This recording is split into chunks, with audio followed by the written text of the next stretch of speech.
Killer Audio Creations introduces Bare Bones, written and read by Nicole Engelbrecht, published in print in 2025 by Jonathan Ball Publishers, and produced in audiobook form in 2025 by Killer Audio Creations.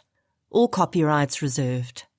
Writers work over a long period and do extensive research to create a book, which is eventually published. The audiobook version of such a title is like the printed edition, not free of charge. You may therefore not distribute the audiobook for free, but have to purchase it from an authorized audiobook merchant. Should you distribute the audiobook for free, you violate the Copyright Act 98 of 1978 and render yourself liable to prosecution. Dedication. For those who live with the undefined grief of not knowing, and for those who know but have lost their voices. Desiree, Doe, Connor, Keegan, Amatle, Edna, Blanche, Leslie, Tracy, Sipesitle, and Dawn. The least we can do is continue to say your names. Introduction. Each of these boxes contains a human being. I'm standing in the biological anthropology unit at a local university. The curly-haired professor next to me points at the boxes as she speaks.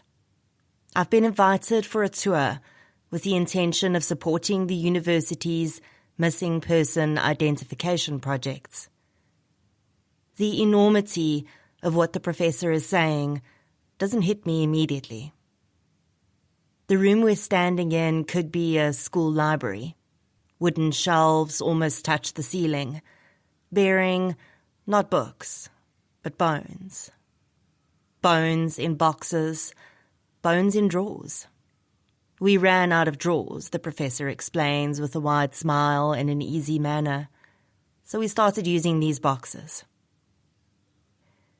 It's impossible to take it all in at once. Then I noticed the numbers.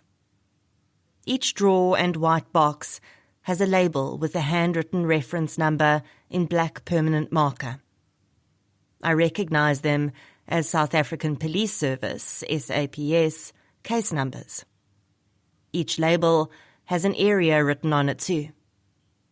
That's where they found the victim, the professor says, where they recovered the remains. She may have stopped speaking at that point, recognizing my moments of awe as I turned in slow circles, taking it all in. Perhaps I completely zoned out. My eye falls on a particular box. It's about midway in the stack on the shelf I'm facing. The label reads, C-Point, CAS 2001. My brain immediately conjures up a picture of a smiling, dark-haired young woman.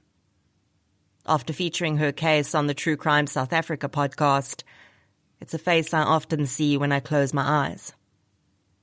She was last seen in 2001, in C-Point.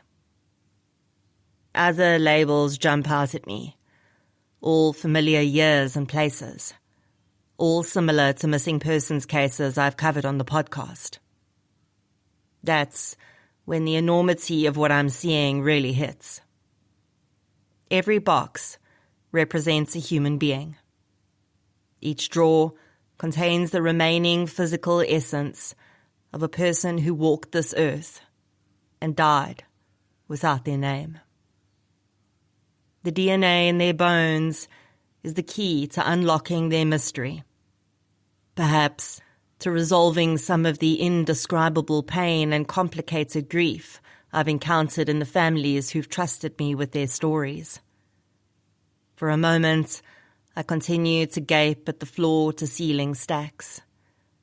Then I turn to the professor and tell her two things she already knows. This is insane. Count me in. If you had approached me in my corner office in Cape Town's Epping Industrial in 2019, Perched on the edge of the single chair I intentionally left piled with half-used samples of packaging tape and bubble wrap to discourage sitting, and said, "In 6 years, you will be a published true crime author with an award-winning podcast. I would have suggested you ease off the meds a little. Or perhaps share them with me.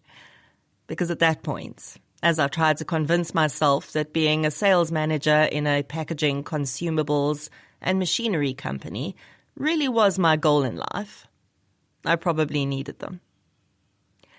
Equally, if you told me that a university professor would be inviting me to her laboratory and opening our conversation with, "I love your podcast," I would never have believed it. I often still don't. People don't leave their secure careers at the age of 38, switch professions to something in which they have zero experience, then become someone radio and television presenters call an expert on South African crime. It doesn't happen. Except it happened to me. Somewhere between my trembling hand dropping a resignation letter on my boss's desk in June 2019 and the publication of The Words You Are Reading, a series of unlikely events completely changed my life. More importantly, they improved other lives too. I'm often asked what drew me to the true crime genre. Why, when I left my job to start what I termed a creative entrepreneurship, code for I'm going to do 12 different things at once to earn enough money to pay my bills, did I choose true crime as a genre for my podcast? The short answer is, it's my passion. Watching it, listening to it, thinking about it. The longer and probably more accurate answer has evolved over time. When I started True Crime South Africa in 2019, there was nothing like it in the country. I had noted with interest how true crime podcasts in the US, Australia, and the UK were helping to solve cold cases and raise awareness of long-forgotten crimes. When I looked for a podcast covering South African cases in a similar way, I couldn't find one. So I created it. One reason I left my job was because I felt I wasn't achieving anything worthwhile. Besides helping my team members to upskill and achieve their goals, everything I did as a sales manager felt hollow and meaningless. Although I had no idea how successful the podcast would become, even then I hoped I could make a small difference to the ever-growing number of victims of violent crime in South Africa. Thinking back to that time, when I wasn't yet capable of fathoming the vast possibilities that lay ahead, I just wanted more people to hear the stories the mainstream media didn't cover. I'm incredibly grateful that so much more than that was possible. One story I tell to explain my desire to be a voice for victims happened when I was 13 years old.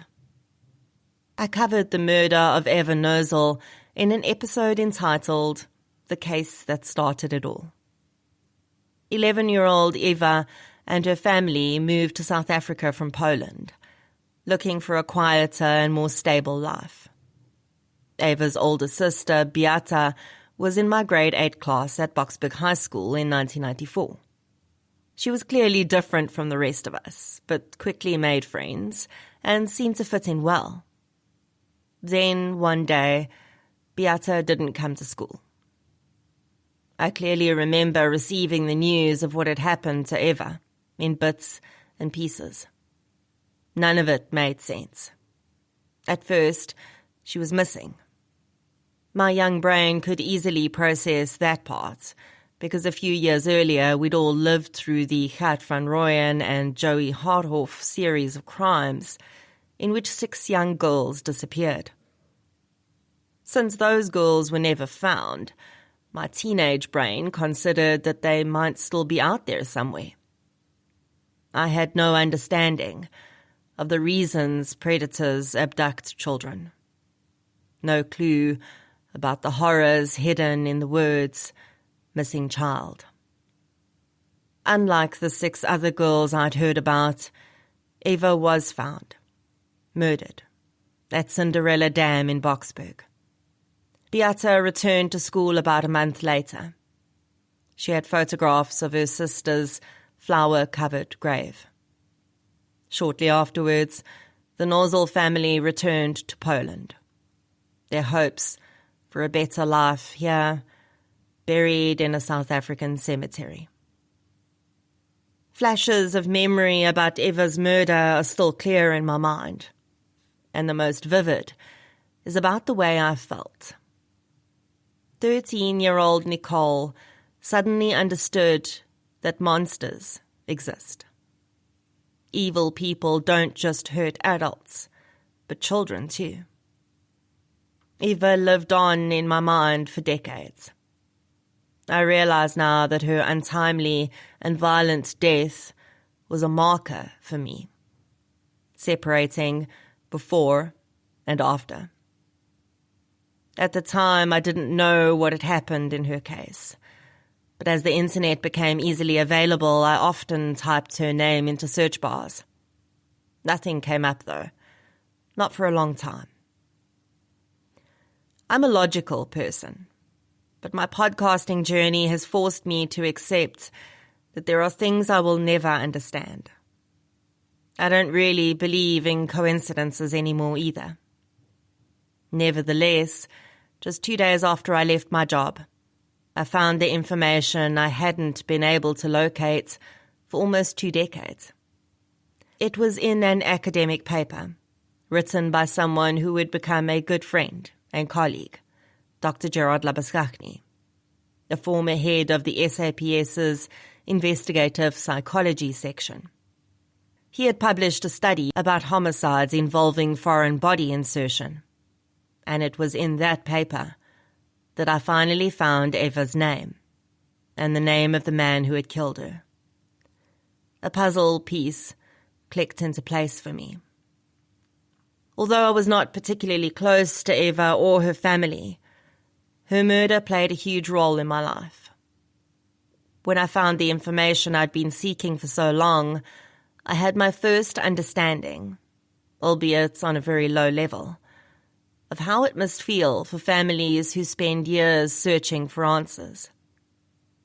Knowing what happened to Eva helped me to close one door and open a new one. Telling her story on the podcast also led to an example of the positive ripples I'll be discussing in this book. About a year after I released Eva's episode, I received a YouTube notification that someone had left a comment, something that normally fills me with dread as I prepare to delete and block. This time, though, it was different. Eva's niece had found me. The young woman commenting on the podcast episode was my old schoolmate, Beata's daughter.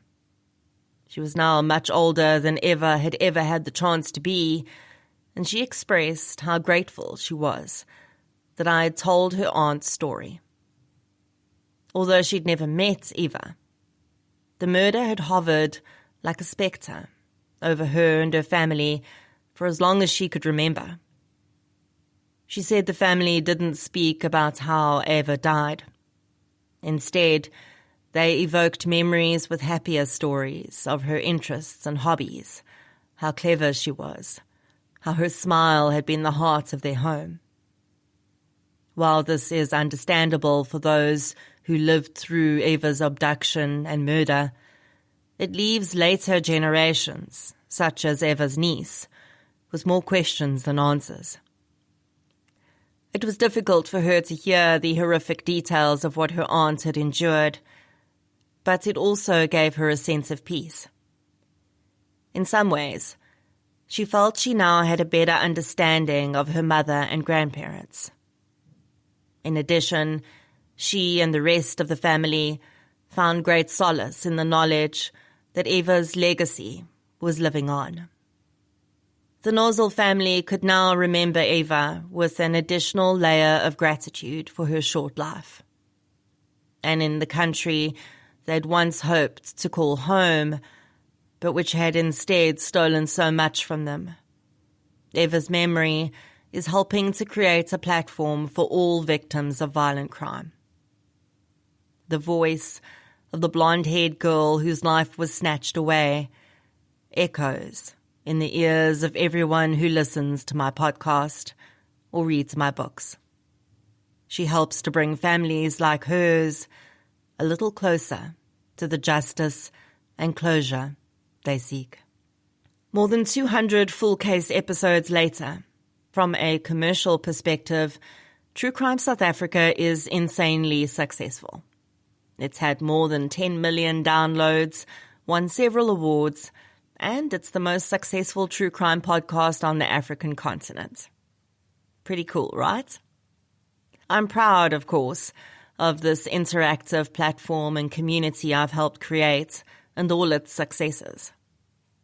But it's the things that happened after I published episodes on unsolved cases that, in my mind, will always outrank stats and awards. The episodes about solved cases often help to raise awareness of certain types of crimes, and family members tell me they find healing when they hear the story that's haunted them for so long told from start to finish. When those are released, though, that's often the end of it.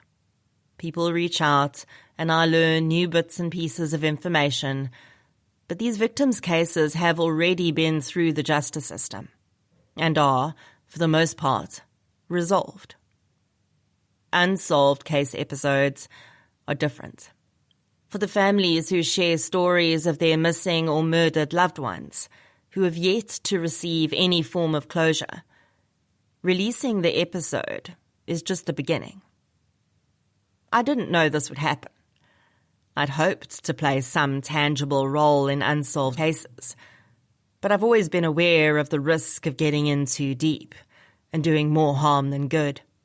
When the first lead came in from an episode on an unsolved case, I was gobsmacked.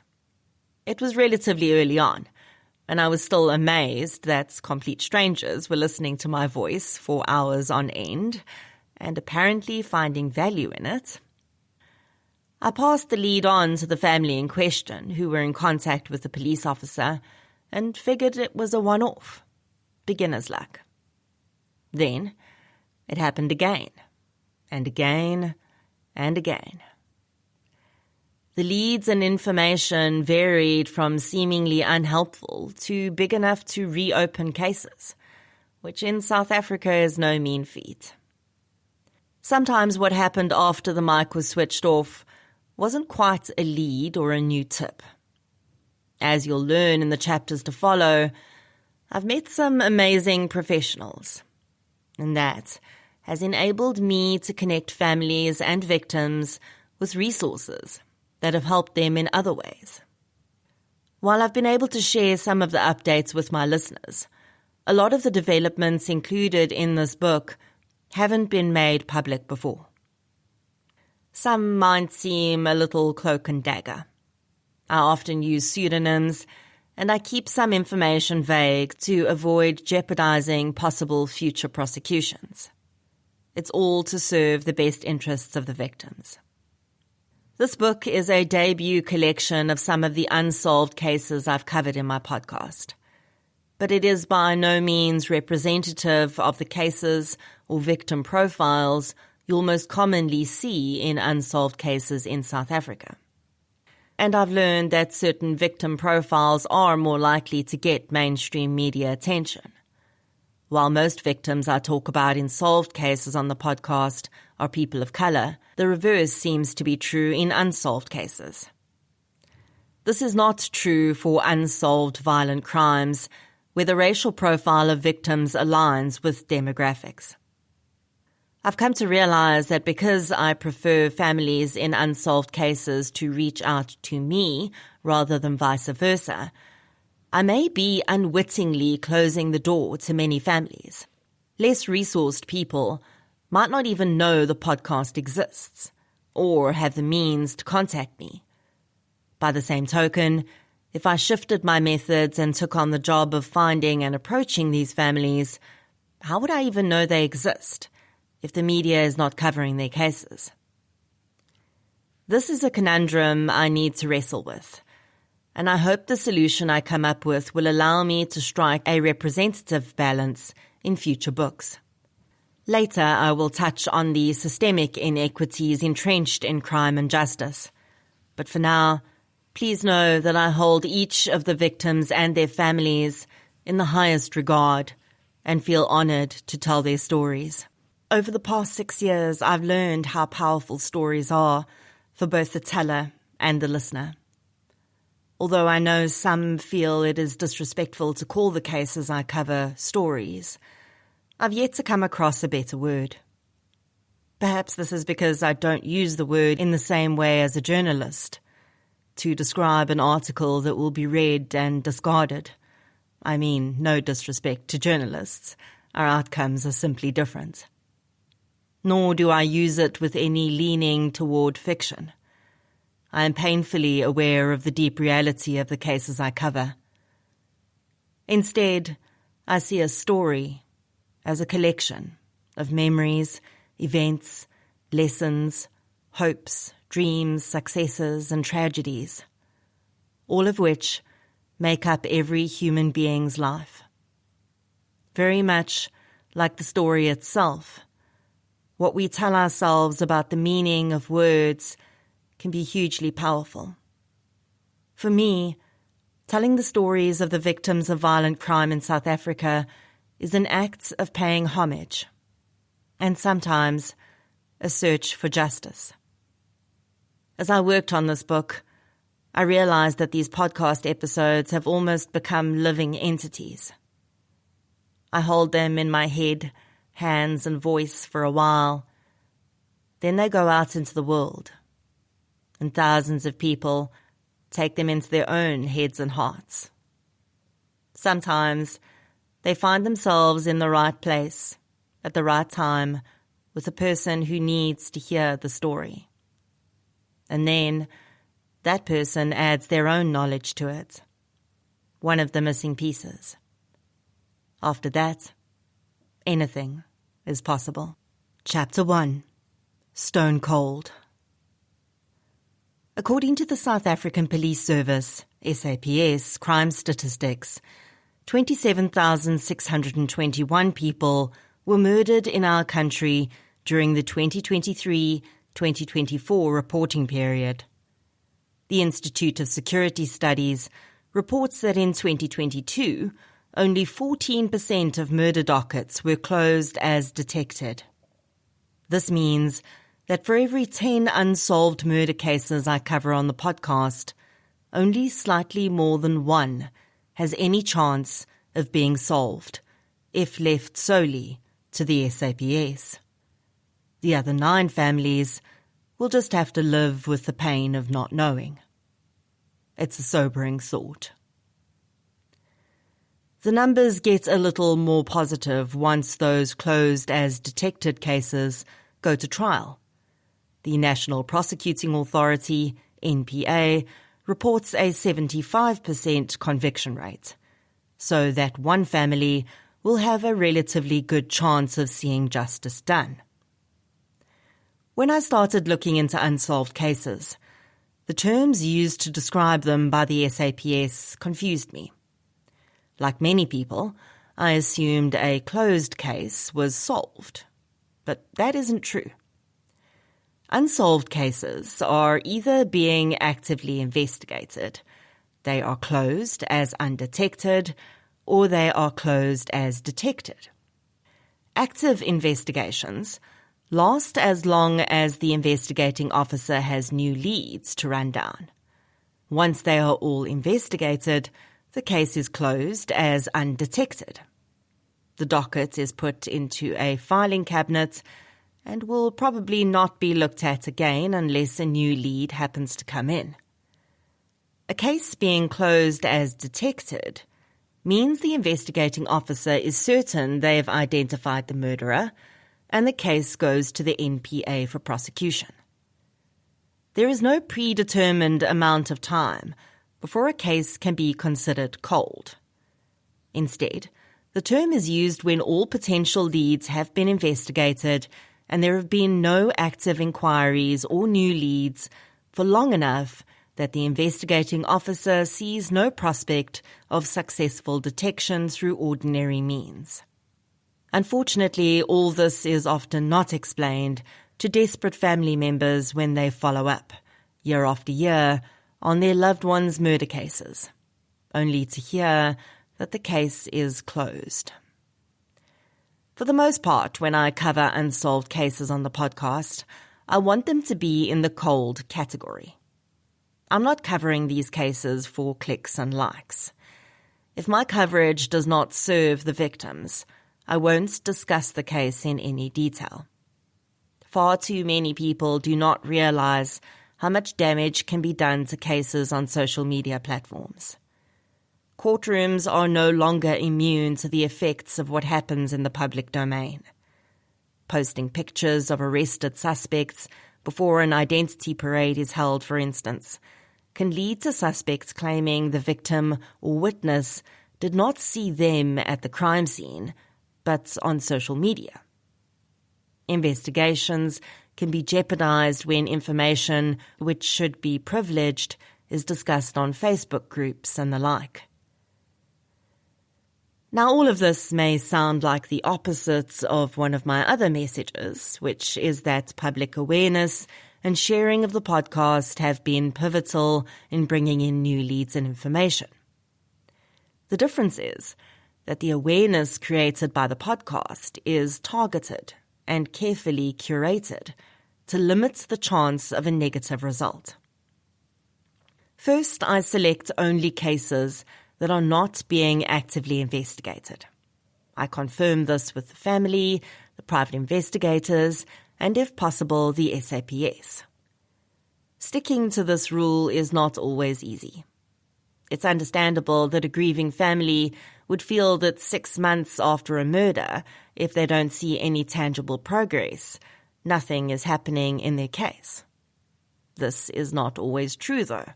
And despite the depressing solve rate statistics, it is important to give the SAPS time to do its job. In addition, murder investigations work from the inside out. Police start by investigating those closest to the victims before broadening their inquiries. During the initial phase of the investigation, it can be risky to provide too much information to the family. Even if immediate family members aren't involved in a murder, police are reluctant to give them too much sensitive information because their emotional turmoil may override warnings to keep it confidential. As much as it pains me to admit it, families can become a hindrance rather than a help in their own cases. A balance needs to be struck between helping secondary victims who definitely had nothing to do with the crime, and protecting the possibility of justice for the victims. This does not mean you should accept substandard treatment from the SAPS, but you may need to temper your expectations, at least to begin with. My second consideration in selecting unsolved cases is the involvement of at least one family member or close friend in the process. This is important because when listeners hear a family member speaking about their loved one, it humanizes the victim for them. It also assures me that the family are behind the coverage and will support it. In many cases, family members are also excellent sources of information. If a case is closed as undetected, the docket is still protected, and it is highly unlikely I'll be able to get much information about it directly from the SAPS.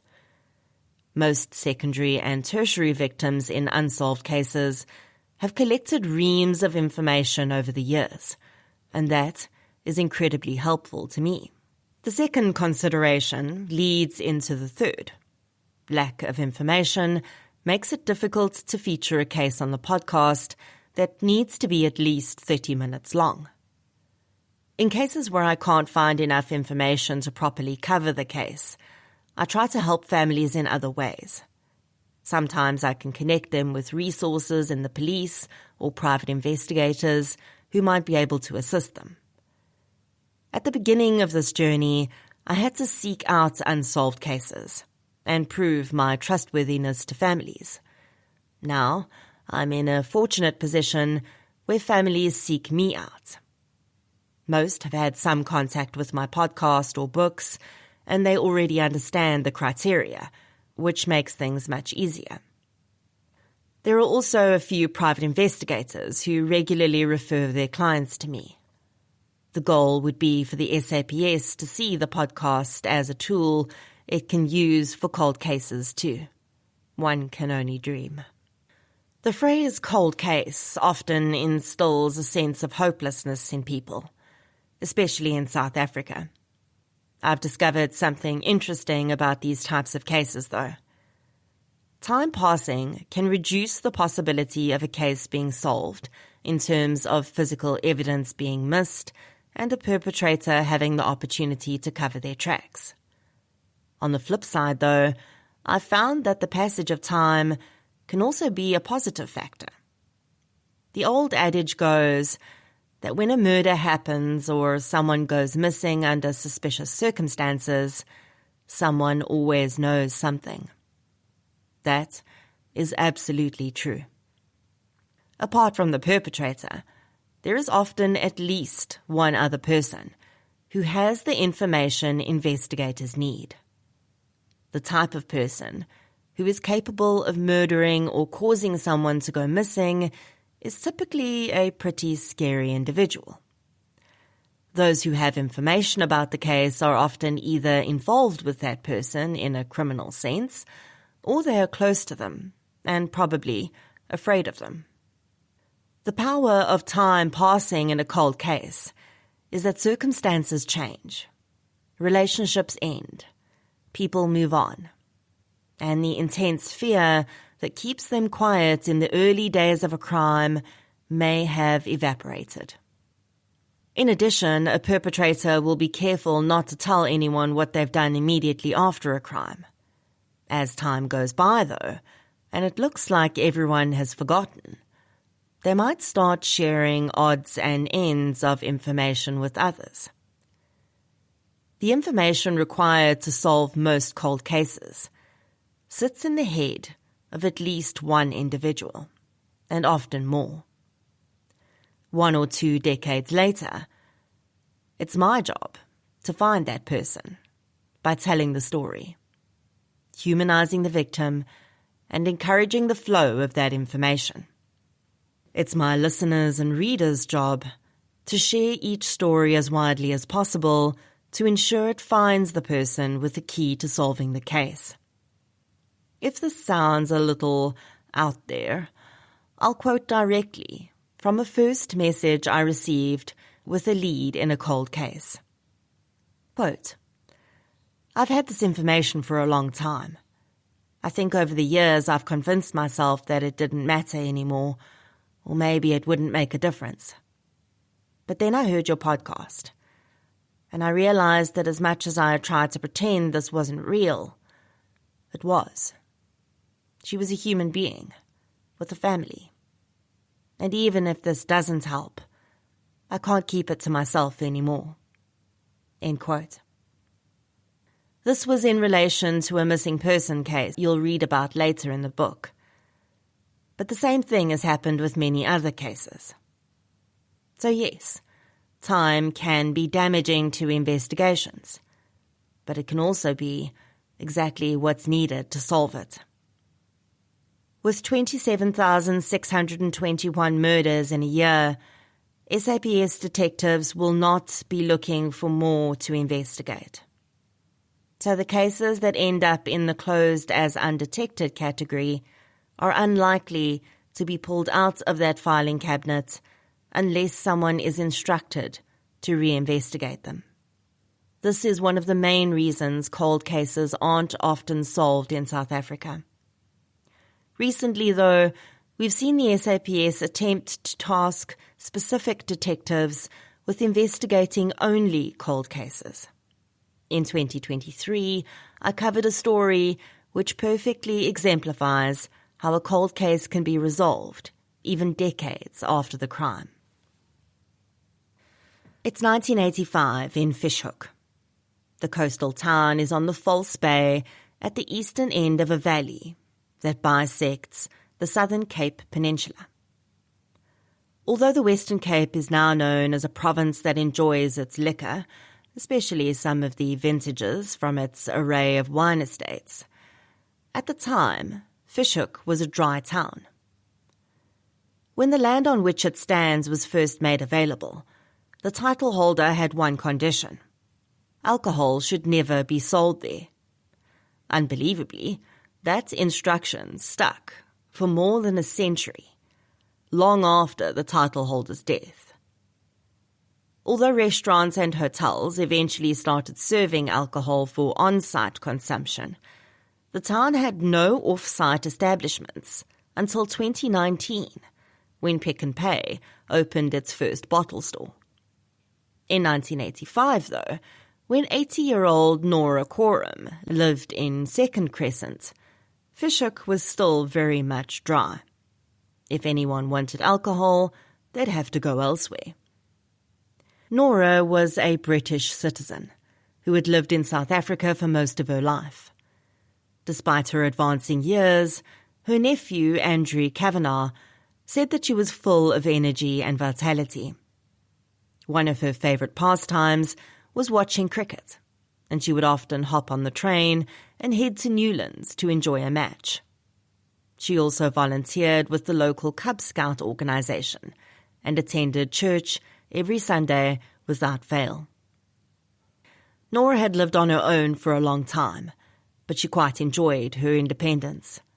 She was still strong enough to do most things herself, and when she needed an extra pair of hands, she'd wait for her nephew to visit or hire help. She'd occasionally employed a young man to help with maintenance around the house and garden. Tommy, not his real name, lived in Ocean View, an area established in 1968 under the Group Areas Act. At the time, it had been intended to house predominantly coloured people who had been forcibly removed from their homes in Simonstown, Noordhoek, Red Hill and Glencoe as part of the apartheid government's efforts to create racially distinct living areas. In early July 1985, Tommy arrived unexpectedly at Nora's house. He called out to her from the street, and she went out to see what he wanted. Ocean View is only about 12 minutes' drive from Fishhook, but Tommy would probably have walked for about an hour and a half to get to Nora's home.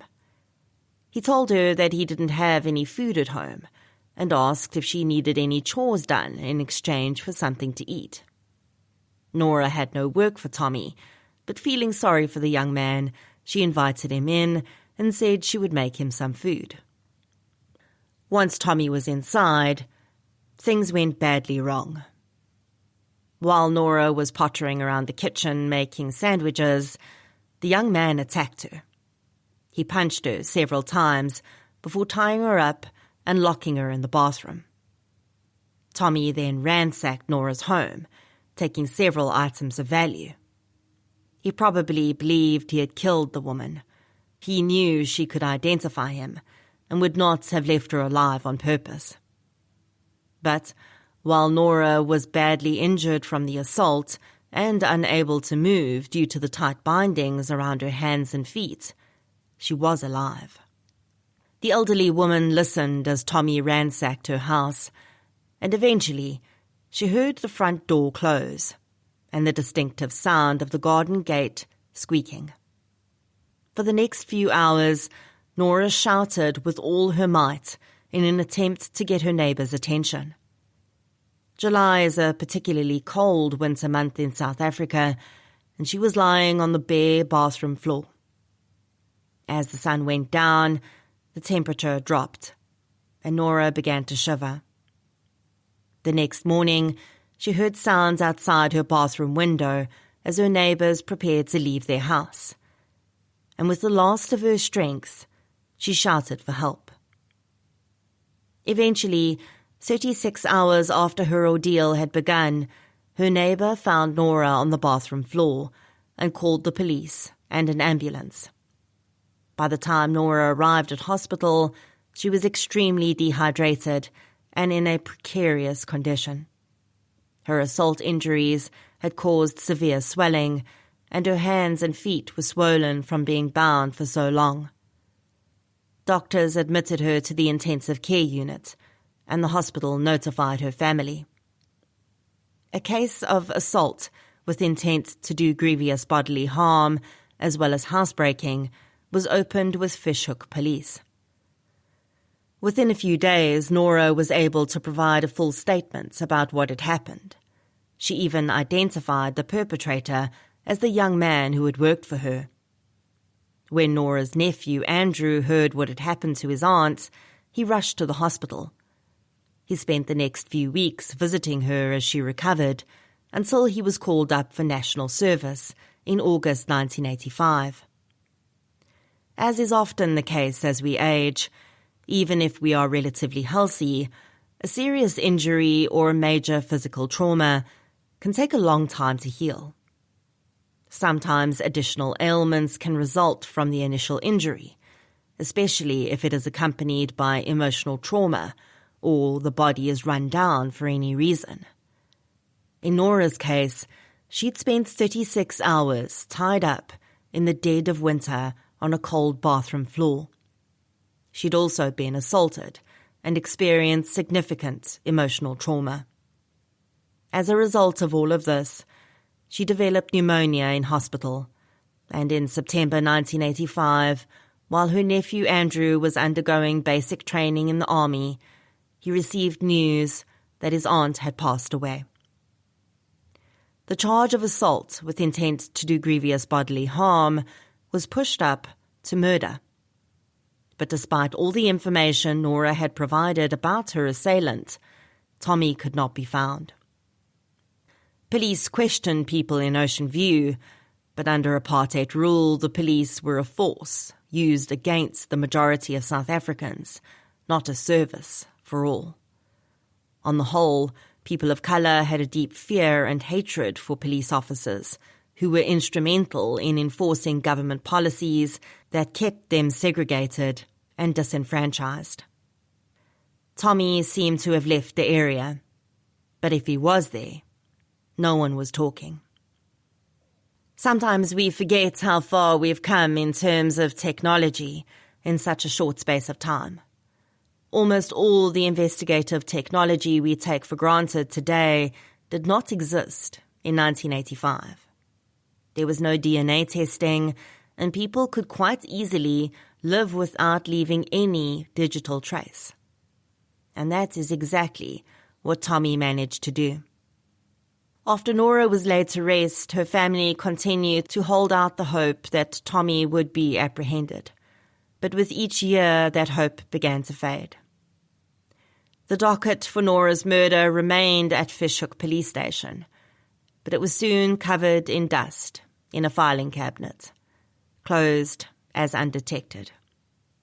South Africa went through immense changes in the decades that followed, and the police service changed too. Detectives came and went, and occasionally someone would look at cold cases, but the murder of an 80-year-old woman never got much attention. Until 34 years later, when a new officer started work at the police station. Warrant Officer Detective Jeremy Martin was transferred to Fishhook in early 2019. His mandate was to track down wanted suspects and investigate cold cases dating back as far as he could go. In 1985, when Tommy went on the run, besides putting out wanted posters and asking the media to write about the case, the police had few other options. There was no social media, and even the mainstream media didn't nearly have the reach it does now. In 2019, though, Martin had a wealth of information at his fingertips. He didn't even need to leave his desk to restart the investigation into the murder of Nora Coram. With the name of the offender from her statement, Martin simply searched the databases he had access to. There was no question about who had committed the crime. Nora had identified her killer, and her 34-year-old statement meant she could still speak from the grave. Martin knew that a trial in a case so old could be difficult, but he was willing to give it a try.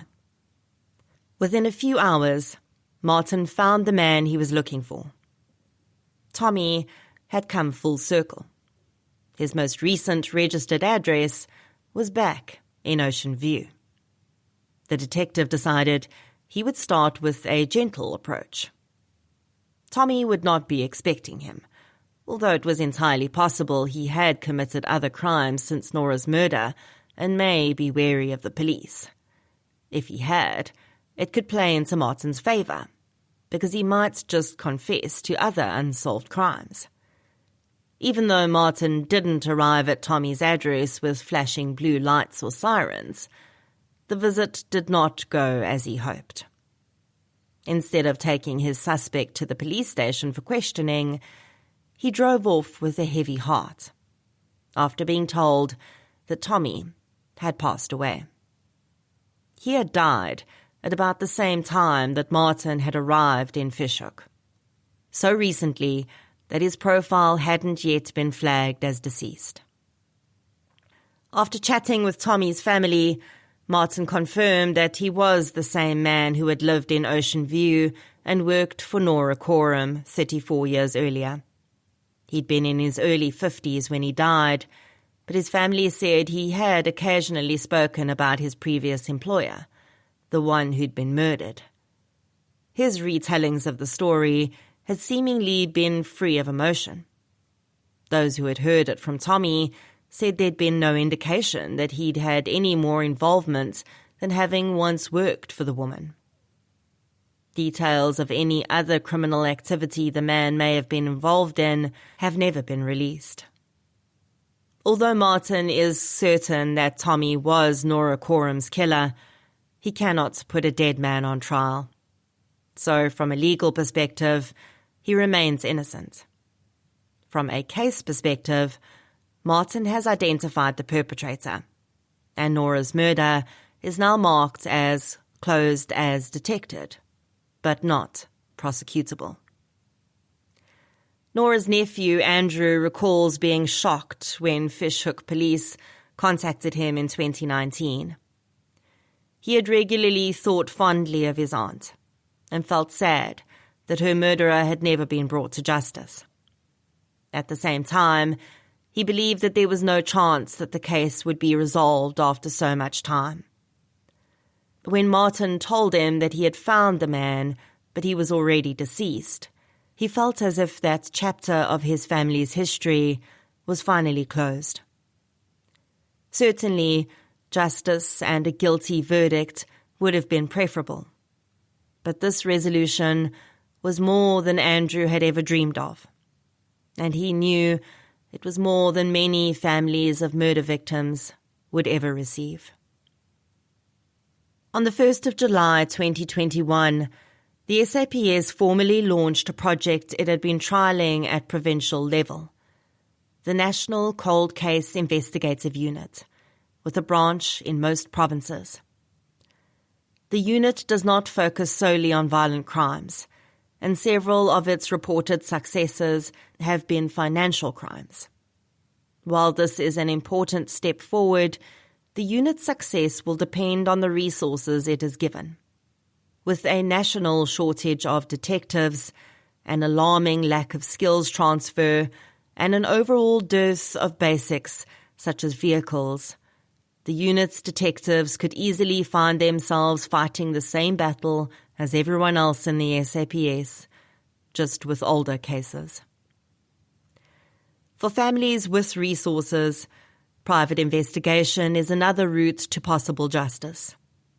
Through my podcast work, I've interacted with many private investigators, or PIs, and come to understand the often murky world within which they operate. You'll read about some of the PIs later in this book. Many of them are ex-SAPS detectives, And while this may instill some sense of implied trust, I regularly warn families I meet that some of the dodgiest people I've come across call themselves private investigators. By the same token, some of the most selfless, intelligent, and justice-hungry individuals I've met are also PIs. Choose wisely. Not all cold cases are murders, of course. Missing people make up many of the cases I'm approached to cover, and those investigations are a chapter all on their own. Chapter 2. The Missing. The SAPS does not include the number of unresolved missing person cases in its crime statistics. That's probably because it's not a crime to go missing, and the registration of a missing person case does not necessarily imply a crime has been committed. Well, not in the case of adults, as long as they are not on the run from the law, faking their own deaths, or something similar. In the case of missing children, it is never legal for a minor child to be separated from their legal guardians without the guardian's consent, unless a judge has ruled otherwise. A missing persons case is not a crime until it's proven to be a crime. The longer you remain missing, the more likely it is that something has happened to you. But by the time that realization strikes, it's often too late to do anything about it.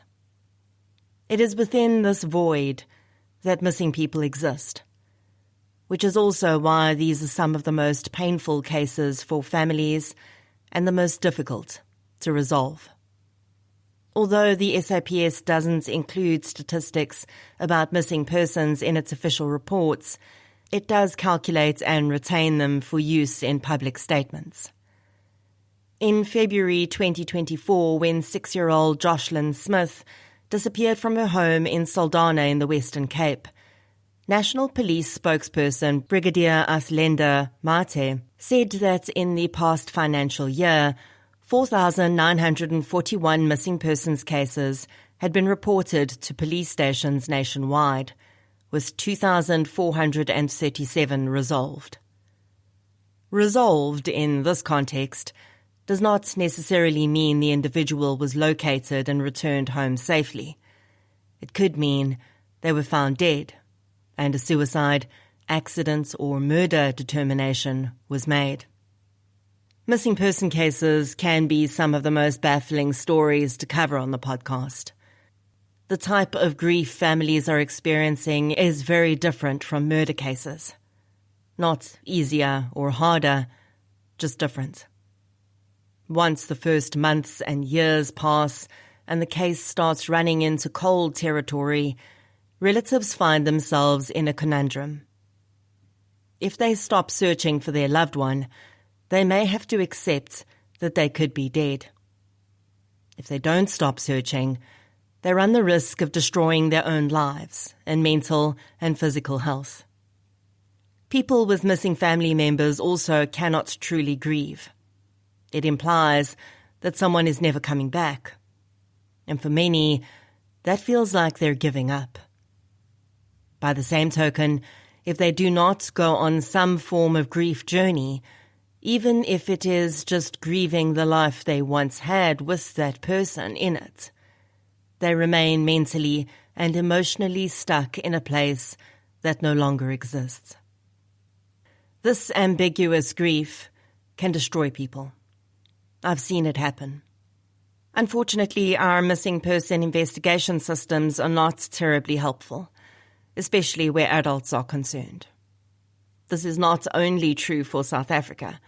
It's an issue across the world. Adults are allowed to leave their homes, lives, and families of their own volition, and the police can do nothing to stop them.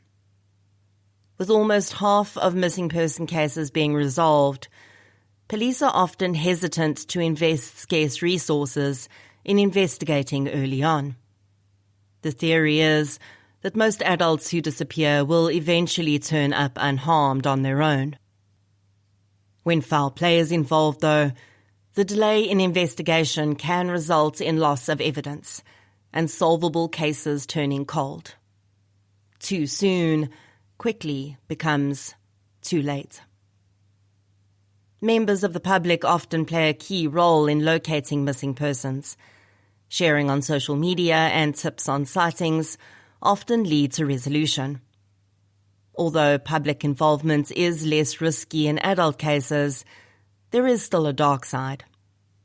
Social media detectives get far too involved in missing person cases, just as they do in murders. This results in baseless accusations and conspiracy theories that usually end up being incorrect. But the person's family have to endure them, nonetheless. Thankfully, this side effect of awareness is less common than in murders. I get irritated when people who share a missing persons poster on social media feel entitled to information about the case if the person is located safely. Requests to respect the privacy of the individual and their family often result in a response of, "Oh, we were good enough when we shared the poster, but we're not good enough when we want to know why they were missing." I've never understood this. And honestly, I hope I never understand that level of entitlement. The idea that clicking share on a social media post should somehow give you access to the intimate details of a person's life is bizarre. When missing people return home safely, unless there is some level of public threat involved, such as a serial kidnapper on the loose, there's no reason for anyone except the authorities to know the details. Very often, they include domestic disturbances, mental health crises, or substance use disorders, topics which most people would not want splashed across social media to satiate a demanding public. I used to respond to entitled comments, asking people to put themselves in others' shoes and have some empathy. For the most part, though, individuals like this don't want to hear it. Somehow, in their minds, their sharing of a post should give them some unfettered access to every detail of the case. I wonder what they hope to do with that information once they have it. Another interesting and rather tragic element of public participation in missing persons cases relates to the background of the individual who has disappeared.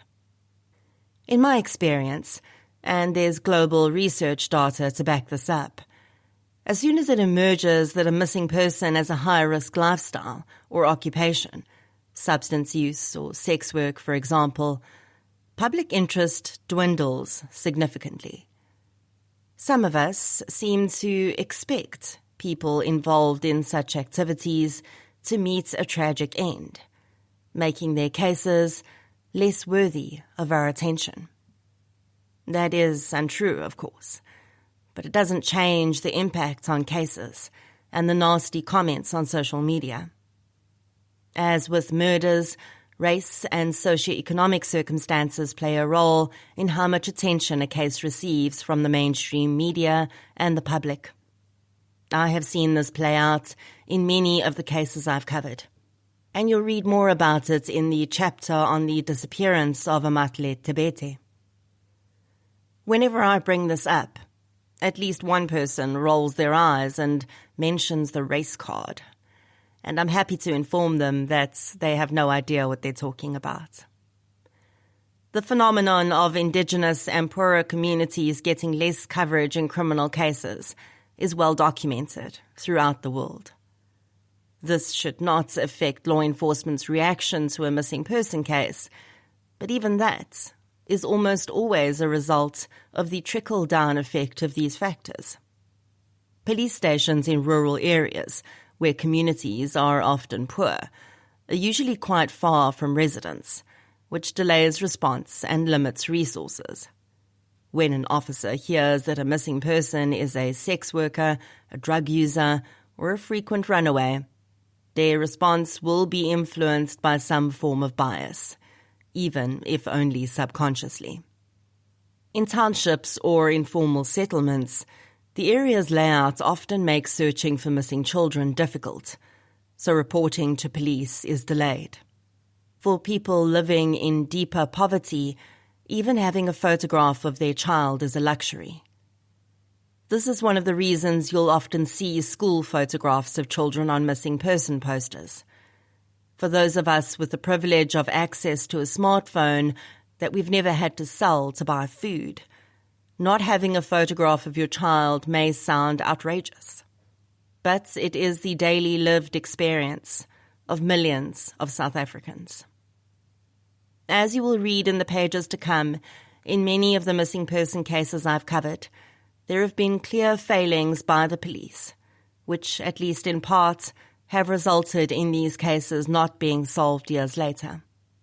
My thoughts about the SAPS are another part of my cognitive adventure over the last 6 years. When this journey began, like many South Africans, I had a predominantly negative view of the SAPS.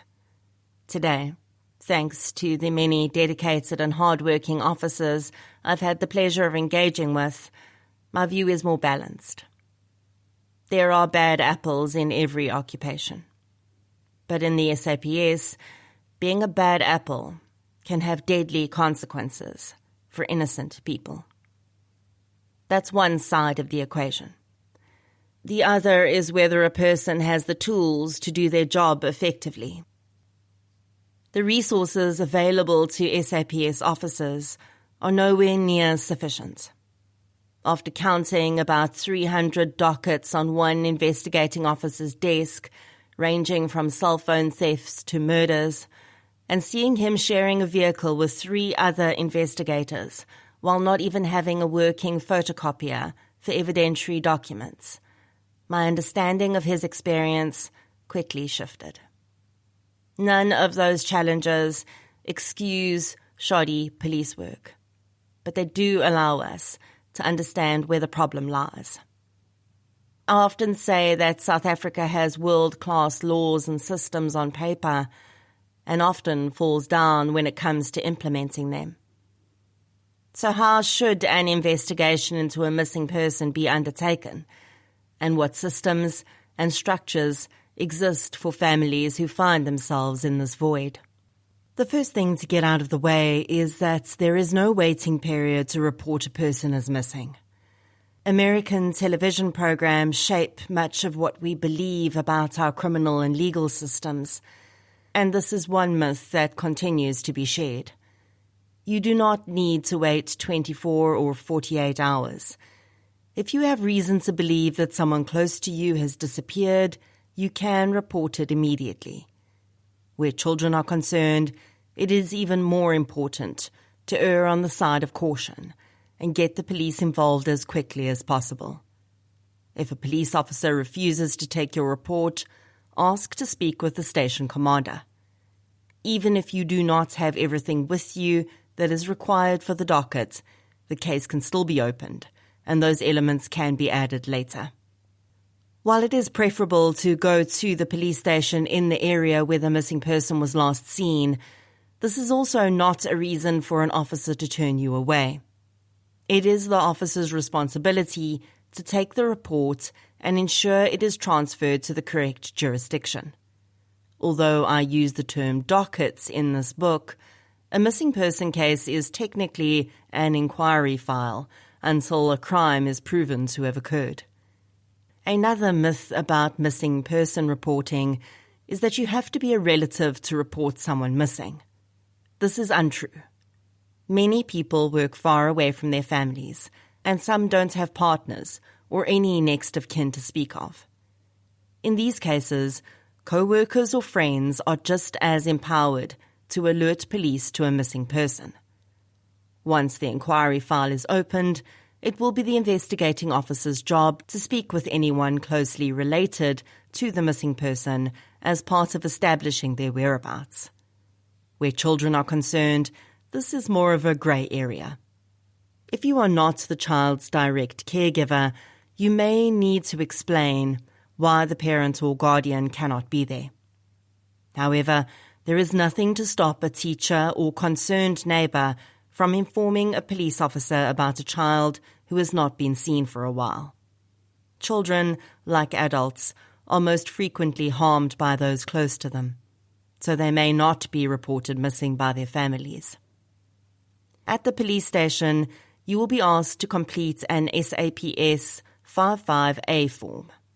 It asks for as much detail as you have about the missing person, including physical characteristics, workplace for adults, school information for children, people they associate with, places they frequent, and the cell phone numbers they use.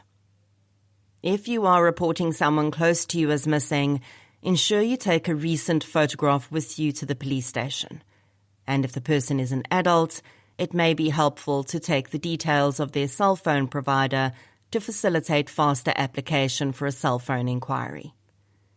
If you don't have a printed photograph, you should be able to send a digital file to the officer.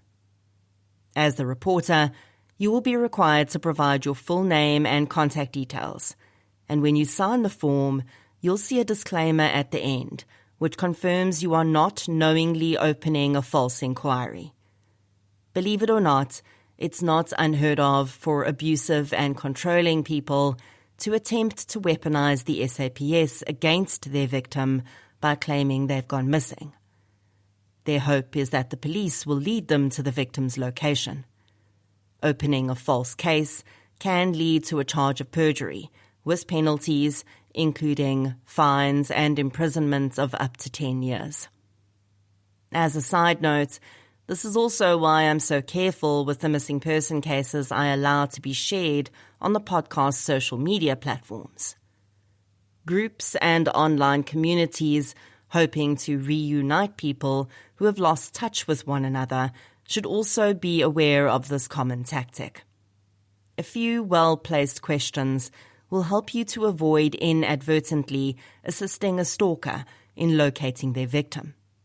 By a rule of thumb, there is almost no reason that anyone should assist John from Bloemfontein who wants to reconnect with his ex-girlfriend, Mari. If Mari wanted to maintain contact with John, there's a good chance she would already be doing so. By signing the SAPS 55A form, you also give the police permission to make the information you've provided public. This is especially important where the publication of photographs of minors is concerned. Again, this is another reason I never allow a minor's missing person post to be shared on my platforms without a police reference number attached. The case number tells me that the reporting person has agreed that the SAPS, and by extension the public in raising awareness, may share the minor's photograph and name. This becomes a vital protection mechanism in custodial disputes, where non-custodial parents, sometimes having lost their custody rights through violence and abuse, weaponize missing person tools to locate children they are not supposed to have contact with. Once the form is complete, the police member in the Client Service Centre, or police station, will enter the information in the Occurrence Book, or OB. You will be provided with an OB number that identifies the case. At this point, the police station commander or their direct subordinate will look at the information provided and decide the route forward. Almost immediately, the commander is supposed to alert units in the area to be on the lookout for the missing person and any vehicle they may be driving. From here, the route the inquiry takes through the police system depends on whether the missing person is a minor or an adult. All cases involving minors are handled by the Family Violence, Child Protection and Sexual Offences Unit.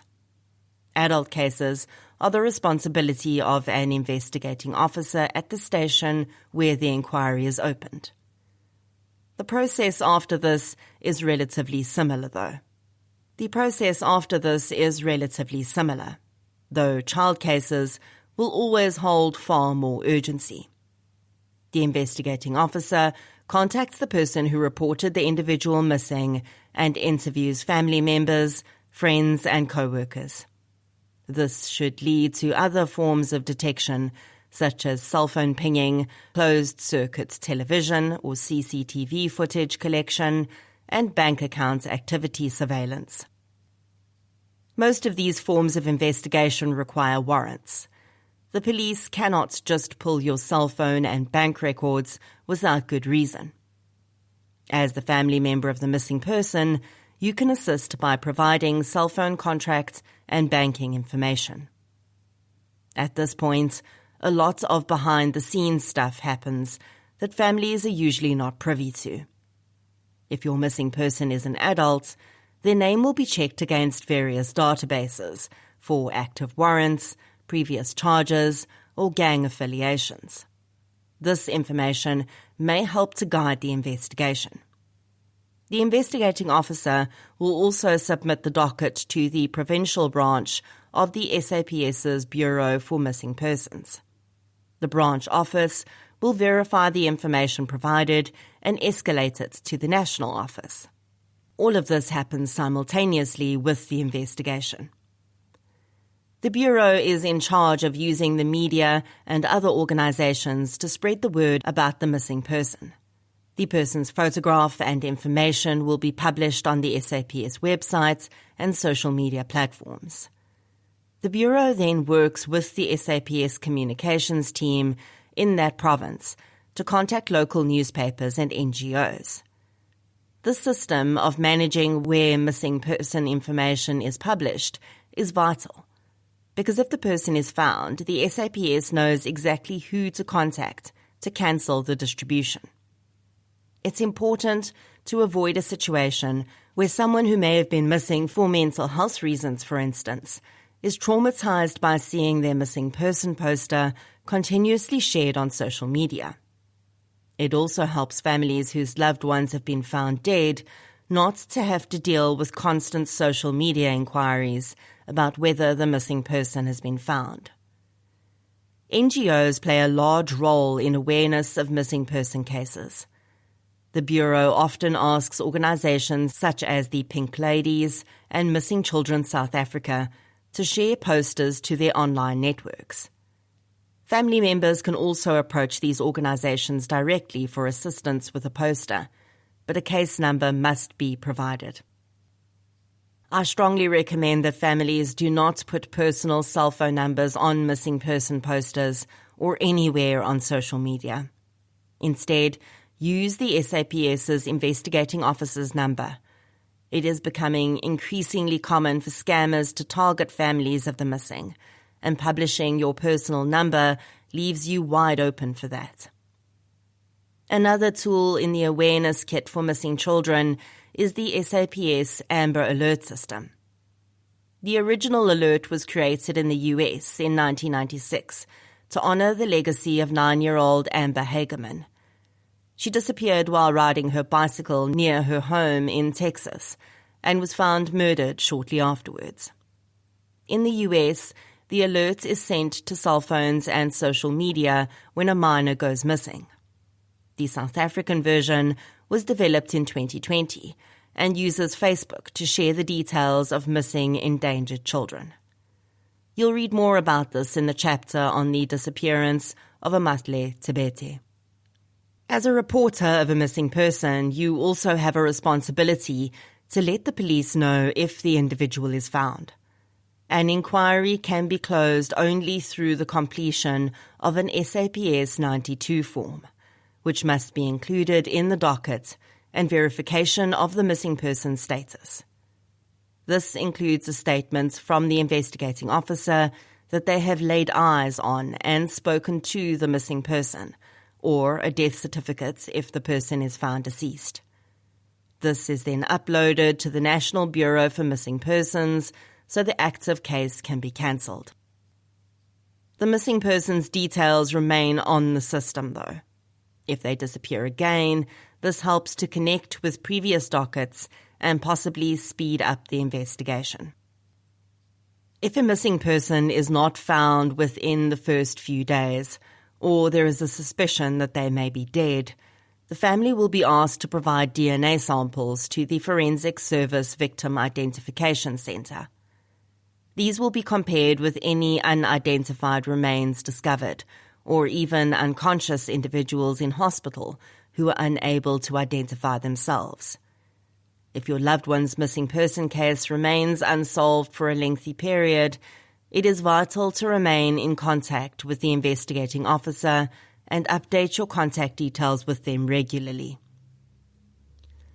With the system explained and an understanding of how missing persons cases should be investigated, I must now acknowledge the elephant in the room. Most missing person cases I've covered on the podcast have not followed this trajectory. Many of the families have had poor interactions, if any, with the SAPS. Minimal investigation was carried out at the time of the disappearances, and most have never been given the opportunity to submit their DNA. In the pages that follow, you will read horror stories of incompetence, the results of poorly resourced departments, and the pain families endure, sometimes for decades afterwards, as a consequence. You will also come to understand everything that lives behind that missing person poster on which you click share, and the people whose lives are forever altered by the void left behind. Chapter 3. If you're reading this. The single sheet of paper is tacked to the front door of the townhouse with 2 pieces of aging sticky tape. A gust of wind loosens the bottom tape, and the note flaps in the breeze, waving at passing neighbours. A farewell rather than a greeting. They're used to seeing it there by now. Some who occasionally walk up to the door and press down the loose tape have read the note so many times they already know what it says. Dear Desiree, if you're reading this, please wait for me. I won't be long. A few know the story behind the note. Some even remember the girl who disappeared from that townhouse. They've witnessed her mother's growing desperation and cast eyes skyward in silent gratitude that this is not their reality. Grateful that they are not the mother who is so terrified she will miss the return of her missing daughter that she puts a note on her front door every time she leaves, just in case. The image of that note is one of the many things that struck me when I first heard about the disappearance of Desiree Reed. I came across her relatively early on when I was still seeking out cases to cover, long before families started approaching me. Her missing person poster had appeared in my social media feed a few times, but things really got going when I was sent an article from Huisgenoot magazine. It detailed 3 missing person cases that had attracted the interest of Michael Venter, leader at the time of South African Community Crime Watch. The volunteer-based organisation had been trying to assist the families, and I had no idea how much of a seminal case this would become for me and the podcast. Michael provided me with the contact details for Desiree's sister, Janet, and I got in touch with her. At that point, I was still figuring out the most sensitive ways to communicate with victims' family members, and Janet unknowingly taught me a valuable lesson. Every person has a preferred way of communicating their loved one's story, and it is counterproductive to limit someone to doing it in a specific way. Often the individual doesn't even realize they have a preferred method of communication until you give them choices. At first, I would ask family members to join a video call with me because I could record it and ask questions. But that isn't ideal for everyone. Some people process their trauma better by having control over how and when they tell their story. So over the years, I've learned to offer options. You can video call with me, send a voice note, or an email. The relief I've seen on family members' faces and heard in their voices when I tell them they can control how they share their story tells me everything I need to know. Janet's email became the foundation of the episode about her missing sister. Janet was 2 years old when Desiree was born in Impangeni, KwaZulu-Natal, on the 24th of July 1979.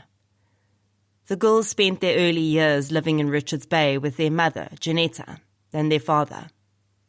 In her retelling of their story, Janet is frank about their childhood. She tells me her father was an alcoholic and regularly unfaithful to their mother.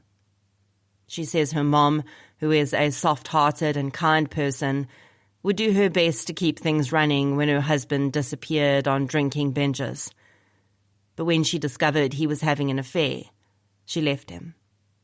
She and the girls moved to Johannesburg to be closer to Janetta's family. Shortly afterwards, Janet's father followed them to Johannesburg, claiming he had changed and wanted to reunite with the family.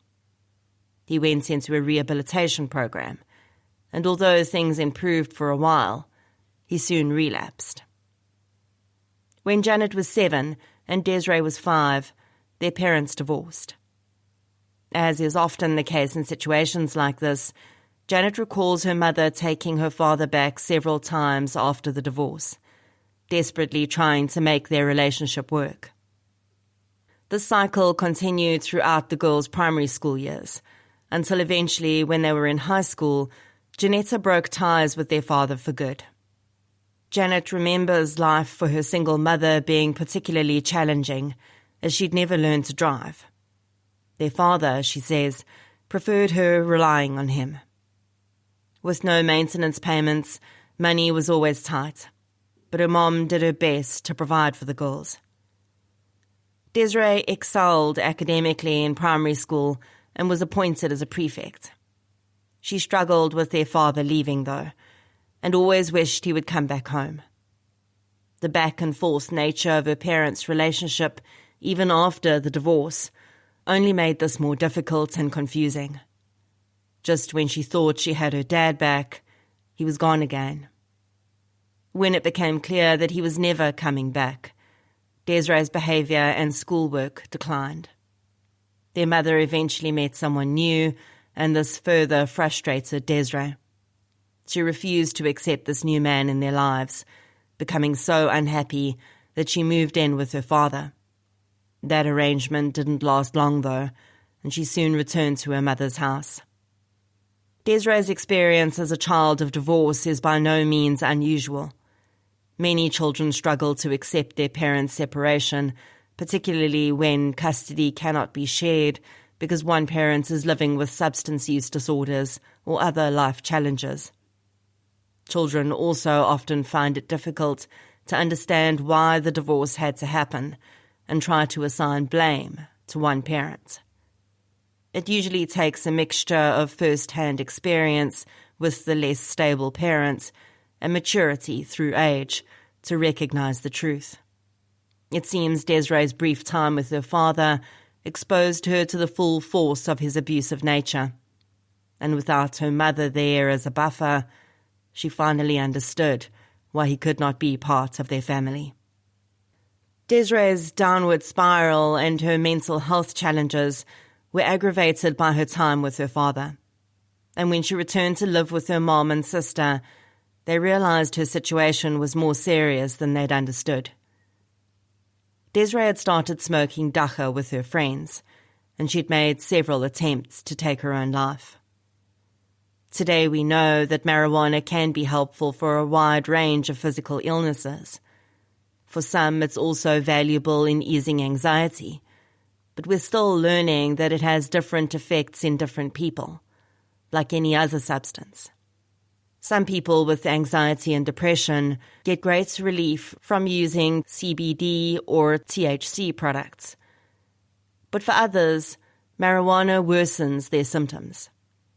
For many, teenage years are also a time when underlying mental health issues come to the fore, and when those are compounded by a challenging home life and the normal stresses of puberty, it can be easy to become psychologically dependent on a substance. A propensity for addiction can also be genetic, and Desiree's risk-taking and self-harming behaviours probably point to a trait inherited from her dad. After realising what Desiree was dealing with, her mother booked her into an outpatient rehab program where she received counselling. Despite the cost, Janetta also arranged for her daughter to see a private therapist. Desiree seemed to be improving, and when she was 16, she decided she didn't want to attend school anymore and dropped out. She found work at a local engineering firm, and for a while, things went well. Janet says that the turning point in Desiree's life came when their cousin, who was a year older than Desiree, ran away from home and went to Durban with a friend. She phoned Desiree and invited her to join them. Probably dreaming of a fresh start in the coastal city and endless fun with her cousin, Desiree quit her job and moved to KwaZulu-Natal. She kept in touch with her mom and sister, and soon Janetta decided to visit her in Durban. She realised things were not going well with Desiree and bought her a train ticket home. Back in Johannesburg, Desiree seemed rejuvenated and excited about rebuilding her life. She found a job at a company that prepared vegetables for airline meals and met a man whose father owned a neighbouring business. For reasons of privacy, we'll call him Alan. It wasn't long before they were in a relationship, and Desiree moved in with him. On Alan's 21st birthday, he proposed to Desiree, and they were engaged. Janetta and Janet felt as if Desiree was eventually on the right track. She seemed happy and was doing well at work and living a healthy life. Then they noticed that she was losing a lot of weight. She also underwent a major behaviour change and suddenly quit her job. Desiree announced that she and Alan were going on holiday to the South Coast, and she invited her mom to join them. They'd been there for only a few days when Desiree fell ill and had to be hospitalised. Doctors could not figure out what was wrong, and she declined blood tests. She was stabilised and discharged, and everyone returned home to Johannesburg. Janetta knew something was very wrong, and despite Desiree's insistence that she was fine, she pushed to find answers. She and Janet thought she may have an eating disorder, as she was painfully thin, and they devised a plan to get her into hospital. Janet recalls Desiree being unhappy, but eventually agreeing to go. At the hospital, the frightening truth was revealed. Desiree was a crack cocaine addict. She said Alan had been addicted to crack when she had met him, and he'd introduced her to the drug. Despite this revelation, Desiree declined treatment and left hospital with Alan to move in with his mother in Turfentine. In the late 1990s and early 2000s, crack cocaine was the most dangerous and addictive drug available in South Africa. It first surfaced in New York in 1984, and through tourists and drug couriers, it became widely available in South Africa when apartheid fell in 1994, and more people started visiting the country. The drug is manufactured by cooking cocaine powder, sodium bicarbonate, and ammonia to form crystals, or rocks, of cocaine. In this form, the drug can be smoked, which results in a faster and more intense high. Long-term users often develop tooth decay and blackening of their teeth as the ammonia eats away the enamel. The first hits of crack cocaine produces such a euphoric high that addiction is almost always instant. That initial high is never achieved again, though, as the body becomes more accustomed to the drug. While there are physical withdrawal effects from crack cocaine, the addiction often has a strong psychological element, and users will plummet into deep depression if they haven't used in a while. They continue smoking the drug to maintain a relatively normal psychological state. For someone already struggling with mental illness, it is disastrous. Users often experience serious paranoia and delusions, which can end in self-harm or outwardly expressed violence when they believe they're at risk from an unseen force. Rehabilitation almost always needs to be done under care to ensure withdrawal symptoms are managed. Crack cocaine has a devastating effect on addicts' lives, and the knowledge that Desiree had been using it explained her sudden weight loss and erratic behavior. Janetta and Janet were terrified for her safety. As they were trying to figure out how to get her out of her situation, one night, Alan arrived at Janetta's house with Desiree and all her belongings. He left her there, without a word. Desiree took the breakup badly. She disappeared for days at a time, and her mom suspected she was still using drugs. The family had her admitted to a rehab centre in Pretoria, and she was a patient there for several weeks. After she completed her program in December 1999, the family went on holiday. It was the last Christmas they spent together. Desiree seemed to have worked through her breakup grief and was focused on maintaining her sobriety. When they returned home in January, she planned to look for a job. The family were once again on a high of hope, which is so often part of the cycle of substance use disorders. They had to believe that this time Desiree could break the ties that bound her to drugs. On the 28th of January 2000, Janetta left Desiree asleep in their townhouse while she went grocery shopping. Janet was living on her own by that time and arranged to meet her mom and sister at their home for lunch. When Janet arrived at noon, the front door was unlocked, but the house was empty. When her mom arrived, Janet realized Desiree was not with her, and her mom didn't know where her younger daughter had gone. Initially, because she would sometimes vanish for days at a time, the family were not alarmed. With a heavy heart, they assumed Desiree must have relapsed, and she would return as she had before. They even seriously considered that she may have gone to visit her dad for a while, as she'd remained in contact with him. They contacted Desiree's friends, but no one had seen her.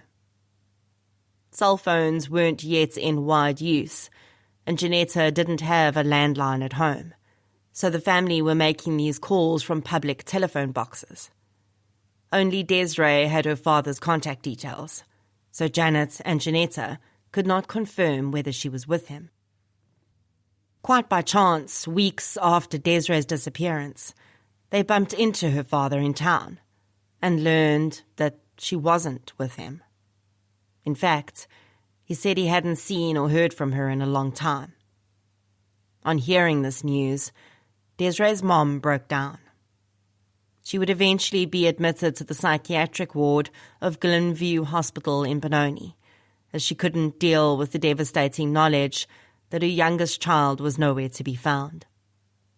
When the family's attempts to find Desiree failed, a nurse at the hospital arranged for her husband, a policeman in Benoni, to open a missing persons case. Although this was a great first step, it was also a bit of a non-step, because Desiree was an addict. In the minds of the police officers, she was probably just off somewhere on a binge and would resurface when she was ready.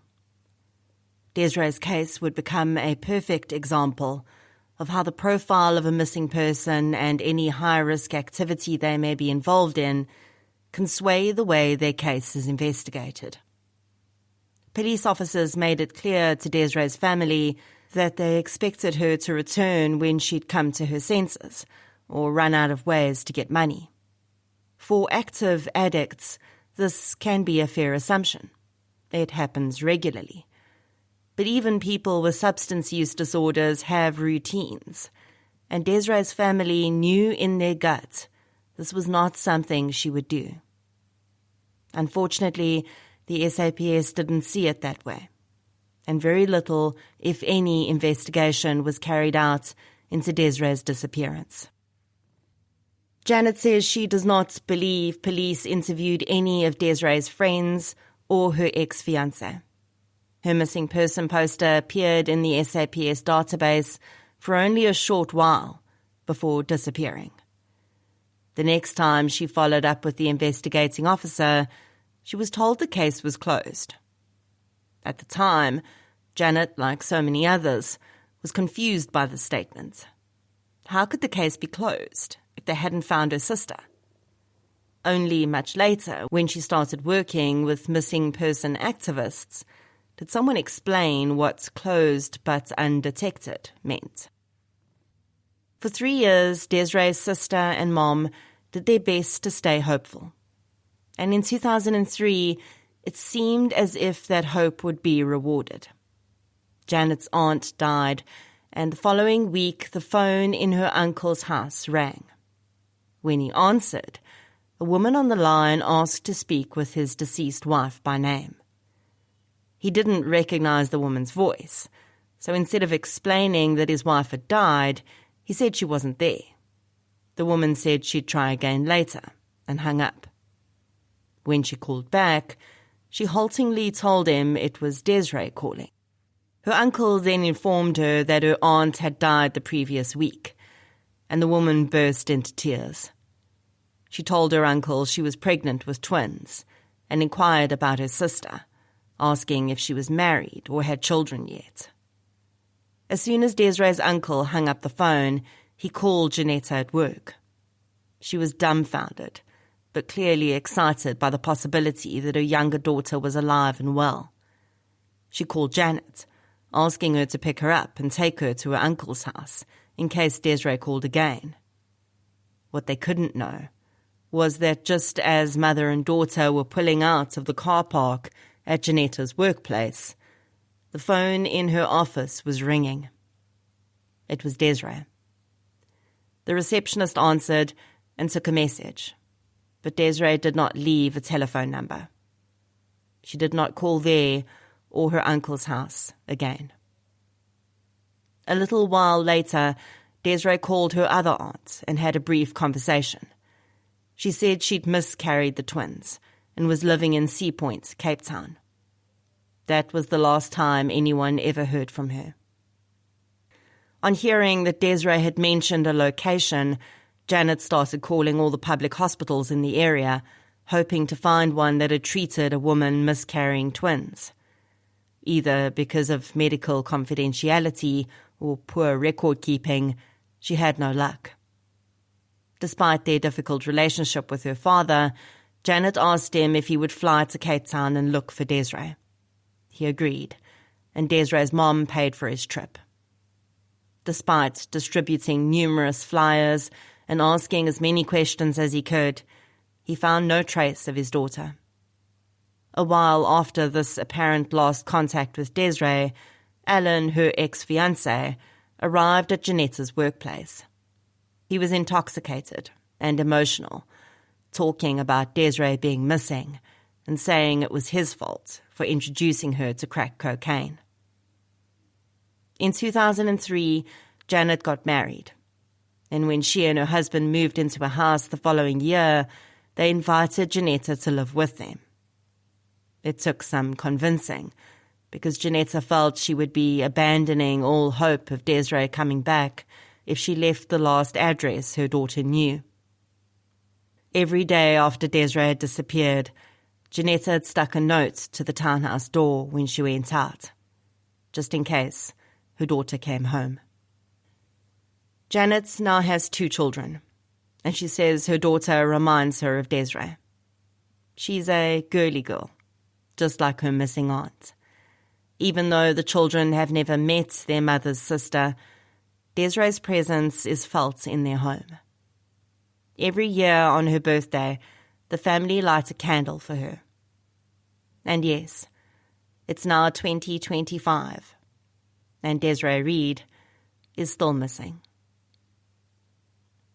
In 2007, Janetta survived breast cancer, but 6 years later, her health deteriorated and she was diagnosed with a mental disorder.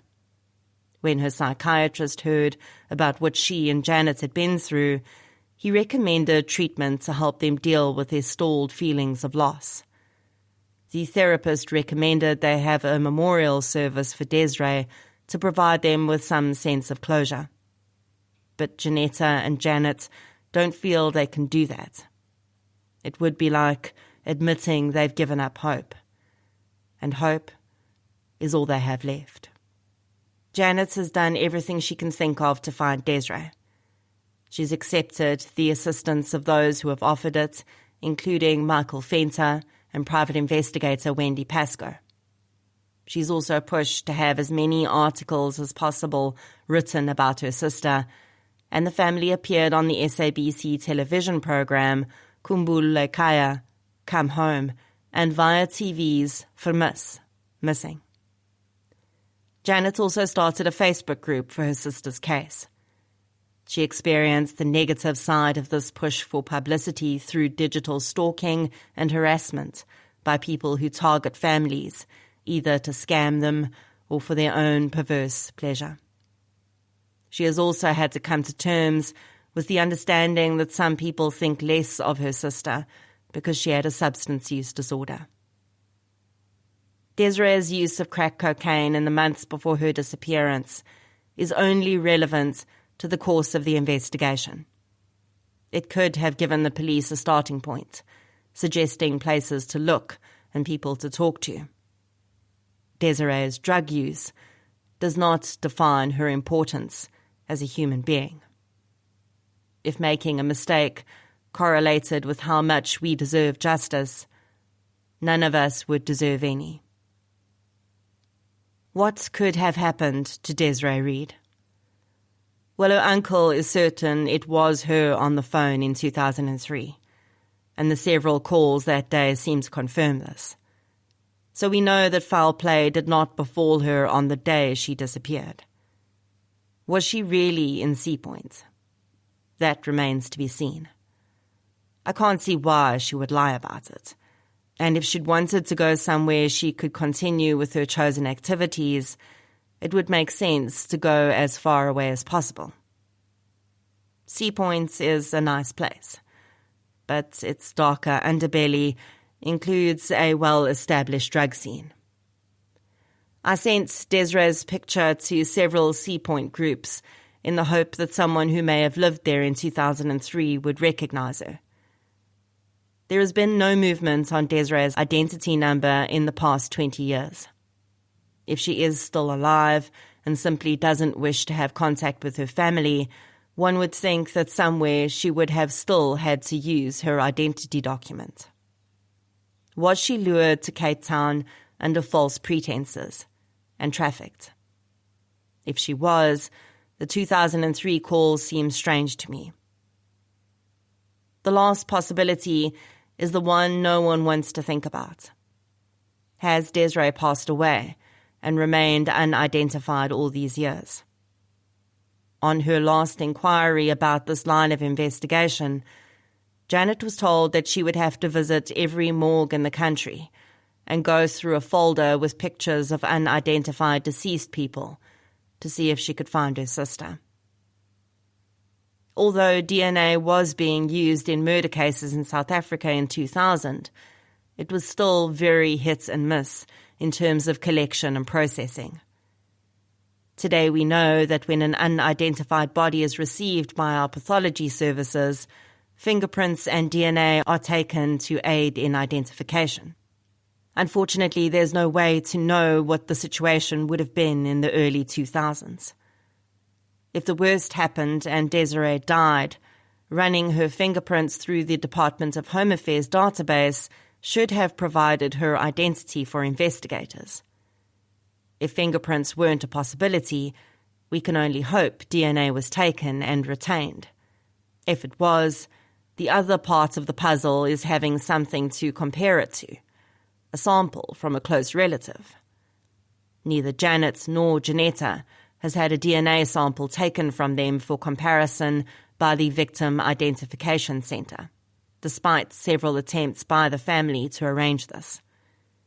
Due to this failure, there's a possibility that Desiree is dead, and when her remains were unclaimed, she was buried by the state. In describing her sister, Janet had the following to say, quote, "Now what you need to understand about Desiree is she is a soft person with a kind heart.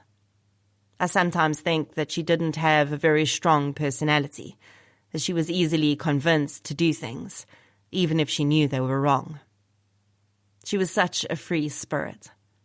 She would be here today, and the next thing we'd hear that she's somewhere out with friends on holiday. And while you're still wondering where she is and how it's going, she would walk into my mom's flat, as if she was never gone. We could never tie her down. She liked taking risks, and she would be friends with everyone, from the richest people to the homeless person down the street. She would interact with everyone and never look down on anyone. She also loved to joke and tease people. She would be the one up first in the morning with her clothes ready already from the night before. She was punctual and hated being late for anything." End quote. I find it difficult to believe that Desiree would not have contacted her family in 22 years, especially when technology allows you to find people you went to nursery school with if you really want to. All Desiree would have to do to find her way home is type her own name into Google. Although the probability that she would deliberately put her family through this is very slim, I have also learned not to make assumptions about how someone's thought processes might work. In the right circumstances, with the right amounts of coercive control or other influence, anything is possible. In 2020, when I covered Desiree's case, Janet, Zhao and her family were strangers to me. Over the past 5 years, we have become friends, and Janet has become a ferocious supporter of the podcast. Through her, I've come to deeply understand the impact that a long unsolved missing person case has on a family. We've also done some pretty cool things together to help build Desiree's legacy, wherever she may be. This episode was one of the first cases in which I received a new lead after it was released. A message arrived on Facebook from a listener who'd seen the missing person poster on the podcast's Facebook group. Desiree's face had stuck in her head, as had the mention of her possibly having last been seen in Sea Point. Around the time she sent me her message, she and her partner had enjoyed an evening out on Sea Point Promenade. While she was washing her hands at a public toilet, a woman stood at the basin beside her. She looked in the mirror at the woman's reflection and immediately had a sense that she knew her from somewhere.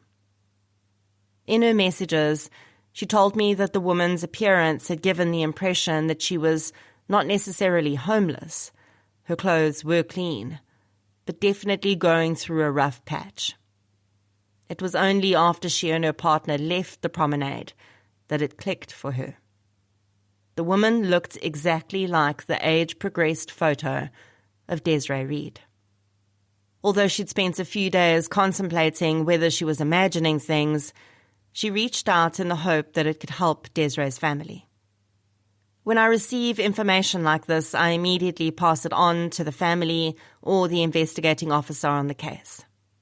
In this instance, I sent the information to Janet, and she engaged a private investigator who'd been assisting her occasionally on a pro bono basis. I also received Janet's permission to contact the non-profit organizations in Sea Point working with people in the sex trade and experiencing homelessness. I sent them Desiree's missing person poster and asked them to keep an eye out for her.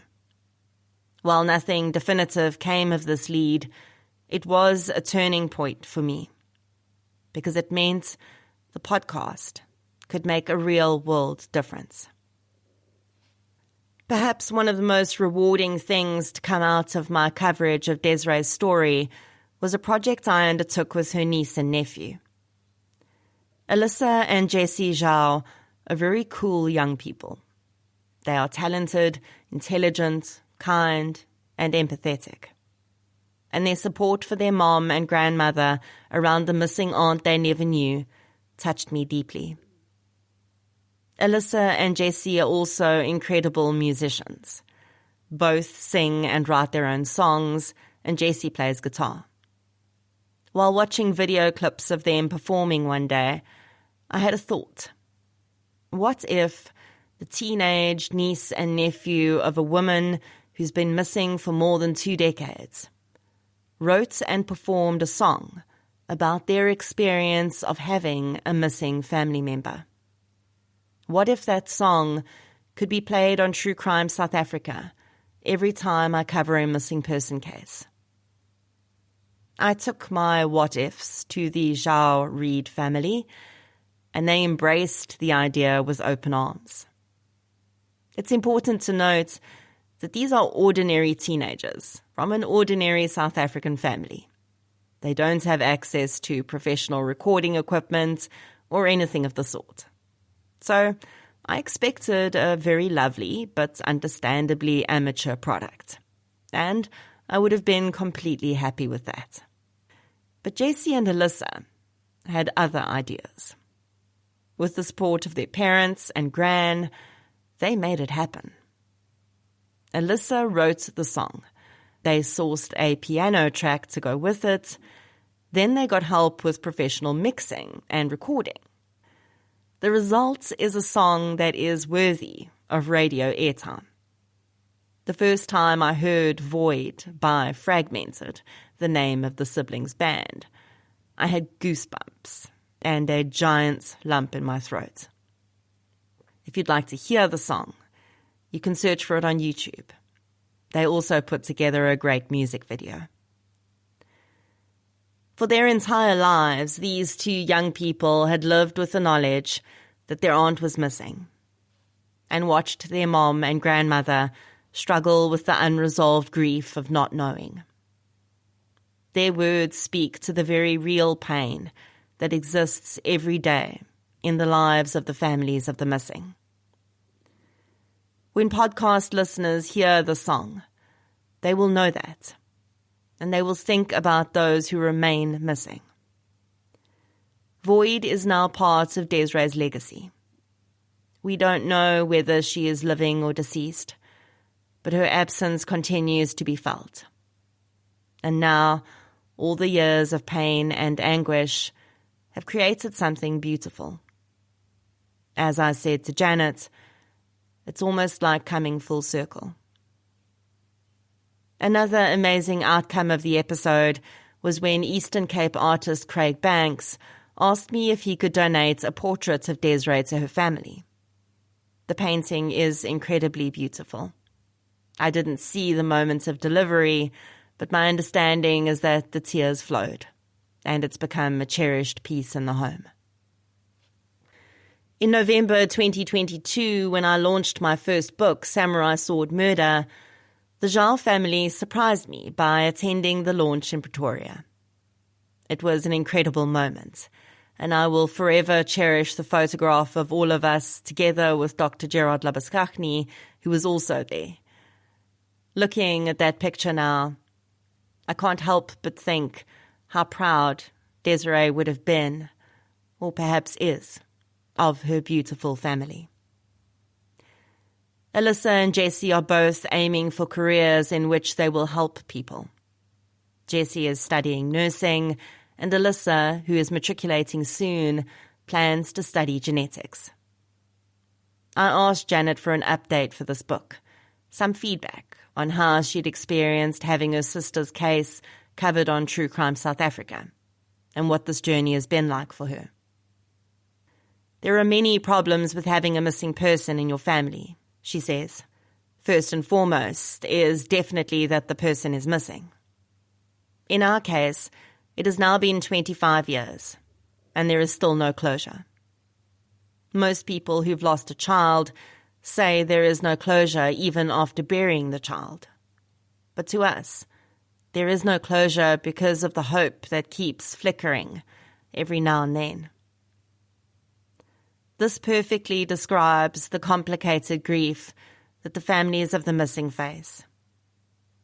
They must somehow grieve the life they once knew, while simultaneously trying to keep hope alive for their loved one.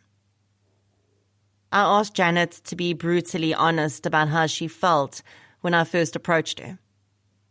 It's important to me that everyone who has a hand in covering or talking about these cases deeply understands that these families do not owe us anything, and we have a great duty of care to them. At first, when you reached out to me to do an episode on Desiree, I was skeptical, because as sad as it is, and I know we'll get judged for this by many people, I wasn't sure if I should do it, she says. There is a constant battle between doing just one more thing to find her, and the disappointment that follows when nothing real comes from it. It's like a seesaw, the hope of finding her, and the sadness and disappointment when there's a sighting or interest and it all dies down again. We go into a deep depression, and this has a ripple effect on all those around us. She continues, on other days, the hope keeps us going. Some mornings I wake up and think, today is going to be the day that I make a Facebook page for all missing people's families. I'm going to make a TikTok video. I'm going to start internet searches. I'm going to reach out to every person I can. I envy countries like America, where DNA technology is advanced and long-deceased people are identified. But I know that to live a normal life, I can't start every day with the thought that Desiree is missing. And I'm grateful for the times that my mom has forgotten the anniversary of the day she went missing. I'm grateful that my children got to write the song for your podcast. This helps include them in my journey and an aunt they've only ever heard about. They got to understand my pain, and with it, the good and the bad days. I always share Desiree's episode on the anniversary of her birthday or the day she went missing. That is another benefit I've seen from these podcasts. As Janet says, it's exhausting for family members to have to tell their story over and over again. And there is often a lot of misinformation in the public domain. So having the entire factually correct story in one place that they can link to and say, here, listen to this, makes things slightly easier. And for that, I am grateful. Janet says she's seen an uptick in awareness about her sister's case.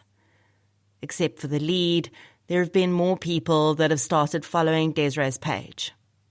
People do message me on Facebook if they've seen someone who resembles her, and we do look into it. I've had people from other countries messaging me, so the word definitely gets out there. Desiree's case and the release of the song were covered on the front page of the Boxburg Advertiser in 2022. On the day of the paper's publication, I posted on social media about how 24 years earlier, I had interned at the Boxburg Advertiser for a few months in my matric year. It was when I still thought I might be able to go to Rhodes University to study journalism. While there, I wrote an article about my high school changing to a no-bell system. It was published on the front page. Then, life happened, and I left my storytelling dreams behind for a while. In 2000, Desiree went missing, just kilometers away from me. I was living my best 20-year-old life at the time, and didn't even know Desiree. 2 decades later, I marveled at how we'd all circled back without even knowing it, and we're now together on the front page of the same newspaper. Isn't life strange, I thought. And I ended the post with a question still being asked today. Where is Desiree Reed? Chapter 4. Meadowbrook Doe. The deep vibration of the jackhammer suddenly ceases. The construction foreman is called over by the operator, his brow creasing in confusion at what he's uncovered. Towing pieces of broken swimming pool lining away, the foreman tries to get a better look. Kneeling, he briefly touches the green material. His eyes adjust, and he snatches his hand away as though the bones in the ground might come to life at any moment. He knows well enough that his job is now officially on hold. A body isn't buried underneath a swimming pool by accident. Someone's darkest secret has just been uncovered. When I covered the Meadowbrook Doe case on the podcast, it was my first Doe. If you consume any American true crime content, you'll regularly hear about unidentified bodies. In South Africa, they don't get much coverage at all. I guess this has to do with how limited our use of DNA identification has been in the past, and to some extent, how limited it remains. Jane and John Does in the US are regularly identified decades after their remains are found through the efforts of private organizations partnering with law enforcement, primarily using genetic genealogy. The terms Jane and John Doe have been used to describe unidentified people since at least the early 1900s. They were first used in the British legal system when landlords wanted to take illegal occupants of their land to court. They didn't always know their names, so Jane and John Doe started appearing in legal proceedings. The practice was abolished fairly quickly, but the term stuck as a way to describe people whose names are not known. In the true crime world, Jane and John Does are usually unidentified deceased people. To avoid confusion, a descriptor is usually added relating to the place the body was found or an article of clothing that sets them apart from other Does. It took me a little while to come to terms with the concept of covering the murder of a victim whose identity I didn't know. But this case made me think of every missing persons case I covered differently. Those missing people could very well be a Jane or John Doe somewhere. So, while I usually prefer to cover someone's story from as early as possible in their life, to the point when they become the victim of violent crime or an unexplained disappearance, in this case, I had to do the opposite. I had to start at the end point, with the acknowledgement of the victim's eventual fate, and try to work my way backwards. I did so in the hope that if I worked hard enough and had some luck, at some future time, we might be able to tell the beginning of this victim's story and give her back her name. On the 28th of March 2012, Rudy Marks was renovating his home in Meadowbrook, Germiston. He'd bought the house 2 years earlier, and part of his plan was to remove the pool that had been installed more than 20 years before. The water had been pumped out, and the concrete had almost entirely been broken away. Everything was going swimmingly, if you'll excuse the bad pun, until the team of workers reached the steps. The man who made the first sighting acknowledged later that he'd seen something strange as they broke away the concrete, but thought it was his imagination, so he kept working. Then he saw it again. I'm certain that, as most people would, the team assumed that they were looking at the remains of an animal when they peered down into the dark soil. The bones were scattered, and not obviously human. But there was clothing too, and the jawbone looked suspiciously large for a pet. For this episode, I spoke with journalist Charmaine Slater from Caxton Community Newspapers, who covered the Meadowbrook discovery and found the case haunting her for years. When she arrived at the house after receiving a tip-off from a resident in the street, the police were already there. Marks, the homeowner, had been alerted to the discovery by the workmen, and he immediately told them to down tools and contacted the police. Initially, officers from Bedford View took control of the scene. Meadowbrook, though technically in Germiston, is between the R24 and N12 and borders the Germiston and Bedford View precincts. The Marx's Street is closer to the N12, which is probably why Bedford View officers attended. But they quickly realised that this was a case meriting more senior attention, and the provincial team was alerted. When police began assessing the scene, they confirmed the initial fears of Marx and his workers. Although laboratory testing would be required for confirmation, it seemed likely that they had found human remains under the swimming pool steps. The remains were completely skeletonized and consisted of a jawbone, what appeared to be leg bones, and a piece of pelvis bone. Detectives also unearthed a green woolen dress, a pair of black tights, and a simple brass ring. Charmaine Slater was on the scene before the provincial unit arrived, and her good professional relationship with the local police meant she got some excellent photographs. Some of the pictures were published by Charmaine's paper, and as I looked at the dress while posting them on social media, something immediately stood out and sent chills down my spine. The material had been slashed in the chest area. My first thought was that the cuts looked like stab marks. Charmaine saw them too and shared my initial impression. She asked one of the police officers, and they said forensic technicians would confirm, but cautioned that the slits or tears could also be due to natural decay of the material. It's understandable that these officers would not have wanted to confirm or deny anything to the media at that point. It was far too early to speculate. But even to my untrained eye, the damage to the dress appears far too uniform and consistent to be from natural decay. The cuts also don't appear anywhere else on the dress, and it feels like too much of a coincidence that they would be in an area an assailant would target if they were intent on causing maximum harm to the person wearing it.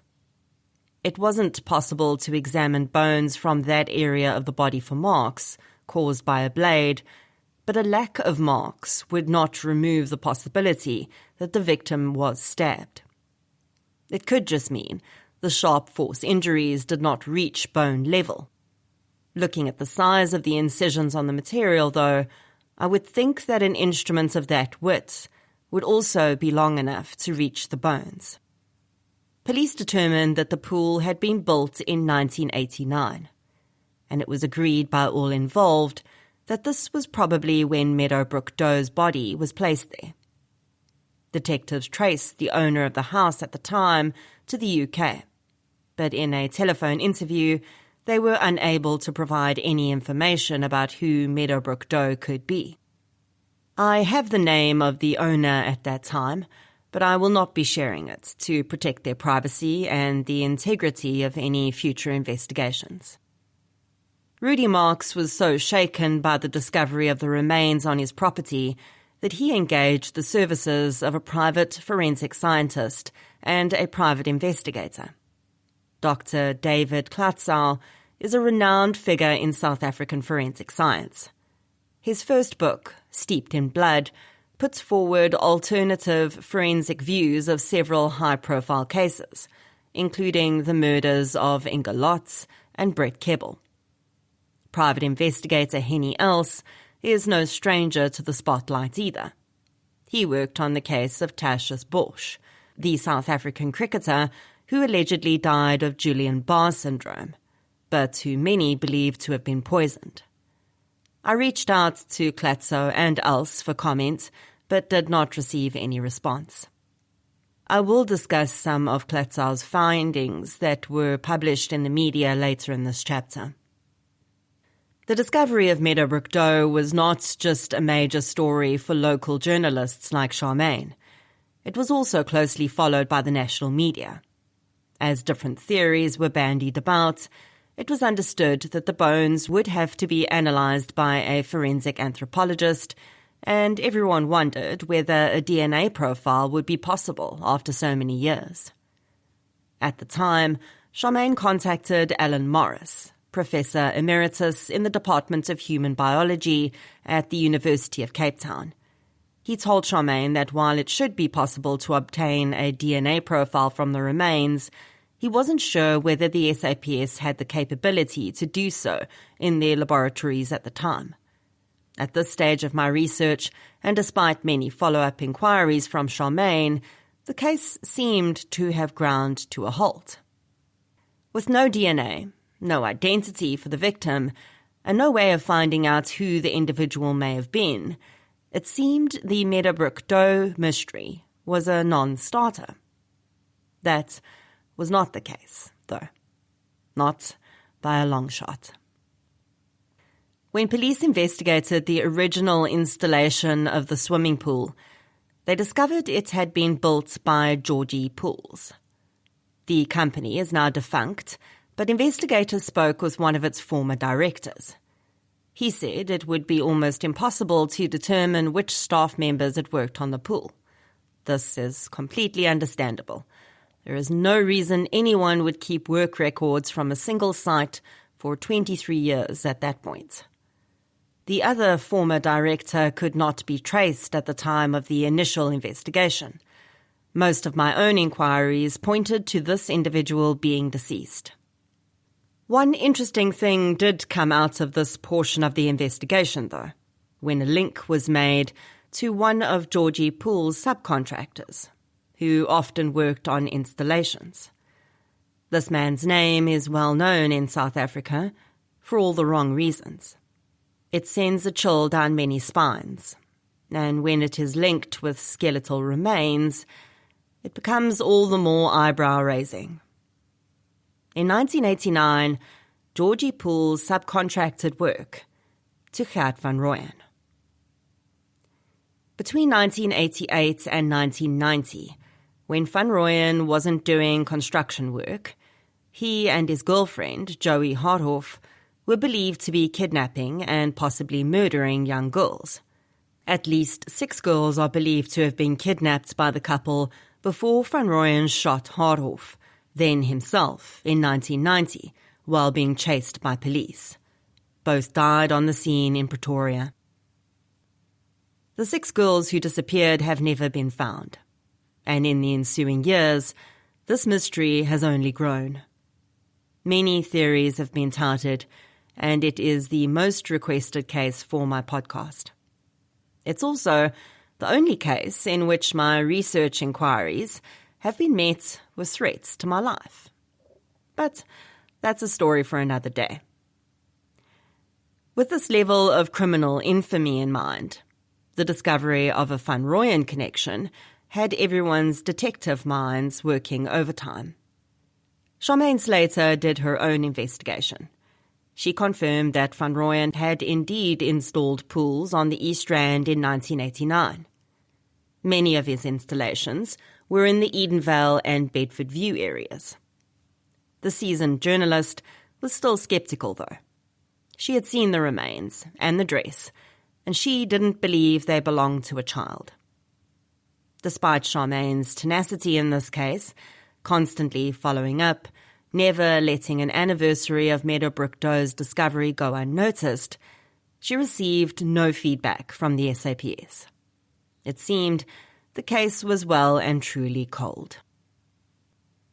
When I began investigating, I confirmed some developments with a source close to the case. I completely trust this source, but I also take full responsibility for these 2 pieces of information. I was able to confirm that the forensic anthropologist determined the remains of Meadowbrook Doe belonged to a black female. In 2013, reporters were told that the bones would probably be sent overseas for an attempt to extract a DNA profile, and that was the last anyone heard about that. I can tell you, however, that the extraction was successful, and the SAPS has a full DNA profile for Meadowbrook Doe. Sadly, when it was run through the DNA database of known missing persons, no match was found.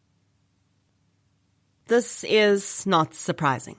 We did not have the same systems in 1989 that we have today, and the old systems did not translate well decades later.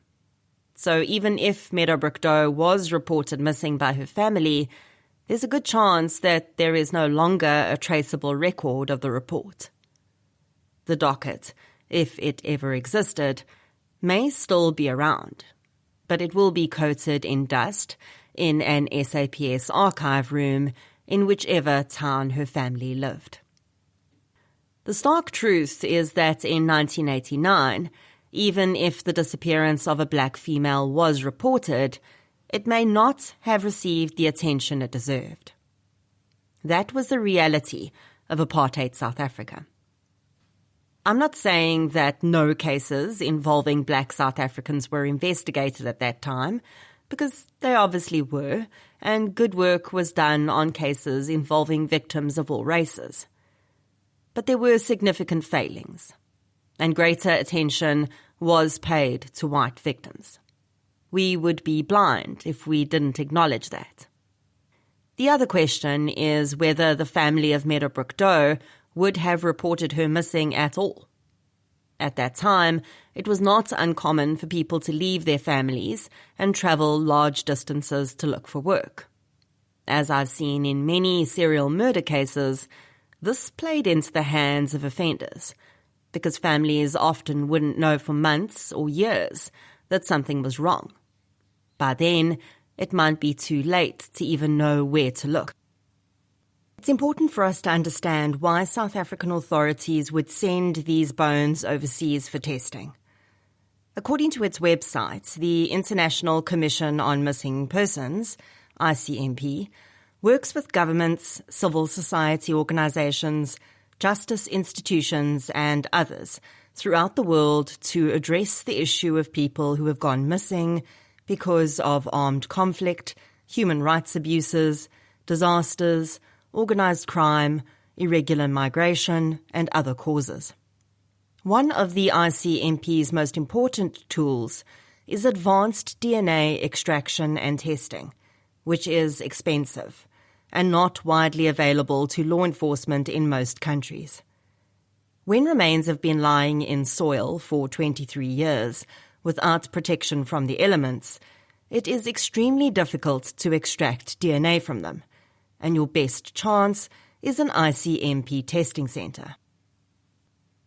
So the remains of Meadowbrook Doe, or at least some of them, were probably sent to the testing centre in Bosnia, and it is there that the DNA profile was extracted. When I looked into the ICMP and read about its work with South Africa, I stumbled upon something that got me thinking. The National Prosecuting Authority has a Missing Persons Task Team. The unit was formed during the Truth and Reconciliation Commission, or TRC, to help identify victims of apartheid-era atrocities. By the time the TRC finished its work, 477 victims of events discussed at the Commission were still missing, so the task team was not disbanded. Instead, it continues to work to help identify victims and burial sites.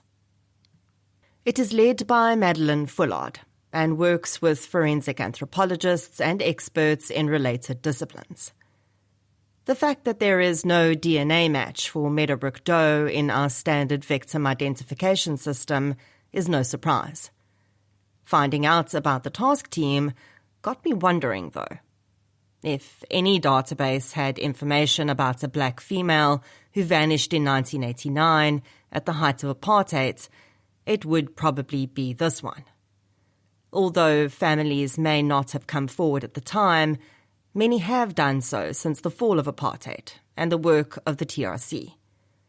They provide information to the task team, which tries to match people with grave sites and remains. There's a good chance that Meadowbrook Doe's death had no political motivation, but her name and DNA profile might have made it onto the task team's database. When I initially covered this case, I contacted the NPA and the SAPS to see if the database had been checked, but received no reply. With all this information now collected, I started to look at exactly what we know about Meadowbrook Doe's case. We know that one day in 1989, a woman left home and never returned. Even that might be presumption, though, because it's been suggested that the victim may have been a live-in domestic worker, so she may have been killed while at home. Meadowbrook Doe could have come from any part of South Africa, or even from a neighbouring country. To determine how likely it could be that she was a foreigner, I did a bit of research into migration patterns. In the 1960s, 70s and early 80s, immigration into South Africa from neighbouring countries for the purposes of work wasn't easy. Legislation made it the employer's responsibility to ensure workers left the country when their contracts ended. During this time, migrants would have been mostly men coming to work in mining and agriculture. Between 1984 and 1994, the number of migrant workers in the country decreased significantly, so it seems likely that Meadowbrook Doe would have been a South African citizen. On that day in 1989, Meadowbrook Doe may have woken up on those premises. She may have arrived for work, or she may never have been alive at that house. The only way we will figure out that part of the story is by identifying her. If we have Meadowbrook Doe's name, we could determine whether she was linked to the owners of the house in 1989. If she wasn't, she could be linked to a person who installed the pool. I believe those are the most likely options. Occam's razor. The simplest explanation is usually the best. I don't believe a random murderer happened to be driving past this house in 1989, saw a pool being built, and decided to use it to dispose of a victim. That would be too risky. In fact, even for someone living on the premises, it would have been risky, unless they were intimately familiar with the pool building process and knew exactly how and where to bury their victim so she would be directly under the stairs. The pool stairs are usually installed last in the process, so the murder would have had to have taken place at exactly the right time to conveniently use them as the place of burial. I refer here to a murder because, to me, it seems clear that foul play was involved. Meadowbrook Doe did not crawl under that swimming pool foundation and die. I also firmly believe that the incisions on her dress are stab marks. If one of the pool builders was involved, it's unlikely to have been a labourer. It was probably someone with authority, someone who knew they could call the shots to avoid having their secret discovered as the pool was finished. That brings us back to Gert van Rooyen.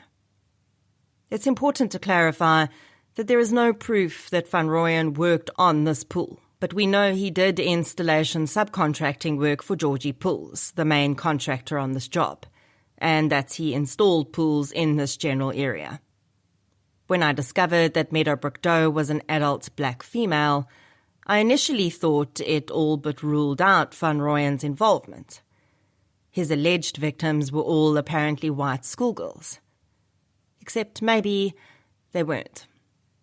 In recent new investigations, some sources have alleged that when Van Rooyen's home in Pretoria was searched after his death, cut-up school dresses were found.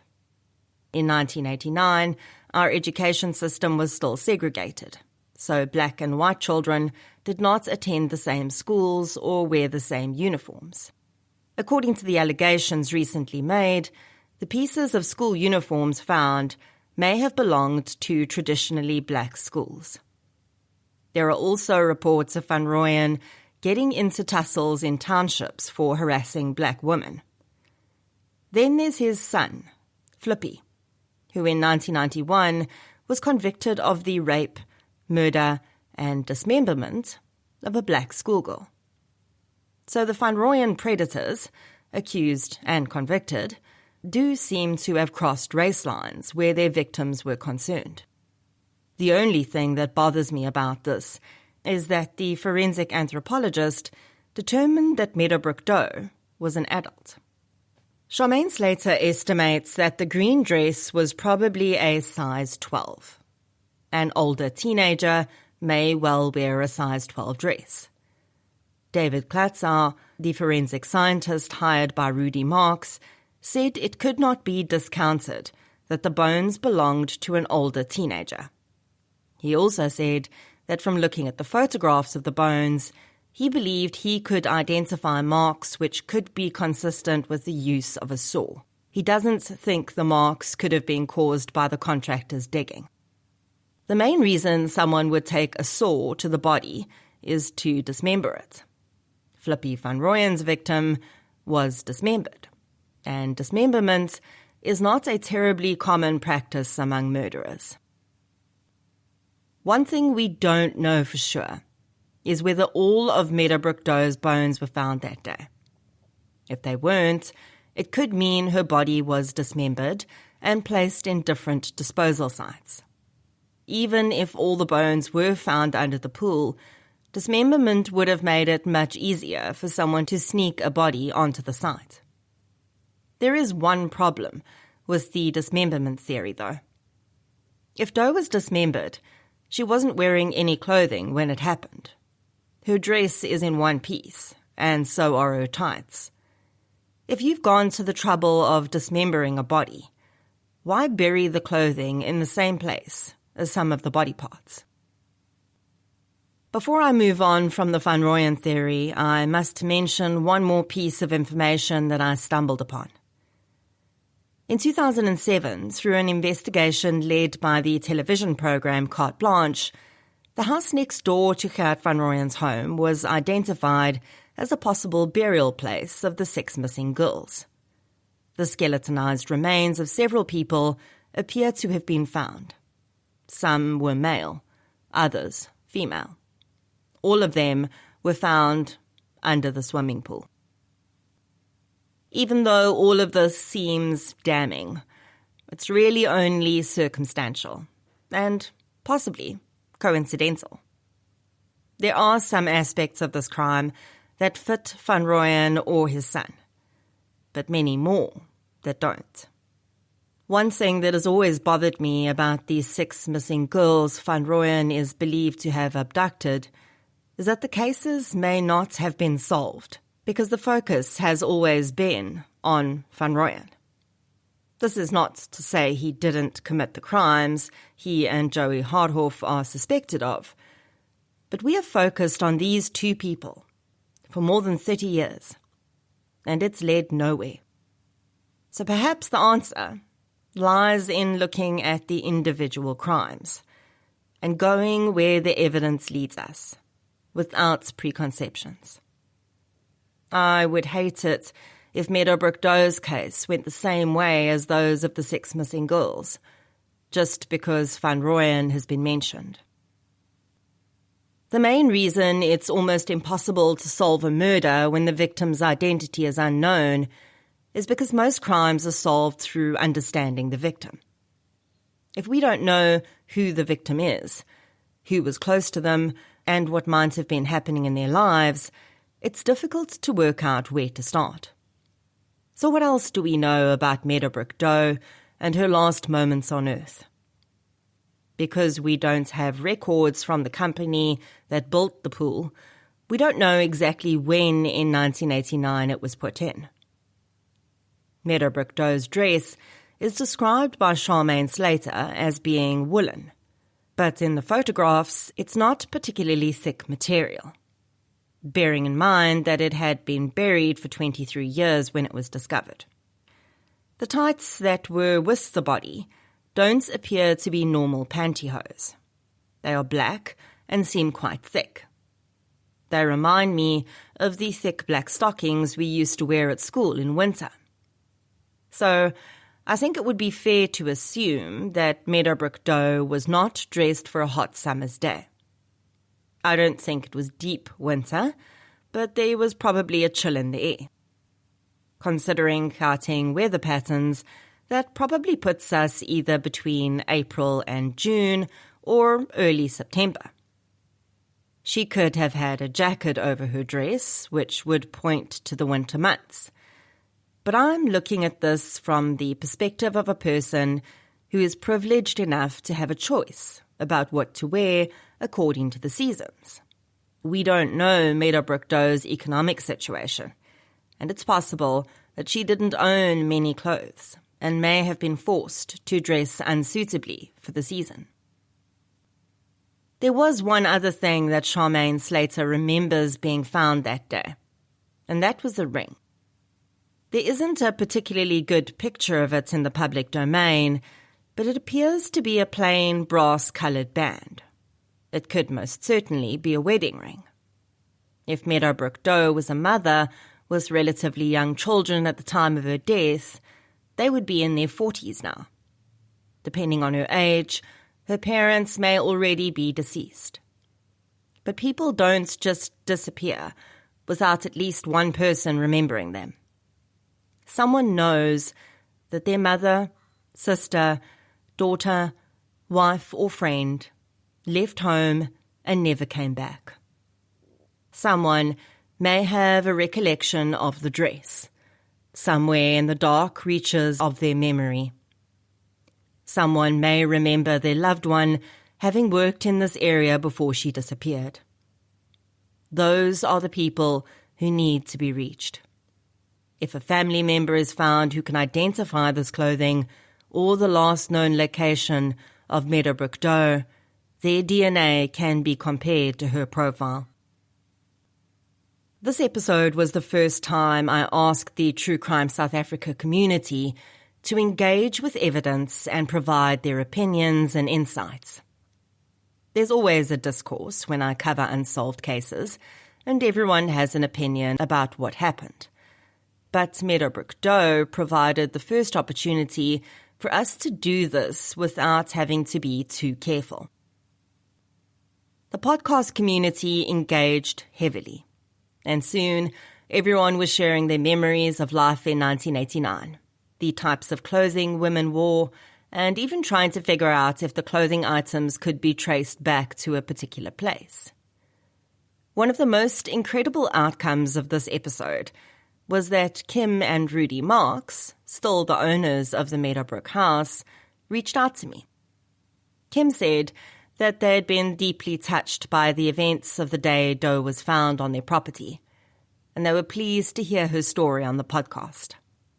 Over the years, the Marks family have never been able to forget Doe, and they remain committed to doing anything in their power to help resolve her case. At the time of Doe's discovery, they weren't living in the house. After buying it, they wanted to renovate before moving in. Perhaps this made a difference to how they experienced and processed the discovery of Doe's remains. Having a dead body found on your property is undoubtedly an uncomfortable situation. For many, it could change the way they see the home forever. Kim, though, says she feels it is now a peaceful and tranquil place, and she hopes that it has given Doe some peace, too. She often thinks of Doe, and in times of meditation, she's tried to connect with whatever essence of her remains there, hoping to discern her name. Something that stood out to me in this case is how we see skeletonized remains differently from recently deceased or slightly decomposed bodies. Layers of skin, tissue, sinew, and muscle seem to hold a sense of humanity. Once they are gone and only bare bones are left, most people find it easier to forget that the remains were once a human being. No one is really horrified by the sight of bones. On social media, pictures of recently deceased people are seldom shared. But when a skeleton is found, it seems to be fair game. I try to remind myself, though, that if a family member were to see those bones, they would feel very differently. Unfortunately, none of the avenues I tried when I released the episode have yielded any results. Knowing that we have a DNA profile for Doe, though, makes all the difference. It means we now have a far better chance of one day finding a match in a database. Vanessa Lynch of DNA for Africa, which supports the development of DNA databases and casework programs across the continent, recently put me in touch with an academic who is working on a new DNA identification database project. And that could lead to progress in this case. Each time I meet someone who works with DNA databases, I bring up Doe's story. One day, I'll meet the right person, and we'll find a way to give Doe back her name. I'm also painfully aware that Doe is only one of countless unidentified victims, many of which involve people who disappeared during the apartheid era.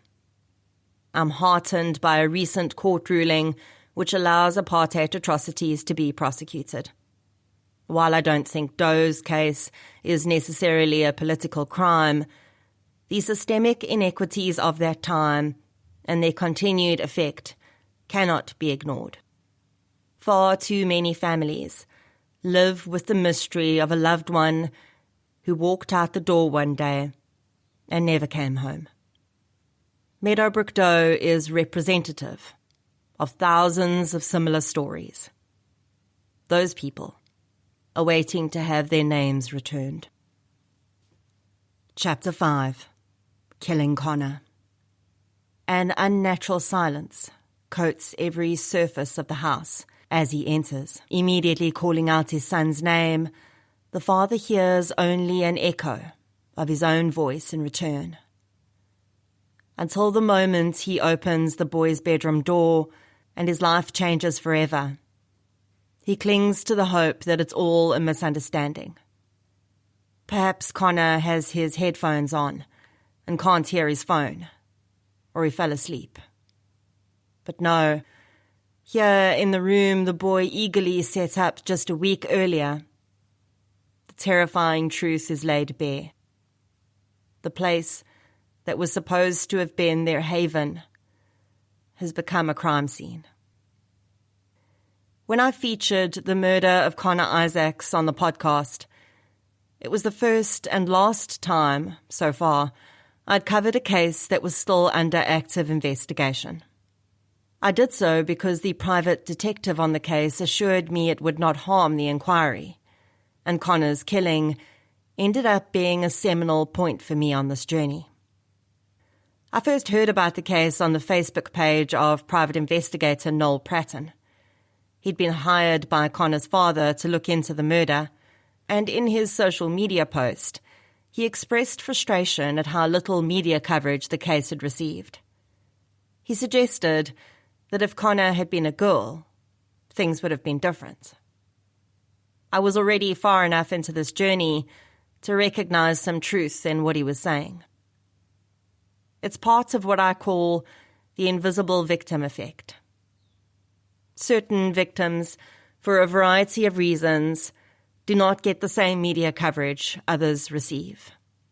This could be down to race, gender, where they live, a high-risk lifestyle, a dodgy background, or even something as simple as their case coinciding with a higher-profile crime. The Oscar Pistorius trial, for instance, eclipsed almost every other crime news story for months.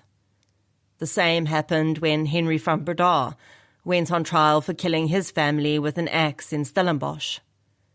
I regularly come across shocking cases I've never heard about, and often find they were squeezed out of the media by more newsworthy horrors. So, rather than rolling my eyes at Pratton's claims, I offered to balance things out a bit by covering Connor's case on the podcast. Another aspect of Connor's case that made it different was that it was the first time I had met the family of a victim in person. I'd spoken to relatives over the phone, but sitting in the same room with this level of raw grief shifted something inside me. It made me even more committed to covering cases of violent crime. And today, I think about Connor's parents every time I engage with a family.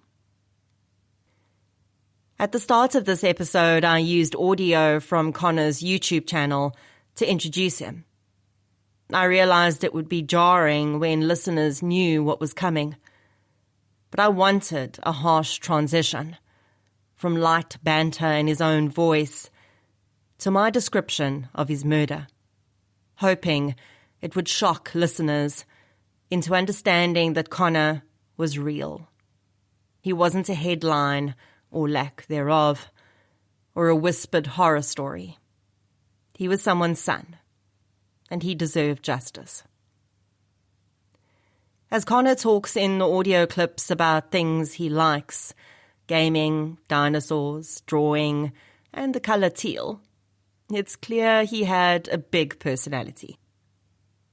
I would discover in the years to come just how deeply that gregariousness had touched others.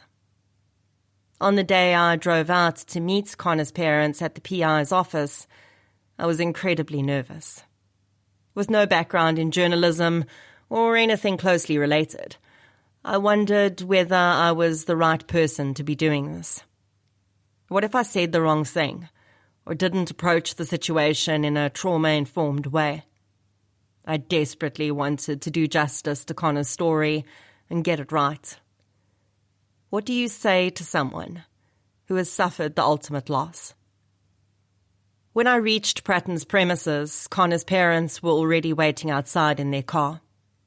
And from the moment I met them, my nerves dissolved. I realized that my anxiety was nothing compared to what they were feeling.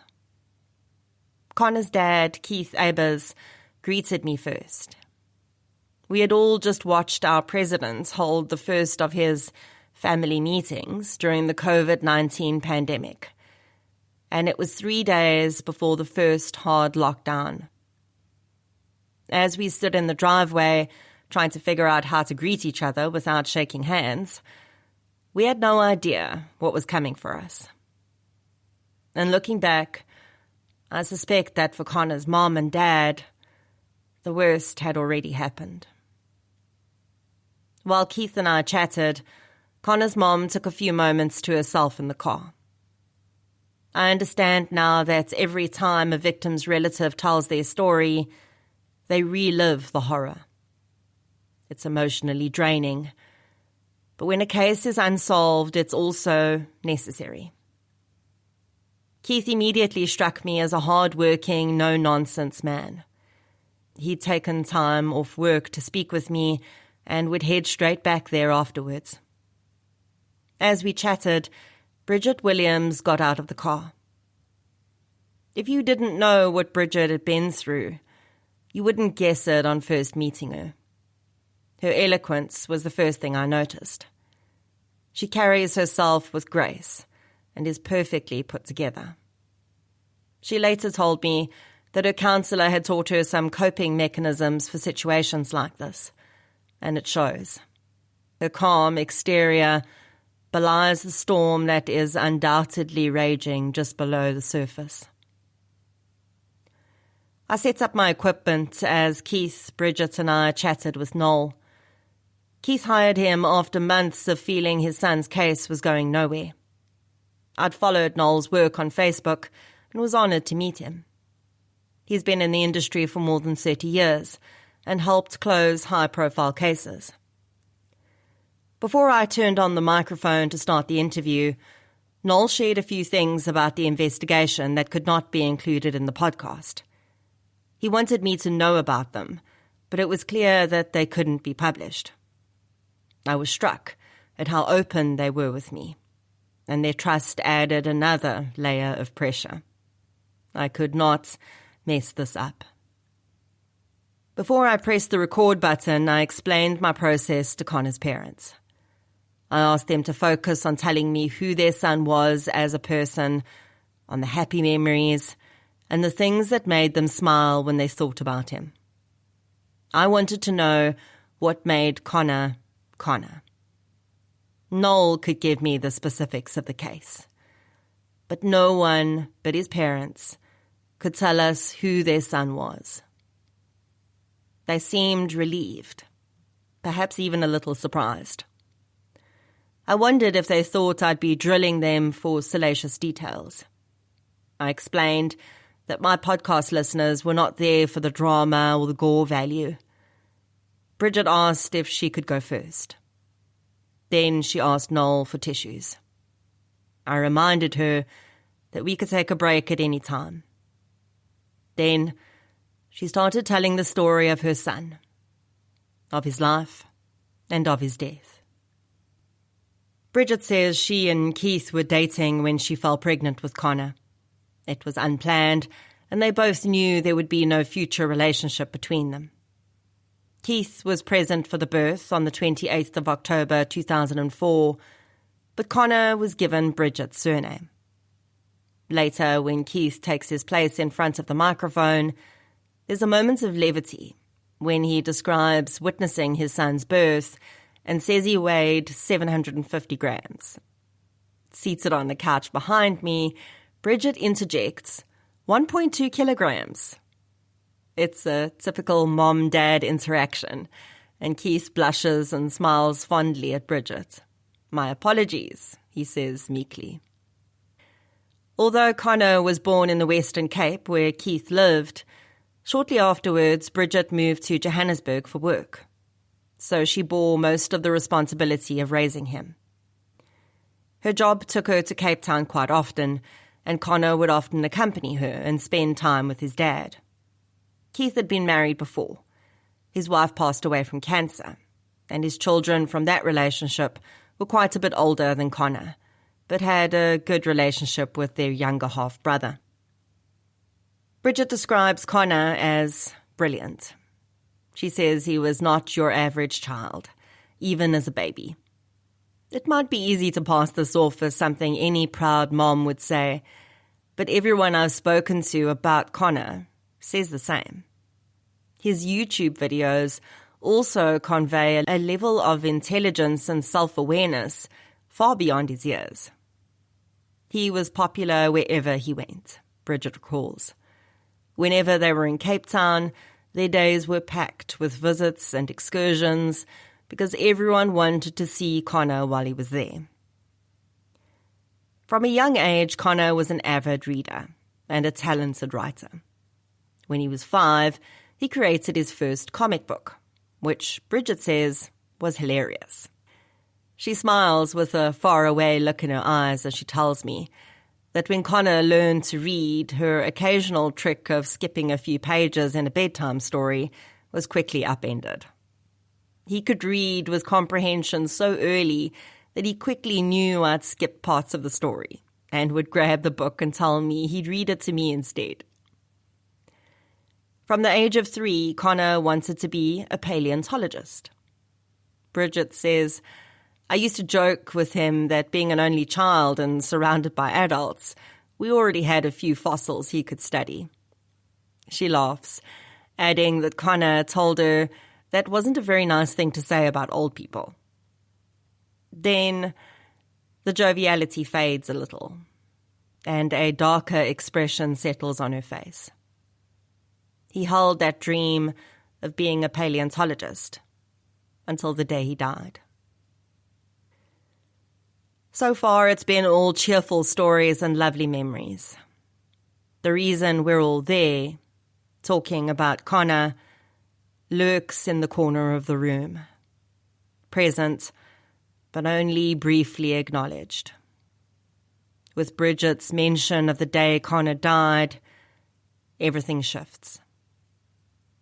She says out loud the words that have been hovering on the edge of every visualized memory. He will never get to realize that dream now.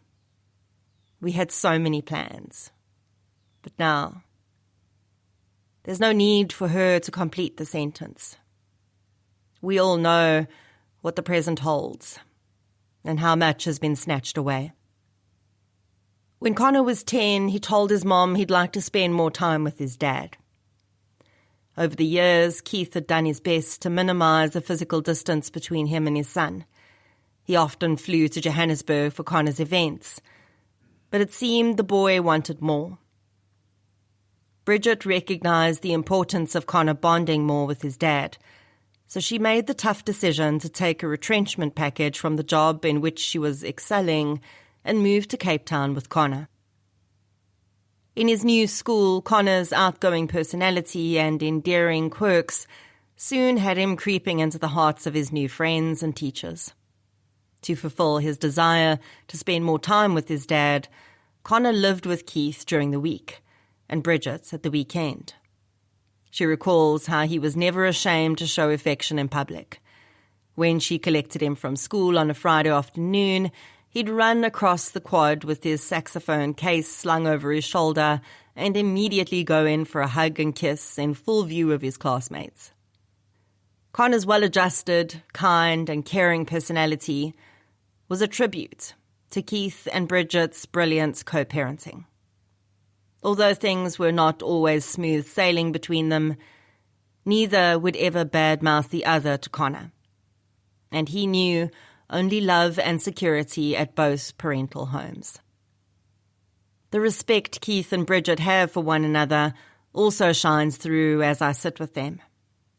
Even after the terrible pain they've endured, there is a bond between them that is almost palpable. Connor was a deeply empathetic child. Even as a teenager, when it's normal for a certain level of selfishness to set in for a while, he always looked out for others. Bridget fostered this empathy by ensuring he was always aware of the struggles others endure. When they travelled, she shared the geopolitical background of places such as Syria and Turkey, helping Connor to understand how deeply people suffer because of tyranny and war. Bridget laughs at one point and says she doesn't want people to think she's painting her child as this perfect being. He was also incredibly untidy, she says fondly. I was always having to remind him to pick up after himself and make his bed.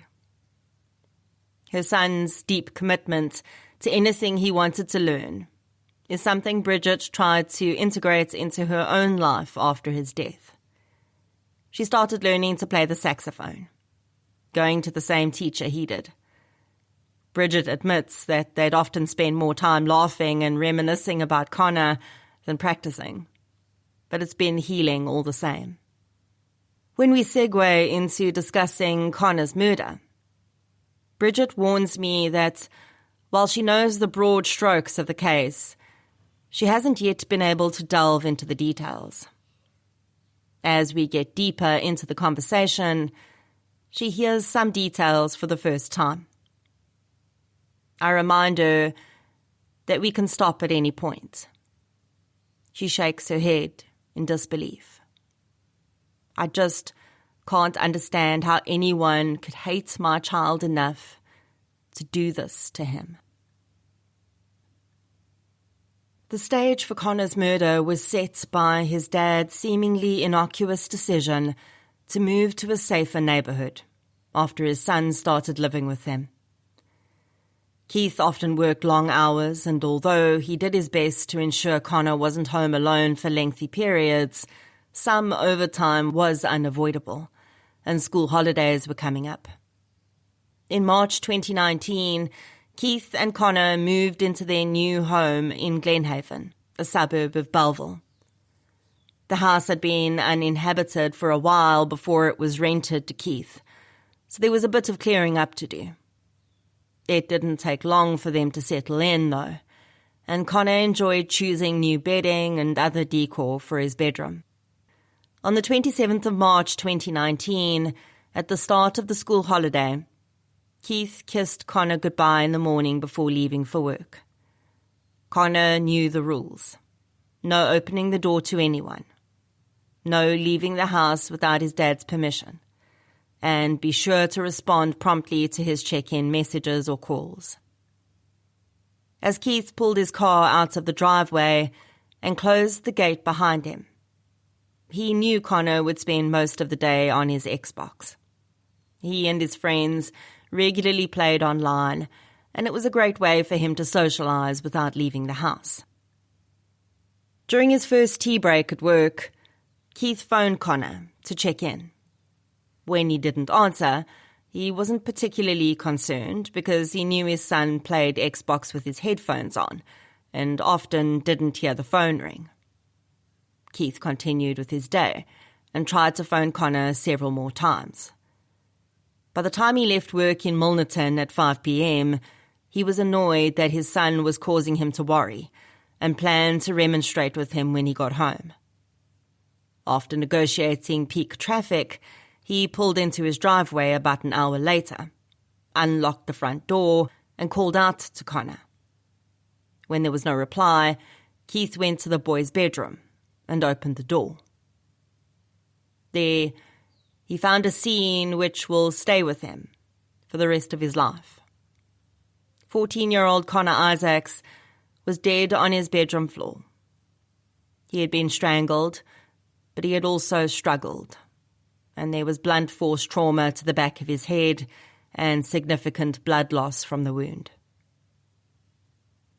Bridget Williams was at home and already in her pajamas working on her laptop when she received the call that so violently reshaped her existence. She couldn't really understand what Keith was saying, and as they both remember it, he was just shouting her name and Connor's and telling her to come quickly. She drove to Keith's home on autopilot and remembers very little about the night after that point. What Bridget would have seen as she arrived in Glenhaven was a street lit by the flashing lights of emergency vehicles. Paramedics arrived soon after Keith called them and declared Connor dead. An investigating officer was quickly assigned to the case and arrived to take over the scene from the first responding officer. After speaking with Keith to understand which doors or windows he may have touched, it was determined that no forced entry had been made. The only window that didn't have burglar bars led into a bathroom at the back of the house. It could not be seen from the street, and it seemed likely that this was where the killer or killers had entered. After murdering Connor, the perpetrator had stolen several electronic items, including Connor's phone and his Xbox console, and fled. Several pieces of evidence were collected, including DNA, but it would take months for them to be processed. In his portion of the interview, Keith expresses his deep regrets at moving to Glenhaven. I honestly thought I was doing the right thing for Connor. It was all for Connor and his safety. If I hadn't done that, things would have been so different. While every parent of a murdered child lives with the what-ifs about the circumstances of their child's death, it's clear that Keith will live with this regret for the rest of his life. As much as he consciously knows what happened is not his fault, he cannot help thinking about how his decision to move contributed to his son's demise. Keith shares some lovely memories of his time with Connor, such as an outing to Milnerton Lagoon that felt like the perfect day. And he echoes Bridget's sentiments about their son's intelligence and empathy. At the outset, I'd planned to see how Keith coped with the interview before deciding whether to ask him about the night of Connor's death. As he sits behind the microphone, though, grief etched into the premature lines on his face. I know I cannot do that to him. Many others in my position would probably ask anyway, because the descriptions coming from his mouth would make an incredible soundbite. I allow myself to be guided by my gut, though. Not doing any more harm to those deeply pained people is the most important thing. And forcing this father to describe the scene of his son's murder serves no real purpose. So I thank Bridget and Keith and once again assure them of my best intentions. They leave, and I stay with PI Noel Pratton to discuss the investigation. Noel explains that Keith approached him 3 months after Connor's murder. He describes what has become a familiar scenario for me. The SAPS was not communicating with Connor's parents. Detectives seemed to be dragging their feet, and vital leads were either ignored or not followed up quickly enough. Noel doesn't believe the SAPS is useless or lazy. He knows how overworked and under-resourced it is. But that is not the victim's problem, and justice must still be done. The PI had been in touch with the investigating officer, a Sergeant Alexander. While the man was professional and courteous, he says it was clear that he wasn't going to give Noel much information. The docket was locked down, and Noel struggled to get access to the physical evidence. He found this refusal to share information surprising, because it's not the type of interaction he's used to.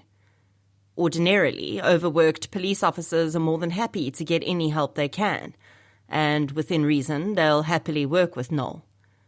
He eventually went to the head of detectives in the area, and even that had no effect. Noel continued with his own investigation. He visited the house, which had since been repainted. Keith had moved out almost immediately after Connor's murder, and interviewed as many neighbours as possible. At the time of my interview with Noel, he was still hopeful. After speaking with the general in the SAPS, calls were made and emails were sent, which seemed to bode well for future cooperation. He'd also eventually seen the docket, and although he wasn't permitted to go through it, he felt reassured because it was substantial. He hoped this meant a lot of work had been done on Connor's case.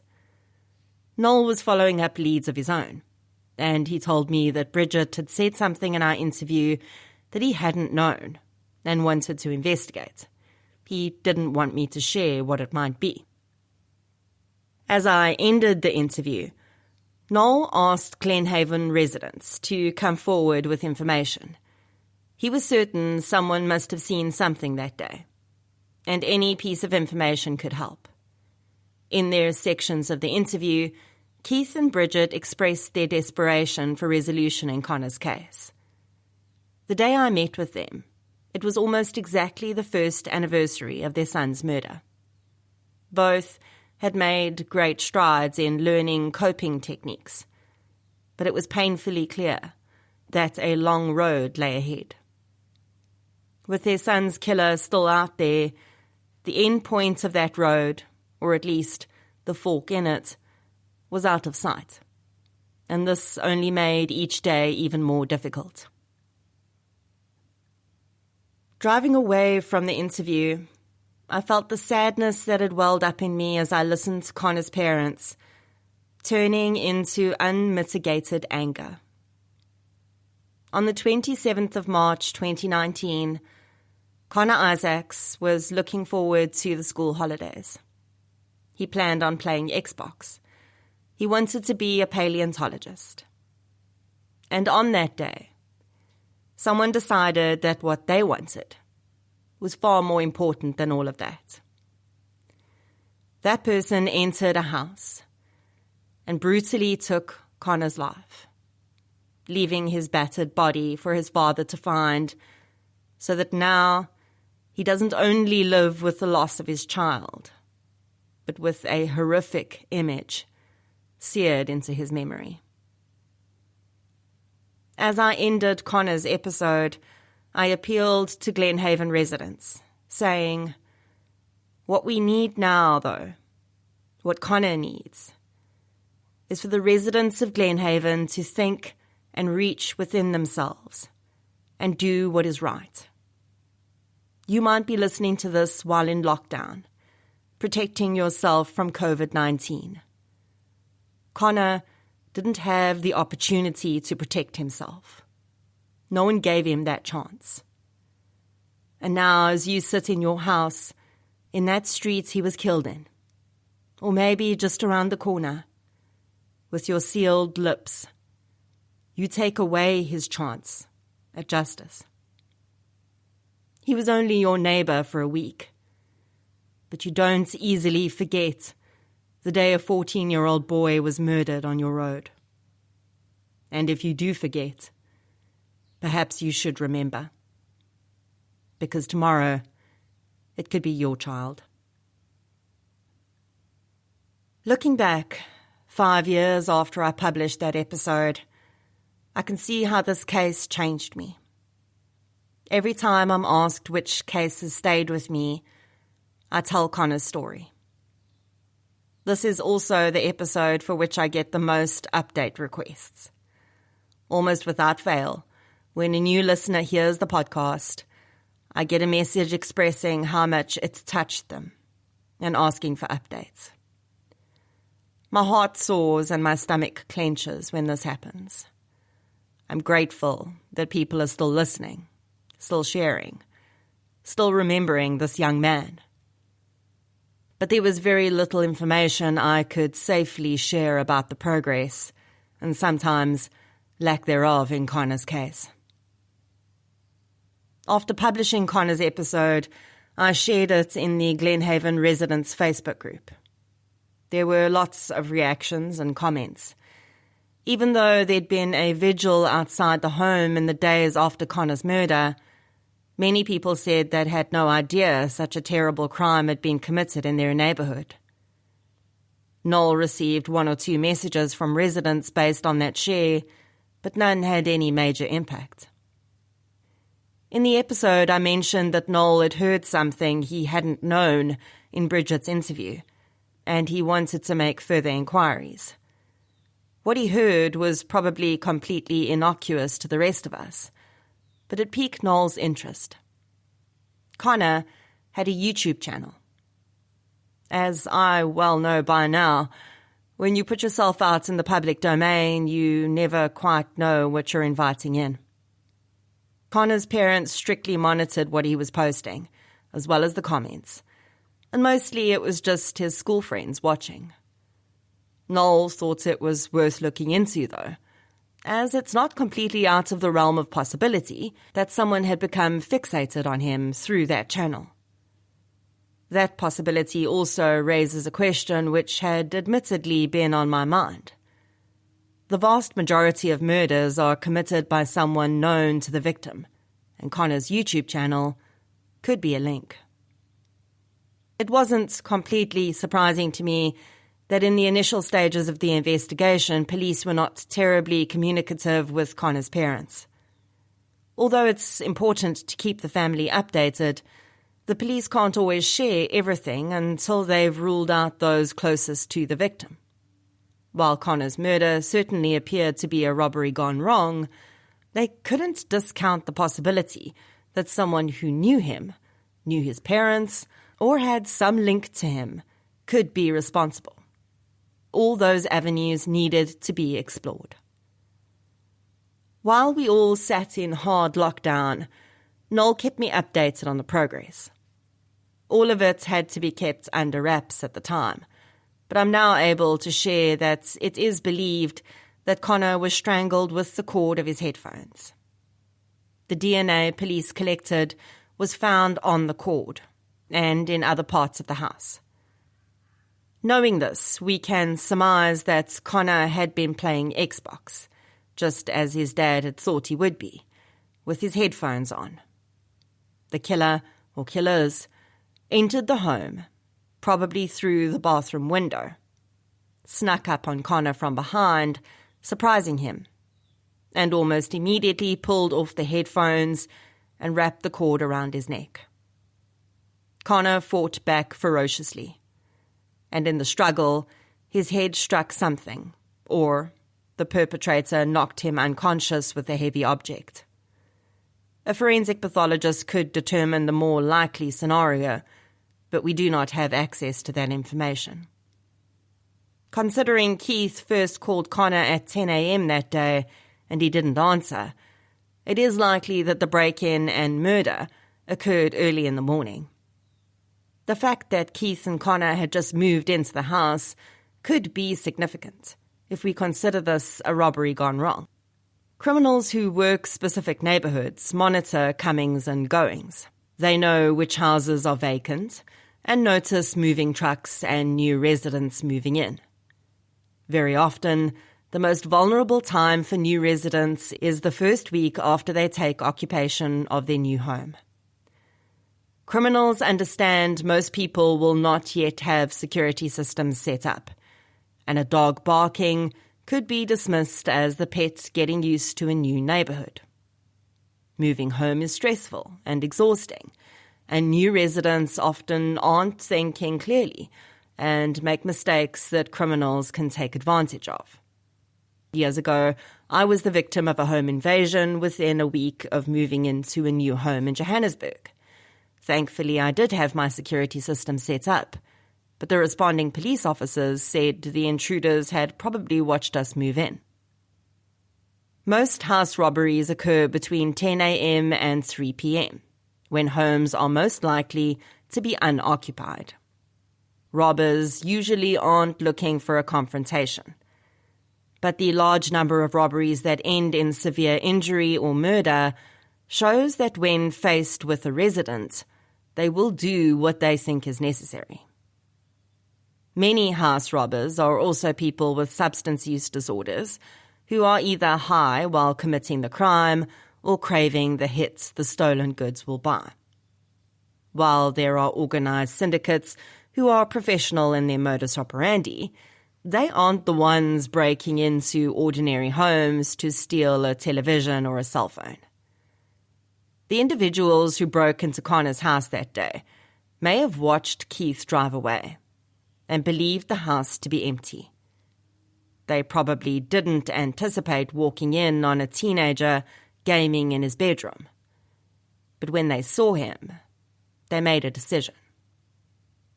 They could have gone back out through the window, and Connor would never have known. They could also have crept around the house and stolen a few items, probably without Connor even noticing they were there. But they saw the Xbox and Connor's phone, probably lying on the table nearby, ready for his dad's checking calls, and decided they wanted those items. I say they in these descriptions because of another update that was received after the episode aired. When I first published Connor's story, we didn't know how many perpetrators had been involved. Witnesses came forward, though, who had seen two men outside Connor's house on the morning of the murder. The identity of those witnesses is protected for their own safety. On the 19th of August 2020, I received an update that got my heart racing. There had been an arrest. Connor's stolen cell phone had been switched on and was in use. The SAPS tracked it and arrested the man in possession of the device. I've covered many cases in which locating a victim's stolen cell phone results in the case being solved. And in almost every one, the person with the phone was not the killer. This proved to be the case here too. But the SAPS hoped he could identify the person who sold him the phone. It also planned to hold an identity parade with the eyewitnesses to be sure no one recognized the man. I look back now at the naive surge of hope that coursed through me at that time and smile ruefully, because absolutely nothing else seemed to come from Connor's phone being found. At least not at that time. I've stayed in touch with Bridget as much as possible over the years. In 2023, I had an idea I wanted to run by her on some new contacts I'd made in the DNA community who might be able to help. During our conversation, she mentioned that fingerprints had been recovered from the scene, something else I hadn't known at the time of the episode. With DNA, fingerprints, and a link to the person who bought Connor's phone from the killer, I was once again shocked that there was still no resolution in this case. Since Connor was murdered, though, things have changed in the DNA sphere in South Africa. In March 2023, the DNA Act was finally signed into law. Among other things, it gives authorities the ongoing power to collect DNA samples from suspects and perpetrators of Schedule 8 offences, such as murder, rape, robbery and kidnapping, including convicts, before they are released on parole. Ongoing, because it's not the first time this has been allowed. Previously, authorities had the power to collect convicted offenders' DNA, but only 18 months was allocated for the task to be completed. Unsurprisingly, with a prison population of about 160,000, those tasked with DNA collection did not even get through 10% of offenders in that time. Even so, the samples collected were matching crime scene samples almost daily during that period. One success story involves Sikangele Mki, who was convicted of housebreaking and had his DNA collected. His DNA profile was entered into the database, and searches began in the background. Within days, Mki's DNA was matched to a series of unsolved rapes. He was eventually convicted of 30 counts of rape and 27 counts of kidnapping. Without the DNA collection, he would have served a few months in prison and been released to continue his serial crimes. The reason it's so vital for DNA to be collected from convicted offenders is because we know criminals usually don't offend only once. South Africa has a recidivism rate of almost 90%, meaning that 9 out of 10 offenders released on parole or after completing their sentence will reoffend. Connor's killers may well be seasoned criminals. It's relatively rare for an offender to strangle a child to death the first time they break into a house, especially when that child was not even aware of their presence. So it is entirely possible that the DNA and fingerprints found on the scene could come from someone who is incarcerated or has been released from prison. Unfortunately, even though we now have the legal tools to complete the offender's DNA database, our testing facilities cannot quickly process tens of thousands of additional samples. In 2024, Minister of Police Becky Cele said that the 5-year DNA testing backlog in SAPS-affiliated laboratories had been cleared. By 2025, there was a new backlog of 140,000 samples. This involves only active cases and does not take account of convicted offender DNA waiting to be processed. Sadly, the longer it takes to get a complete database of convicted offender DNA, the greater the possibility that these offenders are being released, reoffending, and creating additional caseloads. It also leaves parents like Bridget and Keith out in the cold, with no idea who killed their son. Connor's case has had several investigating officers over the past 5 years. When I spoke with Bridget in 2023, a new detective had promised to run the fingerprints again, as those databases are always kept relatively up to date. There was no additional feedback, and Bridget expressed the fear that Connor's case had gone cold. Then, while I was writing this book, I sent a message asking Bridget for permission to include Connor's case. She called me immediately. That in itself was strange, because we mostly communicated by WhatsApp, and the conversation that followed blew my mind. Although this book is supposed to be about updates in the cases I've covered on the podcast, in the interests of justice, I am going to have to leave you on a knife's edge. Not for sensation or for the sake of a cliffhanger, but for Connor and the justice he may be about to get. This is the situation at the time of the book going to press. By the time you're reading it, what Bridget told me may or may not have developed into something concrete. But as I type this, my hands are shaking. Could Connor's case become one of the 10% of murders in South Africa that are actually solved? Chapter 6. Missing from the courthouse. The young man's heart hammers in his chest as his fingers are rolled in ink and the walls, loops and arches making up his identifying marks are imprinted onto the police document. His belongings are bagged for him to reclaim when he's released, and he's led away. Those clear plastic bags will remain sealed, though, and before long, they will become evidence in a search for the truth. My episode on the disappearance of Keegan Deploy was the first in which the intro music was that special song written by Desiree Reed's niece and nephew. Releasing Void into the world was such a touching moment. Now Desiree's legacy was at work, helping to tell the stories of others like her who had disappeared without a trace. Every family is unique, and not everyone is comfortable with their recorded voice being used on the podcast. So I leave that entirely up to them.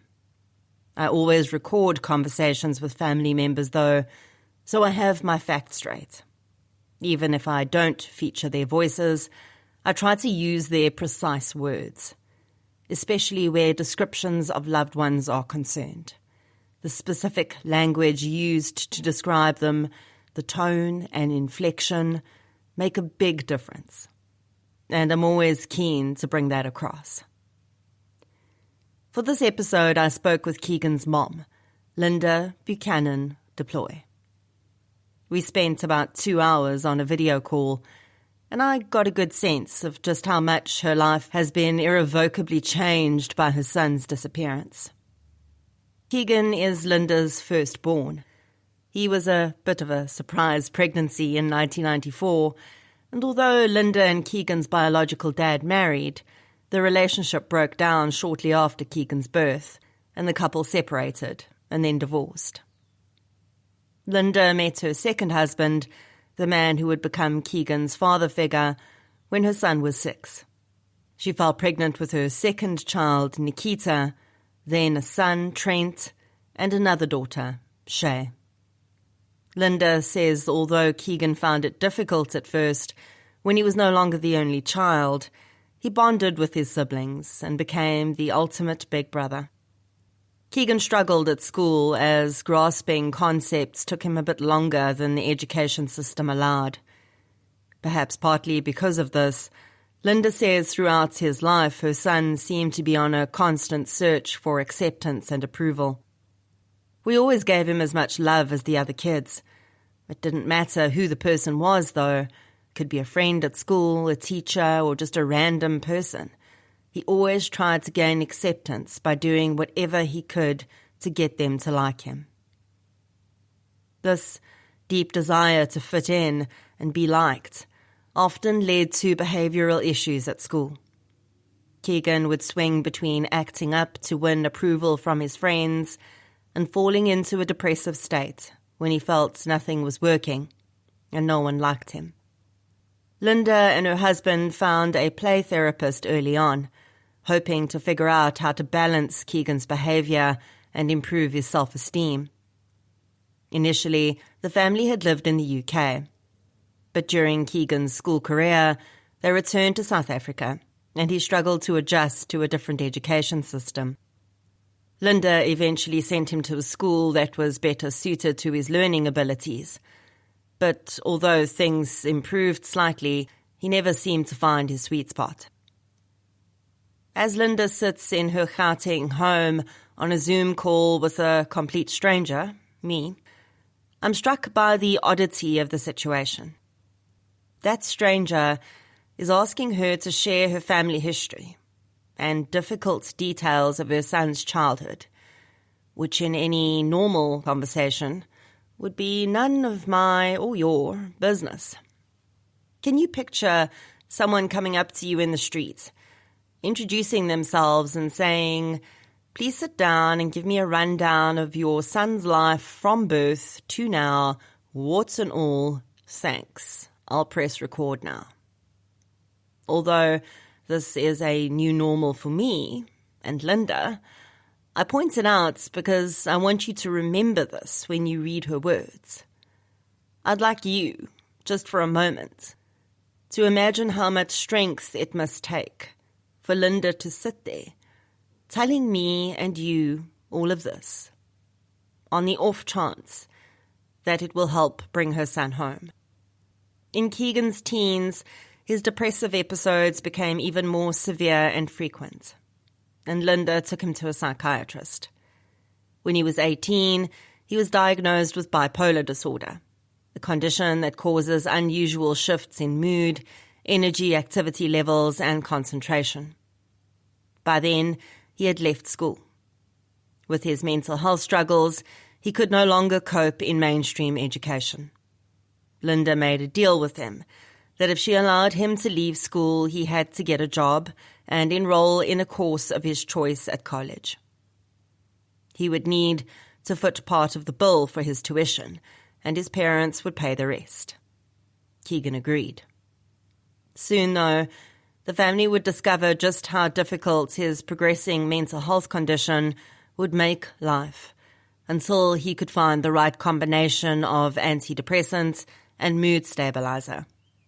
When he was 6, Keegan was legally adopted by his stepfather at his biological dad's request. The Deploy family never felt the need to raise this with Keegan, as Linda's husband was his father figure. When Keegan was 16, though, he needed clarification and had to come to terms with the fact that his biological dad had never been in his life. When he was 18, he met his biological father.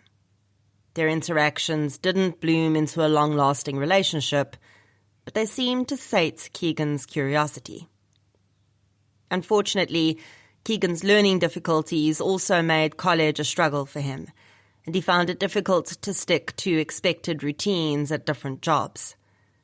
Linda also feels that his level of emotional maturity was at least 5 years behind his peers, which may have meant the expectations of employers and co-workers were beyond his capabilities.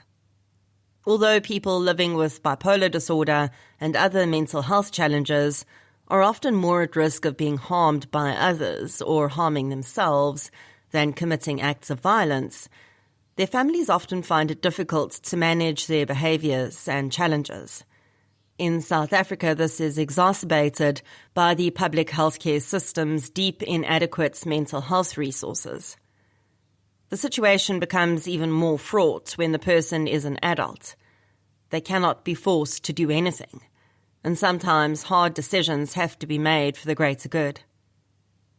In 2017, when he was 22, Keegan was involved in a car accident in which he sustained severe injuries, including 2 broken ankles. By that time, he had been in and out of his parents' house as the family struggled to help him while also maintaining a stable home life. Keegan knew that if he was desperate, his parents would always be there for him. But Linda admits that there were times when Keegan lived in homeless communities. After the accident, Keegan was in a wheelchair for 6 months, and Linda and the family cared for him at home.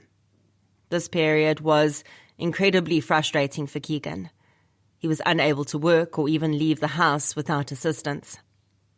Although Keegan's injuries healed, he struggled to find work. And then, in a devastating blow to the family, Linda's husband lost his job.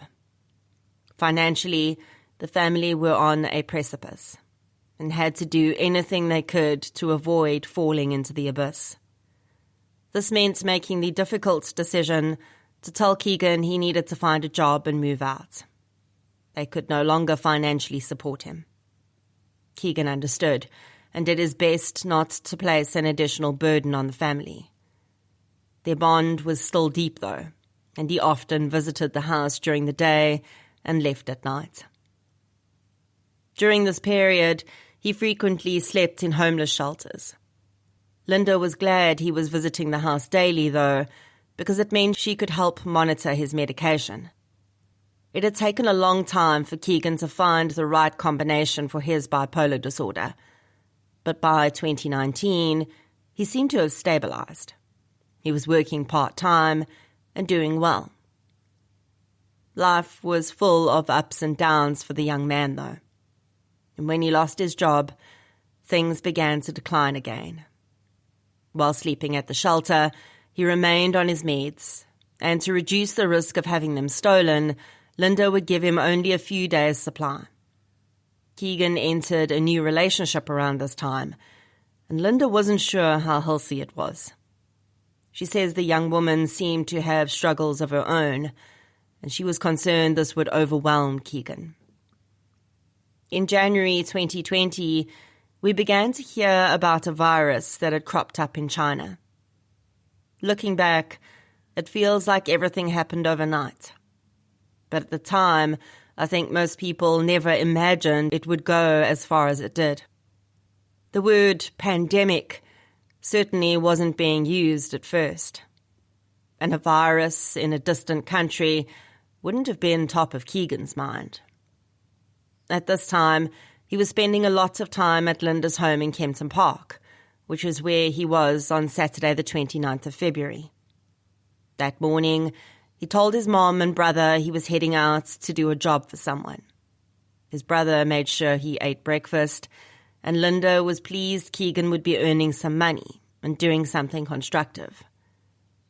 Little did she know that this was the day when everything would change. Following accounts has been pieced together from 3 sources: Linda Duploy, Michael Fenter of South African Community Crime Watch, and a man I will refer to as Steve. It's not his real name, but he is a trusted source with reliable information. I can't say more than that without giving too much away. After leaving home by 12:01 p.m., Keegan Deploy was at a Pick and Pay Hyper in Montana, Pretoria, where he bought a 4-kilogram bag of charcoal briquettes. He paid cash and was given 15 Rand and 10 cents in change. As Keegan left the store, it is believed he was stopped by the security personnel. That afternoon, he was arrested and charged with shoplifting. The circumstances of this incident are unclear, but it is believed that he tried to leave the store with an air fryer or similar appliance without paying for it. Keegan was taken to Senoville police station, where he was processed and booked into the holding cells. His belongings, including the receipt for the charcoal purchase, his cell phone, a cell phone charger, a packet of cigarettes, a belt, a cigarette lighter, a debit card belonging to his girlfriend, the change from his purchase, and his wallet were placed in evidence bags and sealed. On the evidence bags, the booking officer wrote their own name, the date of Keegan's arrest, the case number, and the word Senoville Prisoner's Property. Some articles have stated that Keegan was not given the opportunity to phone anyone from the police station, but we don't know that for sure. We do know that no one in Keegan's family received a call. When I spoke with Linda about this, she reasoned that Keegan may not have wanted to contact her, perhaps because he was ashamed and hoped he could resolve the matter without her finding out. This wasn't a serious charge after all, and Keegan probably reasoned that on Monday he could arrange bail or make some other plan without having to involve his family. Unfortunately, things did not play out that way, which is why the next 6 months are a bit of a black hole for everyone. Linda had been under the impression that her son was headed to Johannesburg that Saturday. She didn't hear anything from him that day, but the following day she received a call from one of his friends asking if she had heard from him, as they couldn't find him. Linda tried Keegan's phone, but it was turned off. She began to worry and went to Norcombe Park Police Station, intending to report her son missing. There she was informed that Keegan had been arrested in Sinoville and transferred to the remand centre at Pretoria Central Prison to await trial. Linda would have been assured by the officers at Norcombe Park that the charge was not serious and that he would probably be free relatively soon. But that is not what happened. On the 5th of March, news broke of the first confirmed COVID-19 case in South Africa, and things moved pretty quickly after that. 26 days after Keegan's arrest, the country went into hard lockdown. At correctional facilities, only staff and new inmates were allowed to enter and exit. Visits were halted, and the incarcerated had no contact with the outside world. Awaiting trial inmates could not see their families or legal representatives. In April, the Department of Correctional Services, or DCS, recognizing that it was sitting on a ticking time bomb with huge numbers of inmates in one place, began releasing awaiting trial prisoners and those whose sentences for non-violent crimes were almost complete. These individuals were tested for COVID-19 and released if they had a place to go. Keegan was not among them. Keegan's next vaguely confirmed movement occurred on the 23rd of July 2020, when he allegedly appeared before a Pretoria North magistrate on the shoplifting charge. He pleaded guilty and was handed a sentence of 30 days in prison, suspended for 5 years. As he had already served nearly 5 times that, according to court officials, he was free to leave. And that's what he allegedly did. Now for an explanation of all these vaguely, allegedly, and according to references. That day in court was the last time Keegan Deploy was seen or believed to have been seen. He then disappeared, and for 5 years there has been no sign of him. In truth, we don't know for certain that the person who appeared in court on the 23rd of July was Keegan. This is because there are no cameras at Pretoria North Magistrates Court, as Michael Venter found when he went there as part of his investigation. There is no footage of Keegan entering or leaving. And even if there was CCTV footage, from surrounding shops for instance, most of them hold it only for 30 days. And Keegan's disappearance came to light only much later. For 6 months, Linda Deploy was told her son was in a locked-down remand centre. According to the DCS employees, he wasn't going anywhere, and she wasn't allowed to see him. She was told that as soon as the court system was functioning again, Keegan would be given a trial date.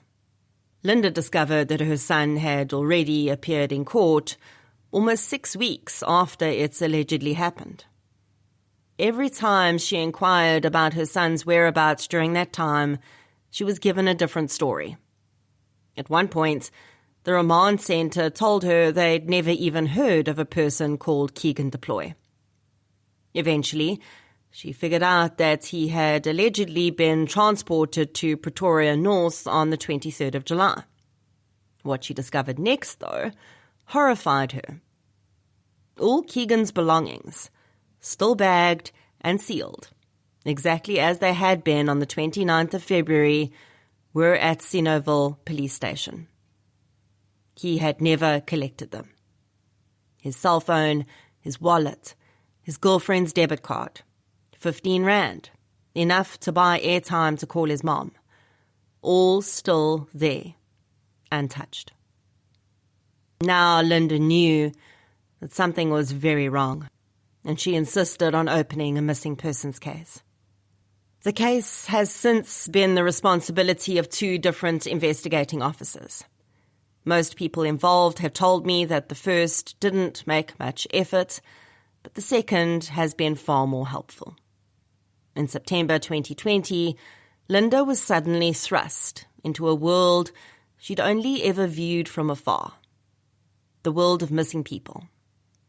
Within this new universe, desperate family members exist in the orbit of police officers, private investigators, leads, scams, hopes, disappointments, and endless hours of worry. Linda says she would not have made it through without the support of many NGOs and individuals who shared their experience and resources. And she had no idea that 5 years later, she would still be searching for her son. So, what has happened between the moments that Linda realized her son was missing and today? What leads have been explored? What has been ruled out? And what are the possible theories about Keegan Deploy's whereabouts? There aren't many certainties in this case, but Keegan was definitely arrested on the 29th of February 2020 and booked into the awaiting trial section of Pretoria Central. He was fingerprinted because he had misplaced his AudioBook, and the police needed to confirm his identity.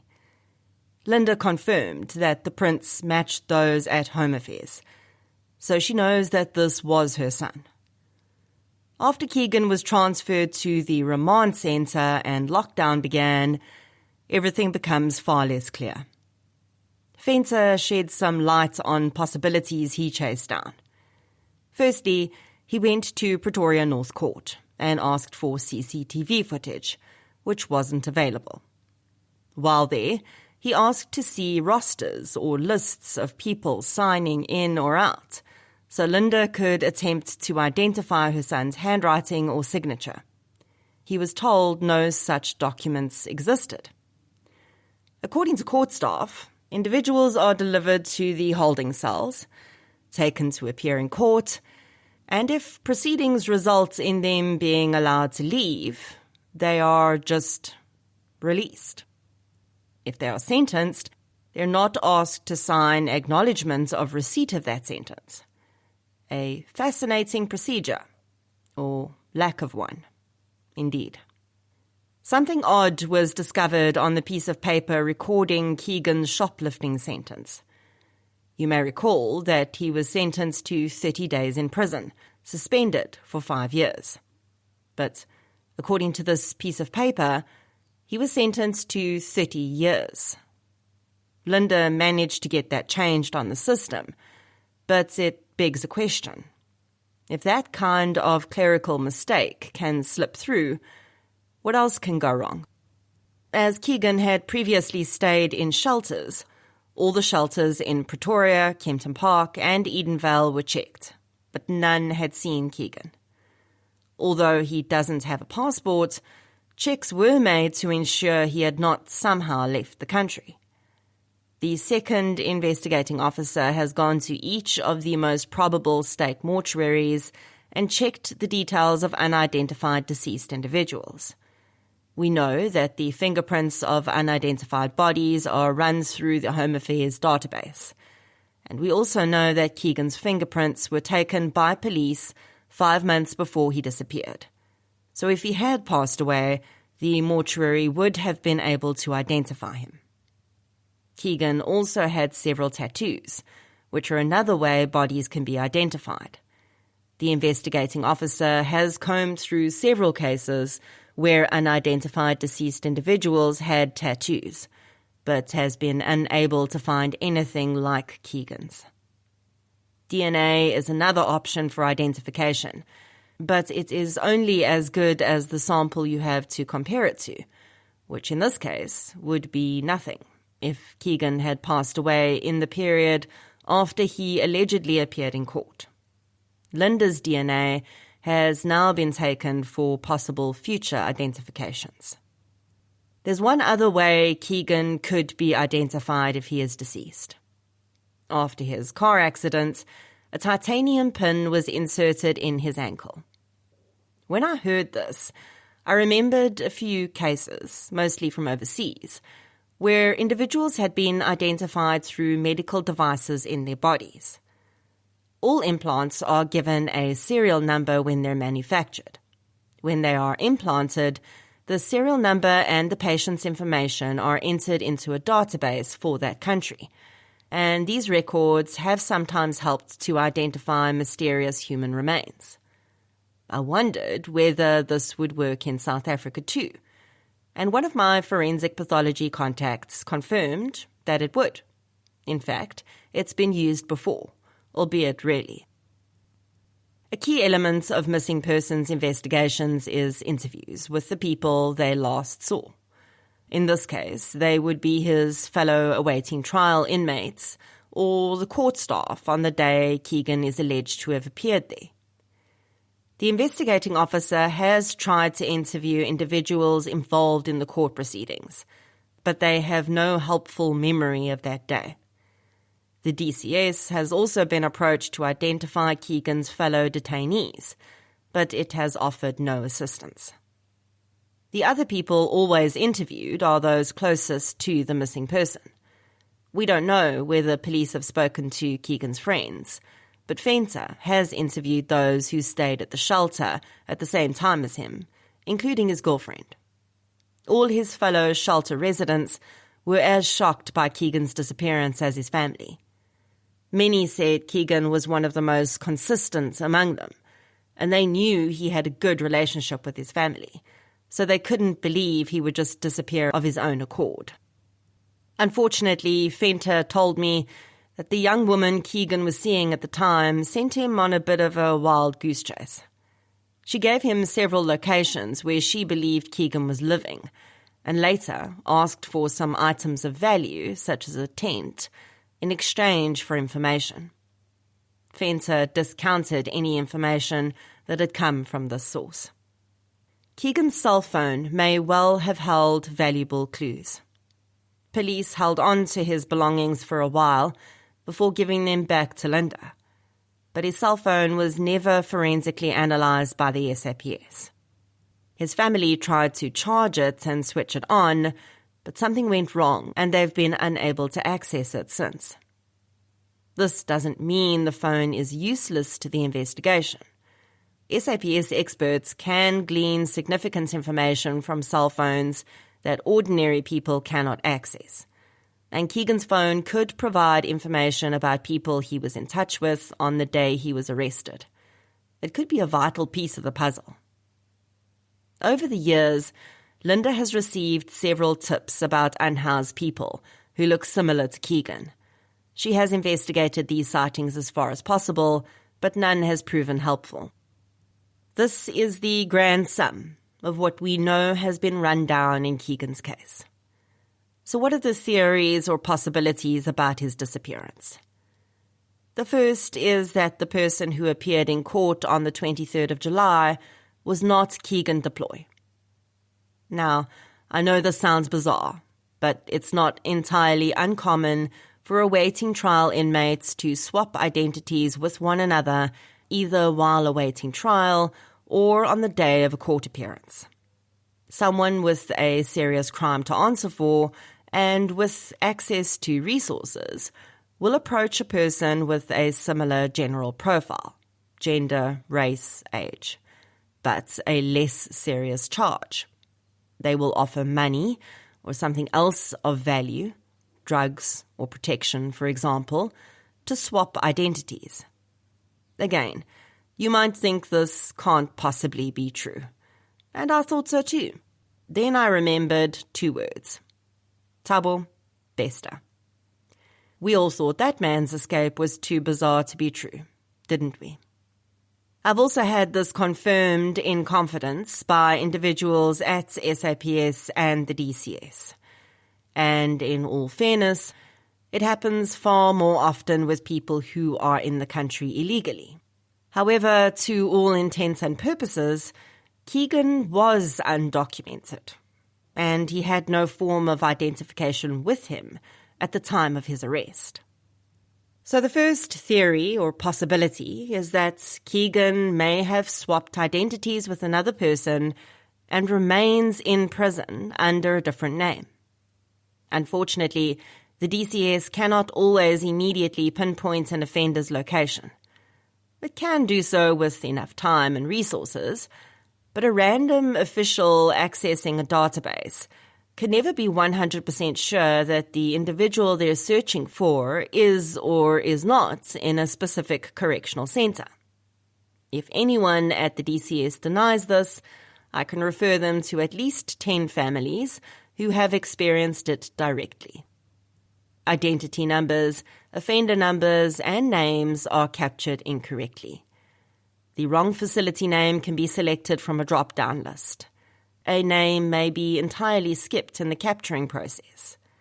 There are many reasons why it is not a simple matter to figure out if Keegan is incarcerated. Add the possibility that he may be imprisoned under someone else's name, and it becomes even more complex. If the identity swap theory is a remote possibility, it would be advisable for the SAPS to pull the court roll from the day Keegan disappeared and identify other individuals who match his profile. Young, white, male. The swap may not have happened on that day, so anyone who was incarcerated in the awaiting trial section of Pretoria Central between 29 February and 23 July 2020 could also be a possibility if they match Keegan's profile. If the SAPS could narrow down a list of individuals from both sources, they could be tracked. Where are they? Are they incarcerated? If so, do their fingerprints match the Home Affairs database? During my conversation with Linda, she tells me a story she heard from a family whose son was missing. They believed he had been arrested, but the police denied it. No record of him could be found anywhere. 9 months after the young man disappeared, he called his parents from prison using a cell phone that had been smuggled in. He had been there all along. I checked the story and confirmed its veracity. As I mentioned in the chapter about the murder of Connor Isaacs, the DCS was recently mandated to restart work on the incarcerated offender DNA database, and that could be another way to determine whether Keegan is in prison. The second possibility is that Keegan may be deceased, and although I think it is less likely, it cannot be ruled out. Crime decreased significantly during lockdown because people weren't allowed to move around freely. If Keegan had come to harm or suffered an accident, his remains would probably have been found quickly if they were out in the open. If they were deliberately hidden, though, with fewer people moving around, it is possible that they were recovered only when they were beyond fingerprint identification. It's also possible that his remains have still not been found. When Keegan was allegedly released from custody, South Africa was in level 3 lockdown, with a curfew, meaning only those with permits could move around between 9 p.m. and 4 a.m. Any unhoused people out and about during that time would have encountered the police. Although the possibility is slim that Keegan is deceased and unidentified, it remains an option. The third possibility is that Keegan has decided not to return home, and he is living either housed or unhoused somewhere in South Africa. Keegan had a good relationship with his family. He loved his siblings and his parents. Linda says all his friends have told her they knew he would have made contact if he could come home. Linda is realistic, though.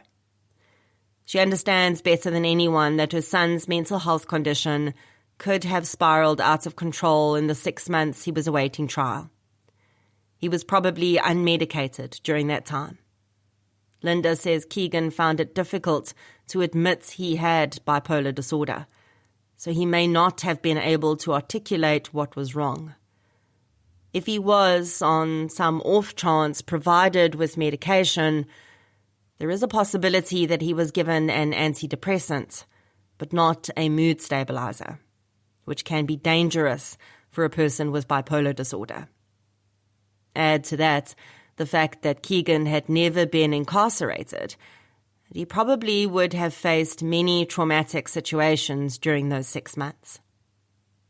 Linda acknowledges that although the Keegan who left home in February 2020 would have come home if he could, she cannot be sure that the same applied to the Keegan who was eventually released 5 months later. Struggling with his mental health and trauma from incarceration, is it possible Keegan simply decided he no longer had a place in his family? Yes, it is. The fourth possibility is that Keegan is a victim of human trafficking. I know that suggestion will raise an eyebrow, so let me explain. The United Nations Office on Drugs and Crime says the following, quote, "Human trafficking is the recruitment, transportation, transfer, harboring, or receipt of people through force, fraud, or deception with the aim of exploiting them for profit. Men, women, and children of all ages and from all backgrounds can become victims of this crime, which occurs in every region of the world." End quote. One of the sources I spoke with, the one who checked if Keegan's identity number had been used beyond South Africa's borders, said it is not uncommon for vulnerable people such as Keegan to be used as international drug mules under false pretenses. Many South Africans are victims of trafficking of this nature, he said, and they end up in foreign prisons with no way to contact their loved ones or simply too ashamed to do so. When Keegan was allegedly released, international travel was halted.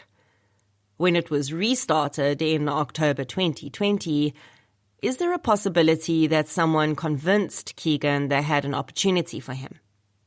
Perhaps they took custody of him when he was released, harbored him for 3 months, and then, as soon as international travel reopened, sent him on a mission to an unknown destiny. It is entirely possible. The drug industry was devastated by global pandemic lockdowns. Dealers would have been desperate to move product again, perhaps so desperate that they would start recruiting within awaiting trial remand centres. The fact that Keegan's name has not come up as having left South Africa does not mean he didn't leave. Just as people can be incarcerated under aliases, they can travel using aliases and fake passports.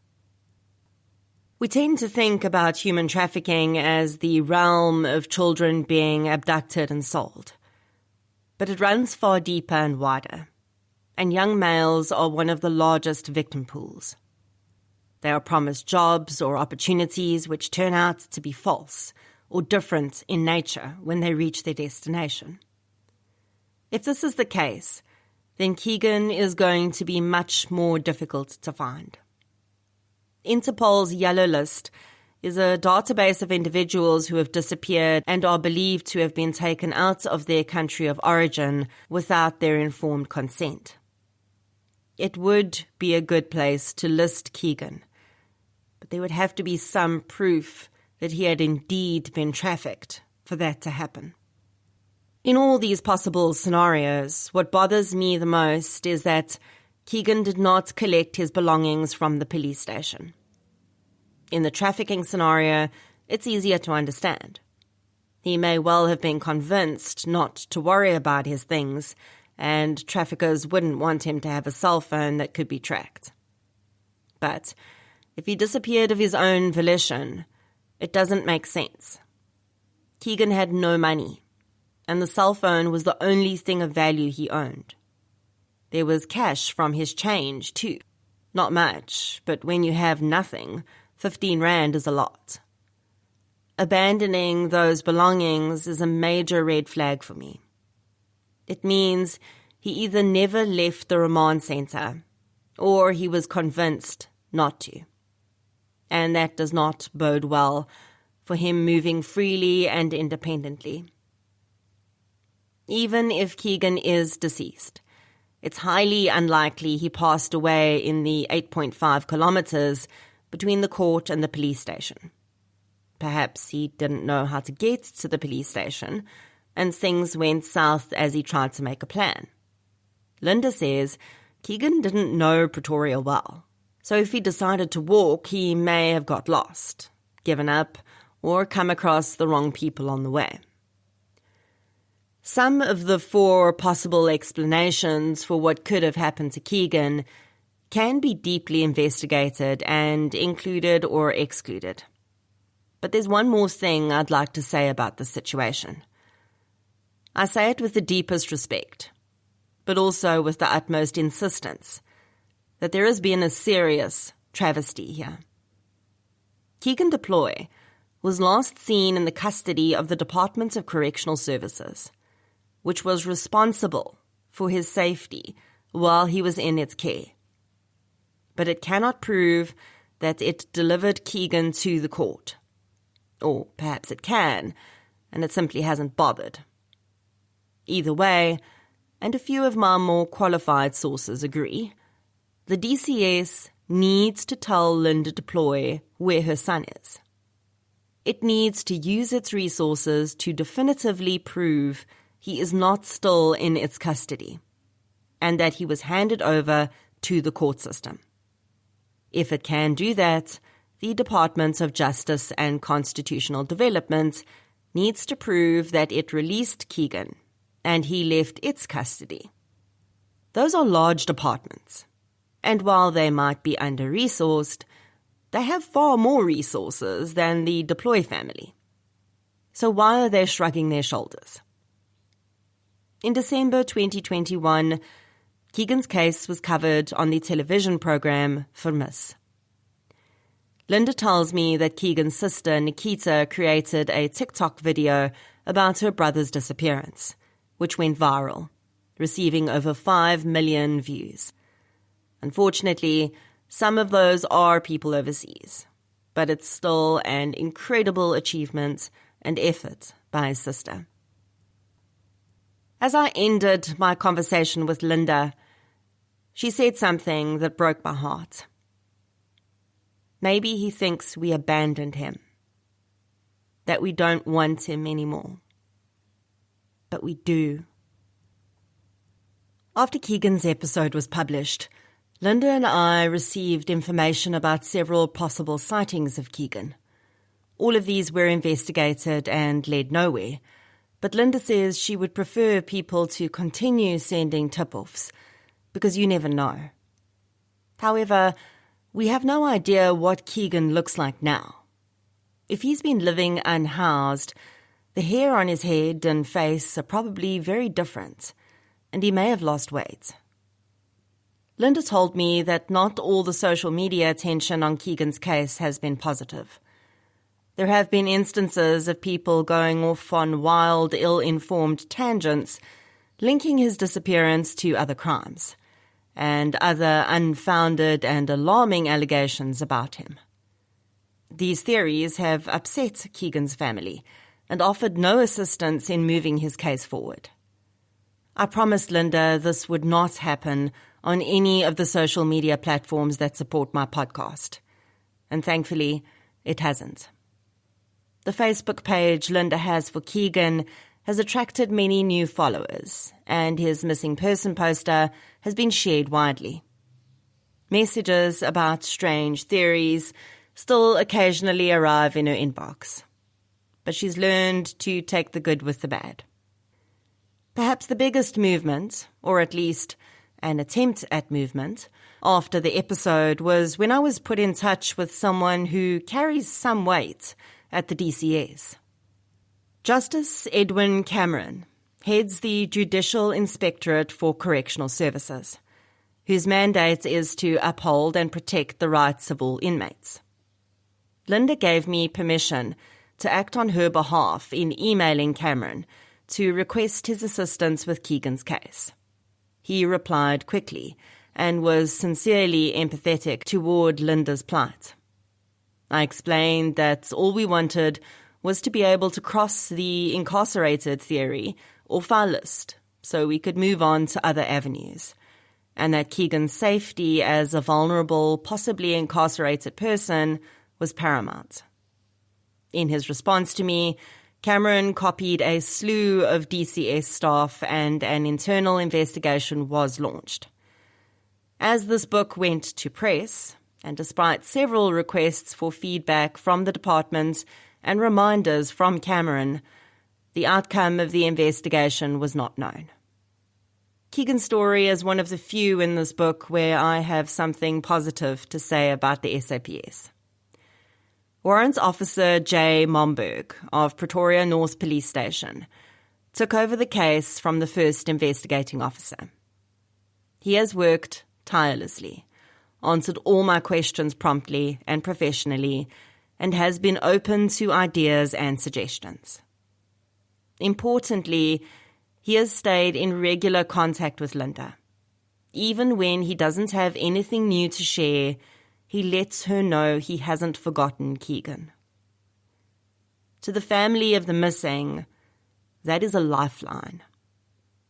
Momberg told Linda that Keegan was one of the first missing person cases assigned to him as a police officer, and he approached it as a learning opportunity and a challenge.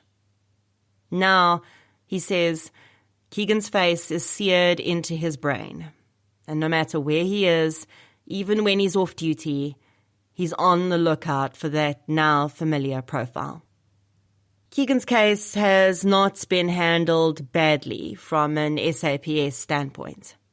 In fact, I'm impressed with what has been done. Linda's DNA was collected without a fuss, and Keegan's profile was uploaded to the missing persons database on the SAPS website. These are two seemingly small feats that other families have struggled for years to achieve. There are, however, two departments that still need to account for their possible roles in Keegan's disappearance: the Departments of Correctional Services and the Departments of Justice and Constitutional Development.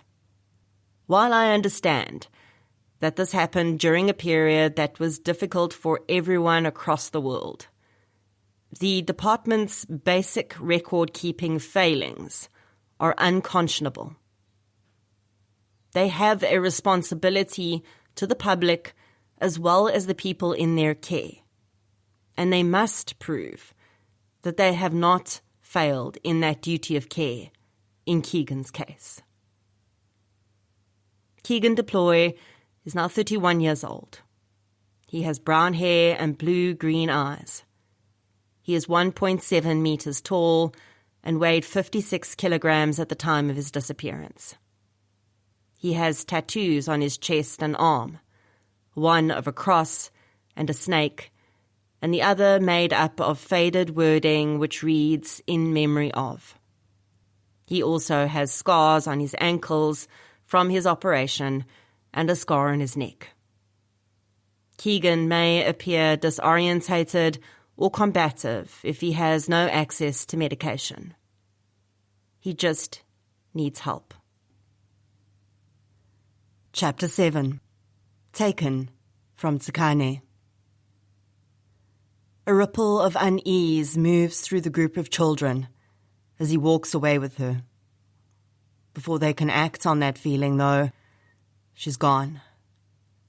The buzz of the neighborhood and the narrow streets swallow them both up. Years later, they'll wonder why he chose her that day. Why was she the girl who disappeared? And why were they left behind to live with their guilt? The case of missing 8-year-old Amatle Tabete was the 5th episode of True Crime South Africa. When I look back, I realize how my ignorance at the time coloured my coverage. My focus was too narrow, and 6 years later I see all the gaping holes and overlooked possibilities. One thing was clear to me, though, and it still stands out. Amatle's disappearance was treated differently from the cases of the many other missing children. I've spent 6 years trying to figure out why that is. I covered Amatle's case relatively soon after it happened, during a weird pause after most of the action in the investigation had ended, but before her name became a social media hashtag. This is also the only unsolved case on the podcast that I covered before contacting the family. Considering how fresh everything was, I don't think it would have made much difference if I had reached out to Nokulunga Nkosi. As the mother of a missing child, she was out of her mind with worry, and probably wouldn't have been able to engage with me anyway. Still, in revisiting this case, it feels strange, considering how deep engagement with families has become a core part of what I do.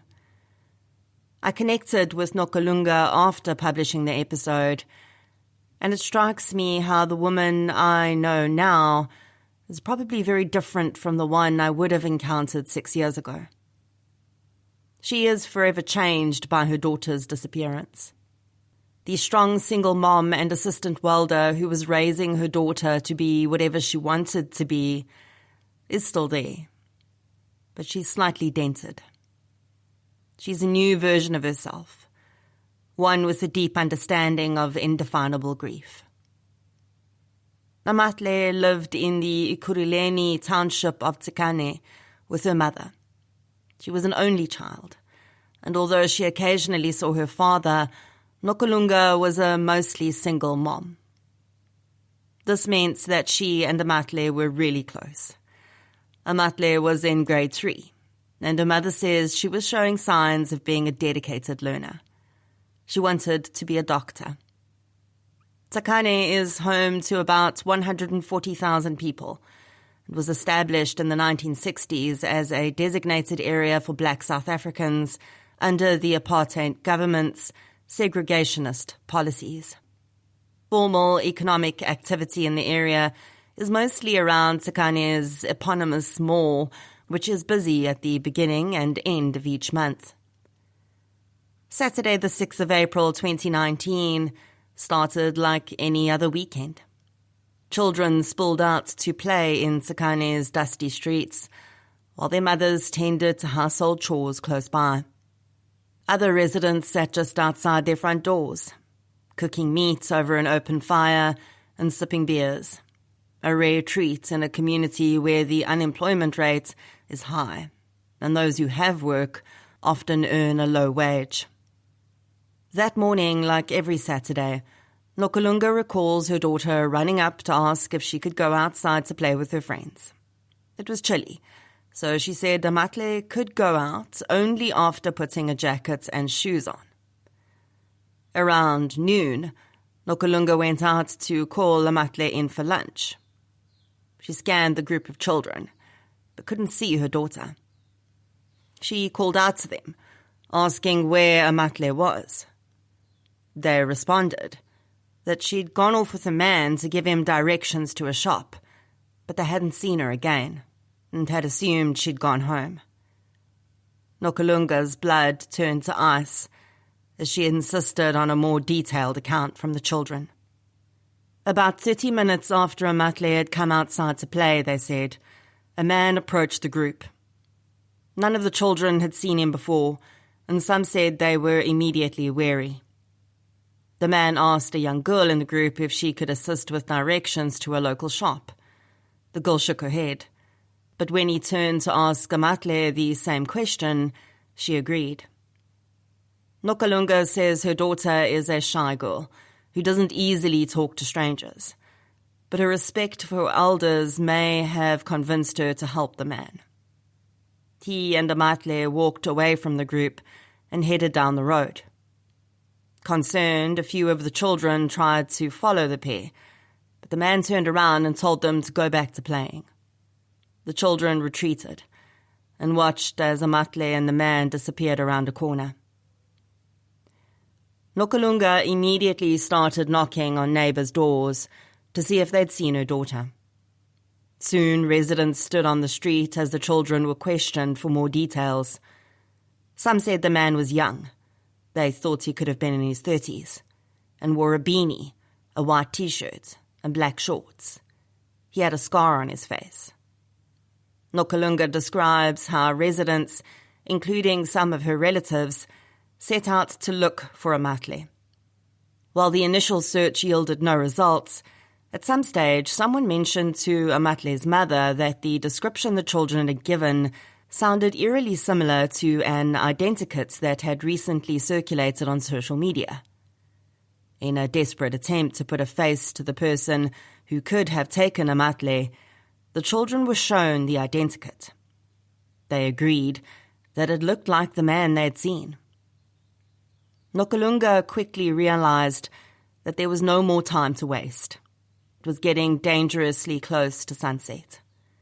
Sekane Mall, which had been bustling with shoppers during the day, was quietening down, and the stores were getting ready to close. Soon the shopping traffic would be replaced by people visiting takeaways, restaurants, bars, and taverns, and she wanted the police involved as soon as possible.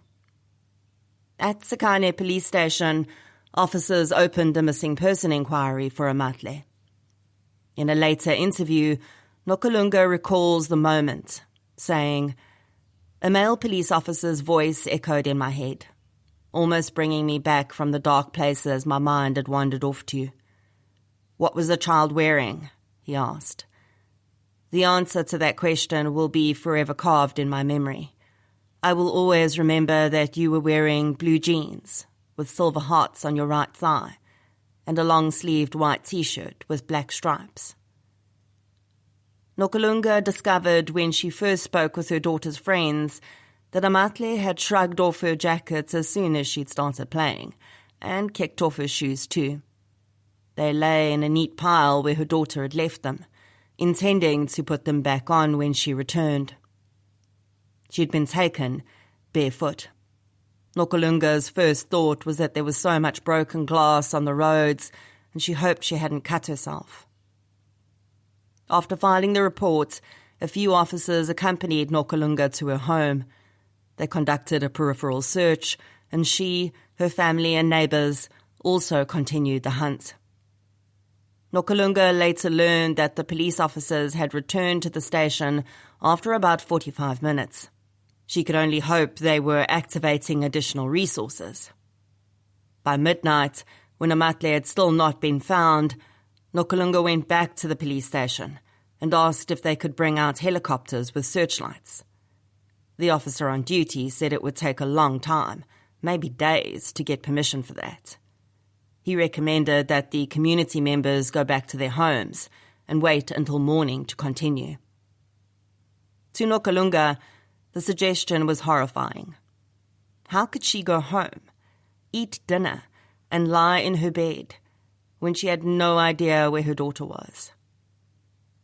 This lack of urgency by police after the disappearance of an 8-year-old girl is disturbing, but we can probably pinpoint some reasons. Amatle was initially not seen as an endangered missing child because witnesses said she had willingly gone with the man. It seems this was not immediately classed as an abduction or kidnapping because the man did not force Amatle to go with him or pick her up and carry her away. In addition, police said they could not discount the possibility that Amatle had just given the man the directions he needed, then wandered off and got lost. The impact of this classification on the inquiry is that far less attention and resources were allocated to the case in the early hours than it deserved. Precious time was lost, and in my opinion, the case has never recovered. Researching this case, I discovered that in South African common law, kidnapping and abduction are different crimes. While the layperson, and I include myself, might use the terms interchangeably, they are quite distinct. The SAPS website defines kidnapping as a crime which consists of unlawfully and intentionally depriving a person of his or her freedom of movement, and or, if such a person is a child, the custodians of their control over the child. Abduction is defined as unlawfully taking a minor out of the control of his or her custodian with the intention of enabling someone to marry or have sexual intercourse with that minor. The police response immediately after Amatle was reported missing has been severely criticised by the Tsakane community and Nokalunga's family.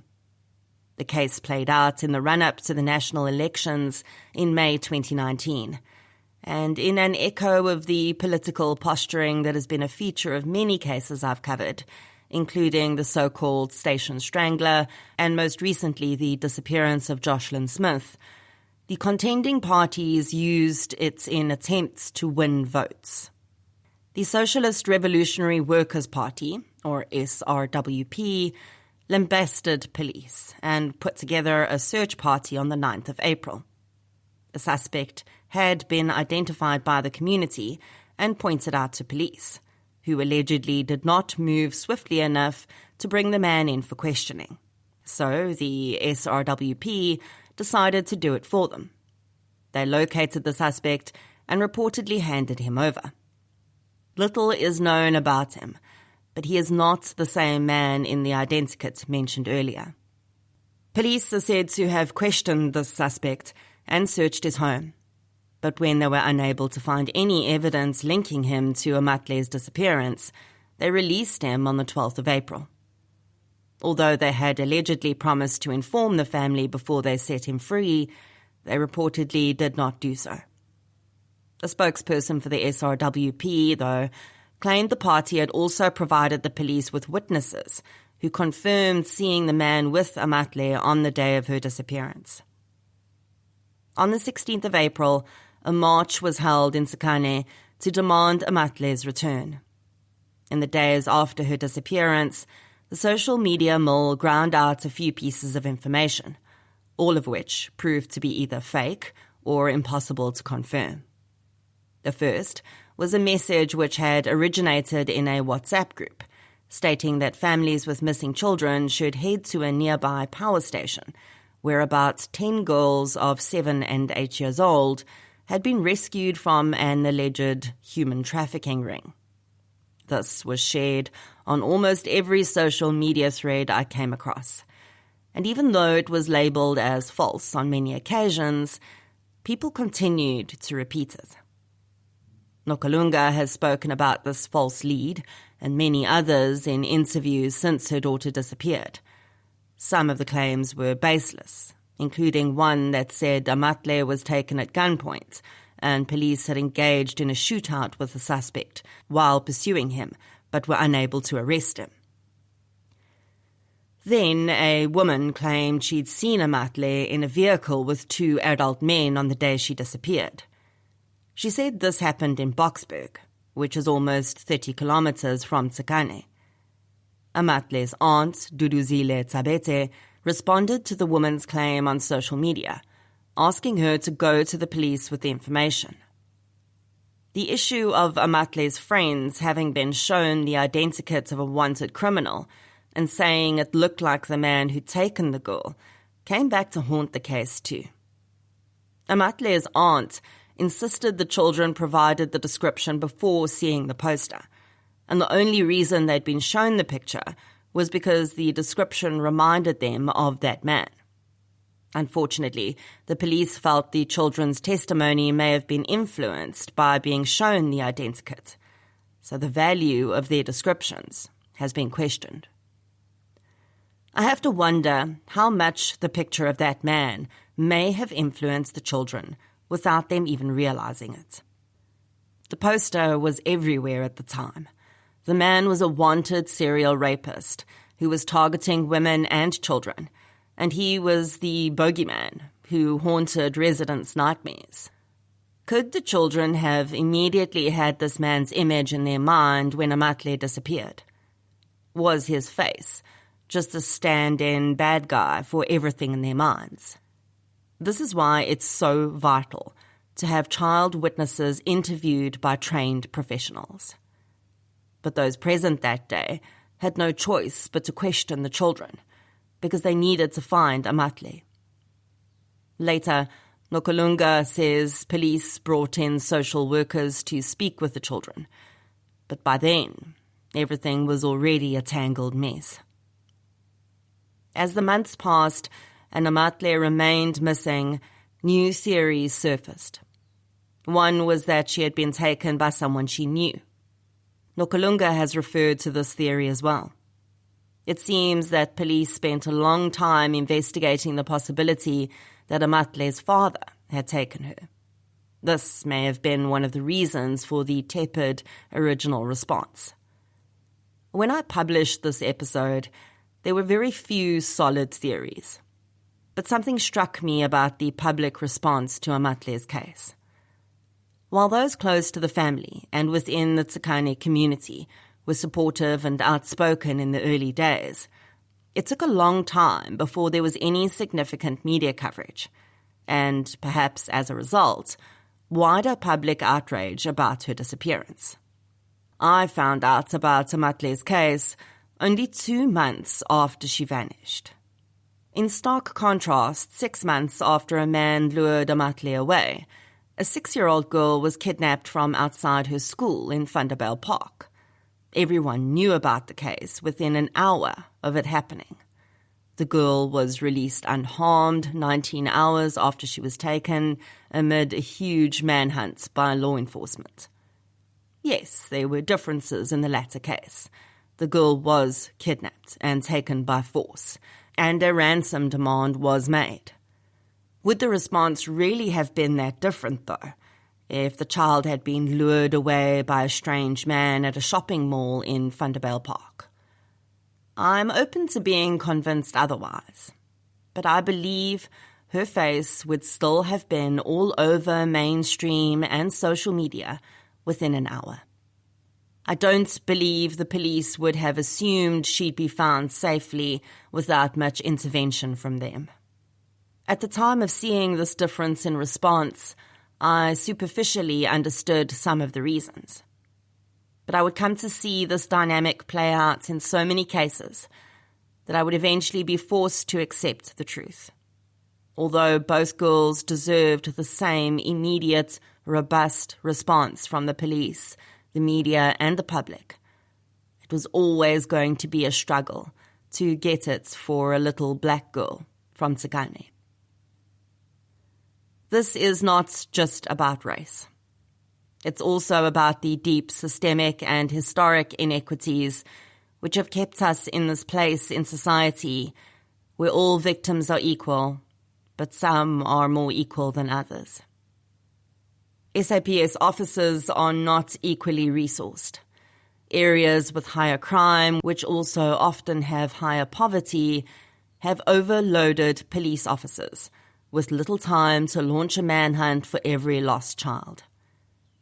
There's also an unconscious social bias, which has many people, whether they'll admit it or not, almost expecting bad things to happen to people who live in less resourced areas.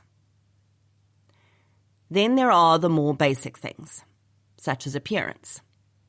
Jocelyn Smith, who disappeared from her home in the west coast town of Saldanha on the 19th of February 2024, was also from an underprivileged community.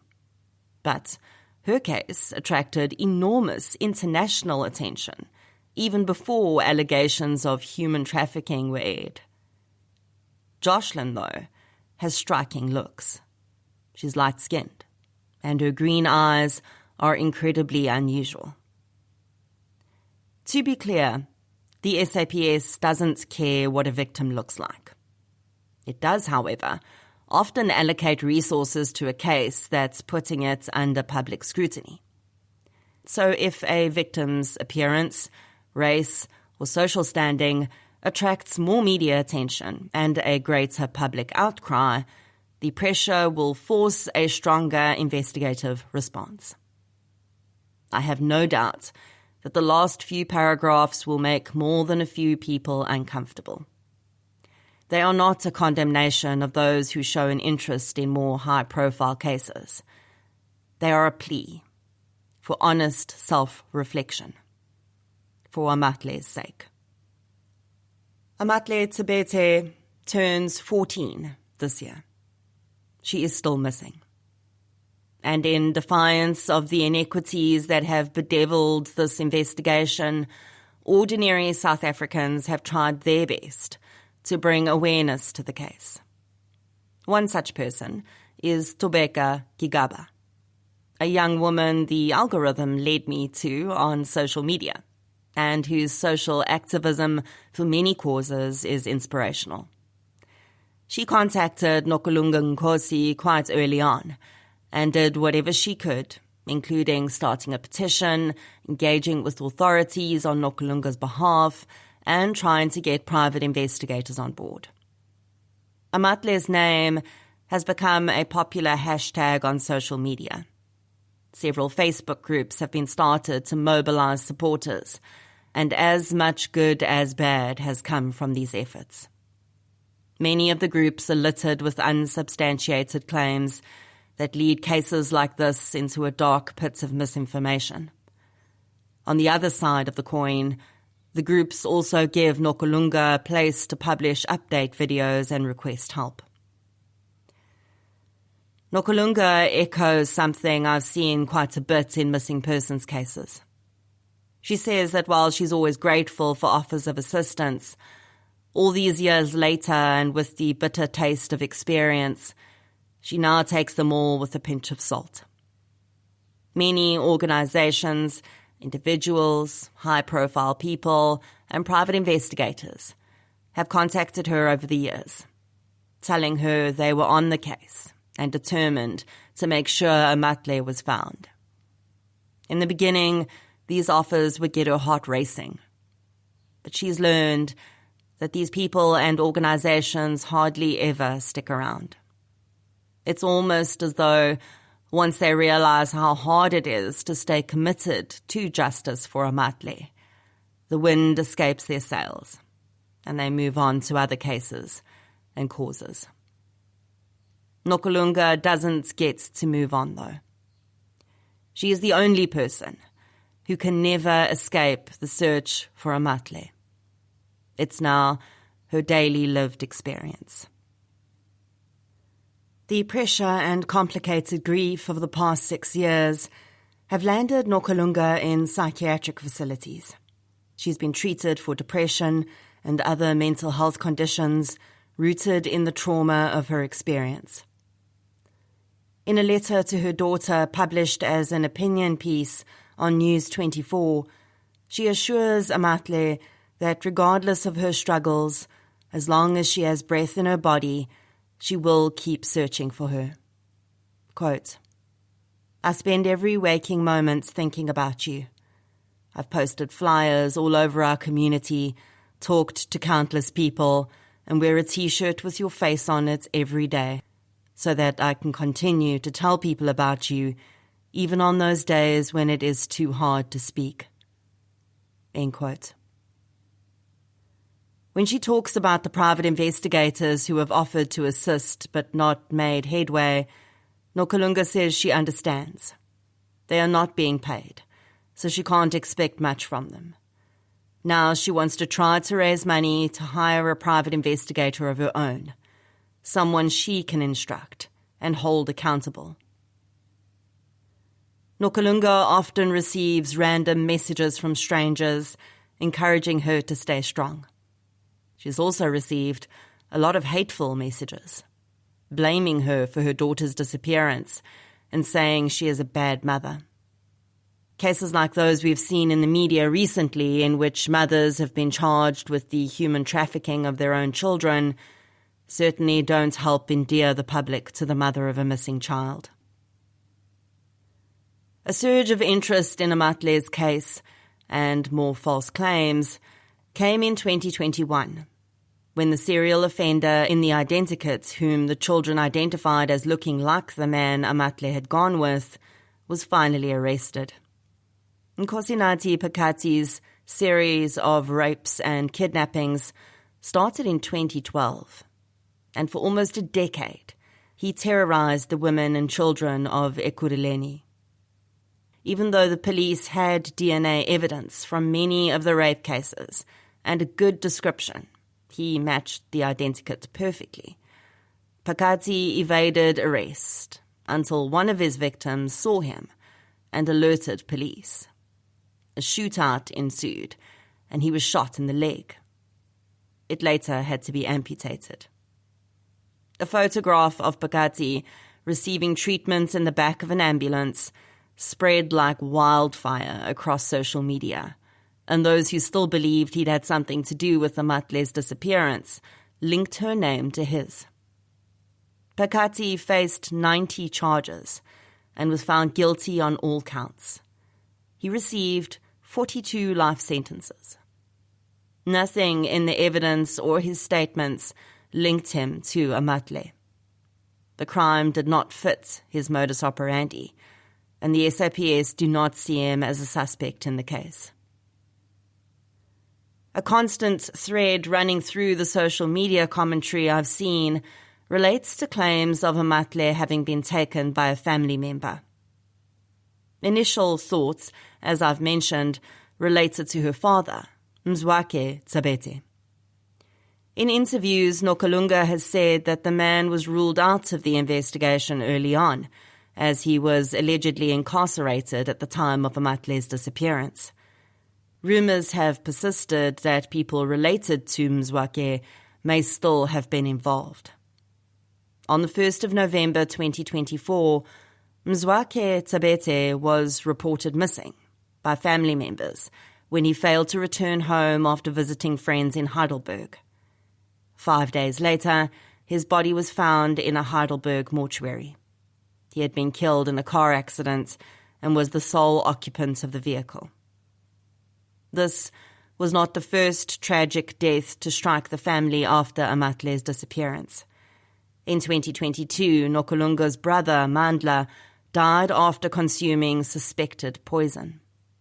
At the time of his death, there was no clarity about whether he'd been exposed to the poison accidentally or if there was foul play involved. Mandla had dedicated himself to Amatle's case and often maintained contact with the SAPS when his sister was unable to do so. In the same year that Mandla died, the SAPS announced a 50,000 Rand reward for information which could lead to Amatle. The announcement seemed to bring in new tips, but in June 2025, Nokulunga received a text from the SAPS which shocked her. You'll remember I referred to the closed but undetected classification that cases are often given once they run cold and there are no new leads to investigate. With no explanation, Amatle's mother was sent a text by the SAPS's standard alert system advising her that her daughter's case was closed. She was understandably horrified, and even though the context was soon explained to her, it made little difference. It still means that no one in the SAPS is actively looking for her daughter. In the podcast episode on this case, I questioned why, at that time, we didn't have an Amber Alert system for cases of missing children. After all, I mused back then, if our mobile providers can spam us with all kinds of unsolicited messages for competitions and special offers, surely the same technology can be harnessed for alerts about missing children. The Amber Alert system was created in Texas in 1996. The word AMBER is an acronym for America's Missing Broadcast Emergency Response. The system is also named after 9-year-old Amber Hagerman, whose abduction and murder resulted in its development.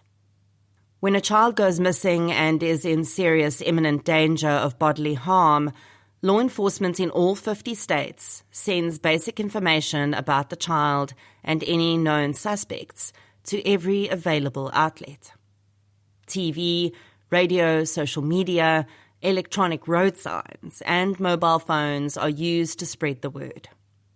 A 2023 government survey estimated that 92% of South Africans own a mobile phone. This would cut across all the issues I've previously discussed, where mainstream media is relied upon to spread the news about missing children. On the 30th of January 2020, the SAPS implemented a version of this alert by partnering with Facebook. Once a senior SAPS member has validated that the case meets the alert criteria, the notification is pushed into the Facebook feeds of all South Africans, regardless of whether they follow the SAPS page on the site. About half of the population have a Facebook account, although there is no way to say how many are active users. While this is a good start, it's also not nearly as effective as using a simple SMS system. I can only assume there is a cost factor, which may make that prohibitive. The criteria for the missing child case to be broadcast on the alert system are: the abduction is of a child aged 17 or younger, there is reasonable belief that the child has been abducted, the SAPS believes the child is in imminent danger of serious bodily harm, there is enough descriptive information about the victim and the suspected abduction. Under these criteria, a case like Amatle's would be excluded. Police did not deem it an abduction, nor did they seem to think Amatle was in imminent danger of serious bodily harm. In the days after the alert system was announced by the SAPS, I received a few messages asking if I had been involved in this, or if the SAPS had, quote, stolen my idea. Let me be clear. I am not the first person to suggest this alert system for South Africa, and I highly doubt anyone in the SAPS listened to my podcast and decided to implement the idea. If that had happened, it would be amazing, but I am sure it was just a coincidence. In any case, if some high-ranking police official had been listening to episode 5 of True Crime South Africa and stumbled upon this brilliant and unoriginal idea, then they would surely have used the name I suggested, which was the Amatle Alert.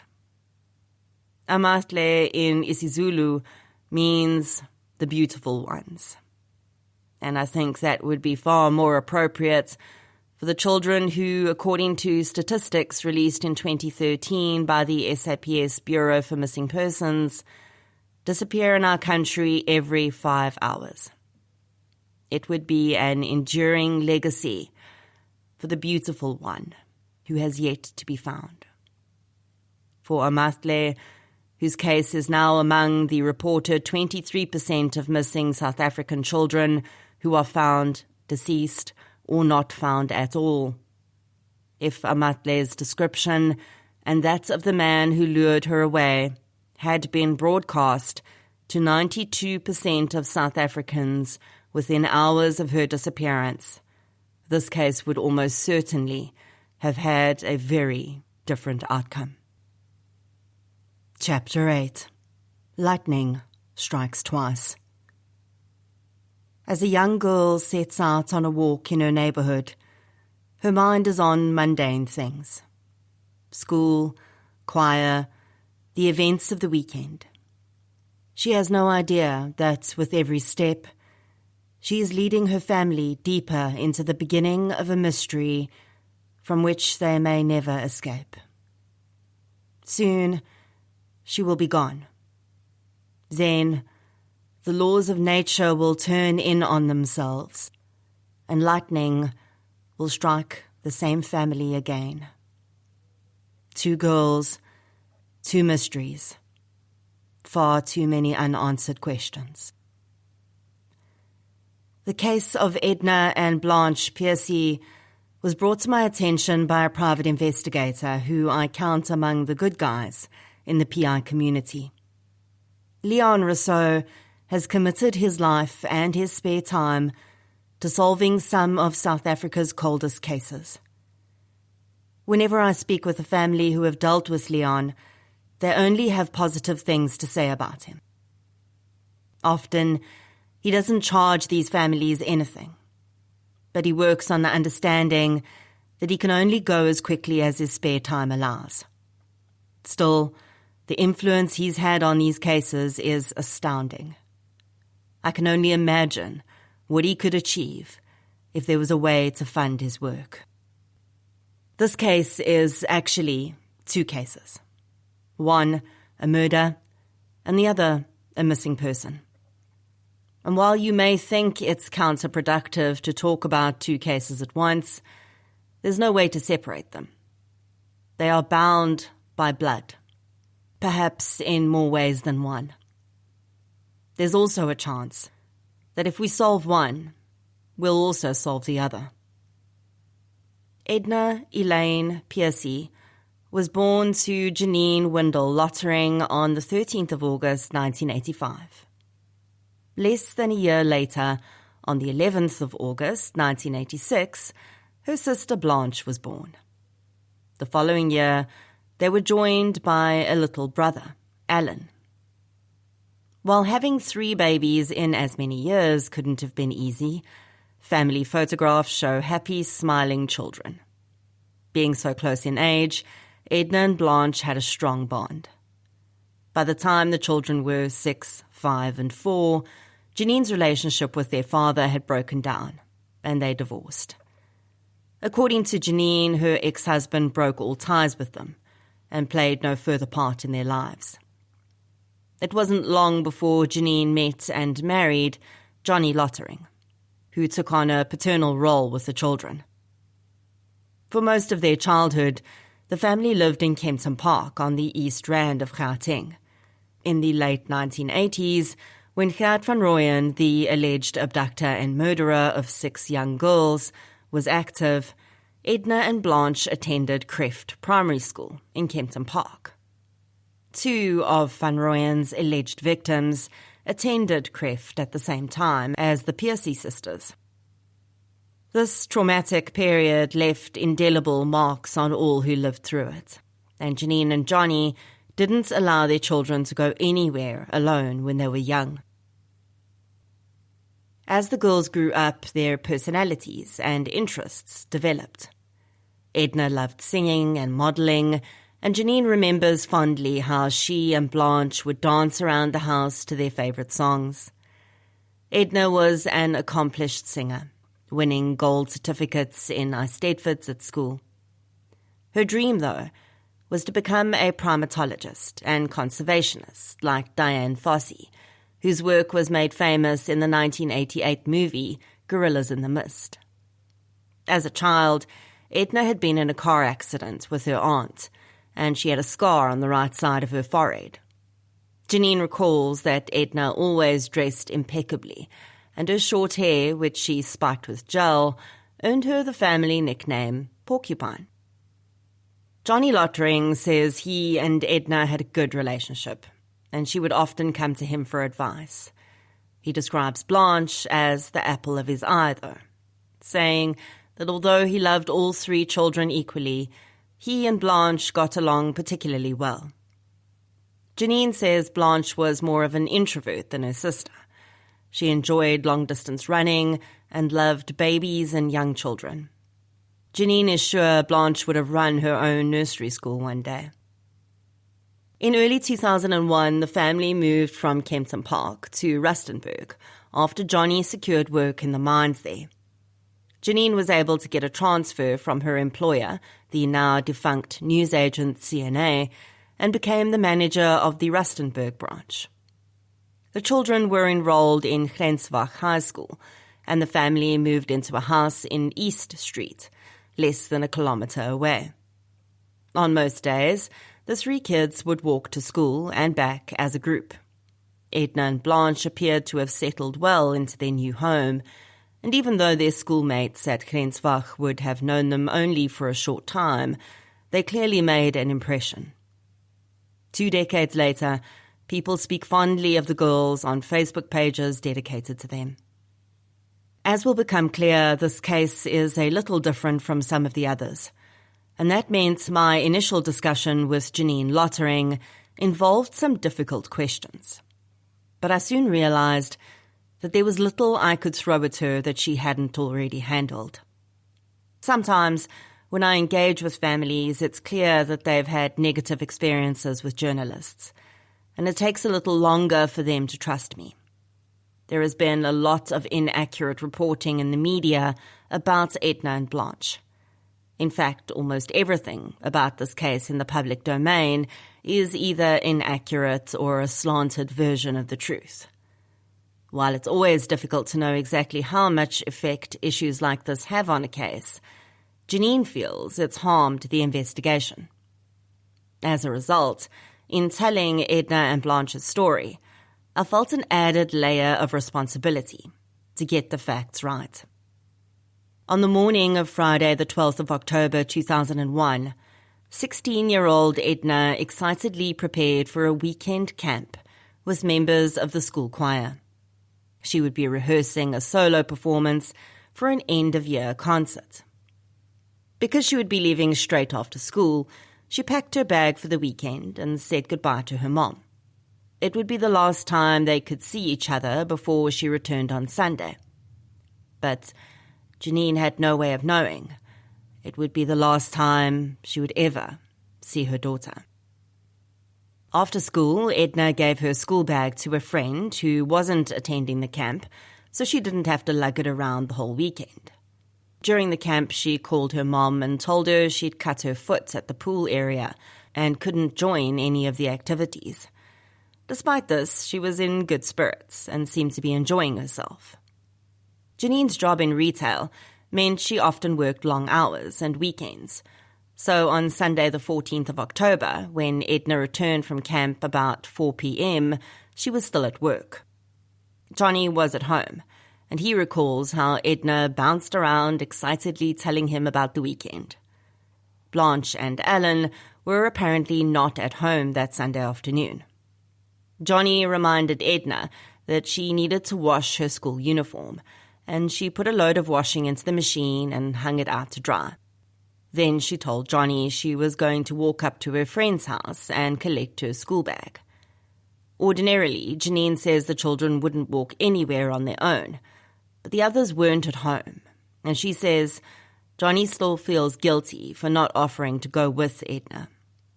When Janine offers up explanations like this for something so ordinary, it reminds me how much negativity she's faced over the years. Edna should have been able to walk a few blocks to a friend's house by herself.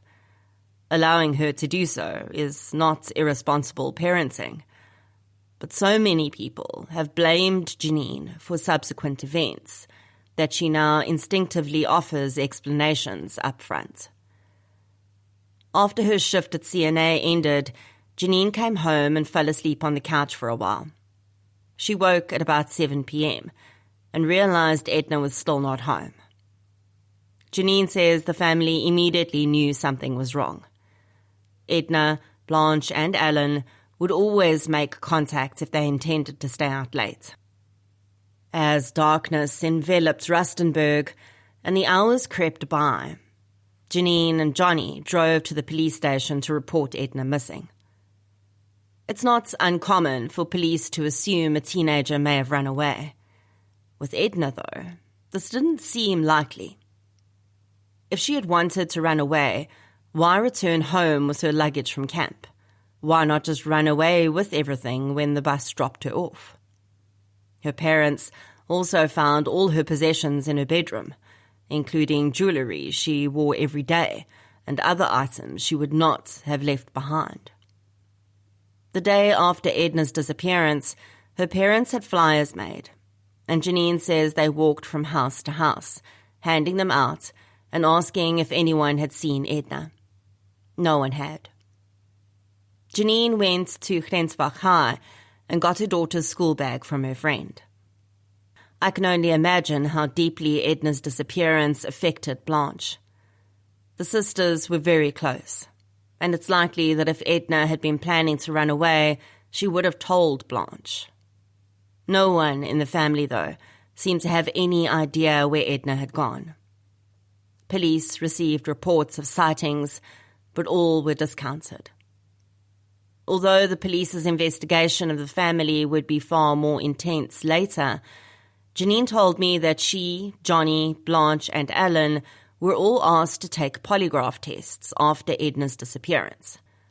I suspect that rather than thinking Blanche and Alan were guilty of foul play, police wondered if they might be keeping secrets for Edna or their parents. They heard nothing from the police about whether they had passed or failed, but if they had failed, they would have been questioned again. I asked Janine if she remembered any searches being carried out by the police after Edna's disappearance, and she could not recall any. The police shared very little information with them, she says, so she doesn't know the finer details of the investigation. In January 2002, Janine received a text message from an unknown number. The sender claimed to be Edna and said she was living in Port Elizabeth, now Gqeberha. The message said Edna had left because she was pregnant and she was living with her boyfriend and his mother. To Janine's knowledge, Edna did not have a boyfriend at the time of her disappearance. I spoke to some of Edna's school friends and they confirmed this. Janine forwarded the message to Johnny and they contacted the police. An investigation into the origins of the message allegedly showed it was not sent from Port Elizabeth, but from a phone in Rustenburg. No more messages were received. Months passed with no developments, and the initially shocked town of Rustenburg started to return to normal. For Janine and her family, though, there was no such normality. Everything had been turned on its head, and it was about to get much worse. Edna had been missing for almost 8 months, when, on Friday the 7th of June 2002, 15-year-old Blanche returned home from school to babysit 2 children of a family friend. When the mother collected her children, Blanche started making spaghetti bolognese for the family dinner. Johnny and Janine were at work, and Ellen wasn't yet home. Blanche had been dating a young man who lived across the road from the Lotterings. He and his father reported seeing Blanche standing inside the gates that afternoon, chatting with 2 young boys. She was also seen in the front yard by another neighbour, who said she'd been standing alone. Those sightings were the last time Blanche Piercy was seen alive. Between 8 p.m. and 9 p.m, Janine returned home from work. She found the pot of food still warm on the stove. Blanche's house keys were on a table, but her daughter was nowhere to be found. Janine and Johnny Lottering found themselves in a repeating nightmare. Both their daughters were now missing without a trace. They carried out the same search for Blanche as they had for Edna 8 months earlier, and it proved just as fruitless. Then, on the 14th of July 2002, 5 weeks after Blanche's disappearance, a woman walking through the veldt on the outskirts of Rustenburg made a horrific discovery. She had been looking for a place to relieve herself when she saw a strange arrangement of rocks and sticks. Stepping closer to get a better look, she saw a human hand extending from under the rocks. The woman fled the scene and immediately reported her discovery to the police. Officers arrived and cordoned off the area, carefully picking away at the pile until the true horror of the scene revealed itself. Under the pile of rocks was the body of a girl. She was naked from the waist down, and her face had been beaten into an unidentifiable pulp.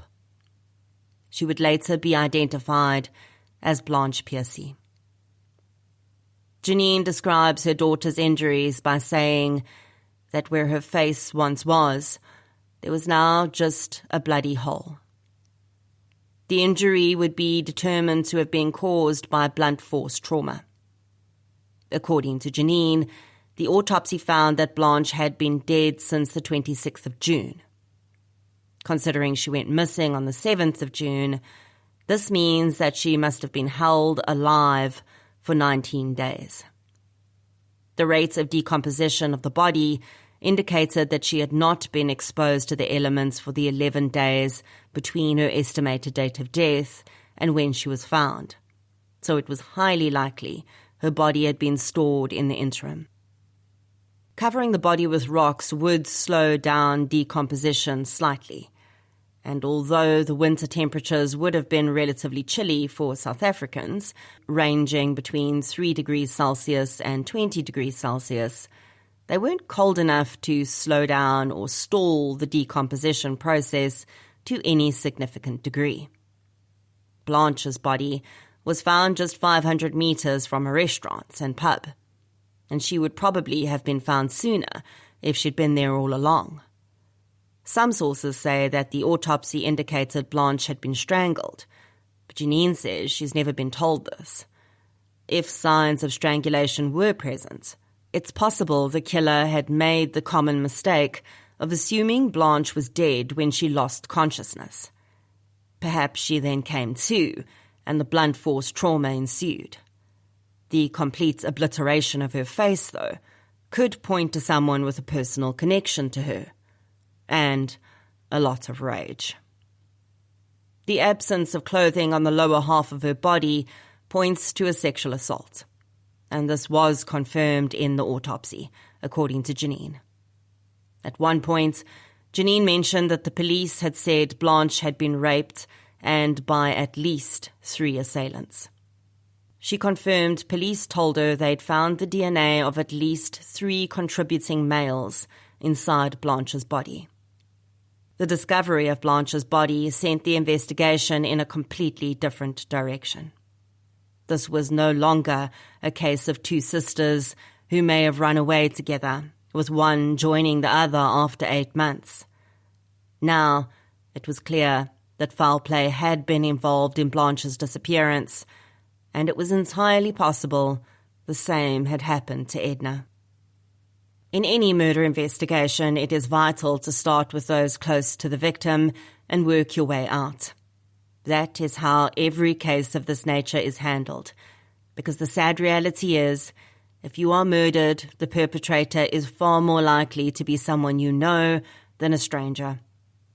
The younger the victim, the more likely it is that their killer was close to them, because children and teenagers have smaller spheres of interaction than adults. It is for this reason that after Blanche's body was discovered, investigators descended on Janine and Johnny's home.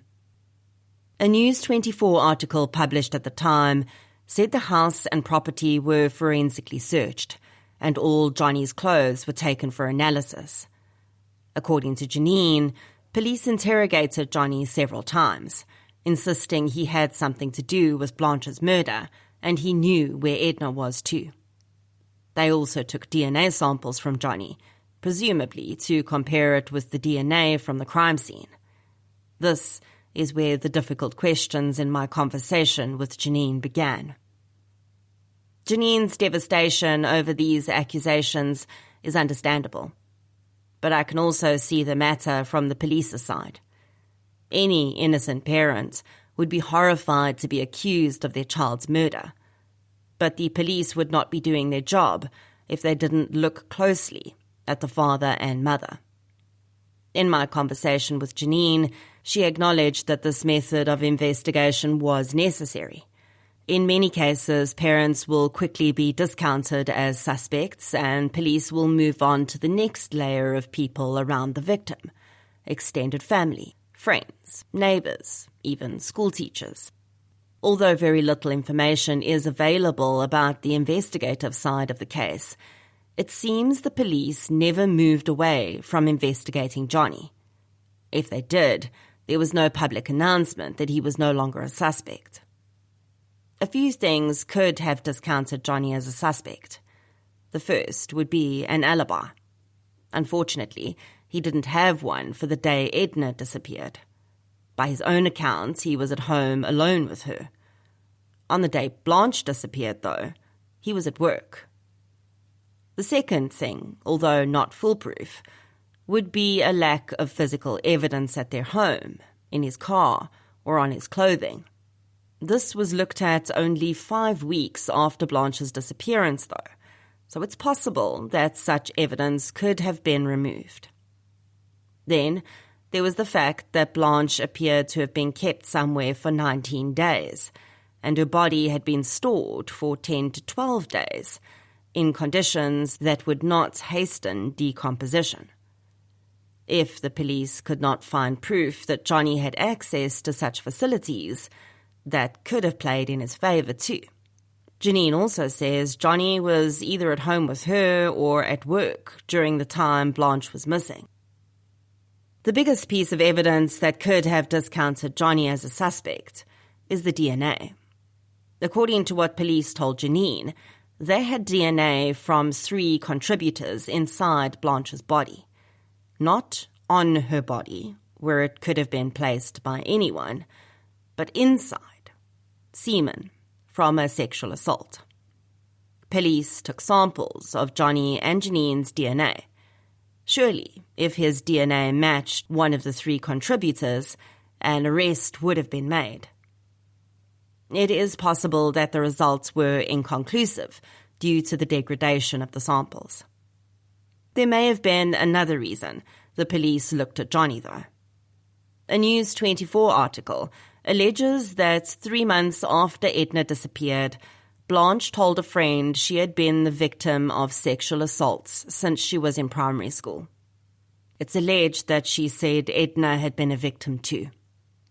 The perpetrator of the alleged abuse was not named in the article, but suspicion has fallen on Johnny.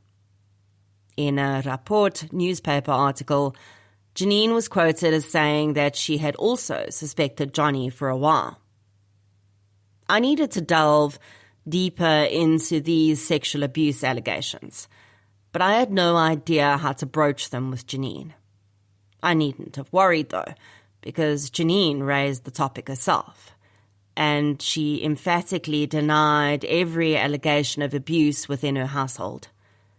She told me she had no idea where the rumors came from, but her daughters were definitely not being sexually abused in her home. She compared her own childhood, which was abusive, to her girls, and says Blanche and Edna went out of their way to spend time around Johnny. They actively sought him out. In her own experience, she avoided her abuser at all costs. Janine denied making the statement that was attributed to her in the newspaper article, and I find it interesting that the article is no longer available online. After years of experiences like this with journalists, Janine started recording herself every time she gave a statement, so she would have proof of what she had said. It's important, not necessarily to this case specifically, but in the context of all abuse situations, to point out that coercive control and grooming in abusive relationships can result in the victim not behaving as we might expect them to. Victims can seek out interactions with their abusers, not because they are complicit in their own abuse, but because they have been coerced and groomed to do so. The biggest issue for me, at least, with these abuse allegations is not necessarily their veracity. It is the effect they've had on the investigation. Almost every social media forum where I have seen these allegations mentioned, the narrative inevitably goes one way. The parents must be guilty. And that is a huge problem. Picture someone who may have lived in Rustenburg at the time of these 2 horrific events. If they have suspected that a person they know could have been involved, or if they saw something on the days either Edna or Blanche went missing, and read these allegations, they may have completely discounted the information they had and not come forward. Police don't appear to have investigated these allegations, nor have they spoken to anyone who claimed to have knowledge of them. The other factor that sends this case in a completely different direction is the injuries to Blanche's face. As recently as June 2020, I've seen articles in high-profile magazines that claim her face was cut off. Information that quickly has people talking about occult murders and serial killers. Blanche's face was not cut off. Her injuries were caused by blunt force trauma, which points to a killer with a lot of rage. I don't think it was done to obscure her identity, though it is possible. In this episode, I made it clear that I was not standing as a champion for Johnny Lottering. I am here to look at the evidence and be a voice for Edna and for Blanche. And I believe anyone who loves those girls will be satisfied with that. I began my conversation with Janine by telling her I hoped to use the podcast to stop the intense focus in one direction and open people's minds to other possibilities. If we look at evidence rather than rumors, allegations, and assumptions, it seems clear to me that this investigation has suffered from tunnel vision. Whether that is deserved is another question, but it hasn't helped the case until this point, so perhaps it's time to widen the view? What could have happened to Edna and Blanche? And are their cases even connected? The latter is something that could also steer thoughts in the wrong direction. Because what if lightning really did strike twice in the same place? Edna either disappeared from her home or she disappeared on the way to her friend's house. There is no evidence she disappeared from her home. Restraining and immobilizing a strong 16-year-old girl would probably have left evidence behind. But to our knowledge, nothing was found. We know that she allegedly said she needed to collect her school bag, so her setting out to do that could make sense. Although, later investigations would cast doubt on this narrative too. On the walk between her house and the friend's house, she could have been taken by someone. Or she could have gone with someone willingly before things went wrong. We do not know whether Edna is alive or dead. Janine wants to believe she is alive.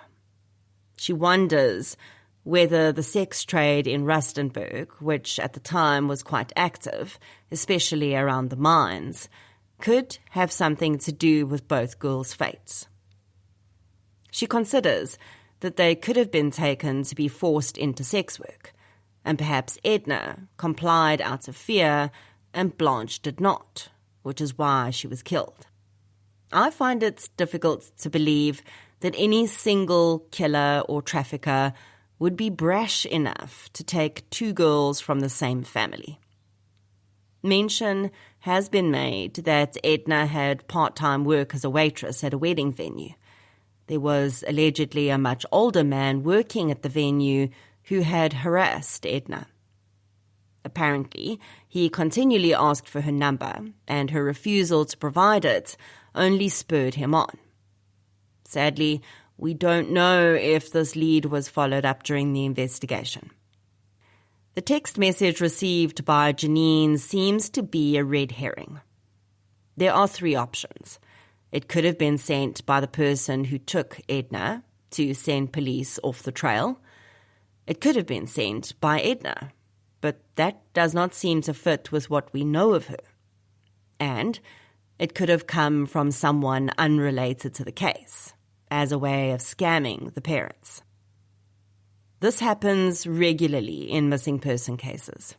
Scammers will approach the family, pretend to have information, then demand money. There was no such demand in this case, but they may have been working up to it. Initially, the police seemed to believe the text message came from Johnny Lottering, but he was 2,000 meters underground when it was sent. In case you're wondering, there's no cell signal down there. I tried to see if there were any other disappearances or murders of this nature in Rustenburg during this period, and could not find any information confirming that. Some people I spoke with who still live in Rustenburg said they couldn't remember any other disappearances or murders of young girls for years before or after these two incidents. With Blanche, the mystery is even deeper, but the evidence seemed to provide more avenues to pursue. Blanche was home alone on the day of her disappearance. Johnny and Janine have alibis for that period. She could have been taken by force, but no evidence points to that. What seems more likely is that someone lured her into their car or home. She was kept alive for 19 days.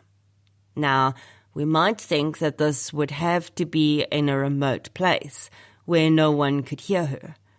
But there are examples of abducted children being kept alive in homes as close as next door to the victims' homes. If the perpetrator was unemployed, it would not be difficult to keep someone captive for that amount of time. The fact that police seem to have found evidence of 3 DNA contributors inside Blanche adds credence to the human trafficking theory. And if more than one person was involved, it would make it far easier to store Blanche's body after she was killed. To slow down decomposition to the extent that it was in Blanche's case, a refrigeration facility would be required. And this would seem like a good lead, because one could search for such facilities in the area. Really though, she could have been kept in something as simple as a chest freezer. Blanche was small. If she was curled up, she would easily fit in a chest freezer. And that expands the possibilities all over again. Every time I asked Janine about something related to the investigation, leads that were looked into or people who were interviewed, she had to tell me she didn't know. Ordinarily, after the parents of a murdered child are discounted as suspects, they will be treated as a normal grieving family by the police and provided with whatever information is available. That didn't happen in this case. From the moment the Lotterings were looked at as suspects, they were denied any information about the investigation.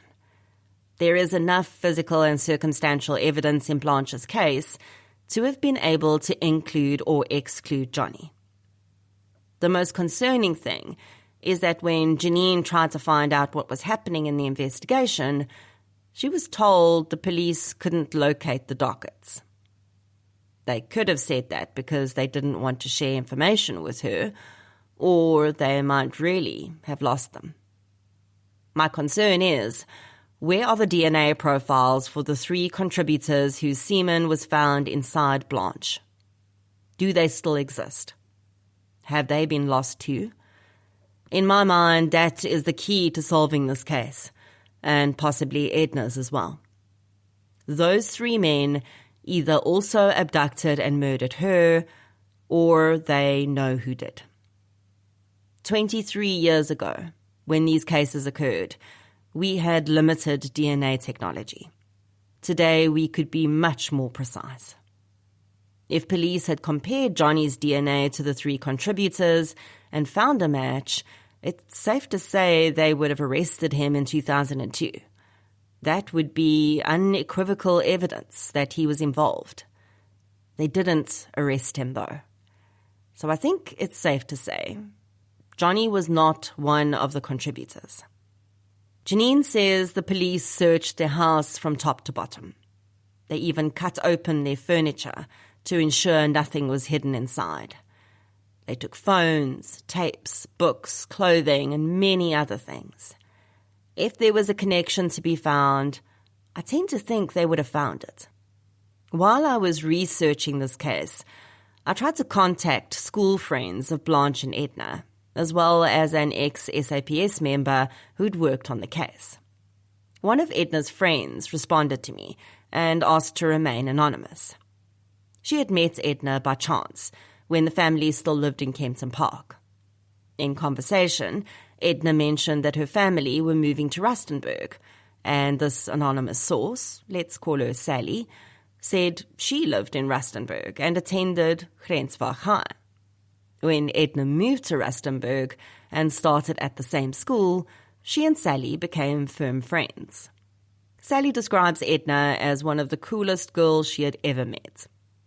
She recalls a hockey game in which Edna was devastated when she accidentally hits another player in the face with the ball and knocked out 2 of her teeth. This, she says, was a perfect example of the kind and sweet girl Edna was. Sally says Edna's disappearance has changed her life. It haunts her and her friends to this day. It has changed the way she lives and how she raised her own children. Sally was told about the abuse allegations by the person Blanche allegedly spoke with, after Edna disappeared and before Blanche went missing. She, however, believes there is a good possibility that the same perpetrator was not responsible for Edna's disappearance and Blanche's death. It is difficult to separate fact from fiction in this case, because even statements which may be untrue probably have their roots in a tiny fact. There has been so much incorrect reporting that 2 decades later, it's hard to say what was really said and what is perhaps a mishmash of memory and inaccurate information. Sally, like everyone else, just wants both cases solved. Despite being a close friend of Edna's, she was never spoken to by police. Neither were any other friends. So that begs the question. If police were investigating this young girl's disappearance, why would they not talk to her friends? After her sister was murdered, why would they still not talk to her friends? Sally then referred me to another of Edna's friends, who also wished to remain anonymous. I'll call her Amanda. Edna was at Amanda's house on the weekend before she disappeared. She is convinced that there was some form of abuse going on in the Lottering household because of various things she heard and witnessed. She was also never spoken to by the police. Amanda echoes Sally's sentiments about how Edna's disappearance and Blanche's murder have affected her. She says, people don't understand how deep and for how long a trauma like this stays with you, especially when there are no answers. This has been one of the most baffling cases I've covered.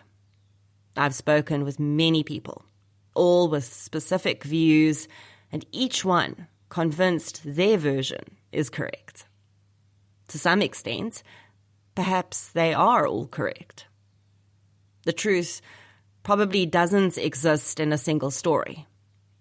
It exists in a merging of all of them, in identifying the threads of reality in each one and stitching them together with the physical evidence to form a picture of what occurred. As different as all these versions are, they have one thing in common. Everyone just wants to know what happened.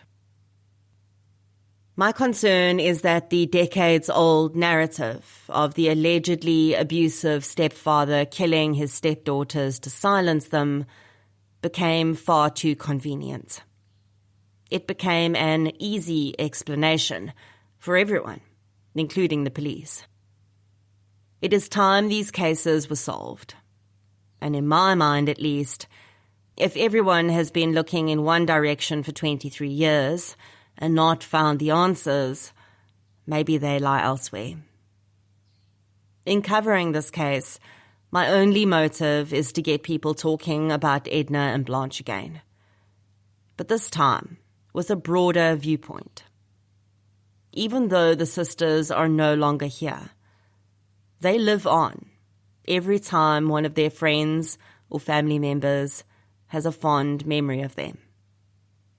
They are there every time someone sheds a tear because all they want is justice. They are also there when the person or people that did this to them close their eyes at night. Because while 2 decades have passed and interest in the case has ebbed and flowed, we haven't forgotten. And the person responsible hasn't either. I released Blanche and Edna's episode with a giant boulder in my gut. It contained allegations that had been made about their stepfather. And even though I'd warned Janine Lottering and received her go-ahead, I was still anxious about her reaction. I missed her call in the days after the release, and she ended up sending me a voice note. I held my breath as I listened to it. Janine's voice was filled with emotion, but it wasn't anger. She expressed gratitude for the episode, corrected 2 small pieces of information. Then said she'd listened with Johnny and her lifelong friend, and they had all cried together at the end. Relief overwhelmed me. I would probably have released this episode exactly as it was, even if Janine or Johnny hadn't been happy with parts of it, facts aside. Because my primary goal was to give Edna and Blanche a voice. I don't want to cause unnecessary pain to a mother who has already lost so much. And in a case that was already so complex, an angry mother would have been an added complication no one needed. Janine wasn't angry, though. She understood, and she was supportive. When I contacted her about this book, she was equally positive and thanked me for continuing to remember her daughters. I can't imagine a world in which I could ever forget them. I was equally apprehensive about the response this episode would get on social media. Although by this time I trusted my regular listeners not to go on witch hunts or victim blame the family, once something is out there, it finds all kinds of eyes and ears. The initial response was better than I could have hoped. Everyone was kind and expressed their sadness that Edna and Blanche still had not received justice. In the days that followed, I watched the comments of every shared version of the episode with trepidation. But apart from inane remarks by a couple of people who hadn't even listened, there was genuine empathy for everyone involved. One thing that surprised me was how many people got stuck on my single mention of Gert van Rooyen. Entire theories started developing in the comment section in which people suggested the girls were somehow his victims. They made no sense, because Van Rooyen had been dead for 11 years by the time Edna disappeared and Blanche was murdered. The fact that they had once attended a primary school where 2 of his victims had also been pupils was nothing more than an interesting coincidence, and a reason Janine did not let them walk alone when they were younger. Even after I explained this, some individuals were unconvinced. The hold that Van Rooyen and all the unproven theories about his alleged crimes still have over the minds of many South Africans is astounding. Someone should write a book about that. I guess this GVR effect speaks to the power of unsolved cases to haunt the minds and lives of people for decades, especially when children are involved. Since this episode was published, Janine has also appeared on an international missing persons podcast. Diana Trepkov is a Canadian forensic artist, author, and host of the podcast Can I Help You Find Your Missing Loved One? She interviewed Janine twice about Edna and Blanche's cases. It's interesting to listen to these interviews and hear an international perspective of how they appear to have been handled. Despite the culture gap, it's equally fascinating to hear how so many of the same issues crop up in the other cases Diana discusses from the US, Canada, and elsewhere. It seems that overall, the complexities of missing person cases are similar throughout the world, and almost every law enforcement agency faces similar challenges. Of course, the level of resources available makes a huge difference. Private investigator Leon Rousseau and I generally talk on the phone about once a year and text relatively frequently. We catch up on cases together, share information and ideas, and direct one another to new resources or helpful individuals. When we have more to say than can fit in a WhatsApp message, we talk on the phone, and it never takes less than an hour.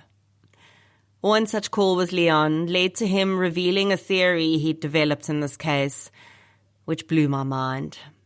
As the theory is still in the testing stage and I wouldn't want to damage the possibility of future progress, I'll use pseudonyms. If you're a regular True Crime South Africa listener, you might be able to guess the real information from the details. Please do not share any guesses in public forums. In 2017, career criminal Hendrik du Toit and several others were arrested for the murder of 2 young women in a town 40 minutes drive from Rustenburg. The murders were horrific, and the victims had been horribly tortured and sexually assaulted before they were killed.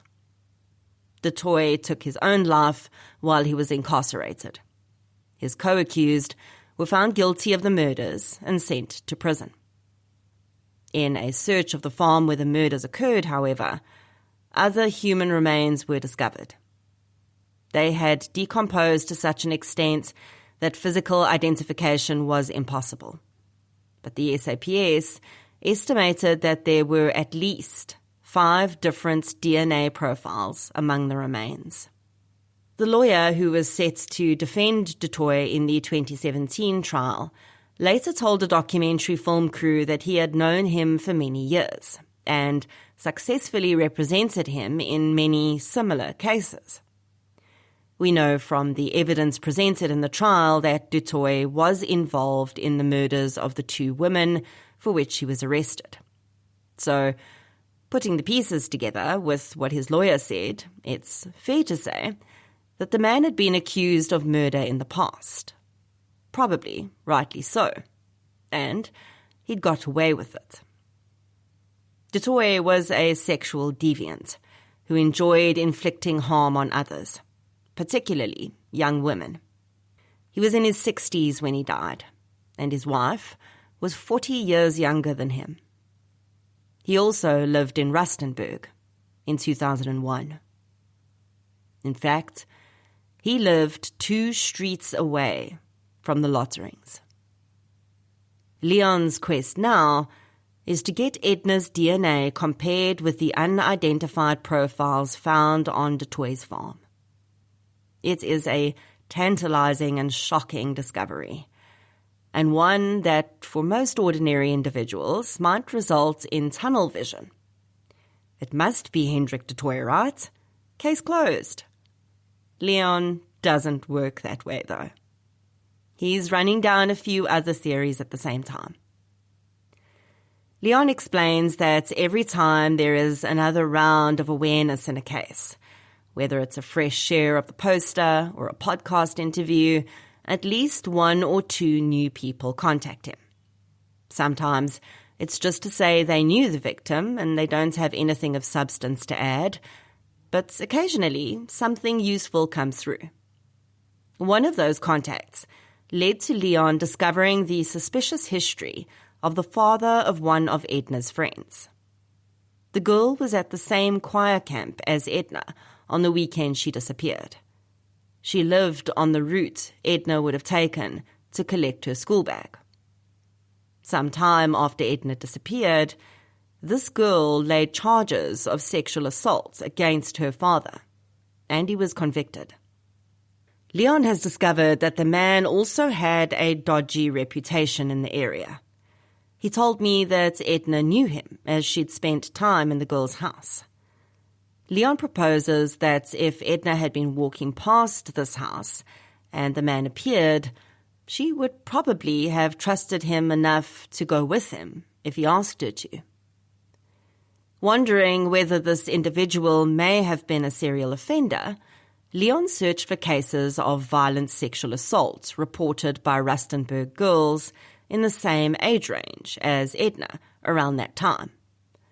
There were 9 cases in a short period, which seemed to stop when the offender's daughter reported his attack on her.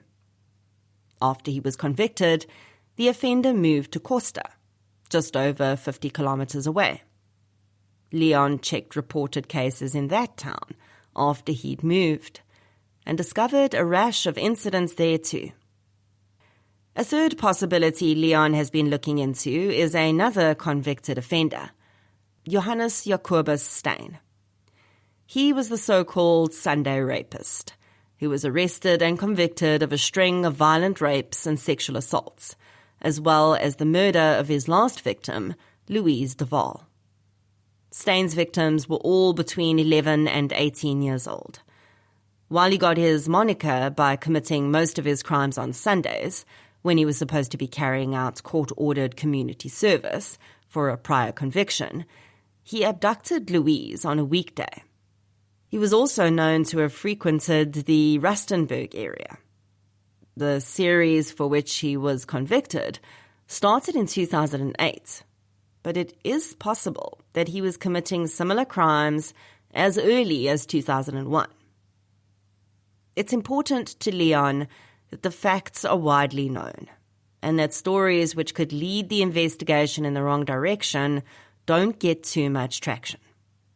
He's seen cases significantly delayed by rumors taken as fact. He mentions that the mother of the girl who had Edna's school bag had told him she had no idea why Edna would have been walking to her house that afternoon, because she had told her they wouldn't be home until late on Sunday night. She says the arrangement was that her daughter would return the bag to Edna at school on Monday morning. So much has been built around the assumption that Edna headed in a certain direction when she left the house that day because she was going to fetch her bag. Leon hasn't allowed himself to be boxed in by that. He has gone back to the drawing board and refused to base his investigation on a second-hand narrative about why Edna left the house that day. There's a possibility that Edna decided to arrive at her friend's house unannounced on the off chance that she would be there, despite their arrangement. She also may have used the school bag as an excuse to leave the house for another reason, and never intended to go to the friend's house. Or she may not have used that excuse at all. Leon hasn't just investigated from afar either. He's been to Rustenburg. He's walked the many paths Edna might have taken that day and plotted out who lived around the Lotterings at the time. As I end my call with Leon, I picture an aerial view of the neighborhood where the family lived. I picture the houses with what we know were sexual and otherwise violent predators living in them. Their neighbors were none the wiser. And that's probably no different from most South African neighborhoods. All mowed lawns and neat fences on the outside, and dark secrets within. Sunny skies as far as the eye can see, where lightning never strikes twice, until it does. Chapter 9. Do not disturb. There's a knock at the door of room 205.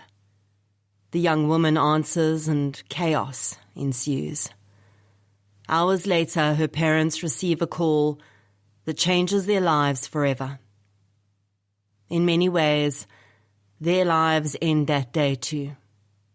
Just before the hooded man lopes away from the hotel, he hangs a sign on the door. Do not disturb. And for 2 decades, the world took heed. I heard about the murder of Leslie Brockbank's van Zyl early in my podcasting journey. I'd occasionally be tagged in the comment sections of articles about her murder by her colleagues and friends, and it struck me how people still remembered her after so long with such fondness and respect. Weird coincidences often crop up in the work I do. For the most part, they're probably just that, coincidences. But sometimes it's comforting to interpret them as confirmation that I might be on the right track. Several delays in researching Leslie's case meant I released the podcast later than planned. The day it was published happened to be Leslie's birthday. Leslie's mom, Christine, thought that was pretty cool. Christine has found different ways to remember her daughter over the years, and speaking with me seemed like a good way to do that in 2021. I also spoke with Michelle Pinar, a journalist from the George Herald.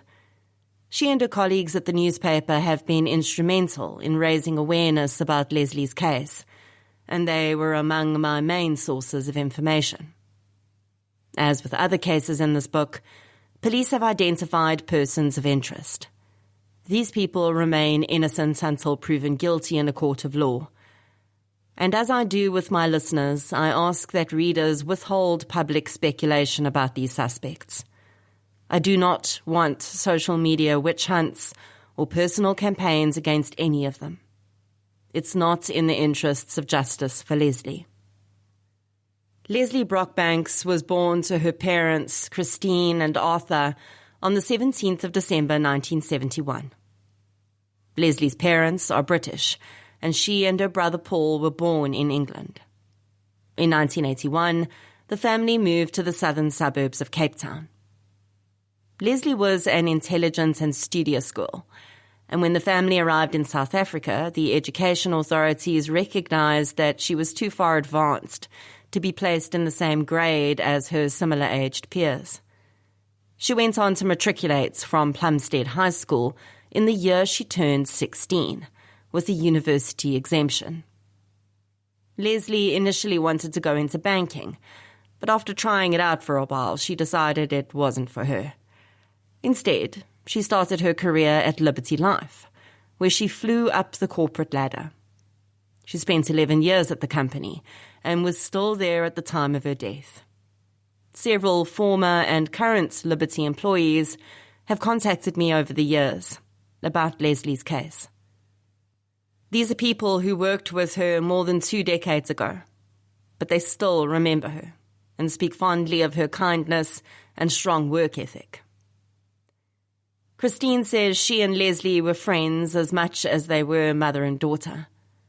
At one point, when they both worked in town, they would meet for lunch almost every day. They loved shopping together and could spend full days trying on clothes and giggling at one another's jokes. Leslie met Pierre van Zyl after she started working at Liberty Life. The pair married, but Christine says the relationship quickly became rocky. In Pierre's statement to the police, he admitted that their marital difficulties stemmed from his use of alcohol. Christine, on the other hand, says the couple's issues went much deeper. Early in their marriage, the couple lived in a house across the road from Leslie's parents, and Christine says Leslie would often come over when she'd had an argument with Pierre. Christine believed her daughter may have been the victim of physical or emotional abuse, or both. Leslie was soon promoted to the position of team leader at Liberty, and the job required a fair amount of travel. She often flew to other branches throughout the country to train staff on new insurance products. In August 2000, Leslie and Pierre had separated, and she was living with her parents. Christine says Pierre remained in regular contact with Leslie, occasionally complaining to her that he didn't have enough money to support himself. On Monday, the 28th of August 2000, Leslie's father dropped her off at Cape Town International Airport. She was due to fly to George, where she would be giving a presentation to staff at the Liberty Life branch in the Southern Cape City. On arrival, Leslie made her way to Protea Hotel King George in King George Drive, about 10 minutes from the airport. She checked in and was allocated room 205. It would later be determined that Leslie received a telephone call in her room. I don't have a time for this call, unfortunately, but it's safe to say that it was several hours after Leslie checked in. The call would be traced to a public phone box, remember those, outside the Dross restaurant in York Street, George. According to my research, it isn't possible to phone a hotel room directly from outside the hotel. The call must be routed through the reception desk. So the call Leslie received that night must have gone to reception. The caller must have asked for her by name, and the call would have been transferred to room 205. We do not know who made this call. At some point after the call, someone knocked on Leslie's hotel room door. The events that followed are also not recorded in any form of a timeline, so we don't know exactly when witnesses saw what they saw. Another guest at the hotel passed room 205 and saw the door standing slightly ajar. He heard a female voice say, "You're hurting me. Leave me. Please let me go." The guest was concerned, and when he heard bumping sounds in the room, he approached the door. He peered in and saw that the room was empty, but the bathroom door was closed. The bumping sounds continued from inside the bathroom, and the guest rushed to reception. He told the receptionist what he had heard and seen, and the duty manager was called. In the minutes that followed, the manager and security guard walked between room 205 and reception several times. There seemed to be confusion about whether it was appropriate for hotel staff to enter the room without the guest's consent. Added to this was the fact that the manager would say he'd had a previous unpleasant experience in which he had granted access to a room when a guest had not needed help. He had been disciplined for this and was extremely hesitant to repeat that experience. As a result, none of the hotel staff entered Leslie's room. Later, when they passed by, the door was pulled shut, and there was a "Do Not Disturb" sign hanging from the handle. By 10 a.m. on Tuesday the 29th of August, Leslie had not arrived for her presentation at the Liberty Life office, less than 3 kilometers from the hotel. Leslie was well known for her punctuality and professionalism, and her co-workers knew this was out of character. Calls to her cell phone went unanswered. Eventually, her co-workers called the hotel reception. When the manager was advised that a guest in room 205 was not responding to calls, he went to investigate. I'm not sure whether this was the same manager who had decided not to enter the room the previous night. I would think not, because there would have been a shift change. When the manager reached room 205, the "Do Not Disturb" sign was still hanging on the door handle. Looking closer, he saw a red mark on it. After several minutes of knocking with no response, he decided to enter the room. The sleeping area seemed undisturbed, but the bathroom door was closed. The manager knocked and called out for Leslie, but there was no response. Now, concerned for the woman's safety, he opened the bathroom door and entered a nightmare. Leslie Brockbank's Van Sale was lying on the floor. Initial media reports described knife wounds and strangulation marks around her neck. She had been stabbed several times in her left arm, chest, neck, and head. A police officer working on the case commented at the time that Leslie was probably still alive when staff were initially alerted to the sounds coming from her room. The officer tentatively said that if she'd received immediate medical attention, she might have survived. Now, it is difficult to say this for certain, but it is possible that it means none of Leslie's stab wounds were fatal in isolation. Instead, it was the vast number of wounds and the resulting blood loss that had threatened Leslie's life. As staff were wondering whether to enter the room, walking back and forth to reception in indecision, Leslie was bleeding to death. Although it is extremely unfortunate that action was not taken that night, to a certain extent I understand why. In the hospitality industry, a guest's privacy is paramount. If Leslie had simply been having an argument with someone and staff members had barged in, that may have gone badly for the hotel. Add to that the manager's previous negative experience and the fact that staff would have had to go to the most private of places, the bathroom, to ascertain what was happening, and I think their failure to act may at least be partly understandable. It's still frustrating, though, and you have to wonder whether safety should come before privacy. However, the only person we can blame for Leslie's death is the one who killed her, and I hope the staff members present that day have been able to move on from that horrific moment. As soon as Leslie's body was discovered, police were called. The investigation revealed that no forced entry had been made to the room. Leslie, it seemed, had opened the door to her killer. Police would also determine that as she realized the intentions of the person in her room, she fought back ferociously. There was a smear of blood on the Do Not Disturb sign. Blood evidence was also collected from the jeans Leslie was wearing. Robbery did not appear to have been a motive, as Leslie's laptop and cell phone were still in the room. There were a few items missing, though. Leslie's black purse, identity book, and Woolworth's store card were gone.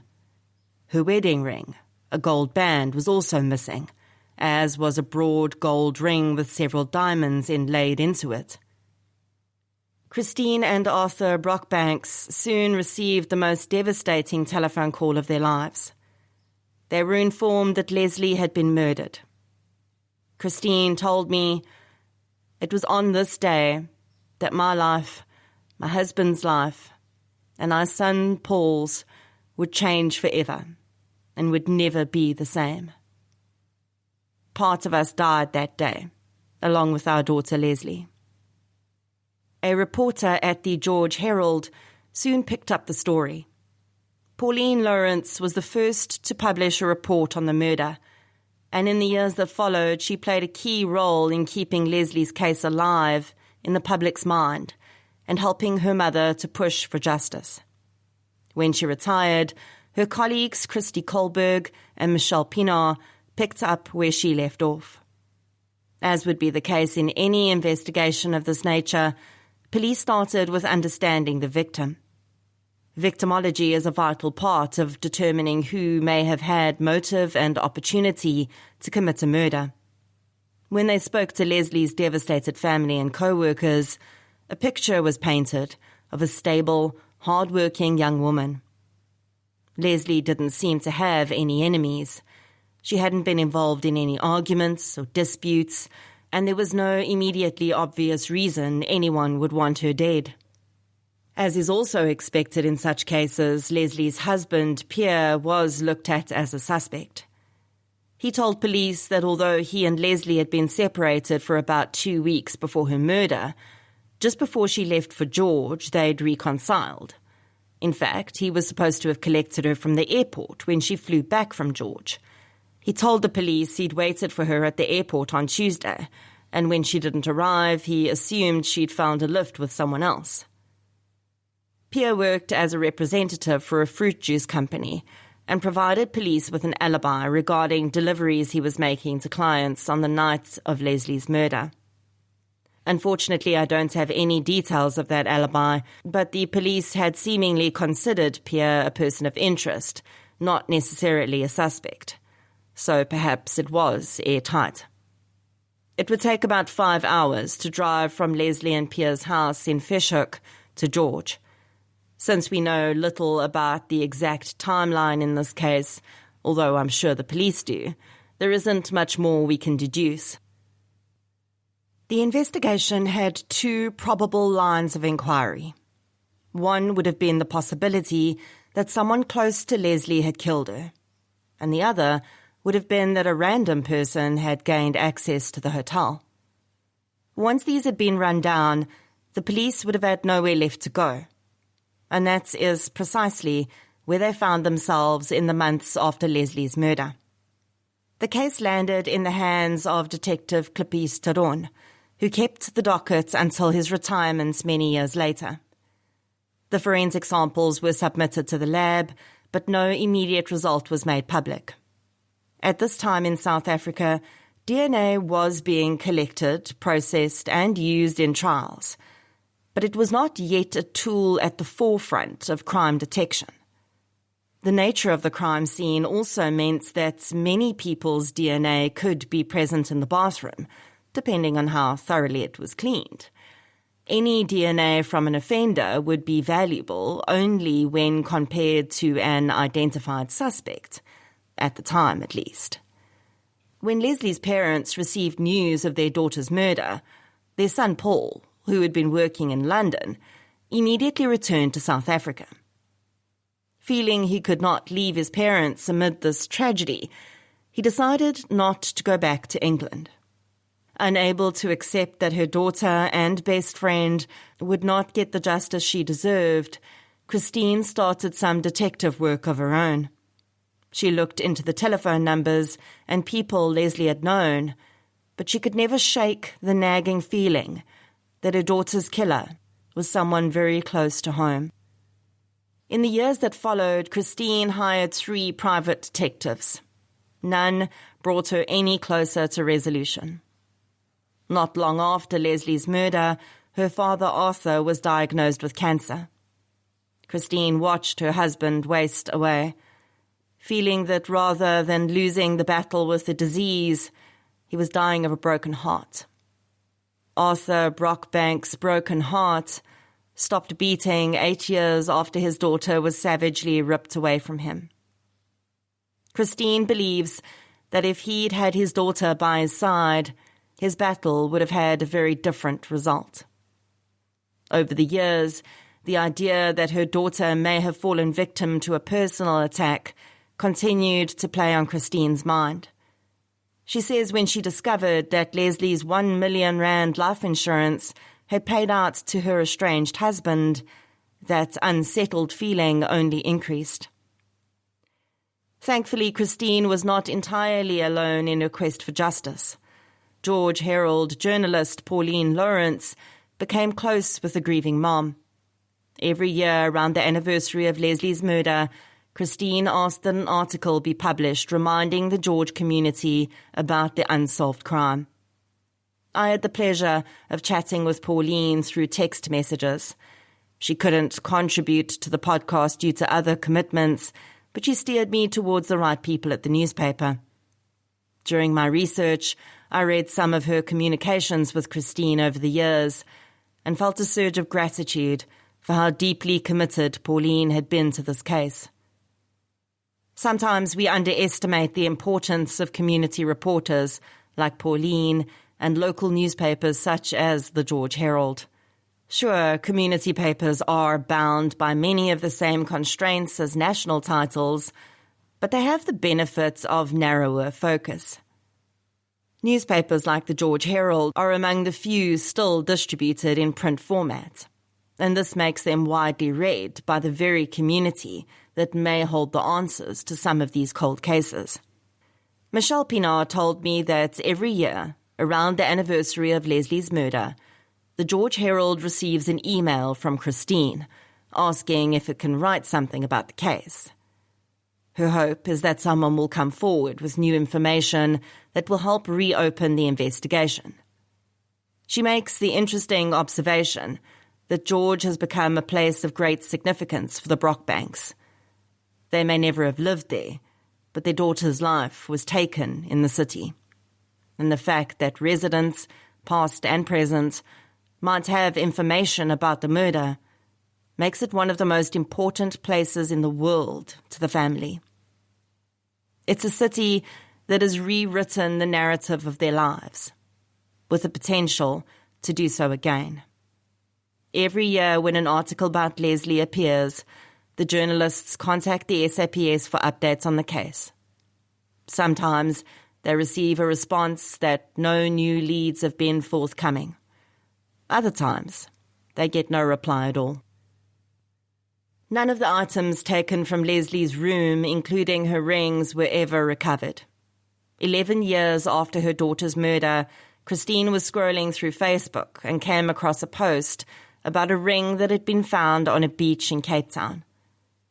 She describes in a letter how her heart almost leapt out of her chest because she initially believed it was one of Leslie's. Later, though, she second-guessed herself. She didn't have any photographs of the ring. So many years later, it was difficult for her to remember exactly what it had looked like. As the years passed, Christine picked up on the progress being made in the field of DNA. Many of the television programs she watched showed cases just like Leslie's being solved through DNA. Christine began to wonder what had become of the physical evidence in Leslie's case. By this time, Detective Turon had retired, and Christine had no contacts left in the SAPS in George. But a chance encounter with a guitarist reignited the fires of hope in her heart. Dolph Lowe is a musician at heart, but his trade is in something less creative, the law. When the attorney heard about Leslie's case in 2018 and learned that Christine was trying to get physical evidence reanalyzed with current technology, he volunteered to apply to the National Prosecuting Authority, or NPA, for the case to be made active again. In his letter, he also requested that the SAPS advise Christine whether it still had any physical evidence from her daughter's case. And sadly, at the time I released the podcast in 2021, no response to the affirmative had been received from either the SAPS or the NPA. Lieutenant Colonel Malcolm Poiki of the SAPS Media Centre and spokesperson for the Southern Cape office has only ever publicly said the following about Leslie's case. Quote, "The investigation into this murder case was adequately done from the onset. Evidence that was gathered during the initial crime scene had been dealt with and has been submitted to the scrutiny of our laboratories as required and deemed necessary. Should new evidence or witnesses arise, the investigation can be steered in a new direction. We therefore still call on any witnesses or anyone that can assist with solving this crime to contact Crime Stop at 08600 10111. End quote. I cannot speak to the quality of the original investigation. I have been told that on the night of Leslie's murder, several senior detectives were unavailable for the vital early stages of the inquiry. But I have no way of knowing how deeply, if at all, this may have affected the case. There are two overriding possibilities for what happened to Leslie. The first is that she was killed by someone close to her. The second is that this was a stranger attack. At the beginning of this chapter, I mentioned that it is never my intention to cast aspersions of guilt on anyone without due process. But South Africa has a high rate of intimate partner violence. It's something that will almost always be top of mind, so it warrants discussion with the disclaimer that we do not know who committed this crime, and any public assumptions are not helpful to Leslie. Is it possible for someone who knew Leslie and lived in the Cape Town area to have travelled to George by car, killed her and driven back to Cape Town? Yes. That person, though, would have needed 10 hours to make the round trip.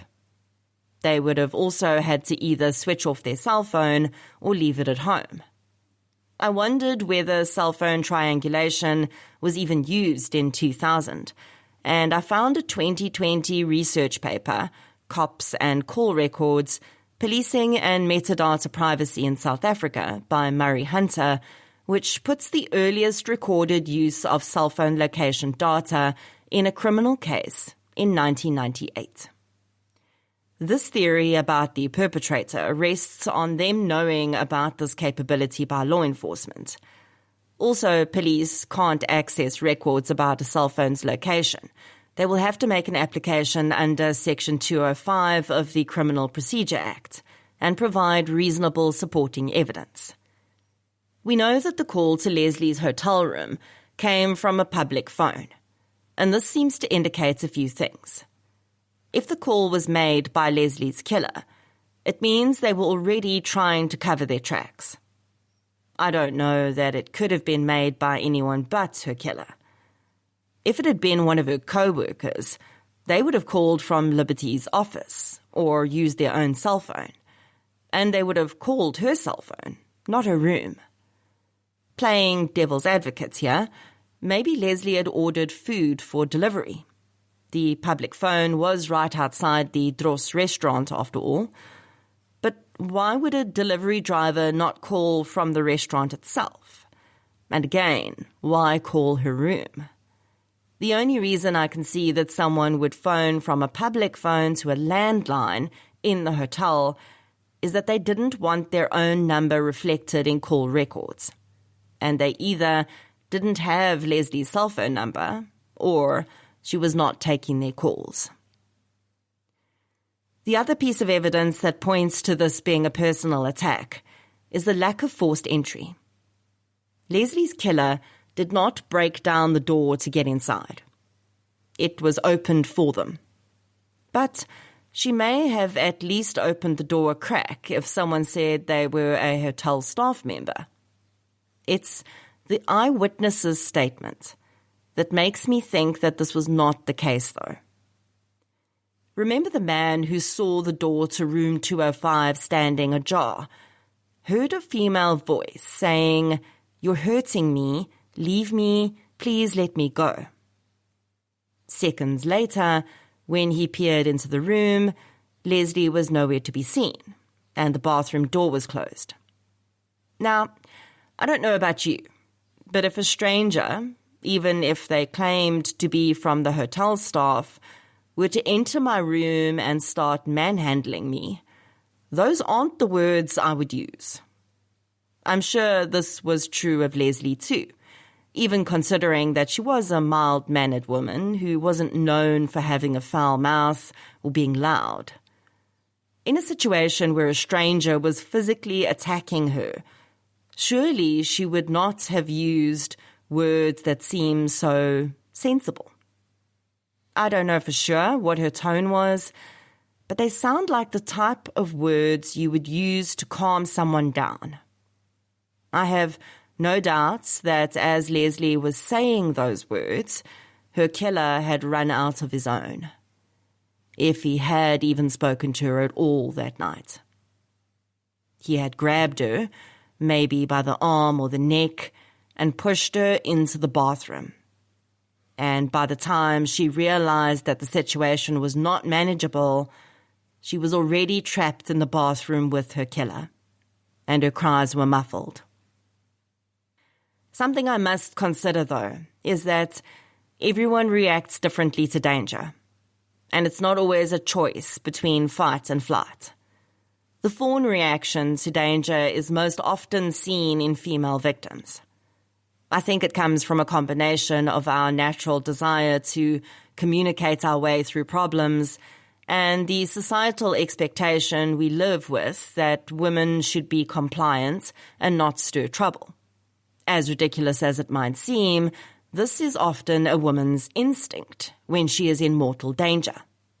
The fawn reaction frequently sees women attempting to calm down their attackers rather than fight them or try to get away. Sometimes this attempt at reasoning works. Before we go any further, I'd like to invite you into a space of your own. Here is a relaxing track to help you recharge your energy. Close your eyes. Imagine the weight on your shoulders melting away with each note, leaving only lightness and tranquility.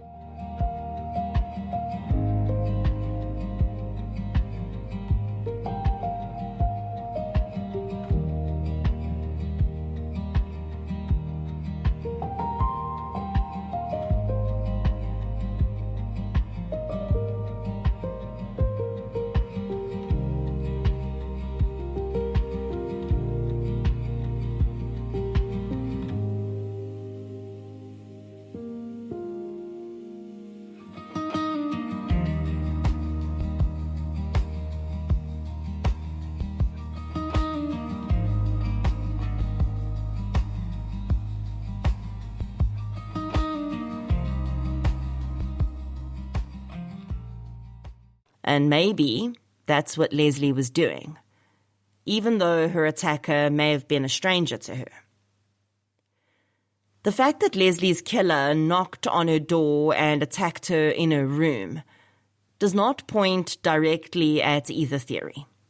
If her killer had known her and he was the one to make the call, perhaps he convinced her that he just wanted to talk, and maybe she gave him her room number. In researching this case, I asked on social media if anyone in the hotel industry could confirm whether a receptionist would give out a room number to a caller. All the respondents said this would be against protocol. Many even said it would be highly irregular for a call to be transferred to Leslie's room without her permission. Could the caller have obtained Leslie's room number from reception? It's possible, but unlikely. So if they didn't know her and she didn't give them her room number, they had to have seen her arrive and enter her room. Such a person could be another guest or a hotel staff member. I think the location of room 205 is quite important. By looking at an aerial view of the hotel and comparing it with a floor plan, I identified the room. And the first thing that struck me was that it wasn't inside the main building, but in a smaller block overlooking one of the pools. You can't see the room from outside the hotel's premises, but it is near the parking lot and very close to reception. Today, there are guarded booms at the entrance to the hotel. I don't know if that was the case in 2000, but the guards at any hotel I've driven into just let you in. You only have to say you're picking someone up or meeting someone at the restaurant, and there's often no sign-in procedure. So it's possible that Leslie's killer may have left their vehicle in the hotel car park, walked to her room, killed her, and driven straight out. There were reports of a man wearing tracksuit pants and a hooded jacket pulled over his head, leaving the area of Leslie's room around the time of her murder. The man has never been identified. Now, I know your brain is screaming, well, wasn't there CCTV? The answer at the time I released the episode was, I don't know. But police have since confirmed that there was no footage. My George source says most businesses in town started installing CCTV only in the last 8 years. There was also a report that a Ford Bantam was parked in the street outside the hotel and the driver had never been identified. The fact that only some of Leslie's belongings were taken could point towards or away from a stranger attack. Considering that high-value items were not taken, could the theft of her purse and rings have been an attempt to make the incident look like a robbery gone wrong? Or was her killer simply being opportunistic and taking things they could easily sell, such as jewelry? The method of killing speaks volumes about the mindset of the attacker. There were no knives in Leslie's hotel room, meaning they brought a knife with them. This wasn't a case of someone coming there to talk to her or even a stranger hoping to flirt with a pretty woman and things suddenly going wrong. The killer arrived at room 205 with the sole intention of at least threatening her and at most killing her. While stabbing is often seen as a very up-close and personal method of attack, often linked with rage, it's also important to consider that knives are much more accessible than guns, and they're completely silent. This brings me to the strangulation. Although we don't have the pathologist's findings, I think it is likely that Leslie was strangled to silence her, then stabbed to end her life. Strangulation is not unheard of in robbery-murder scenarios, and it's an easily accessible method of incapacitating a victim. There is a possibility that a hotel employee may have been involved in Leslie's murder, and this was investigated by the detectives. Leslie's murder was the first at Protea Hotel King George, though, and no such event has occurred again. The suspect could have left the hotel's employee immediately afterwards. This theory doesn't sit well with me, however, because of the phone call. A staff member would not need to call Leslie's room from outside the hotel.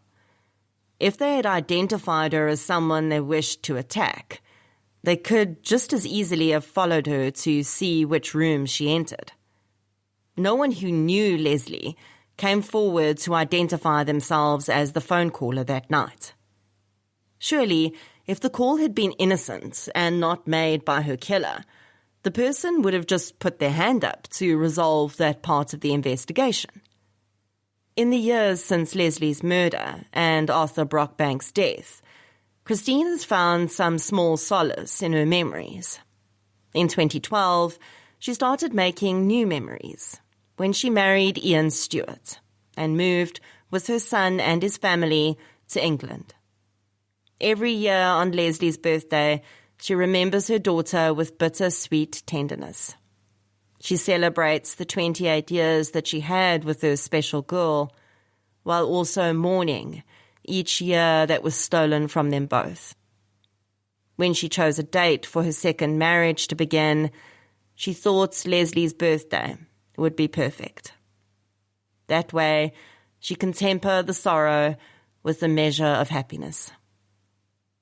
Today, she does her best to live a life Leslie would have been proud of.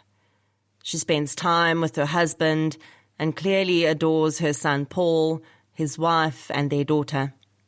She says her granddaughter reminds her so much of Leslie, the aunt the girl never met. Through the memories her family share with the girl, though, perhaps she has an inkling of the wonderful woman they lost. When I first contacted Christine, she expressed surprise that this new manner of getting the word out there was presenting itself. In her words, I honestly thought that there was no more hope. I've tried everything I possibly could do. And she has. Like so many parents and siblings of the missing and murdered, Christine has done everything in her power to find justice for her daughter. And as I published this episode on Leslie's birthday, I hoped it was one more chance at a resolution for them all. For the people of George, Leslie's murder is an enduring mystery. Michelle Pinar says it's become known around the city as the hotel murder. The hotel is still operating and serves as a reminder for residents who've heard about the case each time they drive past or attend functions there. For the journalists who have diligently covered Leslie's story over the years, handing it down through the years like a baton, I have no doubt that they'd like to print an article with the headline, "Leslie Funsale, Murderer Behind Bars." But a few things need to happen for that to come true. 25 years ago, a killer made his way into Leslie Brockbank's Funsale's hotel room and snuffed out the life of a beautiful, caring young woman. He hung a "Do Not Disturb" sign at the scene of his crime, and we listened. We didn't disturb him. We tiptoed around his crime, and we let it lie. Only the people who loved Leslie the most, and a few others, kept pushing back. I know the SAPS can solve this crime. It's been done before. I ended this episode with the following words. I know that all it is going to take is for the message to arrive in the right person's ears. And the more of us sharing the message, the greater the chance it will reach the right ears. It's time to take the "Do Not Disturb" sign off the door. As I released this episode, I had no idea how true those words were. Leslie's story was about to find the right ears and begin what could be one of the most shocking cold case stories I may ever tell. The episode went out on the 17th of December 2021. In February 2022, I received an email that would reopen inquiries into Leslie's case. I am using pseudonyms for everyone involved to avoid tainting any information, and I'm being intentionally vague about certain details for the same reason. The email was from a woman, I'll call her Sandy, who had been listening to the episode and recognized some elements of Leslie's murder, as aspects of a story a close friend had told her about a man I'll refer to as David Barnard. Sandy's friend knew Barnard for several years in the early 2000s. She was young and realized only after enduring a lot of abuse that he was a manipulative, violent alcoholic. I realized this could be worth investigating, and I asked if Sandy's friend would be willing to put together a formal written statement. I am not an investigator, and there was no way I was going to mess this up by meddling in what could be an important lead. Sandy's friend thought about it for a while and agreed on the proviso that I concealed her identity, even from the police. I agreed. Over the years, I've been lucky enough to develop a few friendships with individuals who work in the SAPS. I'd like to be clear here. Nothing these police officers assist me with or say to me goes against their professional guidelines. They do not put cases at risk or act unethically. It is handy, though, to have someone to bounce ideas off and occasionally set things in motion. So it was off to the DMs of one of these convenient contacts, Sergeant X. I wanted reassurance that what I had been told was worth passing on to an investigating officer.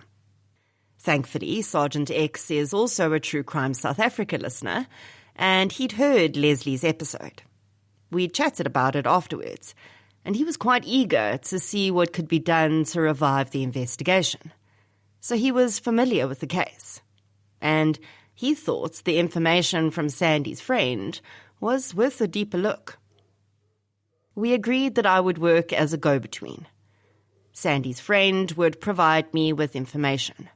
I would anonymize it to protect her identity, then I'd forward it to Sergeant X, who would try to get an investigating officer to look at it. I knew that if this evidence was ever to be presented in court, it needed to be handled carefully.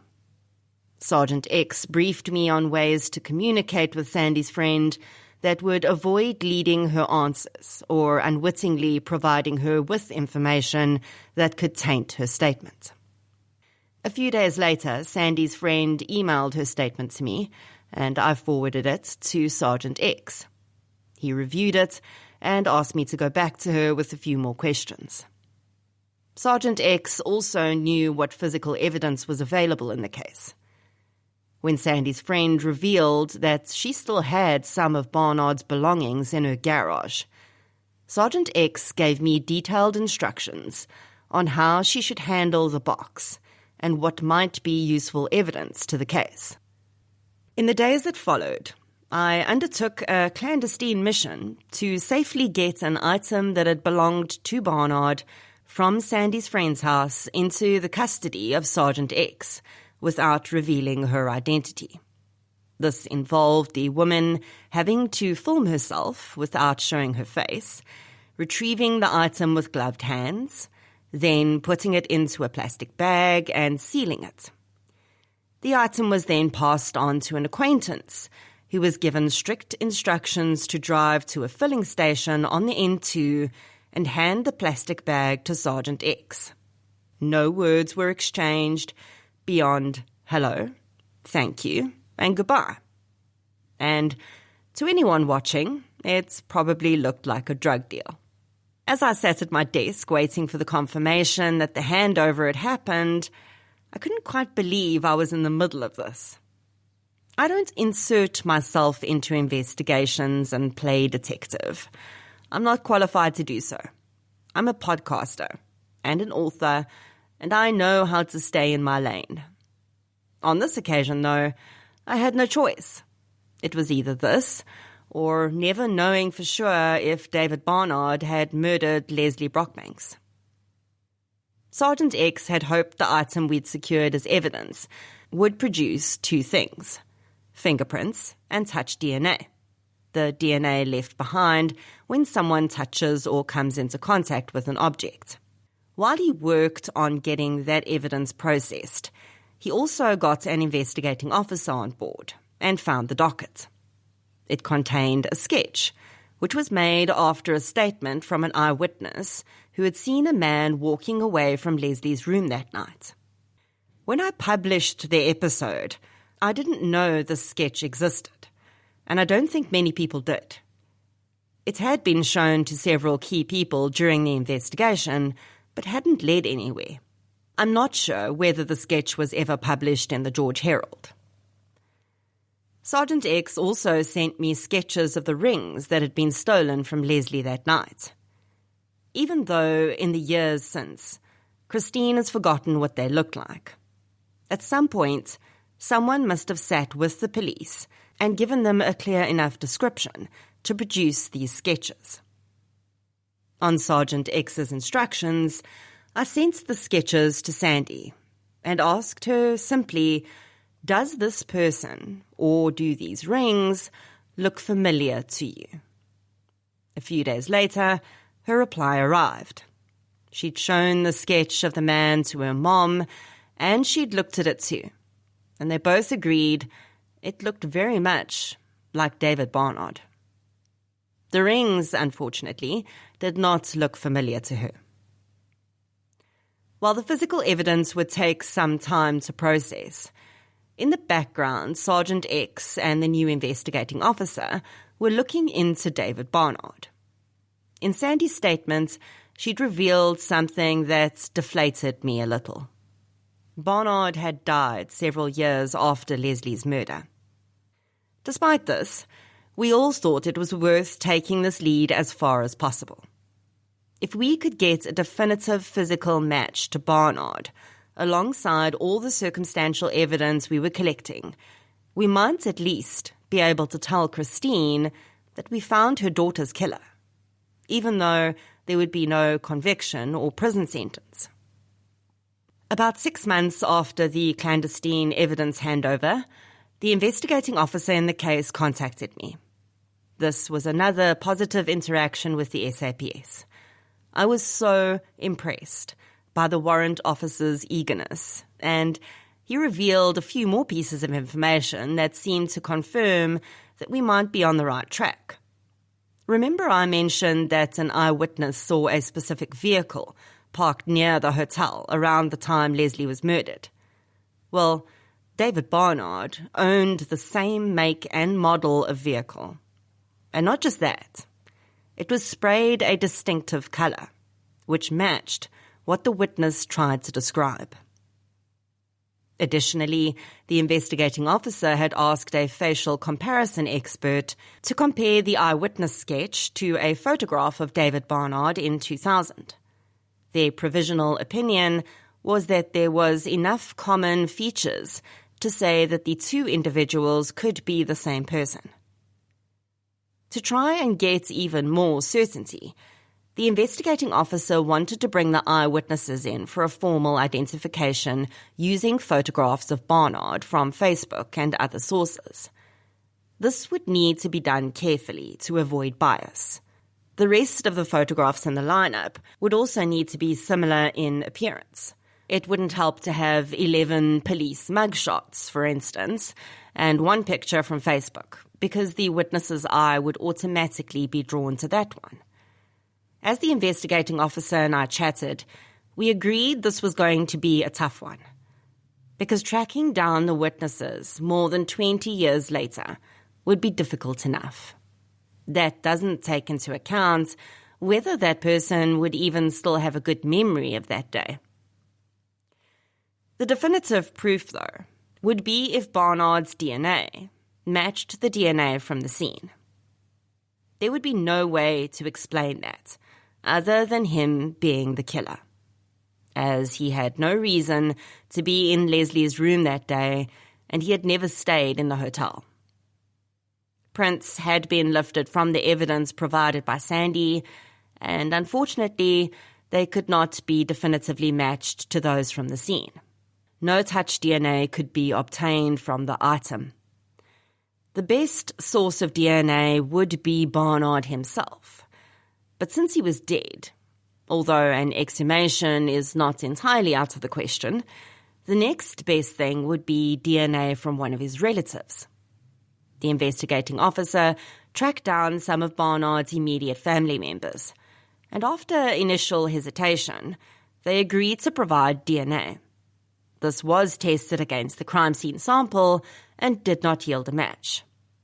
This doesn't mean that David Barnard is cleared, and the investigating officer continues to pursue several other lines of inquiry around him and people connected to him.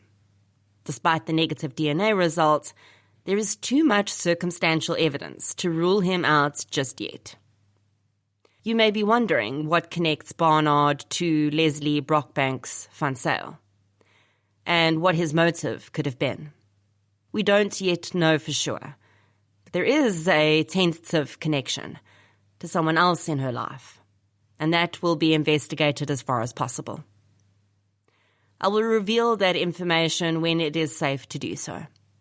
There are other pieces of evidence that can still be run down, but I've left those items out to give investigators enough to hang their hats on without anyone claiming they read it in a book. That's called guilty knowledge. David Barnard may not be the killer, but the lead may still help to solve Leslie's murder. Perhaps, even more importantly, it has reignited a 25-year-old case and provided the first serious suspect. It has shown that the SAPS, when given good information, is still willing and able to run down leads. It represents hope, and perhaps not just for Leslie, but for other cold cases too. For now, this case stands as proof that, even decades after the fact, there is always someone who knows something. And often, time is as much a friend to a cold case as it is an enemy. In murder investigations, sometimes things happen when you least expect them. By the time this book is published, there may have been more developments and some kind of closure for the Brockbanks family. If so, and if that result means there will be no formal justice, with the go-ahead from the SAPS, I will provide the full story. I have not used the investigating officer's name because he deserves to be able to conduct his inquiry without additional public pressure. He has shown that he is committed to Leslie's case, and I fully support him in that. These developments in Leslie's case, as a direct result of covering the case on the podcast, have affirmed for me just how powerful this medium can be when used correctly. They have also taught me that even though families are so often failed by the system, there is always hope. This might just be one case, but for the Brockbanks family, it's the case that matters most. Chapter 10. Betrayed. The dogs yelp and bay in the open field, the handlers moving behind them as they follow invisible trails with their noses. The volunteers dotted in the grass around them walk slowly, purposefully, hoping to find something that might help, while simultaneously wishing they'll find nothing at all. They won't find her today, but soon they will, and the discovery will signify the end of a life once lived and the beginning of a frustrating quest for justice. Tracy Thompson's story came to me before I started the podcast. I was still working as a sales manager, and it cropped up during a lunchtime conversation with a colleague. I remember finding it interesting and tragic, but also listening to the story with a different view than I have now. Back then, it evoked empathy, anger, and sadness. But I was just another person hearing a sad crime tale. Then I started the podcast, and I could do something about it. At the very least, I could make sure more people knew about what happened to Tracy. And maybe I could reach the right ears and get them thinking about what they'd seen or done years earlier. In 2011, Tracy's mom wrote a book about her daughter's case. Betrayed, A Mother's Battle for Justice, is one of Carol Thompson's many attempts to get justice for her murdered daughter. Many names in this chapter have been changed to protect the identities of those involved.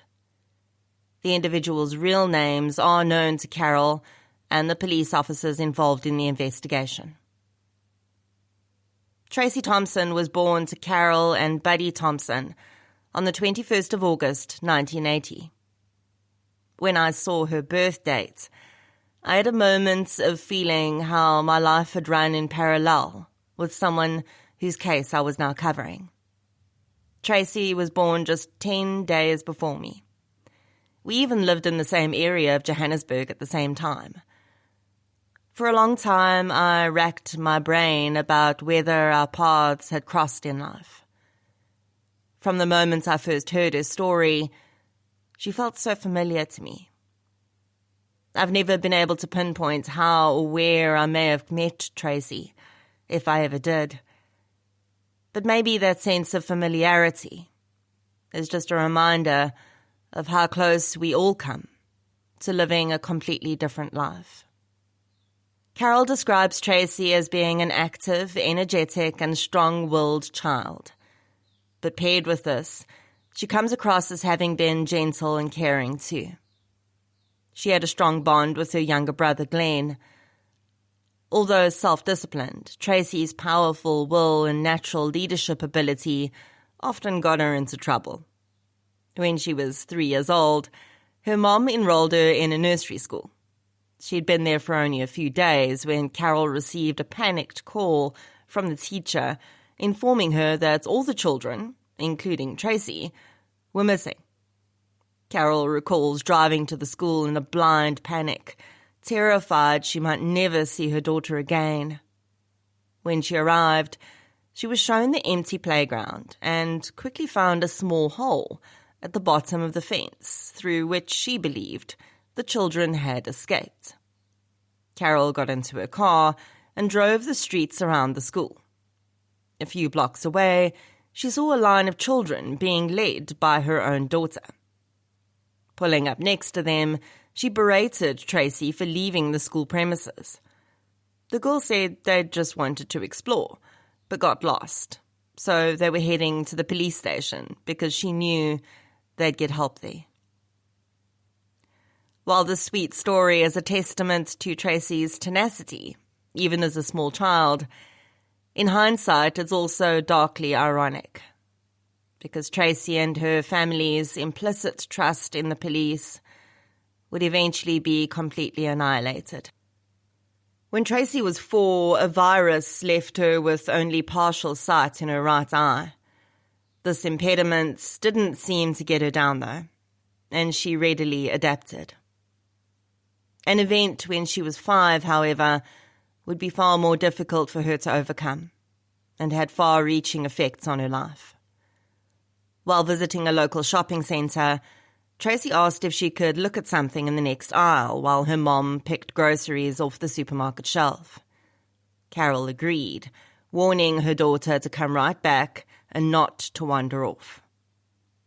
A short while later, she felt Tracy's tiny hand slip back into hers and looked down to find a very different child from the one who had skipped away only minutes earlier. Tracy was unresponsive, hanging her head as tears rolled down her cheeks, but no sound escaped her.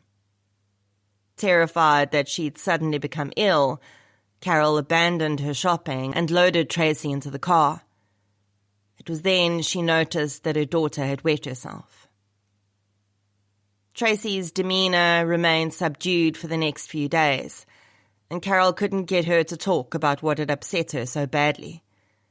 She contacted their family doctor, who suggested consulting a child psychologist. The weekend before the appointment, Carol needed to go back to the shopping centre.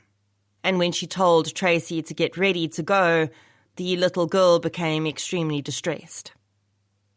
Although Carol eventually convinced Tracy to accompany her, she was uncharacteristically clingy. Carol recalled walking past a photo booth in the middle of the centre.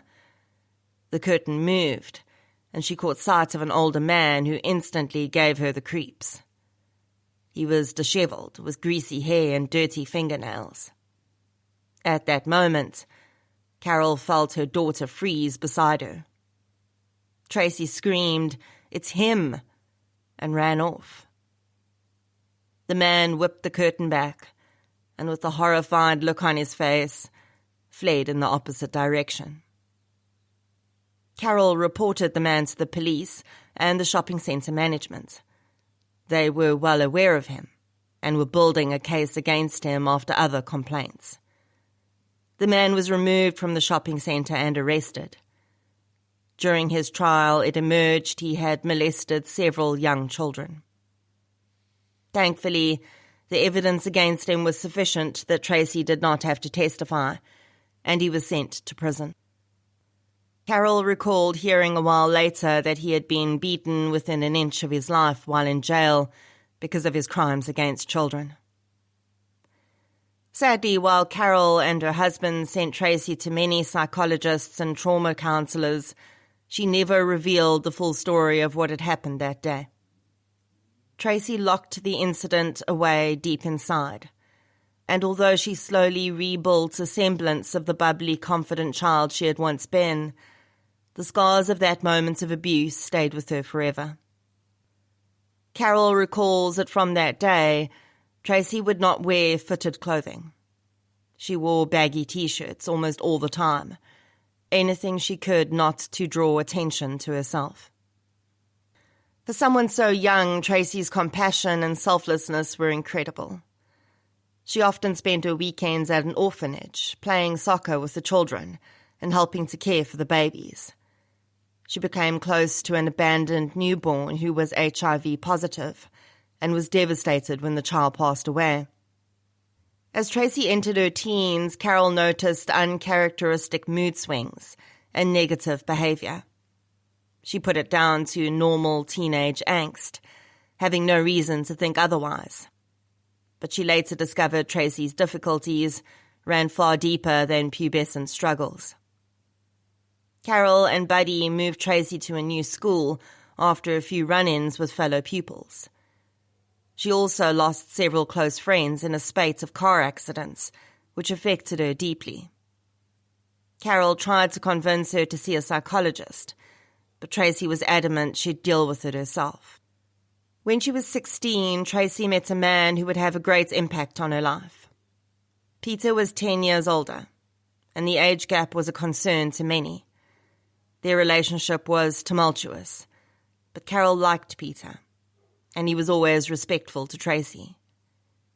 Sadly, Peter passed away suddenly while using cocaine with a friend, leaving Tracy devastated. In a deep pit of grief, she decided she wanted to come off her antidepressant medication. She didn't want chemicals controlling her. Carol didn't think it was a good idea, but Tracy was now an adult, and she could decide for herself. Slowly, she moved through her grief and started attending college, working toward a teaching qualification. She began a same-sex relationship and moved in with her partner. She arrived at her parents' home one night in tears, with purple bruises around her neck. She ended the abusive relationship and moved back home. Shortly afterwards, Carol noticed her demeanour changing. Her loving daughter was becoming nasty and quick to anger.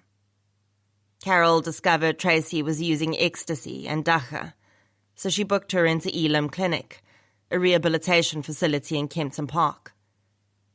Tracy worked closely with the Elam therapists, and on a weekend break at home, she broke some shocking news to her mother. At the age of 13, she had been raped. Carol felt like the world was caving in on her. She'd had absolutely no idea. Tracy had been taken to psychologists, but hadn't breathed a word of the attack to them either. She would not tell Carol who had raped her, but said it was someone she knew and trusted.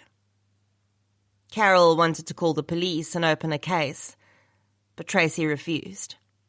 She said she'd forgiven her attacker and didn't want to have to relive everything. Tracy worked hard to get off drugs and find a job. At her new place of work, she met Wilma. Tracy wanted to live on her own again, and it was soon arranged that she, Wilma, and 2 other friends would move into a cottage on a small holding in Benoni. The 2 other friends were Wally, who was in a relationship with Wilma, and Trudy, a close friend of Tracy's.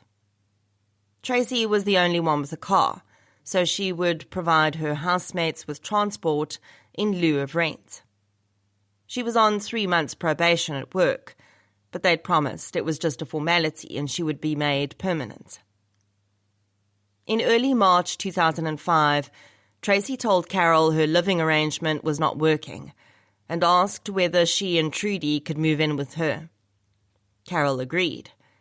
Tracy also said her employer had informed her she would not be made a permanent employee after all. It emerged that Wilma had been sending emails to her boss, telling lies to make her look bad. This had been the reason the company decided not to take her on permanently. Carol said she'd always felt that there was something more her daughter wanted to say about her housemates, but she hadn't. This would become part of a larger mystery that would soon envelop the Thompson family. Tracy was due to inform her housemates that weekend that she and Trudy were leaving. On Friday, the 11th of March 2005, Carol's nephew called to ask whether her car had been stolen. She initially thought he was talking about the Toyota Corolla she drove, and laughed with relief, looking through the window at the car in the driveway. He clarified that he didn't mean the Corolla, but the Opel Corsa that was registered in her name, but which Tracy drove. Carol's nephew had received a call from the police after his business card had been found on the floor of an abandoned Corsa. The vehicle was parked on the side of the highway, near the off-ramp to Tembisa, a large township on the East Rand. There was no one in or around the vehicle, and the keys were in the ignition. Carol said she didn't know what was going on, but she tried to reach Tracy. The minute she put the phone down, it immediately rang again. This time it was the police. They explained that there was no sign of violence in the vehicle. Carol immediately thought this was a strange statement, as she knew the back window had been broken a few days earlier. Carol asked the officer how the driver's seat had been positioned. Was it pushed all the way back or forward? The officer didn't know. Tracy wasn't very tall, and if the seat was pushed back, Carol would know her daughter was not the last person to drive the vehicle. Irritated with the police, she wanted to get off the phone and try to get hold of Tracy. The minute she replaced the receiver, though, the phone rang a third time. It was Trudy, Tracy's housemate and friend. She asked Carol if Tracy had slept at her house the night before, because she hadn't come home. Carol's stomach twisted. She'd hoped until that moment that Tracy was safe somewhere, and simply hadn't realized her car had been stolen. Now, she knew this wasn't the case. Her daughter was missing. Carol phoned the police station and requested an officer come to her house so she could fill out a missing person report. While she waited, she called everyone she could think of, then hospitals, and finally mortuaries. Tracy was nowhere to be found. One of Carol's friends came to help with phone calls, and she was even more thankful for her presence when the police arrived. Carol hit a complete blank when the officer asked for a description of Tracy. Her friend provided the details. Carol asked the officer if he would need a photograph of Tracy. He said it wouldn't be necessary. Carol was stunned. How would he be able to identify Tracy if he didn't know what she looked like? The officer reconsidered, agreeing that a photograph would be a good idea. The Thompsons had been advised that they could collect Tracy's car from the impound lot at the police station. Carol wanted to see Tracy's housemates in person first, though, so she could understand her daughter's last known movements. I must mention at this point that the fact that Carol was going to be allowed to collect the vehicle on the same day her daughter went missing is a huge red flag. The vehicle belonged to a missing person. It was evidence, or at least it should have been. When Carol reached the cottage Tracy had shared with her housemates, Trudy and Wally approached her, avoiding eye contact, but Vilma stood in the doorway. Wally immediately blurted out that he felt guilty because he'd used Tracy's car the night before and returned it with almost no petrol in the tank. Carol found this strange because Tracy didn't like other people driving her car. She ordinarily drove her housemates wherever they needed to go. In the days before Tracy went missing, Carol had suspected her daughter may have relapsed. She knew Wally had used drugs in the past as well, and she asked him to phone his dealer to find out if he had seen Tracy. Perhaps Tracy had bought drugs and used and was too ashamed to come home. Wally immediately denied ever using drugs, and Carol, enraged at his childish behavior, told him Tracy's life was at risk, and she didn't have time for his denials. He then claimed that he didn't have airtime on his phone, so he couldn't call his dealer. Carol handed him her phone. He hesitantly took it and turned slightly away from her, dialing a number and having a hushed conversation which lasted just a few seconds. He handed the phone back and told Carol the dealer hadn't seen Tracy in a long time. Carol took back her phone and checked the outgoing call log. Wally hadn't phoned anyone. She turned on her heel and left. She would mention Wally's evasion and deceit to the police. Carol, her son Glenn, and 2 other people drove to the area where Tracy's car had been found. Faced with a 6-kilometre stretch of open land, Carol remembers feeling drawn to start searching, but they decided the job was too large for 4 people and was better left to the police. She then went to the police station to deliver Tracy's photograph and ask for an update. An officer told her the case would be assigned to a detective only on Monday. Carol was furious. When they'd taken her report, no one had told her the case would sit in an in-tray for more than 48 hours before someone looked at it. Carol describes Tracy as being a tenacious and strong-willed person, and there's no question where she inherited those traits from. Carol was prepared to move mountains to find her daughter, and there was no way she was going to sit at home for an entire weekend and wait for a detective to decide they were ready to start looking. She recalled that the local 4x4 motoring club had a search and rescue unit. She contacted them, and a member of the volunteer group was at her house within an hour.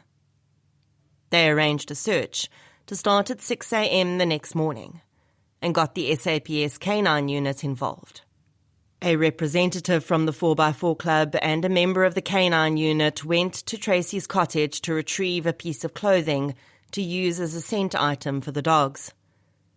Carol was prohibited from entering the search area, so she and Glenn spent that Saturday morning putting up posters instead. At midday, Carol was at home waiting for the phone to ring when a vehicle marked Search and Rescue pulled into her driveway. Her heart sank. The SAPS canine unit had called off the search. They found evidence of armed robberies and other violent crimes in the area, and it was a hotbed for drug dealers. It was too dangerous to continue. The volunteer told Carol the dogs had found no trace of Tracy's scent in the area, but they had alerted to the scent of a decomposing cow head. There was no indication that the search would be resumed. Police in some countries train dogs for specific tasks, such as drug, cadaver, or individual scent detection. But South African canine officers are trained for all these tasks. So the dogs on site that day would probably have been searching for Tracy's scent specifically, but also for the odour of decomposition. When the volunteer left, Carol was left alone with her outrage. Working with the telephone directory and names on the SAPS website, she found the private number of a senior superintendent. As the phone rang, Carol was certain that when she explained how inept his staff had been, he would be as angry as she was, and finally something would start happening. When he answered, the senior superintendent was indeed angry, but not for the reason Carol had expected. After she explained the situation, he screamed at her for phoning him on his private number. He said her daughter was probably out drinking for the weekend and would turn up on Monday with a "sorry, Mom," and she would have wasted everyone's time. He hung up in her ear. Carol dialed the number again, but there was no answer. Carol knew something was deeply wrong. Even at the height of Tracy's drug use, she had never disappeared off the radar completely. She would always phone her mom to let her know she was safe. On Sunday morning, undeterred by the man's rudeness, Carol phoned the senior superintendent again. This time, he answered and agreed to meet her on Monday morning. The initial days of Tracy's disappearance were extremely taxing on her family. They each tried to protect the others, in turn isolating themselves. On Sunday, Carol already had a deep sense of foreboding that Tracy was no longer alive. I've heard this feeling described by many mothers of missing people. There's an extremely strong connection between many mothers and their children. Some mothers describe knowing before they were told that their children were no longer alive. Like a string had been cut, a tether unwound. On Monday morning, Carol and Glenn reported to the police station at the arranged time to see the superintendent. He barely even acknowledged them before passing them off to a Captain Kotza, whom he described as the best on the East Rand. None of the officers Carol spoke to that morning knew anything about a missing person report for her daughter. She was told to go home and wait for Kotza to contact her. Eventually, having retrieved Tracy's car from the pound, Carol and Glenn towed it to a mechanic friend who checked the petrol tank. It was bone dry. It was clear no forensic search had been done in the vehicle. There was no fingerprint powder residue, and several items with possible evidentiary value remained in the car. They found a sock and a shirt that did not belong to Tracy, and several pieces of paper with telephone numbers written on them, but not in Tracy's handwriting. There were store receipts from the day she'd gone missing, and a copper pendant they'd never seen before. A symbol on the pendant looked like the bird on the Zimbabwean flag. The driver's seat was pushed all the way back, and Tracy wouldn't have driven the vehicle like that. Carol couldn't ascertain whether the police had found the seat like that or if they'd pushed it back. On Friday, exactly a week after Tracy had disappeared, Carol's son Glenn called her in tears. When he'd arrived that morning at the shopping centre where he worked, he'd been accosted by a strange man in the parking lot. The man had grabbed his shoulder and told him he knew where Tracy was. He said she was under a bridge in Benoni and insisted Glenn needed to come with him. Immediately fearful of the strange, wild-eyed man, Glenn had fled inside and called the flying squad. The dispatcher told him there was nothing they could do, and he would have to go to court and apply for a protection order. Having made a list of the names and numbers of senior police officers from her telephone directory searches, Carol had the number for a man who was in charge of the flying squad in the area. She told him her story and demanded he meet her at her son's place of work. By the time Carol got there, the flying squad had turned up and started talking to tenants in the area. It emerged that the man was well known in the area as being mentally unstable. Police determined that he must have seen Tracy's missing person poster in the window of Glenn's car and made up the story to get attention. The officer in charge said Carol should contact the investigating officer so he could figure out if there was any truth to the man's wild claims.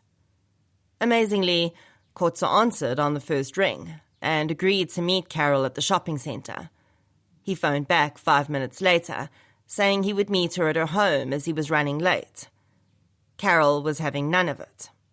Her daughter had been missing for a week, and she was finally in contact with the man who was supposed to be finding her. There was no way she was letting him slip away again. She also wanted him to look at CCTV footage of the man who had accosted Glenn. He agreed and arrived 5 hours later. Kotze felt that viewing the CCTV footage would be a waste of time. Carol handed over the items she'd found in Tracy's car, and the officer crumpled up the pieces of paper and receipts and tossed them on the ground, claiming they had no value. Carol picked them up again and handed them back to him. I find it difficult to believe that store receipts found in an abandoned vehicle linked to a missing person would have no evidentiary value. It was already clear someone else had been driving Tracy's vehicle when it was abandoned. Those receipts could have identified that person. It would not have taken much time or resources to phone the stores and find out if they had CCTV. If they did, receipts usually have a transaction time on them. Rewind the CCTV to the time and day of the transaction and see who made the purchase. If it was Tracy, great. Then you can build a better timeline of her movements. If it wasn't Tracy, then you've identified a new person of interest. None of the information was ever followed up on. The wild-eyed stranger was never interviewed, and although it is quite possible that he was just seeking attention, we will never know for sure. In the early hours of Sunday the 20th of March 2005, the telephone rang in the Thompson home. When a young police constable asked in an official tone if she was speaking with Mrs. Thompson, Carol's stomach plummeted. The officer asked if she and her colleague could come to the house in a few minutes, and Carol describes not being able to wait a minute longer to know what they wanted to tell her. She asked if they had found Tracy's body. The constable did not want to answer at first, but eventually said the body of a young woman matching Tracy's description had been found the previous afternoon, and she would give her more information in person. A few minutes later, a police car pulled into Carol's driveway. The female constable said nothing. She simply walked up to Carol and folded her into an embrace. She whispered in Carol's ear that she was a mother herself, and she could not allow a man to give her this news. The officers told Carol that the previous afternoon, a farm labourer was on his way home when he came across the body of a female. The woman's shorts were around her ankles, and her panties were lying a few metres away. Her t-shirt and jersey had been pulled up over her face, and there was a rope around her neck. When the labourer's employer called the police station, the young constables linked the discovery of the body with Tracy's missing person poster. An official identification hadn't yet been made, but the officers felt there was sufficient information to advise Carol of the discovery. Carol's description of the kind actions of these constables is telling.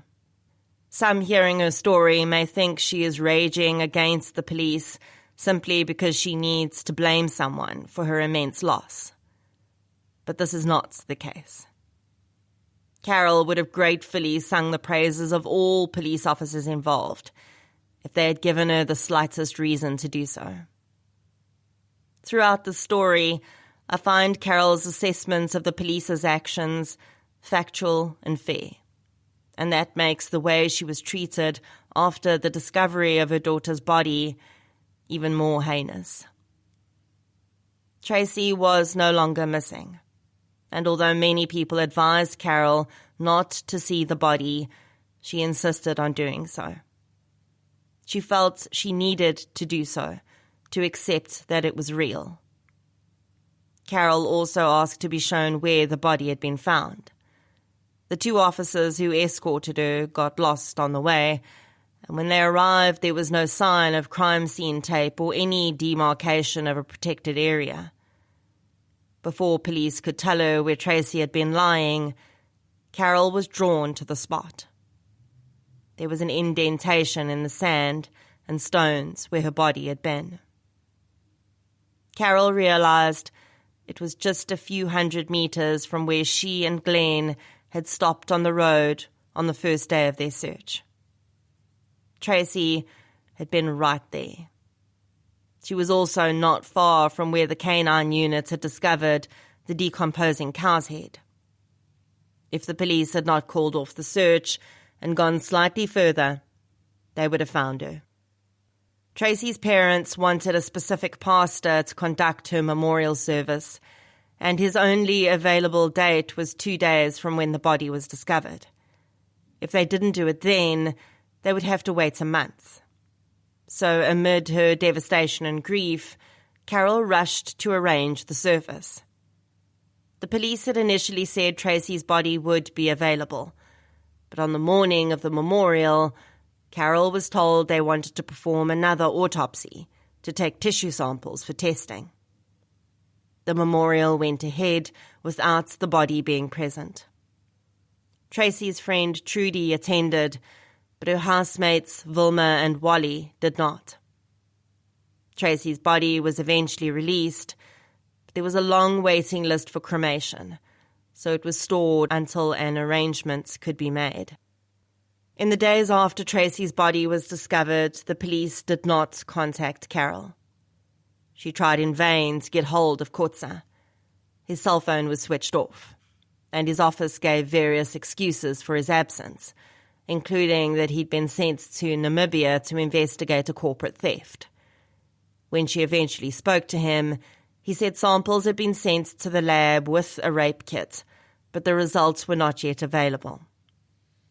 Carol phoned the mortuary, and she was told it could take up to 18 months for the results to come back. When Carol initially spoke to Kotza about the rope around Tracy's neck, he said it was Hessian. When Carol asked the mortuary employee, he said it was a nylon ski rope. One day in April, Carol felt a sudden urge to stop Tracy's cremation. She contacted the funeral home, and they said they were about to phone her to discuss an opening the next day, but they would postpone. Carol found a private pathologist. With Tracy's body already quite far into the decomposition process, the pathologist said parts of the autopsy would be difficult, but she promised to do her best. The initial report was shocking. The pathologist who did the first assessment noted the cause of death as asphyxia by ligature strangulation.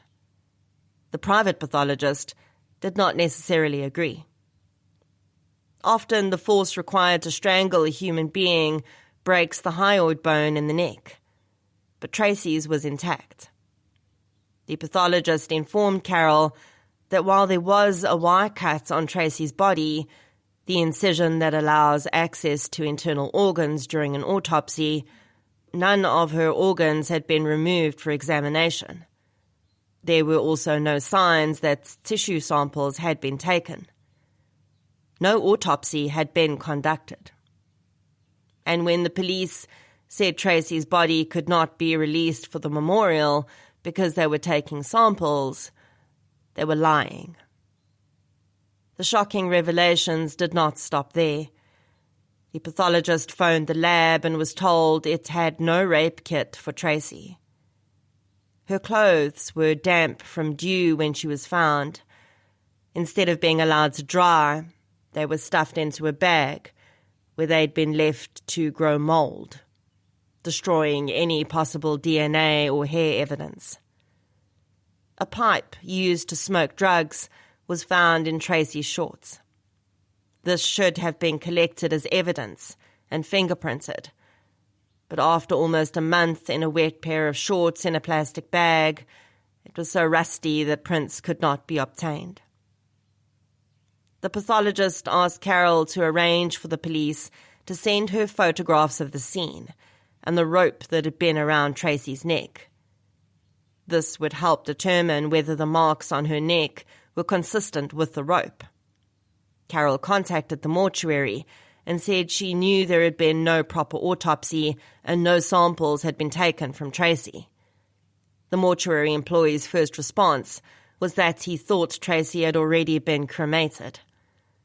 I guess that says it all. They thought the evidence of their lies had been destroyed. The employee eventually admitted he had prepared Tracy's body for the autopsy by performing the Y-cut. When the state pathologist had arrived, he'd read the case file and noted that Tracy had been found with a rope around her neck. He immediately concluded that she had been strangled and wrote his report without even touching Tracy's body. The employee also admitted that no samples or rape kits were taken. 2 photographs of the scene eventually reached the pathologist. When she asked for the rest, she was told there were no more. Just 2 photographs had been taken of a clear murder and possible rape scene. Neither showed Tracy's face or the rope. The pathologist had wanted to see what Tracy's face had looked like when she was found, to determine whether she'd been suffocated. Due to the advanced stage of decomposition, it was impossible to determine whether the marks on her face could be consistent with suffocation or decomposition. Now, they would never know. The pathologist took her own tissue samples and rape kit. To avoid any additional costs for the Thompson family and to maintain evidentiary custody, she gave the samples to the police to submit to their own lab. After another long wait and no results, Carol phoned the lab herself. The assistant she spoke to was shocked to hear Tracy was a murder victim. Police had not mentioned that. If they had, the tests would have been prioritized. 3 months after Tracy's murder, Carol decided it was time to bring in a private investigator. The family were not wealthy, and the cost of everything they'd had to do to make up for the police's failings was mounting. Carol had also missed a lot of work for which she was not being paid. There was very little money available for a private investigator, but she felt she had to try. She contacted a few PIs, all of whom wanted thousands of rands before they even heard the details of the case. Carol eventually found a PI she refers to as Connor, who seemed different. He wouldn't give Carol a price until he had met her and understood the case. From the outset, Carol found the PI's investigation completely different from the one conducted by the police. Even though Carol and Buddy were his clients, he first focused his attention on Buddy as a person of interest. Although this must have been very difficult for the couple, it was the correct procedure. Most murder victims are killed by someone close to them. When you investigate a murder, you always move from the inside out. You eliminate those closest to the victim, including parents and siblings, before moving to partners, friends, and eventually acquaintances. The PI then visited the important sites in the investigation and plotted 3 critical points. Tracy's body had been found on the left-hand side of the road that led from her home to the highway, as though she'd been leaving. But the car was pointed toward the cottage. They wondered whether she'd been trying to walk home, but Tracy had always been terrified of the dark. The PI questioned Trudy, who confirmed that the drug pipe in Tracy's shorts belonged to Wally. Vilma and Wally, however, had disappeared. Trudy didn't know where they'd gone. The housemates had never been questioned by the police. Carol eventually found a telephone number for Vilma, and when she answered, she said she and Wally had moved to Cape Town. Wally refused to come to the phone. Vilma then whispered to Carol that if she called at a specific time the next day, Wally would be out and she could speak more freely. Carol called at the arranged time, and Vilma gave her the name of the street and suburb they lived in, but wouldn't give her the house number. It makes very little sense to me that the people who were probably the last to see Tracy alive, her housemates, and allegedly her friends, would not want to assist in the investigation of her murder. Homicide detectives don't care about your drug use unless it directly relates to the murder they're investigating. If all you're being asked for is an official statement, why not provide it willingly and be done with it? Carol was not taking no for an answer.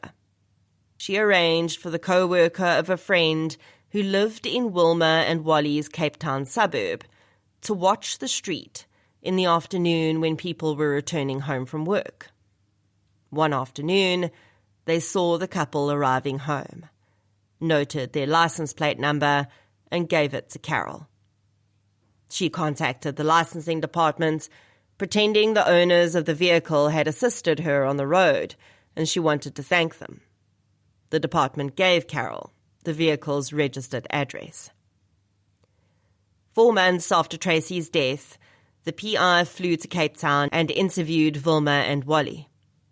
Wally denied any knowledge of the drug pipe Trudy had said was his. This is the version of events he gave to the private investigator. He had last seen Tracy leaving their cottage. It was dark, and she got into her car and freewheeled down to the gate. She got out, opened the gate, and drove onto the road. That was the last time he saw her, and she never returned home. Wally could not explain why he had allowed Tracy to take a vehicle he knew had no petrol in it. Wally's kit bag, which contained tools he used in his job as a mechanic, had been in Tracy's vehicle, but he had never asked about its whereabouts. It was not in the vehicle when it was recovered, and he couldn't explain why he had never asked for it. Trudy had said that Wally was wearing different tracksuit pants when he woke up than she'd seen him in when he allegedly had gone to bed. He could not explain why he would have changed his pants in the middle of the night. When the PI returned from Cape Town, he and his partner went to the cottage to test Wally's version of events. They went at night, so the conditions would be the same as his statement suggested. The PI's forensic team had done a full sweep of Tracy's vehicle. While Carol and Glenn had found the items inside the car, they hadn't thought to check the boot. There, the forensics team found a piece of nylon ski rope and another pendant that matched the one with the bird Carol had found in the car. No one had ever seen Tracy wearing such pendants. More pieces of paper were found with telephone numbers in unknown handwriting, as well as a plastic shopping bag of men's clothing. When the PIs went to the cottage, they found more nylon ski rope that matched the piece they'd found in Tracy's boot. That could have been significant evidence if the piece of rope from Tracy's neck had not been lost. If the rope from the cottage matched the rope from the car and the rope around her neck, it would have pointed to someone from the cottage being involved in Tracy's death. The PIs could not reconstruct Wally's version of events at the cottage. At the time he claimed to have seen Tracy pulling out of the gate, it was far too dark on the small holding to see anything that was happening at the gate. The only way Wally could have known what Tracy had done was if he'd been in the car with her. Trudy said Tracy would hardly ever leave the house after dark, and if she did, she would wake her up and tell her she was going out. She hadn't said a word to Trudy about going out that night.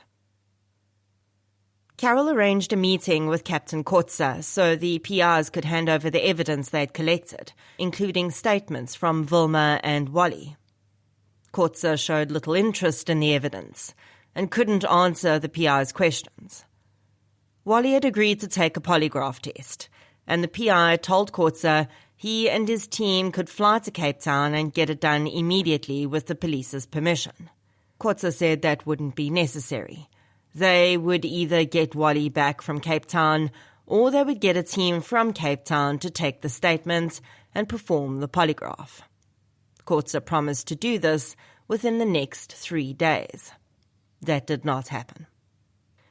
Carol's pathologist said she believed Tracy's body could have been staged as a cover-up for a drug-related death. A small amount of cocaine had been found in her stomach tissue, but it was nowhere near enough to have killed her. Unfortunately, because the samples had been taken so long after her death, it was impossible to tell whether the level had always been so low or if it had degraded during decomposition. Carol was shocked to hear about the cocaine, because she'd only known Tracy to use dacha and ecstasy. Tracy also had a deep hatred for cocaine after Peter had died from using it. The exact time and death were impossible to determine by the time Carol's pathologist examined Tracy's body. She explained that the coolers at the state mortuary were overworked and often didn't reach the temperature they were supposed to. She guessed this was also the reason the official report had no time or date of death. The pathologist told the PI she believed Tracy had been killed by someone she knew and trusted. Carol laid an official complaint against Kotza, and the answer that came back was that the investigation had been satisfactory. She escalated her complaint to the provincial police commissioner, who arranged a meeting with all the parties involved. On the day of the meeting, she was introduced to a new detective, Inspector Pierce. Kotza had been taken off the case, and it had been handed over to the Serious and Violent Crimes Unit, where Pierce worked. Carol had been asking for the case to be transferred to the unit for months, and her request had always been declined. She thought someone was eventually taking her seriously, but it emerged a few days later that the television program, Carte Blanche, had been in touch with the commissioner just before the meeting. It was doing a piece on unsolved murders that had been bungled by police, and Tracy's case was one of them. The media attention was the real reason for the case being upgraded and Pierce being put in charge. Whatever the reason, Carol admits Pierce seemed different from Kotza at the outset. He stayed in regular contact and gave her updates without her having to beg for them. During that meeting, though, Carol sensed serious tension between her private investigator and Pierce, who didn't seem to like each other.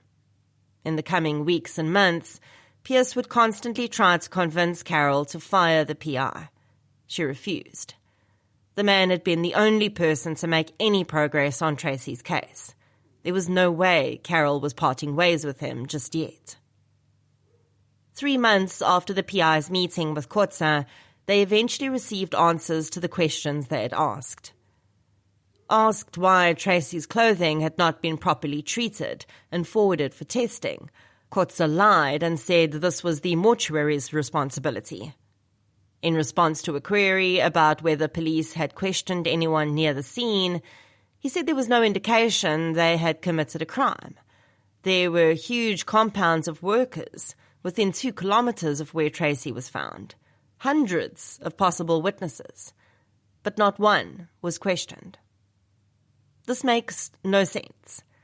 How would you know they hadn't committed a crime if they weren't questioned? Even if they weren't involved, they may have seen something. It also emerged that Kotza had never been to the scene. Pierce contacted Carol to break the news that the rape kit her pathologist had taken from Tracy had never gone to the lab. He had been looking for the rope in the evidence locker and found the kit on a shelf. He told Carol he had now sent it off for testing, but even if the DNA was not too degraded and they got a result, the chain of evidence had been broken, so it would be inadmissible in a trial. It would take another 6 months for the results to come back from the lab. 10 months after Tracy's murder, police eventually took a statement from her friend, Trudy. They still had not spoken to Wally and Vilma. Almost a year after Tracy's death, the PI told Carol he'd reached the end of the road. He could do no more without the police's cooperation, and even though he had offered a significant reward, he had received no workable leads. The PI told Carol he believed Wally had been involved in Tracy's death. At the very least, he knew what had happened. His statements were too inconsistent to be true. Without the police identifying Wally as a suspect and following up on his statements, though, they could get no further. Carol says she feels forever indebted to the PI she called Connor. His firm didn't even charge her family for most of the work it did. In the first few months after Tracy's death, Carol shied away from the media, unwilling to talk and worried that if she did, it would harm the case. With everything having come to a standstill, she now embraced the media's requests for interviews and became quite close to a journalist she refers to as Serena. Around the first anniversary of Tracy's death, her brother Glenn tried to contact Pierce for an update. He couldn't get hold of the detective, but the person he spoke to told him the police would no longer be speaking to the family on the phone or in person. All questions should be sent by email. Carol was flabbergasted at the sudden turn of events and phoned Pierce herself. He claimed to have no idea what Glenn was talking about, but before putting down the phone, he casually remarked that Tracy's rape kit results had come back a month earlier and no semen could be identified. He hadn't even bothered to let Carol know. If she hadn't phoned that day, she may never have known. Eventually, 14 months after Tracy's murder, police interviewed Wally and Vilma for the first time. Wally's story was suddenly very different from the one he'd told the PI. He now claimed Tracy had introduced him to drugs. Carol knew this was a lie. She had known Wally to be a drug user long before Tracy was. Wally said on the night Tracy disappeared, they decided they wanted drugs, and he gave Tracy 200 rand to buy cocaine for them. She left the cottage to go to their dealer and never returned. He claimed he waited a few hours, then went to sleep. When he woke up in the morning, he realized Tracy still wasn't back. Although he'd previously agreed to take a polygraph, he now refused. In September 2006, Carol was advised that an inquest would be held into Tracy's death. She was told it would be held in a courtroom and open to the public, so she took her journalist friend Serena with her. Carol, Buddy, and Serena waited for hours to be called. Eventually they were approached and told things had changed. Amendments to the court roll meant the inquest would now be held in the magistrate's chambers. This meant Serena could not be present. Carol and Buddy entered the magistrate's chambers and he introduced himself. She describes him as a polite and kind man.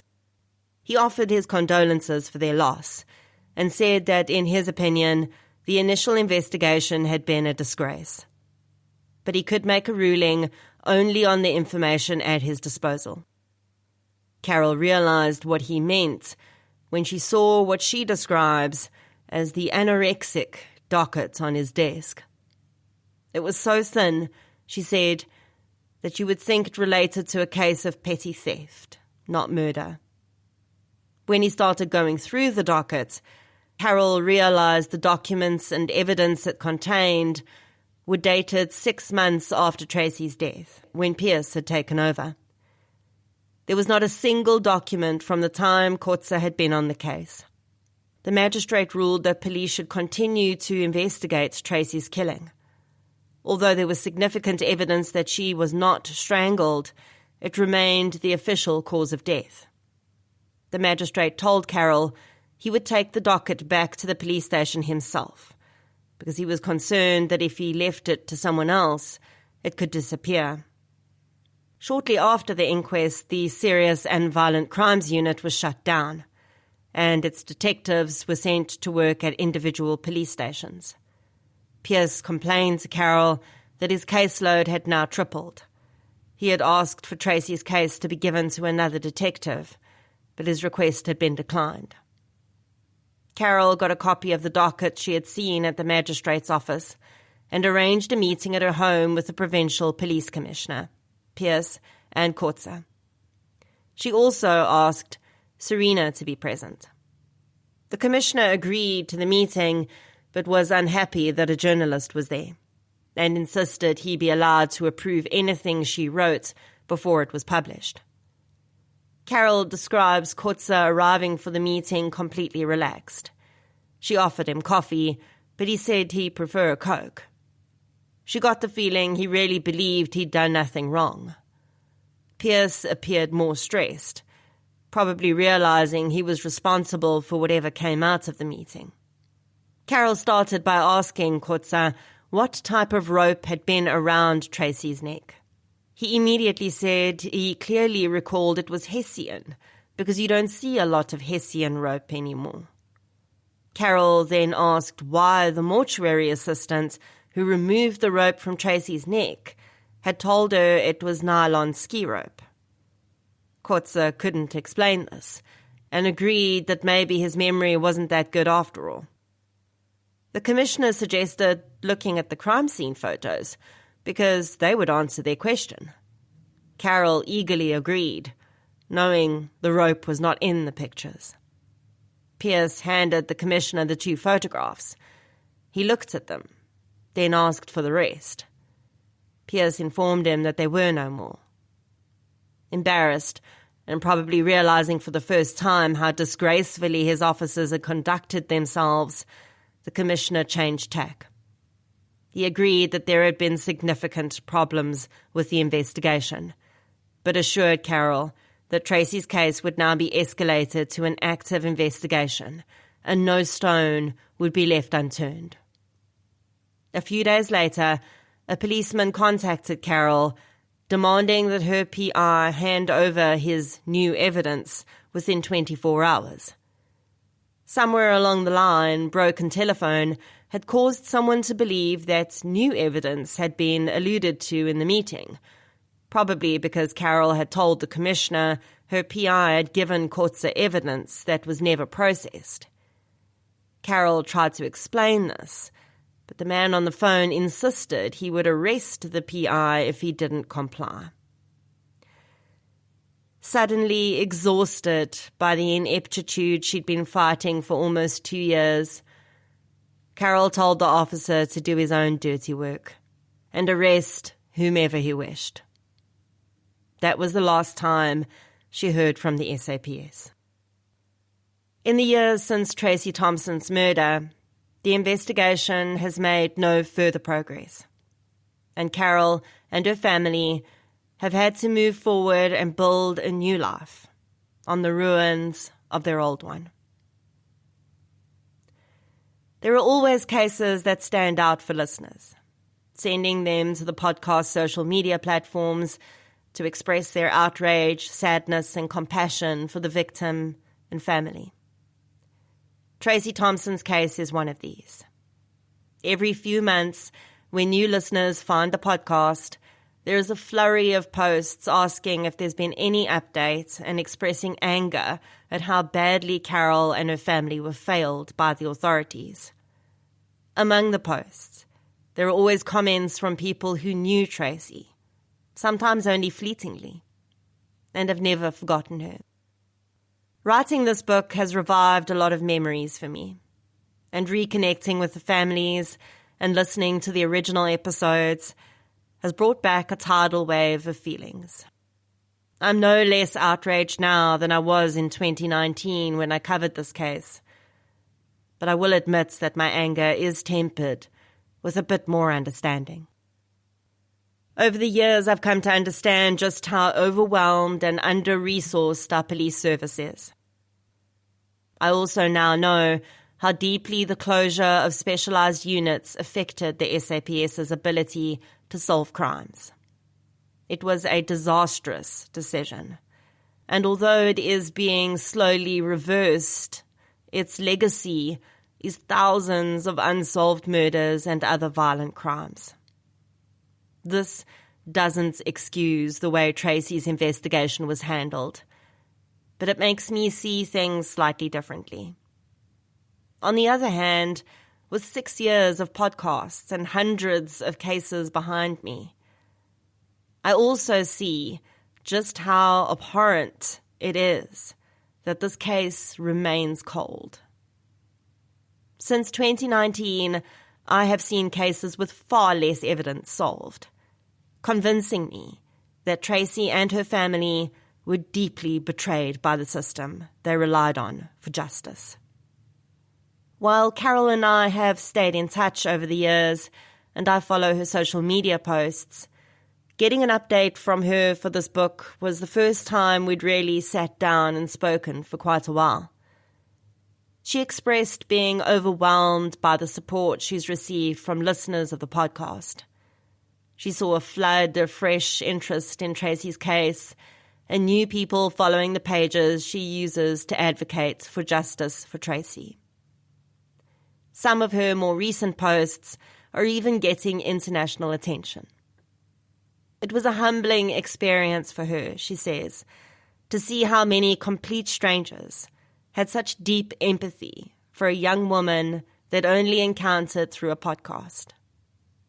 By contrast, there were also a few people who commented on posts in a negative way, claiming Carol was only giving one side of the story and we weren't hearing the police's point of view. When Carol told me this, we laughed and agreed that it would be great to hear the police's side of the story, if only there was one. In the years since the podcast was released, Tracy's dad, Buddy, has passed away. Carol feels strongly that the stress of the murder and the botched investigation played a major role in his ill health. Buddy also felt a lot of guilt about Tracy's death. He told Carol it had been his job as a father to protect her, and he felt he had failed at that.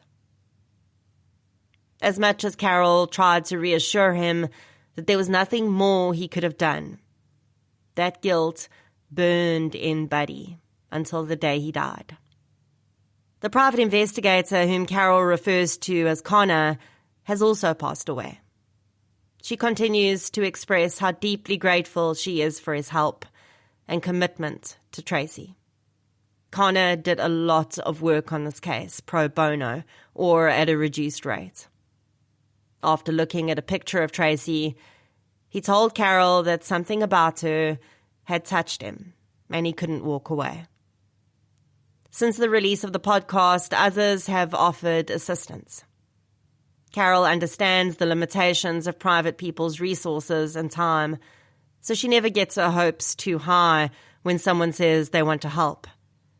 For the most part, she says these individuals' hearts are in the right place.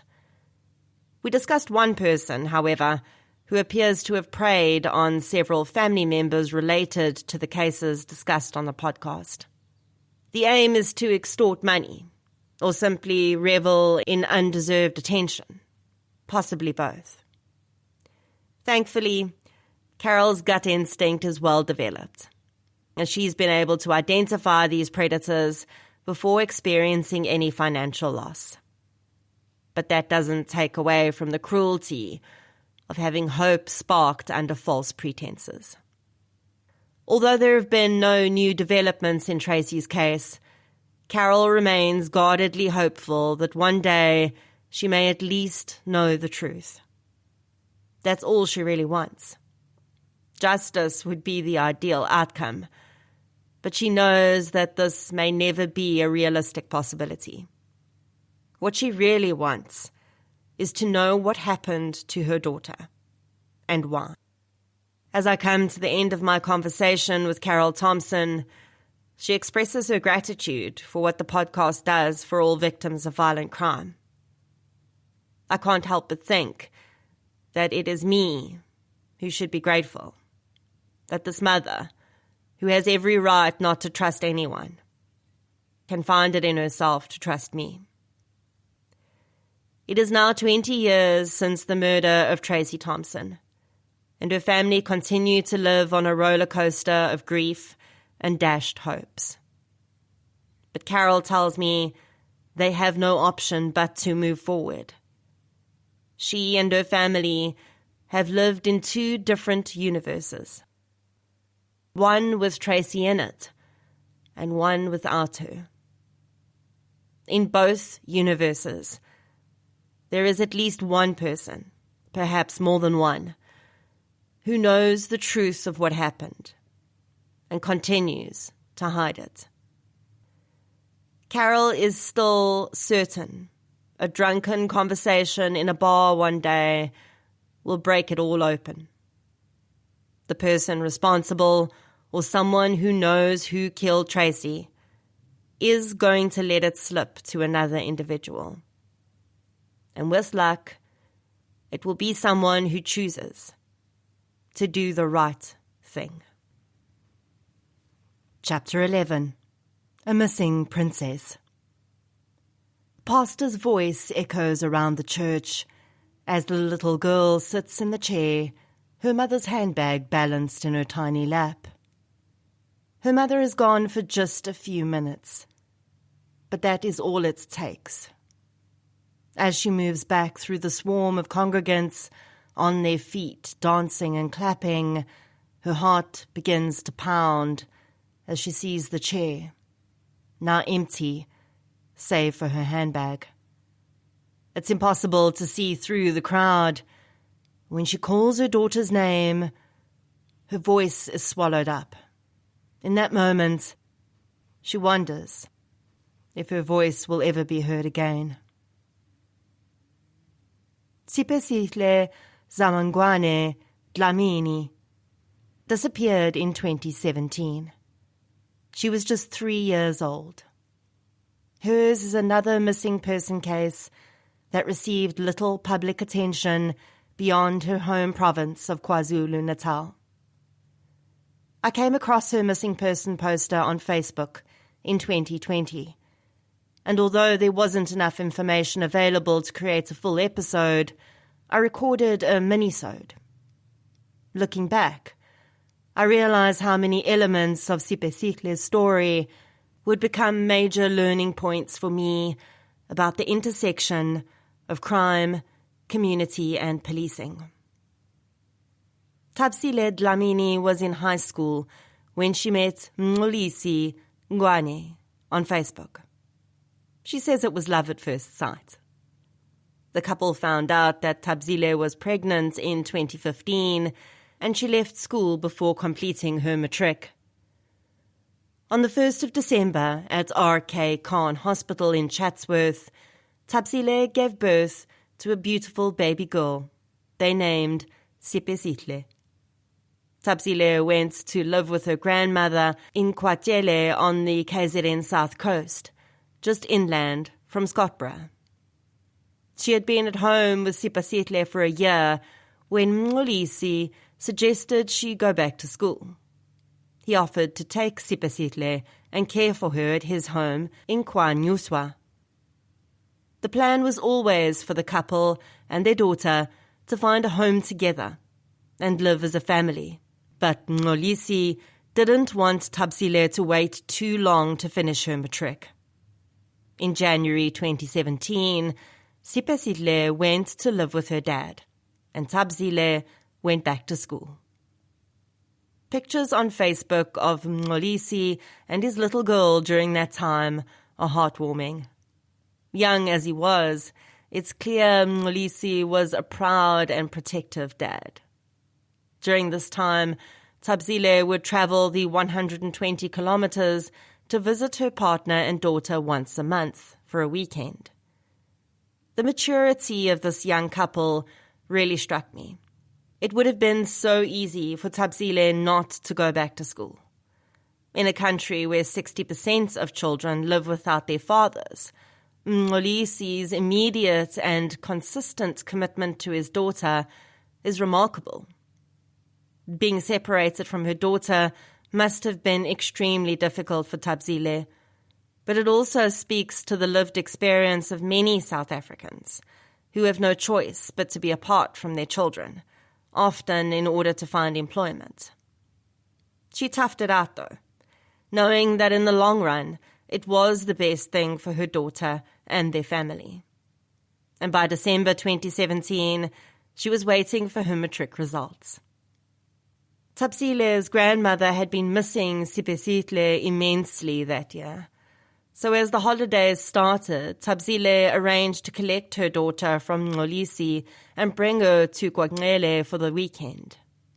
The plan was that she and Sipesihle would go to KwaNuswa on the 31st of December to see in the new year as a family. Unfortunately, that never happened. On the morning of New Year's Eve, a friend approached Thabisile and asked if she'd like to attend a service at a new church in the area. Even though it was a last-minute suggestion, Thabisile agreed to go, and a church vehicle picked up her, Sipesihle, her aunt, her friend Tembi, and Tembi's children. They arrived at the New Apostolic Faith Mission in Amandawe, which is only about 5 kilometers from Thabisile's grandmother's home, at 8 a.m. The service had started, but they found a few open seats in the middle of the hall. Shortly afterwards, the pastor invited all the newcomers to meet him at the front of the hall so he could welcome them. Thabisile left Sipesihle sitting on the chair with her handbag in her lap. Her retelling doesn't make clear whether her aunt and her friend Tembi stayed behind or went with her, but she does say Sipesihle was surrounded by other church members. Thabisile estimates she was gone for 10 minutes. When she returned, Sipesihle had disappeared. Her handbag was still on the chair her daughter had been sitting on, but the little girl was nowhere to be found. Thabisile immediately began to panic. It was not in Sipesihle's nature to wander off. She couldn't remember a single instance in the child's life where she'd gone anywhere without her mother or father. Fellow churchgoers also started to search. Thabisile found a group of children playing outside and asked if they'd seen Sipesihle. They had. A 10-year-old in the group said she'd seen her older sisters taking Sipesihle to buy chips at a nearby tuck shop. When Thabisile located the older girls, they admitted taking Sipesihle to buy chips, but they'd sent her back to the church on her own, and that was the last time they'd seen her. The police were called, and dogs were immediately brought in to search the area. There was no trace of Sipesihle. The group of older girls who told Thabisile they had been with the child were interviewed by the police and suddenly changed their story. Now, they claimed they'd never been with Sipesihle. Thabisile recalls searching the area through the night. As people all around her celebrated the new year, she had to break the news to Mngolisi that their beautiful daughter had disappeared. Days passed, then weeks. Pamphlets bearing Sipesihle's image were distributed far and wide. A reward was raised for her safe return, and a Facebook page, Help Find Missing Sipasitle, was launched to raise awareness. Eventually, part of the money raised would go toward employing a private investigator, Brad Nathanson, who has helped investigate several high-profile cases. Like many PIs, he is a former police officer. He predominantly focuses on cases in KwaZulu-Natal and has a large social media following. As is the norm in cases like this, the police started their investigation with the parents and close family. Thabisile and Mngolisi were asked to take polygraph tests. They agreed, and according to Thabisile, they both passed. She says she understands why they had to do this, but adds that she wishes some of the people present that day had also been asked to take polygraph tests, as she believes they weren't. There was a decent amount of localized media attention around the case in the early days, and the picture of a smiling Sipasitle would soon earn her the title of South Africa's princess. Thabisile describes her daughter as an amazingly vibrant girl who loved to sing, play, and dance. Her father remembers that as soon as she could talk, she started to make up songs, and when he realized that they were often about him, he couldn't have been prouder. Thabisile says that even at such a young age, Sipasitle was known for speaking her mind, and she was spoiled and adored by her parents and extended family. In the years since their daughter's disappearance, Thabisile and Mngolisi have beaten the odds. While many parents of missing children find the pressure of their undefined loss too much for their relationships to bear, this young couple stuck it out. On the 24th of November 2018, they cemented their relationship in marriage. And in March 2019, they welcomed a new addition to their family, a little boy. The following year, Thabisile gave birth to another son. Both boys know about their sister and have been told that one day they will all be together as a family again. As I scrolled through the social media trails of this case, it became clear that many amazing relationships have been formed in the search for Sipasitle. The couple received emotional support from many South Africans who are equally desperate to find their princess. Thabisile and Mngolisi are a special couple, not just because of what they've been through and continue to experience, but simply because of who they are as people. Thabisile is strikingly beautiful and carries herself with a grace that almost masks the pain she lives with. Mngolisi is a talented artist and has drawn striking and haunting portraits of his missing daughter. Over the years, the couple have been called to mortuaries on several occasions when bodies of children have been found. In 2018, the body of a young girl was found in Witbank, and police suspected it could be Sipasitle. Thabisile and Mngolisi travelled to the Mpumalanga town and described the trip as horrifying. Thabisile recalls panicking at the thought that she might soon be looking at her baby's dead body.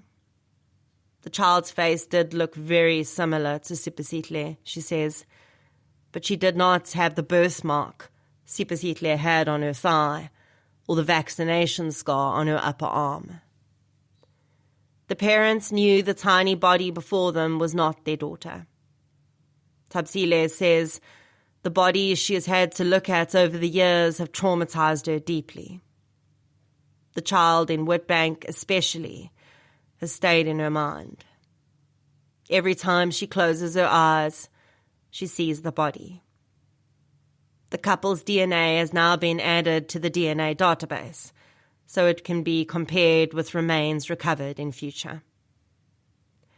I contacted Brad Nathanson Investigations while I was researching this case to see if there was anything they wanted to add.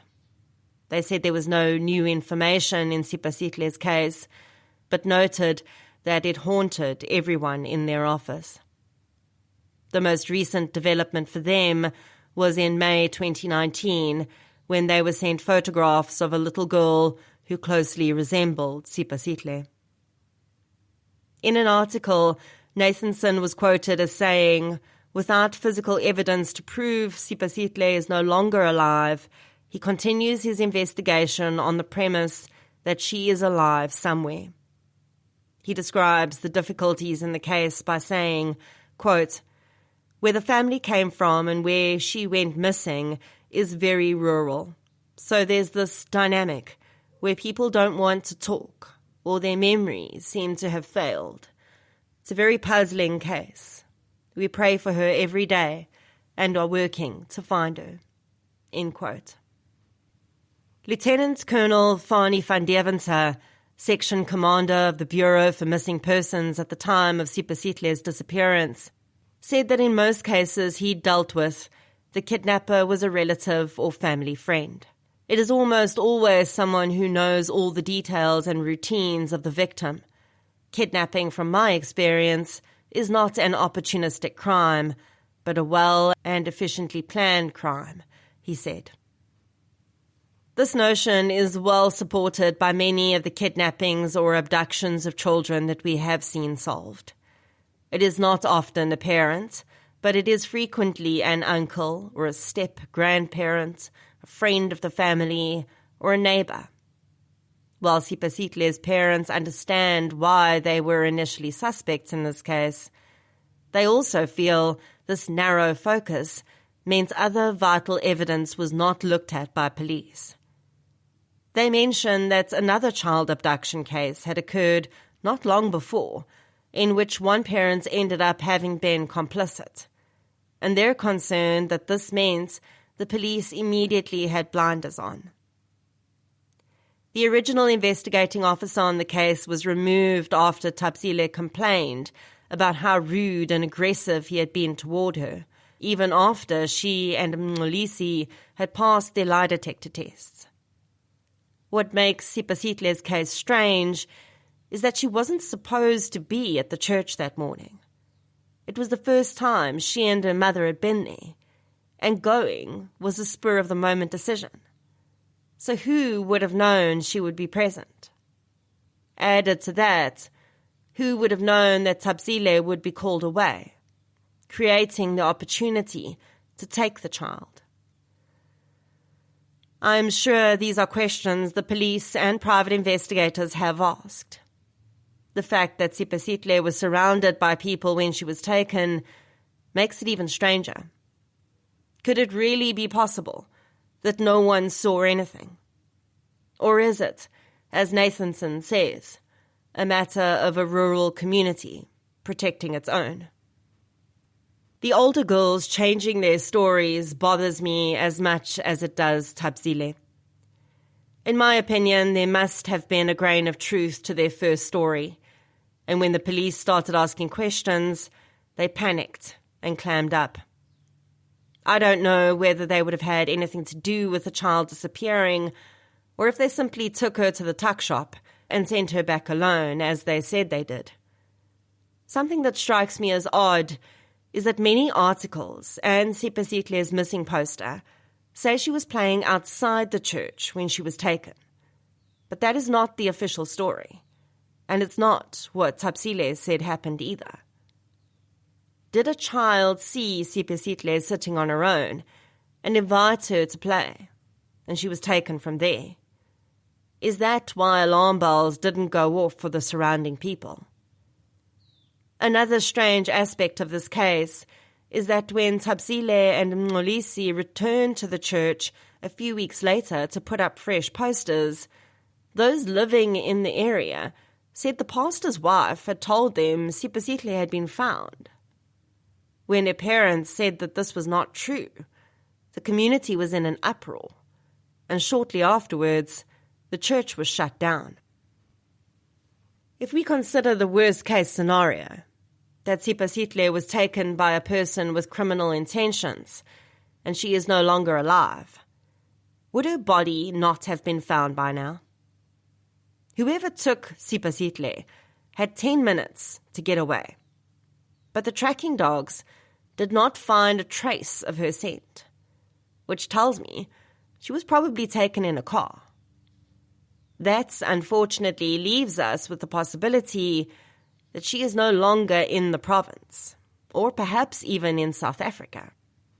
Thabisile says, "It is painful not knowing who has my child and if she's being well looked after. I pray and plead with anyone who has her or knows anything to contact the police." She regularly posts on social media that she feels as if she will never be whole without knowing where her child is. Nxolisi appeared on the investigative journalism show Carte Blanche in 2018 when it covered Sipasitle's case. Shortly after one of their many body identifications, the couple recorded a voice message as an update for the Facebook page. I used this audio in my podcast. Ordinarily, when a victim's family member becomes emotional during an interview and audibly cries, I cut that out. I do this because I never want my podcast to be any form of trauma porn, putting people's anguish on display for entertainment value. It feels like an invasion of privacy to share that moment of pure vulnerability with the world if sharing it has no purpose. In this case, though, I wanted listeners to hear Thabisile's pain. She had shared it publicly herself, which speaks to consent, and the raw grief in her voice needed to be heard. I can use all the words in existence to try to convey the depth of complicated grief the family of a missing person experiences. But sometimes it needs to be witnessed, to be even vaguely understood. It can be easy to get caught up in posters, headlines, and words on the page, and forget that there are real human beings behind these cases. Hearing the sound of a mother who is living in hell can help to snap us out of that and understand the pain Sipasitle's abductor continues to inflict every day. The phrase, "somebody knows something," is undoubtedly true in this case. A church full of people surrounded Sipasitle as she was abducted, and the role of the young girls in this case is still undetermined. When the podcast episode was released, the theories I had about what may have happened to Sipasitle were limited. I was not aware of just how many scenarios are possible in the case of a missing person. The past 6 years have delivered so much knowledge about crime to my door, and I've come to realize that even the most bizarre scenarios are not entirely out of the realm of possibility. 8 years after her disappearance, Sipasitle Dlamini, South Africa's princess, remains missing. Her parents have looked at numerous photographs of children sent to them by well-meaning members of the public and the police, and attended more mortuary identifications than they care to count. In addition to the pain of her absence, Sipasitle's family have endured a roller coaster of events in the ensuing years. After marrying and having 2 boys, the couple set about building a house. It was a slow process, as they would tackle projects when they'd saved enough money or received donations.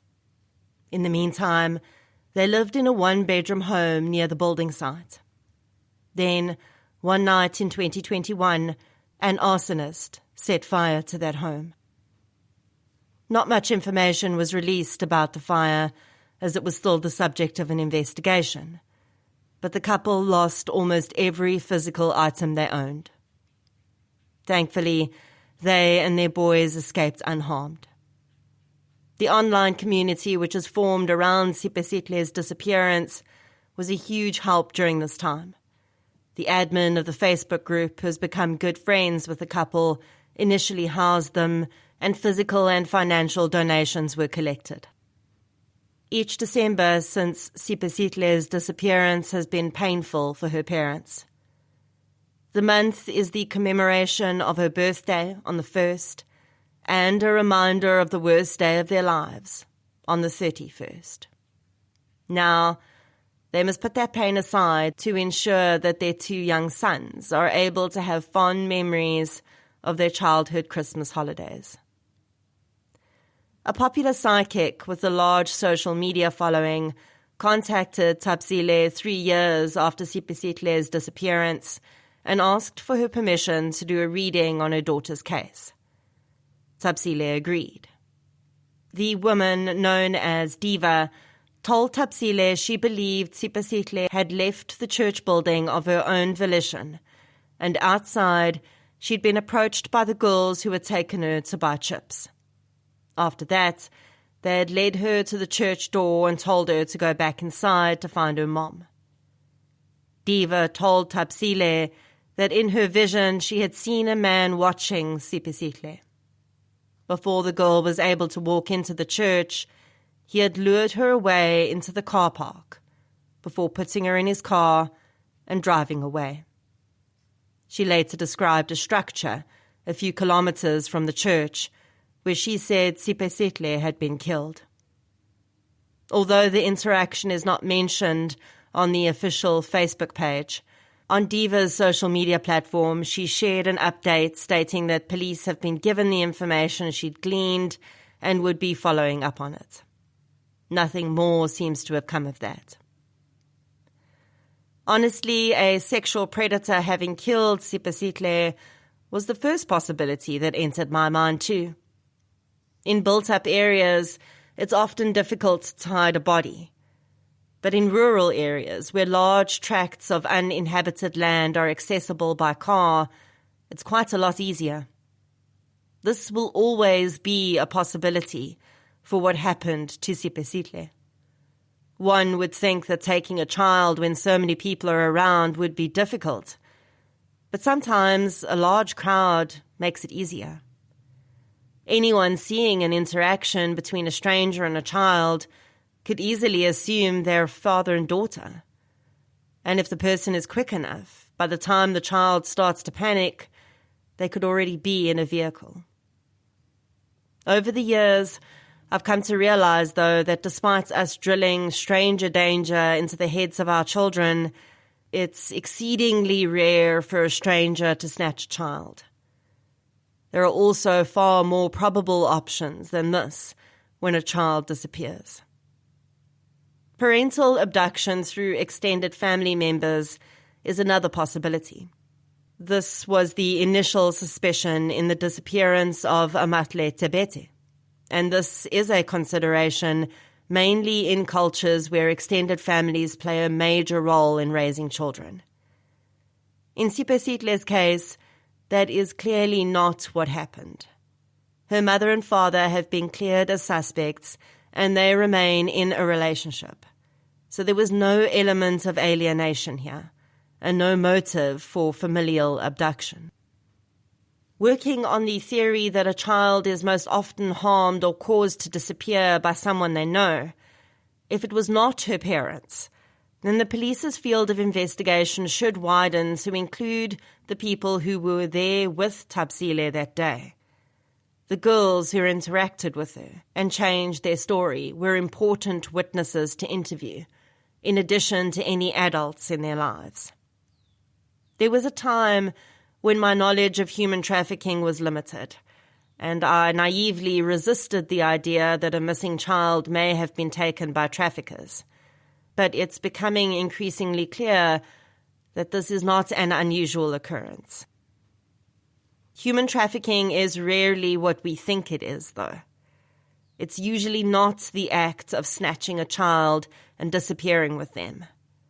Often the parents or other caregivers are groomed or approached first, or traffickers will target children who don't have a strong caregiving system.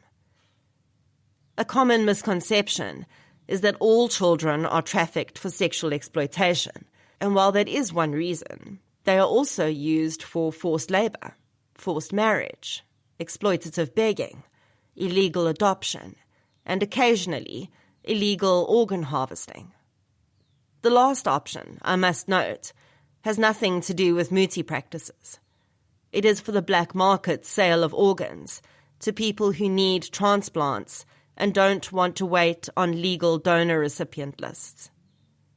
It's also important to note that trafficking doesn't always mean the child has been taken out of the country. Inter-provincial trafficking is common. Sipasitle's age makes certain types of trafficking less likely. The idea that she may have been taken for the purposes of a paedophile ring or child sexual abuse material or CSAM production, for instance, is not out of the realm of possibility, but less likely. Individuals involved in such crimes do not generally have warehouses of children they've abducted for these purposes. That would be too dangerous for them and too expensive. Instead, they tend to target their own children or children they have access to through familial connections or their work. It's also becoming quite common for CSAM producers to approach children online, posing as someone close to their age, and manipulate them into taking photographs of themselves. The other possible motives for trafficking are more likely. A child as young as Sipasitle is easily manipulated, and by now, with enough reinforcement, she may have either been convinced her parents gave her away, or she may not even realize she ever led a different life from the one she leads now. It's always seemed significant to me that Tabzile was in a church when Sipasitle disappeared. In several missing person cases I've looked at over the years, a church or other organized religious or spiritual community has been part of the scenario, though more often with missing adults than children. Now, I'm not attempting to claim that churches are abducting or aiding the trafficking of missing people, but many of these churches are not churches at all. South Africa is fertile ground for cult-like groups. Many of them have their roots in some form of religion or spirituality, and are often extremist offshoots of what we would recognize as ordinary Christianity, Islam, Judaism, and other mainstream religions.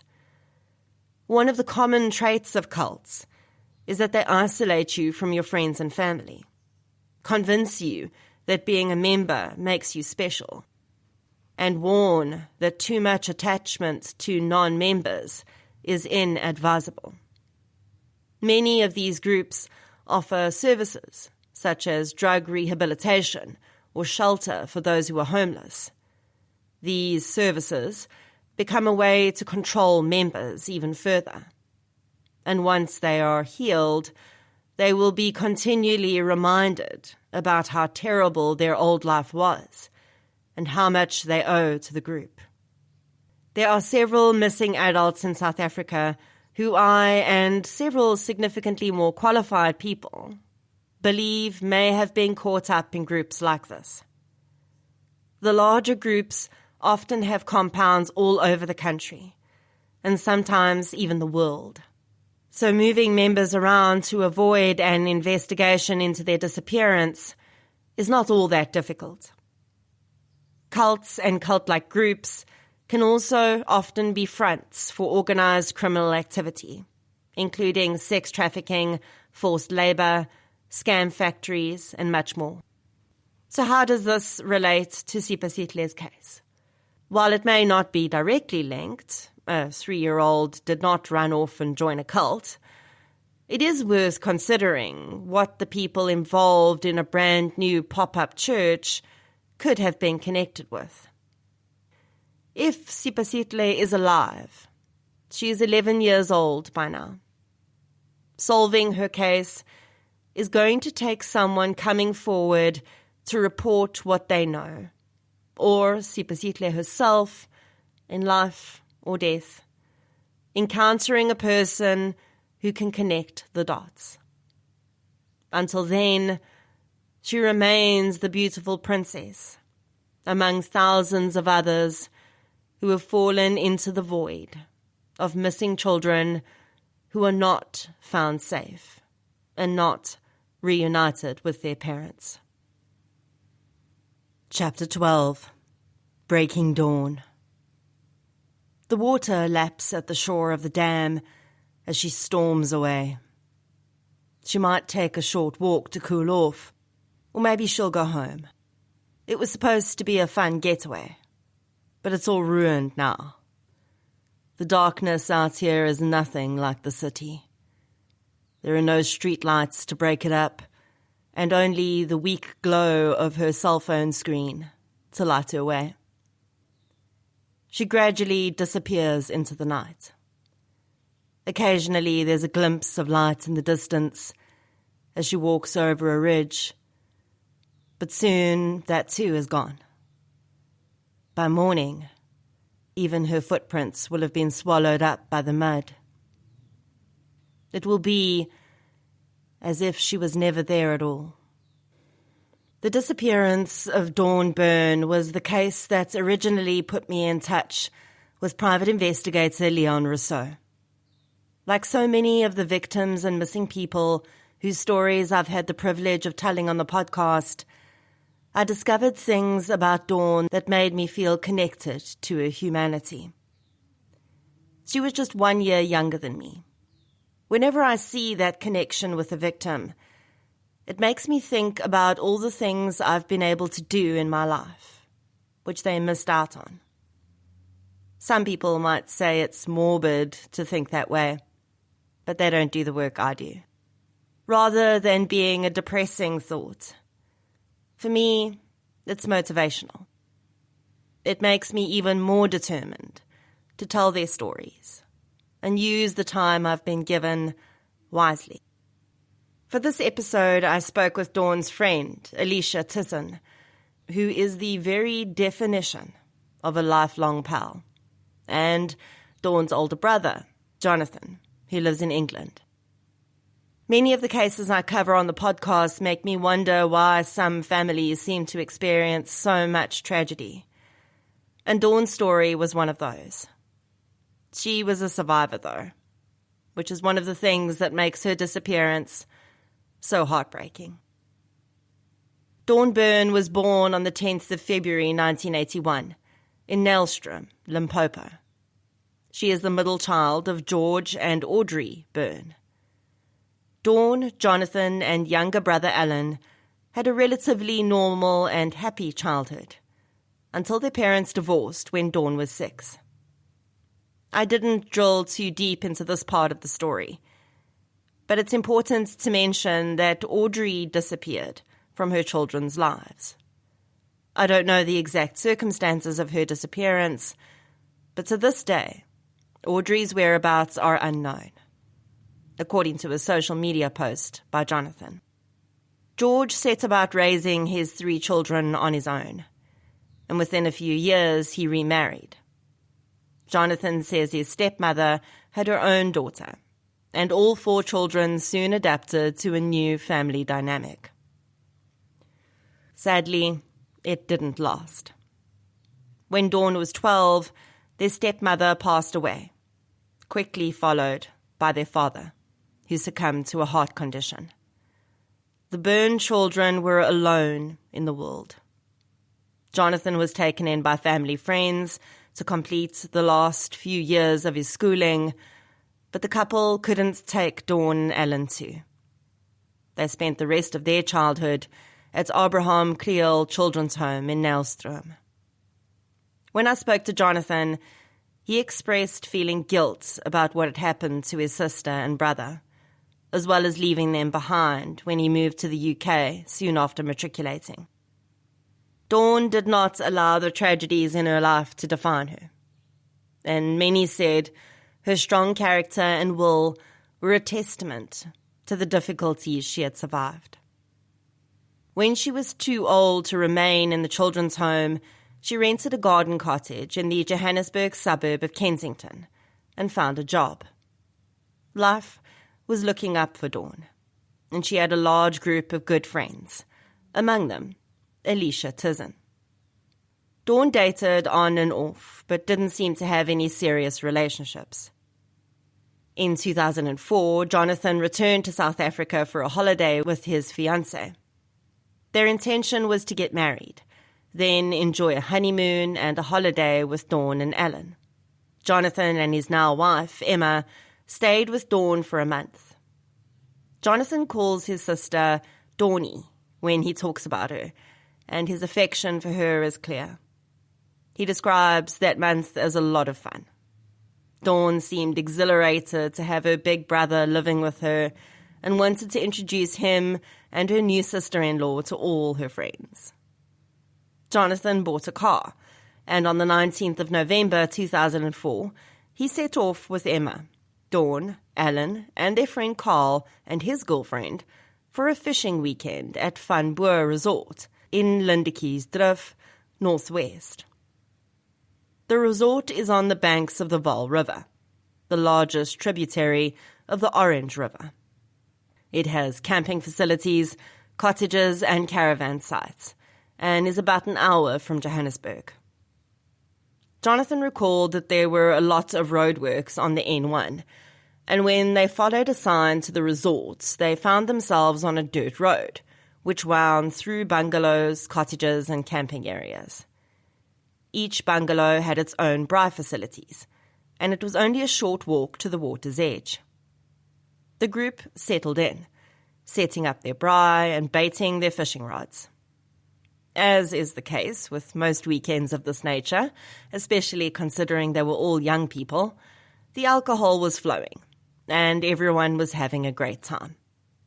The siblings were catching up after years of not seeing each other, and the atmosphere was relaxed. Dawn had asked Emma to keep her cell phone and keys, and Emma put them in her own bag, which was in the cottage a few meters away. At about 10 p.m., Emma was the first to go to bed. The wind had picked up, and rain threatened on the horizon. It wasn't ideal fishing weather, but the young people were by now deep into their drink stash and not terribly concerned about the fish biting anyway. They had the whole weekend for that, after all. Dawn was drinking too, and Jonathan said she started making odd comments. He felt as if she was trying to draw him into an argument. By the time the first fat raindrops began to fall, everyone in the group had had a decent amount to drink, and Dawn's mood started to change. Now we need to take two things into account here. The Burns siblings had had a tumultuous life. They were separated when their parents passed away. Then Jonathan moved overseas. Although they still had a strong bond, I don't think it's strange that there would have been a few unresolved issues between the three of them. Secondly, alcohol dissolves inhibitions. When people have had a few drinks, they'll often say things they haven't had the courage to raise before. In the heat of the moment, Dawn told Jonathan he deserted her and Alan, and now he was back trying to take over her friendship with Carl. Jonathan tried to explain that this wasn't the case, and they were just getting along well. But Dawn wasn't having it, and started kicking over drinks. The 23-year-old had lost a lot of people close to her in her short life. Her biological mother, father, and stepmother were all gone by the time she was 12. Then she was separated from her older brother too. And I think it stands to reason that she would have been very protective of the bond she had formed with friends. They were now her chosen family. Dawn seemed to be feeling a little insecure, and maybe she felt Carl was getting along a little too well with Jonathan. It may sound silly to us, but if I try to put myself in Dawn's shoes, I can understand that her emotions may have got the better of her. Combined with being under the influence, they erupted in a disproportionate way. When I spoke with Jonathan, I could hear the regret in his voice when he explained how he reacted with angry retorts, telling Dawn to stop being childish. If this had been any other disagreement, the two siblings would probably have made up the next morning, and there would be no cause for regret. Unfortunately, that opportunity never came. Dawn stormed away from the group and headed to the cottage. Everyone else in the group thought she was going to sleep it off. Emma was briefly awakened by rustling at the foot of her bed. We now know that this was Dawn retrieving her cell phone and keys from her sister-in-law's bag. My interview with Jonathan took place 16 years later, and understandably the details were a little hazy. But Jonathan believes this must have been around midnight. The rest of the group continued fishing. Alan fell asleep in his camping chair for a while, and in the early hours, everyone headed into the cottage and went to bed. The next morning, Emma woke Jonathan by asking him where Dawn was.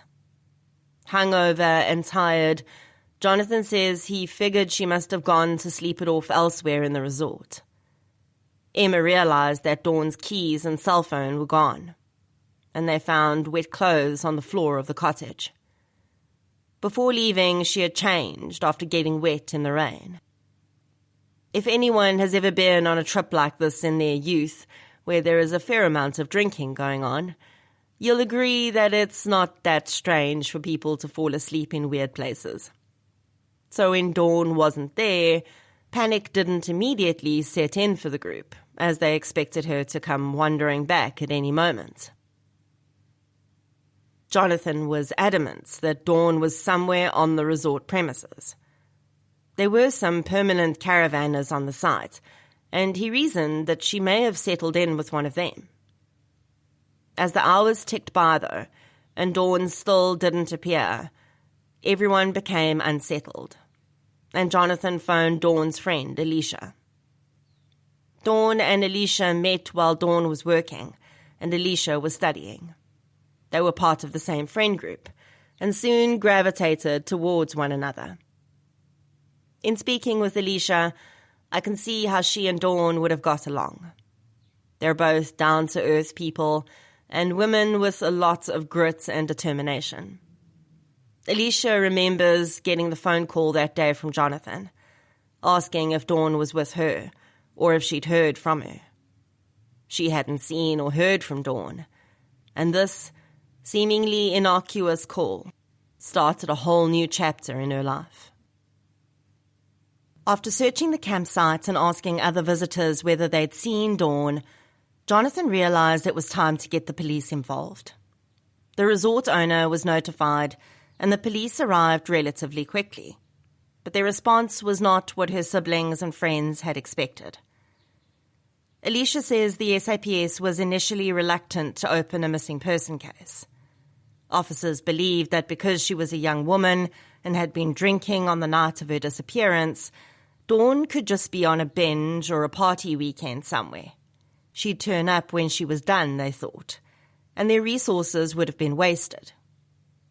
Everyone who knew Dawn, though, told the officers this idea did not align with her character. She was always reliable and had never done anything like this before. Jonathan was also surprised at how unbothered the police seemed to be.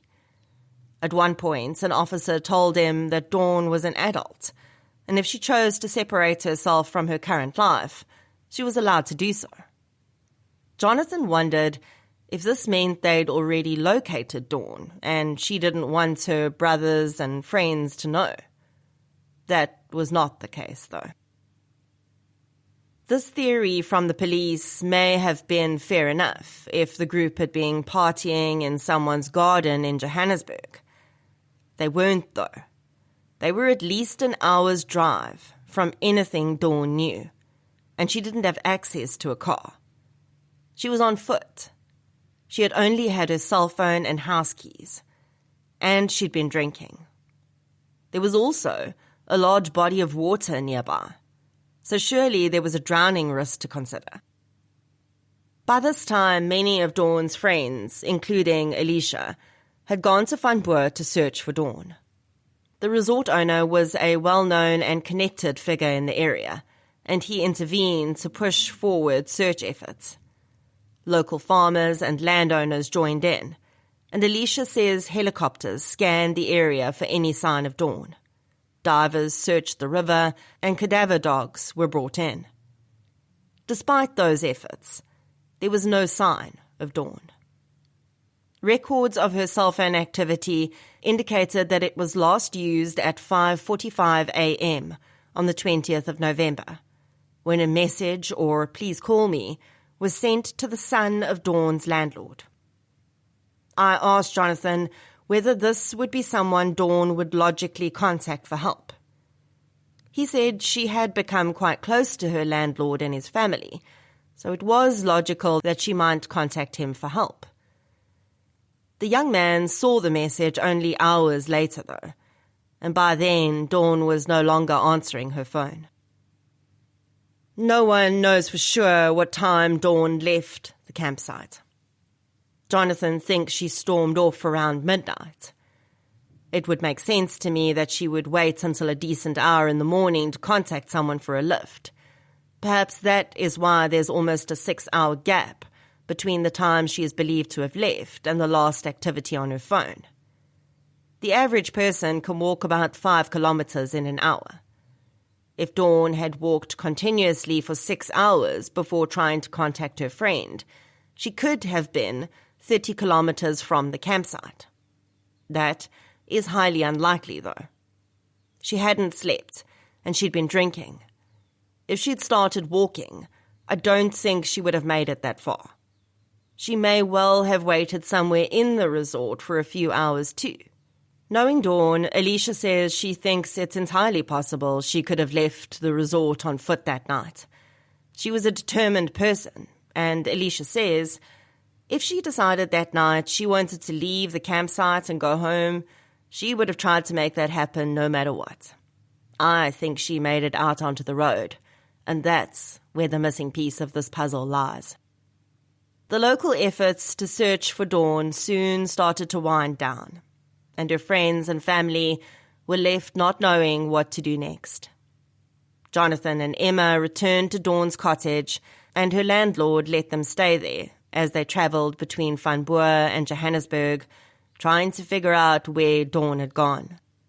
There was no sign that Dawn had ever returned home, and because the cottage was next to the landlord's house, they would have heard her if she had. Jonathan says in the immediate aftermath of Dawn's disappearance, some people pointed the finger at him.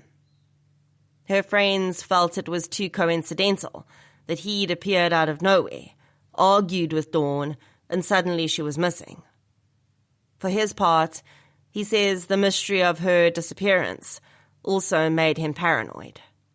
He even briefly wondered if her friends were hiding her. He and his brother Alan argued about Dawn's disappearance as well. Emotions were running high. The days, weeks, and months ticked by, and there was still no sign of Dawn. Eventually, Emma's visa was about to expire, and Jonathan had to get back to work in England. He had no choice but to leave South Africa and the mystery of his missing sister behind. Alicia says the police effort to find Dawn was minimal, though individual officers tried their best. One example, she says, is Captain Judith Swanepoel, who was based in Frankfurt, almost 2 hours from Van Boer. She had come across Dawn's case and went out of her way to help. Other than that, Alicia says, it just feels like they've filed her away. There was also a strange anomaly about the location of the resort, which she believes may have hampered the case. Van Boer is on the border between Northwest and Gauteng, so they were never sure how much information would be passed between the two jurisdictions. If human remains were found on the Gauteng side, would they be linked back to a missing person case in Northwest? As far as ordinary public involvement is concerned, over the years Alicia has been approached by several individuals with offers of assistance. Private investigators have come and gone with little to no results.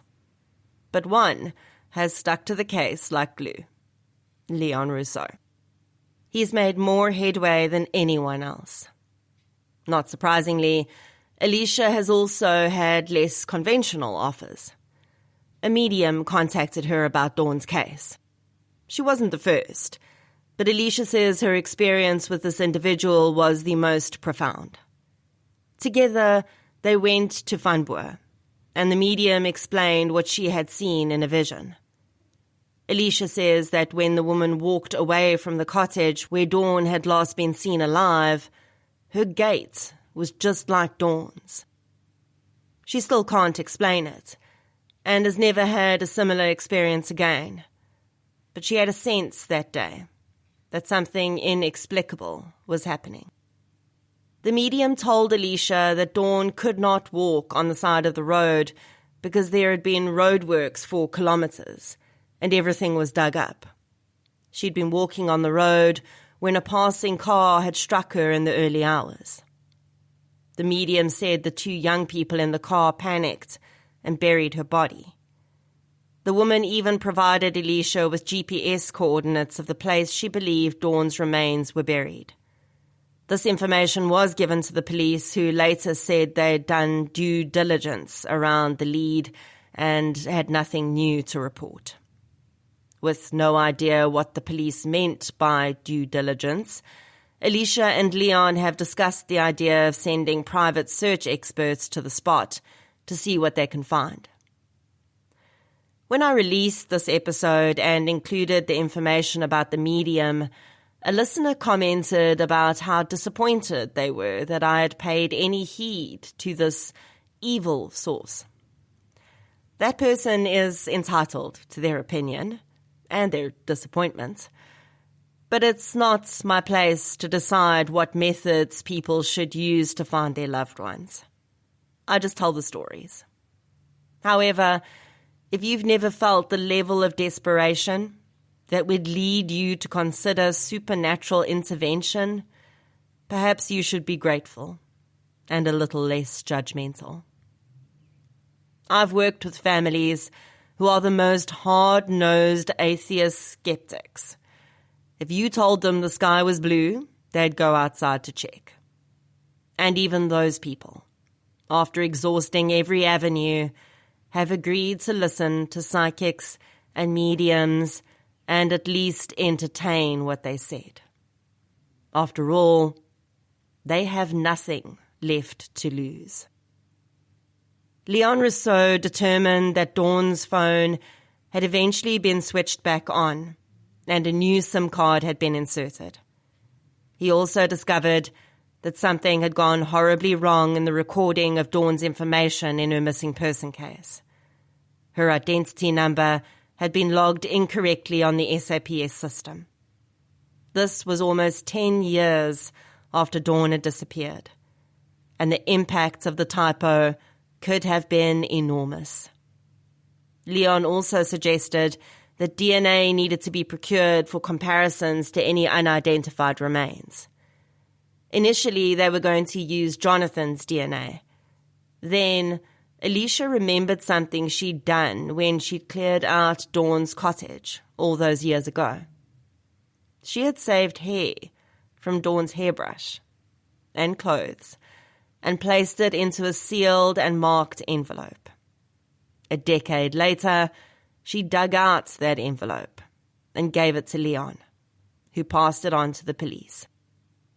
Alicia's brother joked with her that it wasn't everyone who kept an envelope of their friend's hair in a cupboard.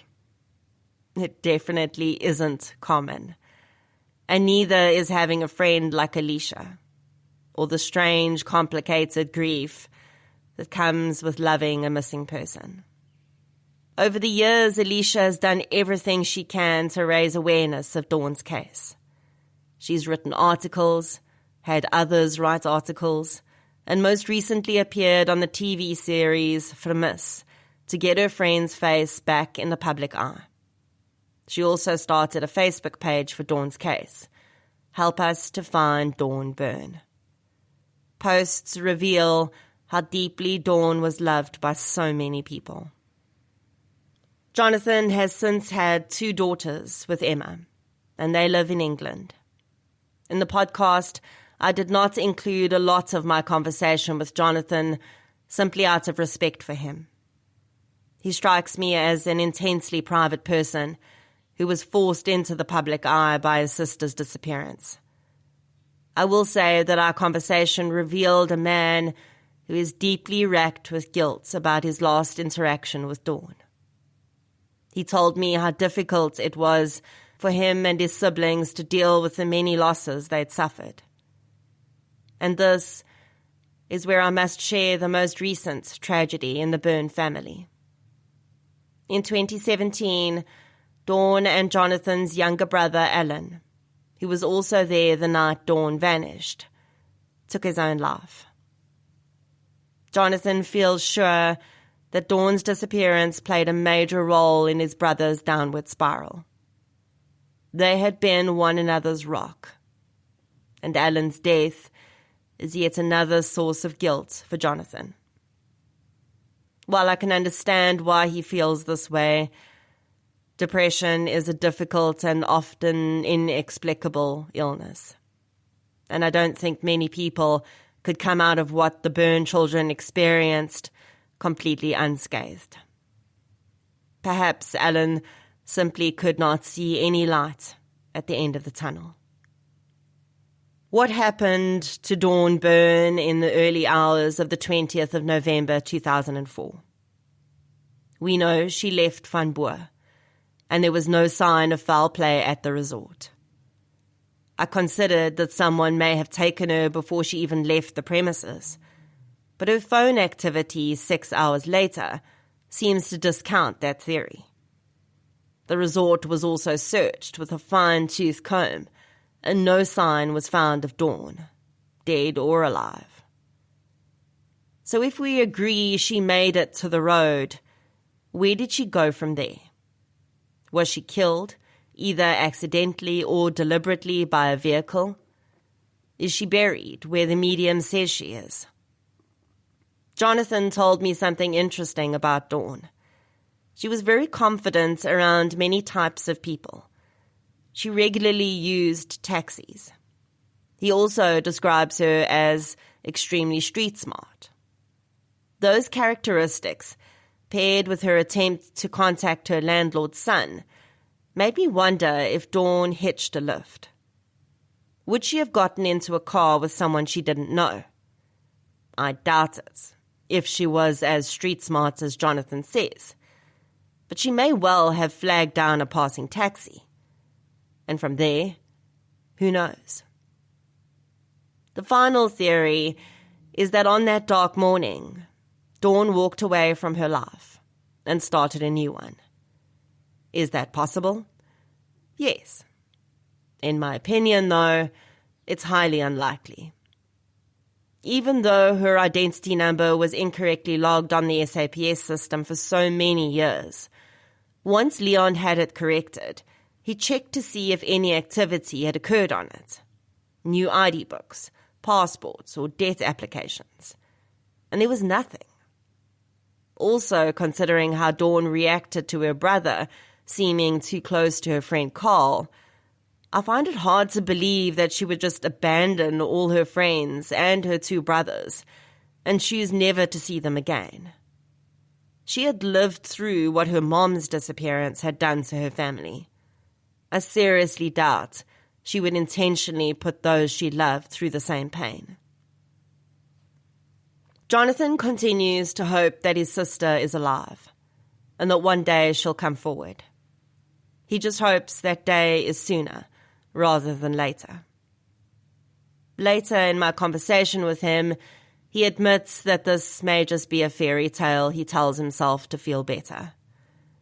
In his darker moments, he says, "I feel like she's been taken." Throughout our conversation, Jonathan never utters the word dead. Despite having dealt with so much loss, it seems this is a step too far. Perhaps he cannot imagine his strong, vivacious sister as someone who could be dead. He sees Dawn now in his daughters, and he worries that the lingering questions around her disappearance are changing how he shows up as a father. Alicia continues to be the strongest voice for Dawn. Talking to her, the thought that crosses my mind is that everyone, especially every girl and woman, needs a friend like Alicia. Dawn Byrne was just starting out in life after a rough beginning. She was fun, confident, well-loved, and she didn't just evaporate into thin air. Alicia deserves to have some finality about this after all these years. Jonathan should be able to raise his family and feel as if he is completely present with them. Everyone who knew and loved Dawn deserves to know what happened to her, no matter what that may be. Dawn deserves to have her truth told. The key to most cold cases is reaching the ears and mind of the one person who knows something. As leads started arriving in response to podcast episodes, especially what happened in the case of Leslie Brockbanks van Zyl, the idea that there are individuals out there with knowledge locked in their minds that could solve these cases has galvanized me. The vast majority of cases are solvable if the right person comes forward with the information they have. In Dawn's case, it might be one of the people who was in the car that struck her that night. Now, if you knock someone over in the middle of the night and decide to flee the scene, the chances that you're going to stop to bury the body are pretty slim, in my opinion. It's far more likely you'll just speed off and hope no one is ever able to identify you or your vehicle. It would be risky to spend time digging a grave deep enough to hide a body for more than 20 years, because someone may drive past and stop. In this case, though, for long stretches in both directions, the N1 was already dug up. The roadworks, which continued for a long time after Dawn's disappearance, were extensive and left large ditches for kilometers. This would have presented an option for someone who may have knocked Dawn down and wanted to get her body out of sight. 10 years after Dawn went missing, this was Leon Rousseau's thought process too, as he sunk his teeth into her case and wondered whether she may have been thrown into one of those ditches. So he jumped onto an easily available resource, Google Maps, and went back in time to images from the year after Dawn vanished.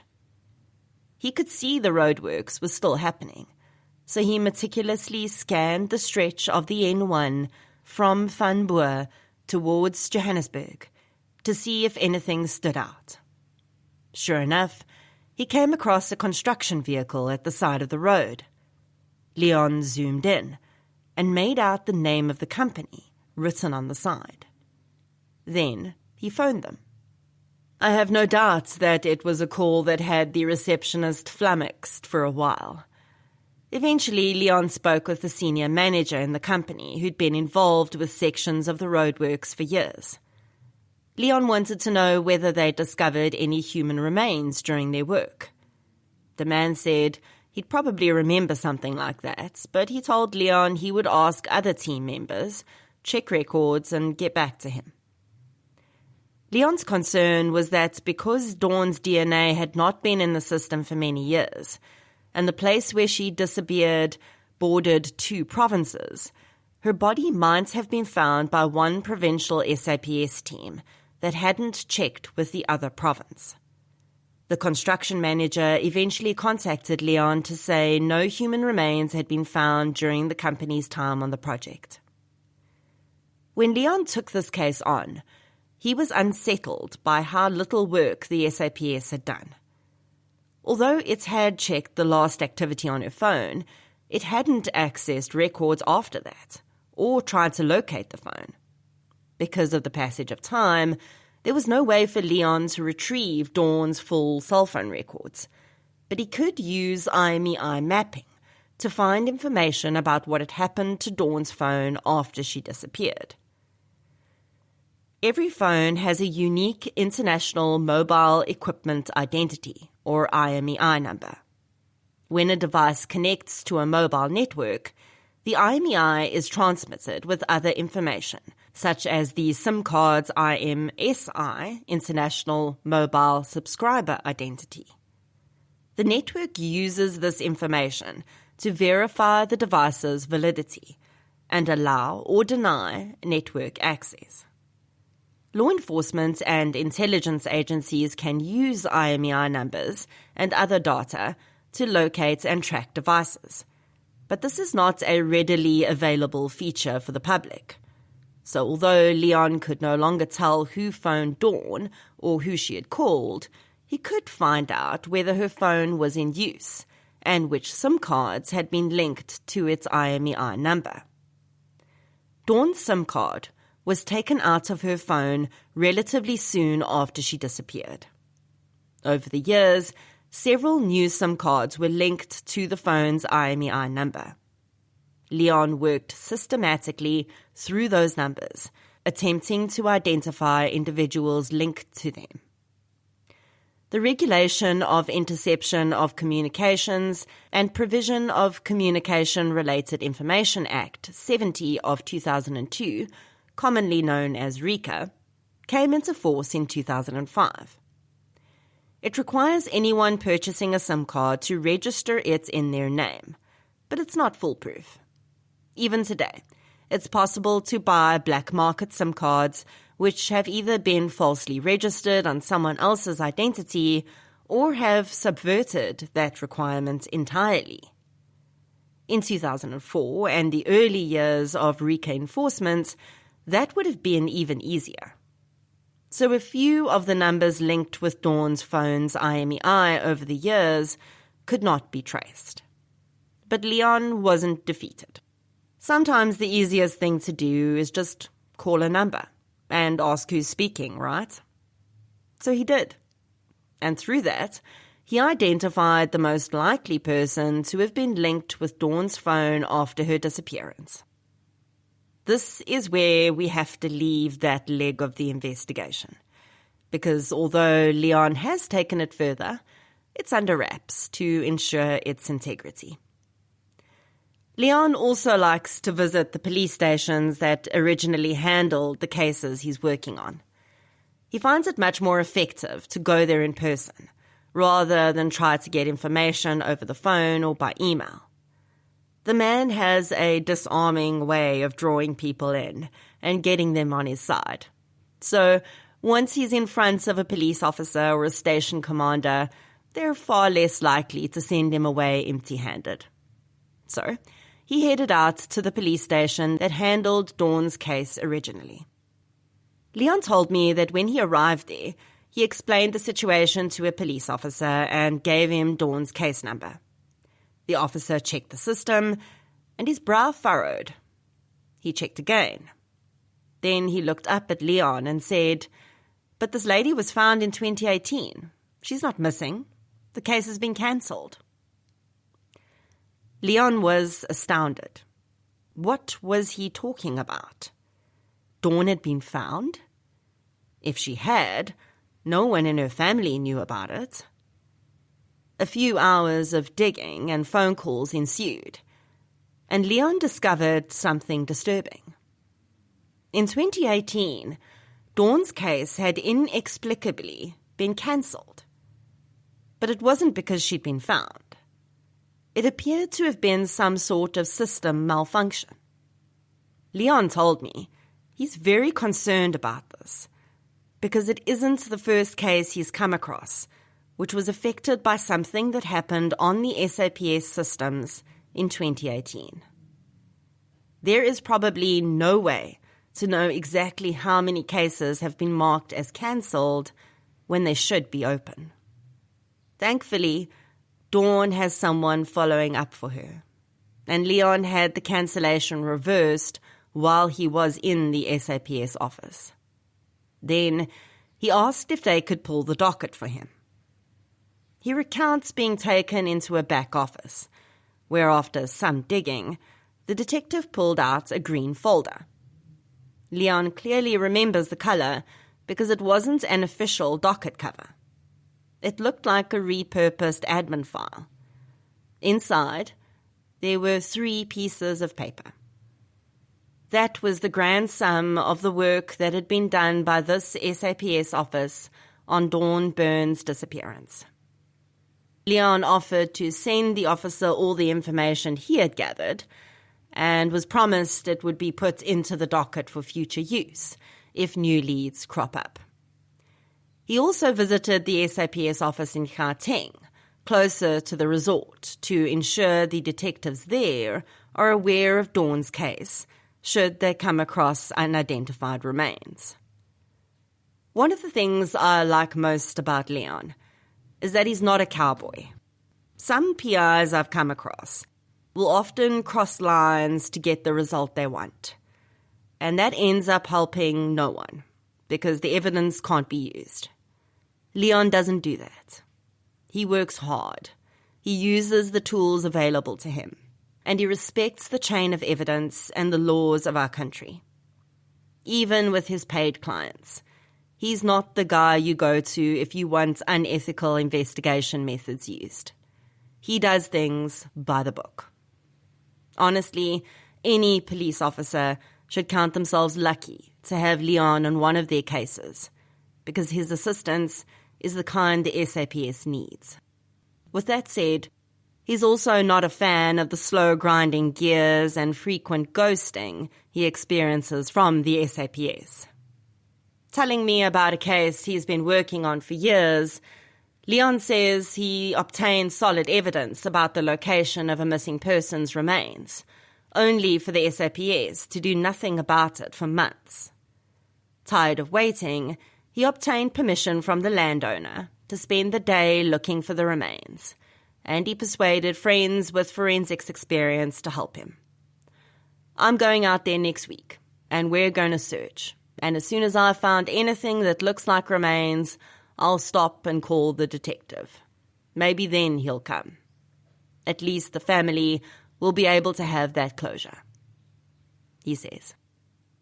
Another thing I like about Leon is that while he's willing to look into anything, he doesn't mince his words when he thinks a lead is going nowhere. People are finding the podcast every day, which means these cases are continually reaching new ears.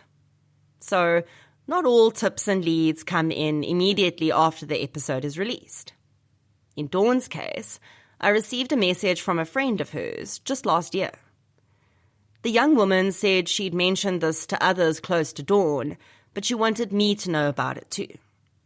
She'd heard that when Dawn disappeared, she may have been pregnant. It was alleged that she'd been in a secret relationship with a man who had been unhappy about the pregnancy. The friend had always believed that this may have had something to do with Dawn disappearing, and she thought she might have called her romantic partner to collect her that night, and they'd got into a fight. Ordinarily, this would be a plausible scenario. It's not uncommon for women to be killed by intimate partners when they've fallen pregnant and plan to keep the child, especially if the man doesn't want anyone to know about the relationship. In this case, though, I'm not sure I believe Dawn was pregnant. I say this because she drank a lot of alcohol at the resort that night. Dawn wasn't a habitual drinker, and as someone who was desperate to cling to those she considered family, I can't see her drinking that much if she'd been carrying a pregnancy she planned to keep. Alicia also doubts this theory, because she and Dawn were close, and she's sure she would have told her if she was pregnant. Regardless, Leon has included this as a tip worth following up. This friend did the right thing to come forward, because this type of information, even if it ends up going nowhere, helps to build a bigger picture about what was happening in the person's life at the time. While Alicia has moved forward with her life, she continues to be an advocate for her friend. Every year on the anniversary of her disappearance, Alicia posts on the Facebook group she created for Dawn. Without fail, people respond with their loving memories of the young woman who survived so much, only to seemingly disappear into thin air. So often when I'm deep into these cases, a picture develops in my mind of what may have happened. Leon says the same thing happens to him. In Dawn's case, for some reason, I can't picture her getting into a car or being knocked down by one. I just see her walking out onto the N1 and disappearing into a heavy fog. There 1 minute and gone the next. Of course, that's not what happened. Dawn didn't walk off into the mist and just keep going. Someone had a hand in this, whether by accident or on purpose. 21 years later, perhaps it's time for them to tell the truth. Epilogue. Writing this book has been a trip down a particularly potholed memory lane. Reconnecting with the families has been meaningful, and where there has been movement in a case, there is a sense of hope springing anew. Of all the cases I cover on my podcast and write about in my books, the unsolved ones hold a special place in my heart.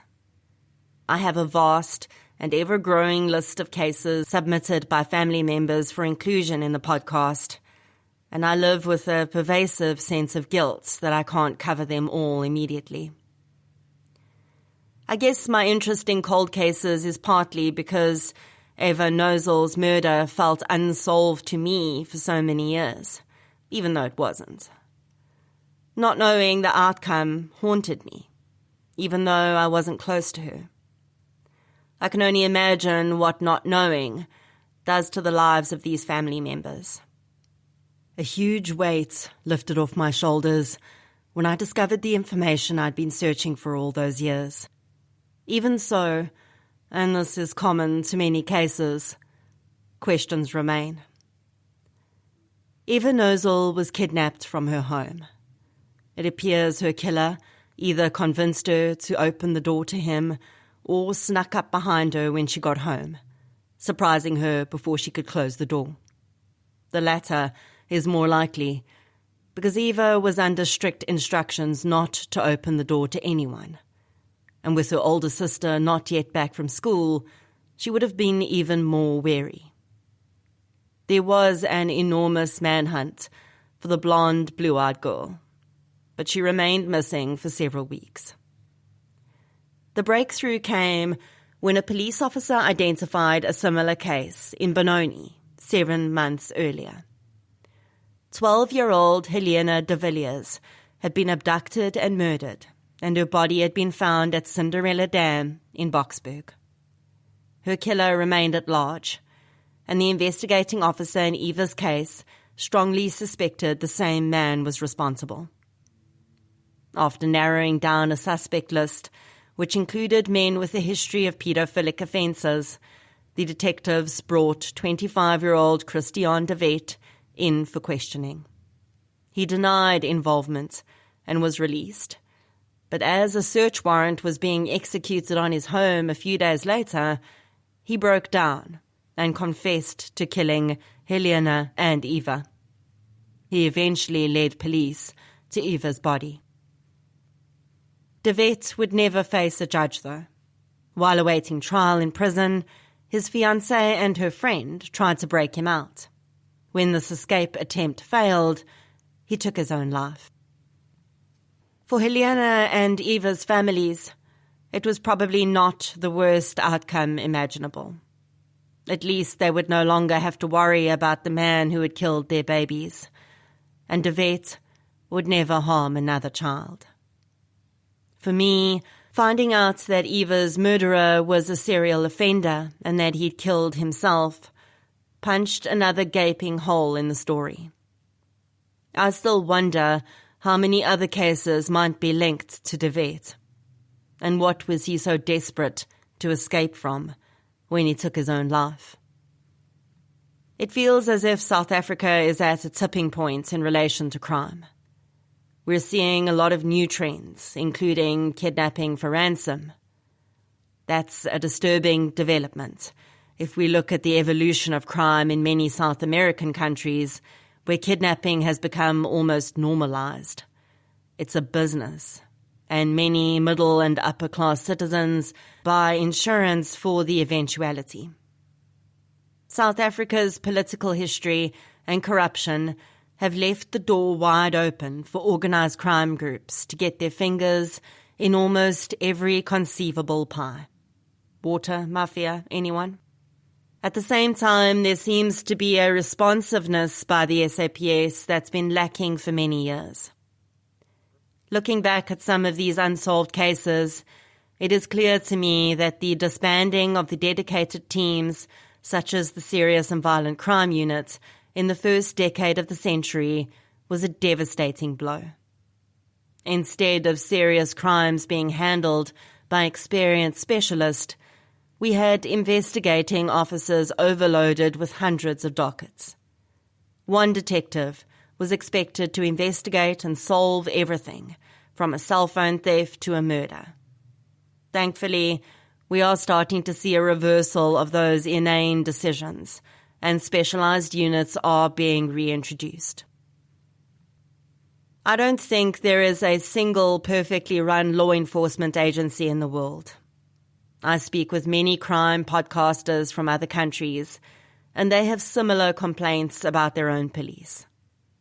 For South Africa, though, high unemployment and poverty and other societal and socio-economic issues feed crime and make ineffective policing an even bigger threat.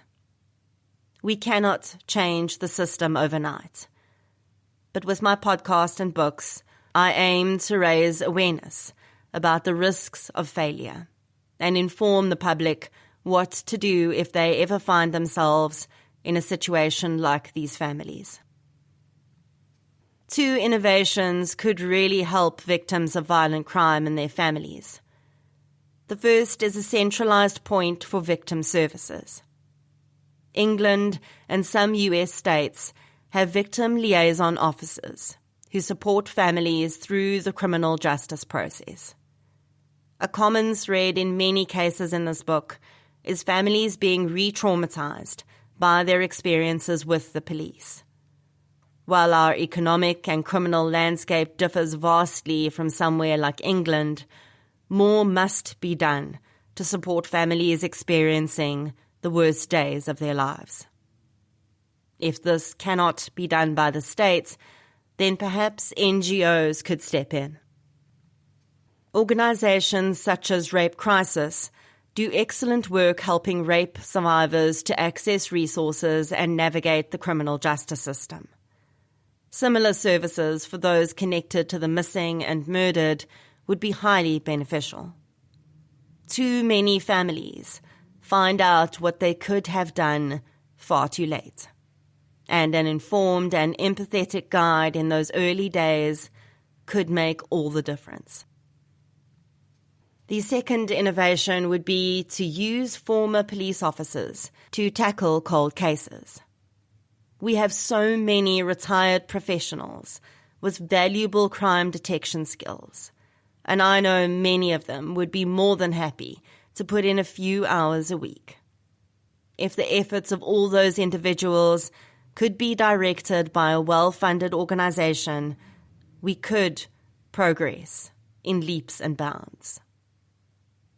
I've mentioned a few times in this book and on my podcast how the mainstream media plays a role in marginalizing many victims, what I call the invisible victim effect.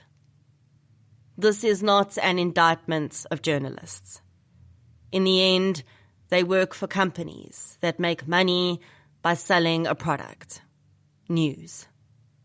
And it seems to me that instead of prioritizing the public interest, most crime coverage considers what the public might find interesting. To continue operating, news publishers, now mainly digital, must attract clicks and views. If the idea of invisible victims has made you feel uncomfortable, perhaps you should ask yourself, who is responsible for those clicks and views? You and me.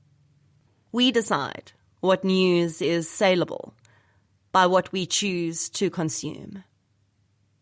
We force the hands of journalists, editors, and big news corporations because the types of crime stories we read or listen to show them what we want. So if you've been wondering how you can help the families featured in this book, you can start by thinking about the news stories you choose to read.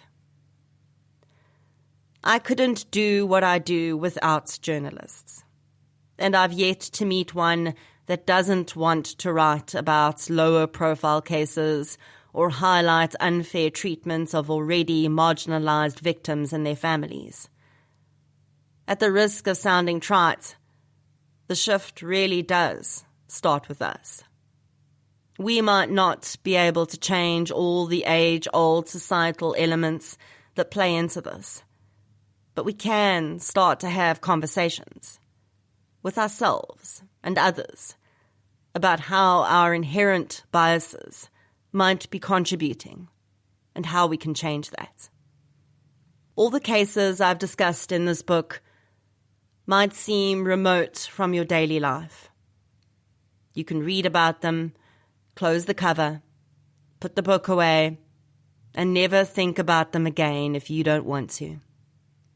Or you can try to integrate some of what I've discussed into your life.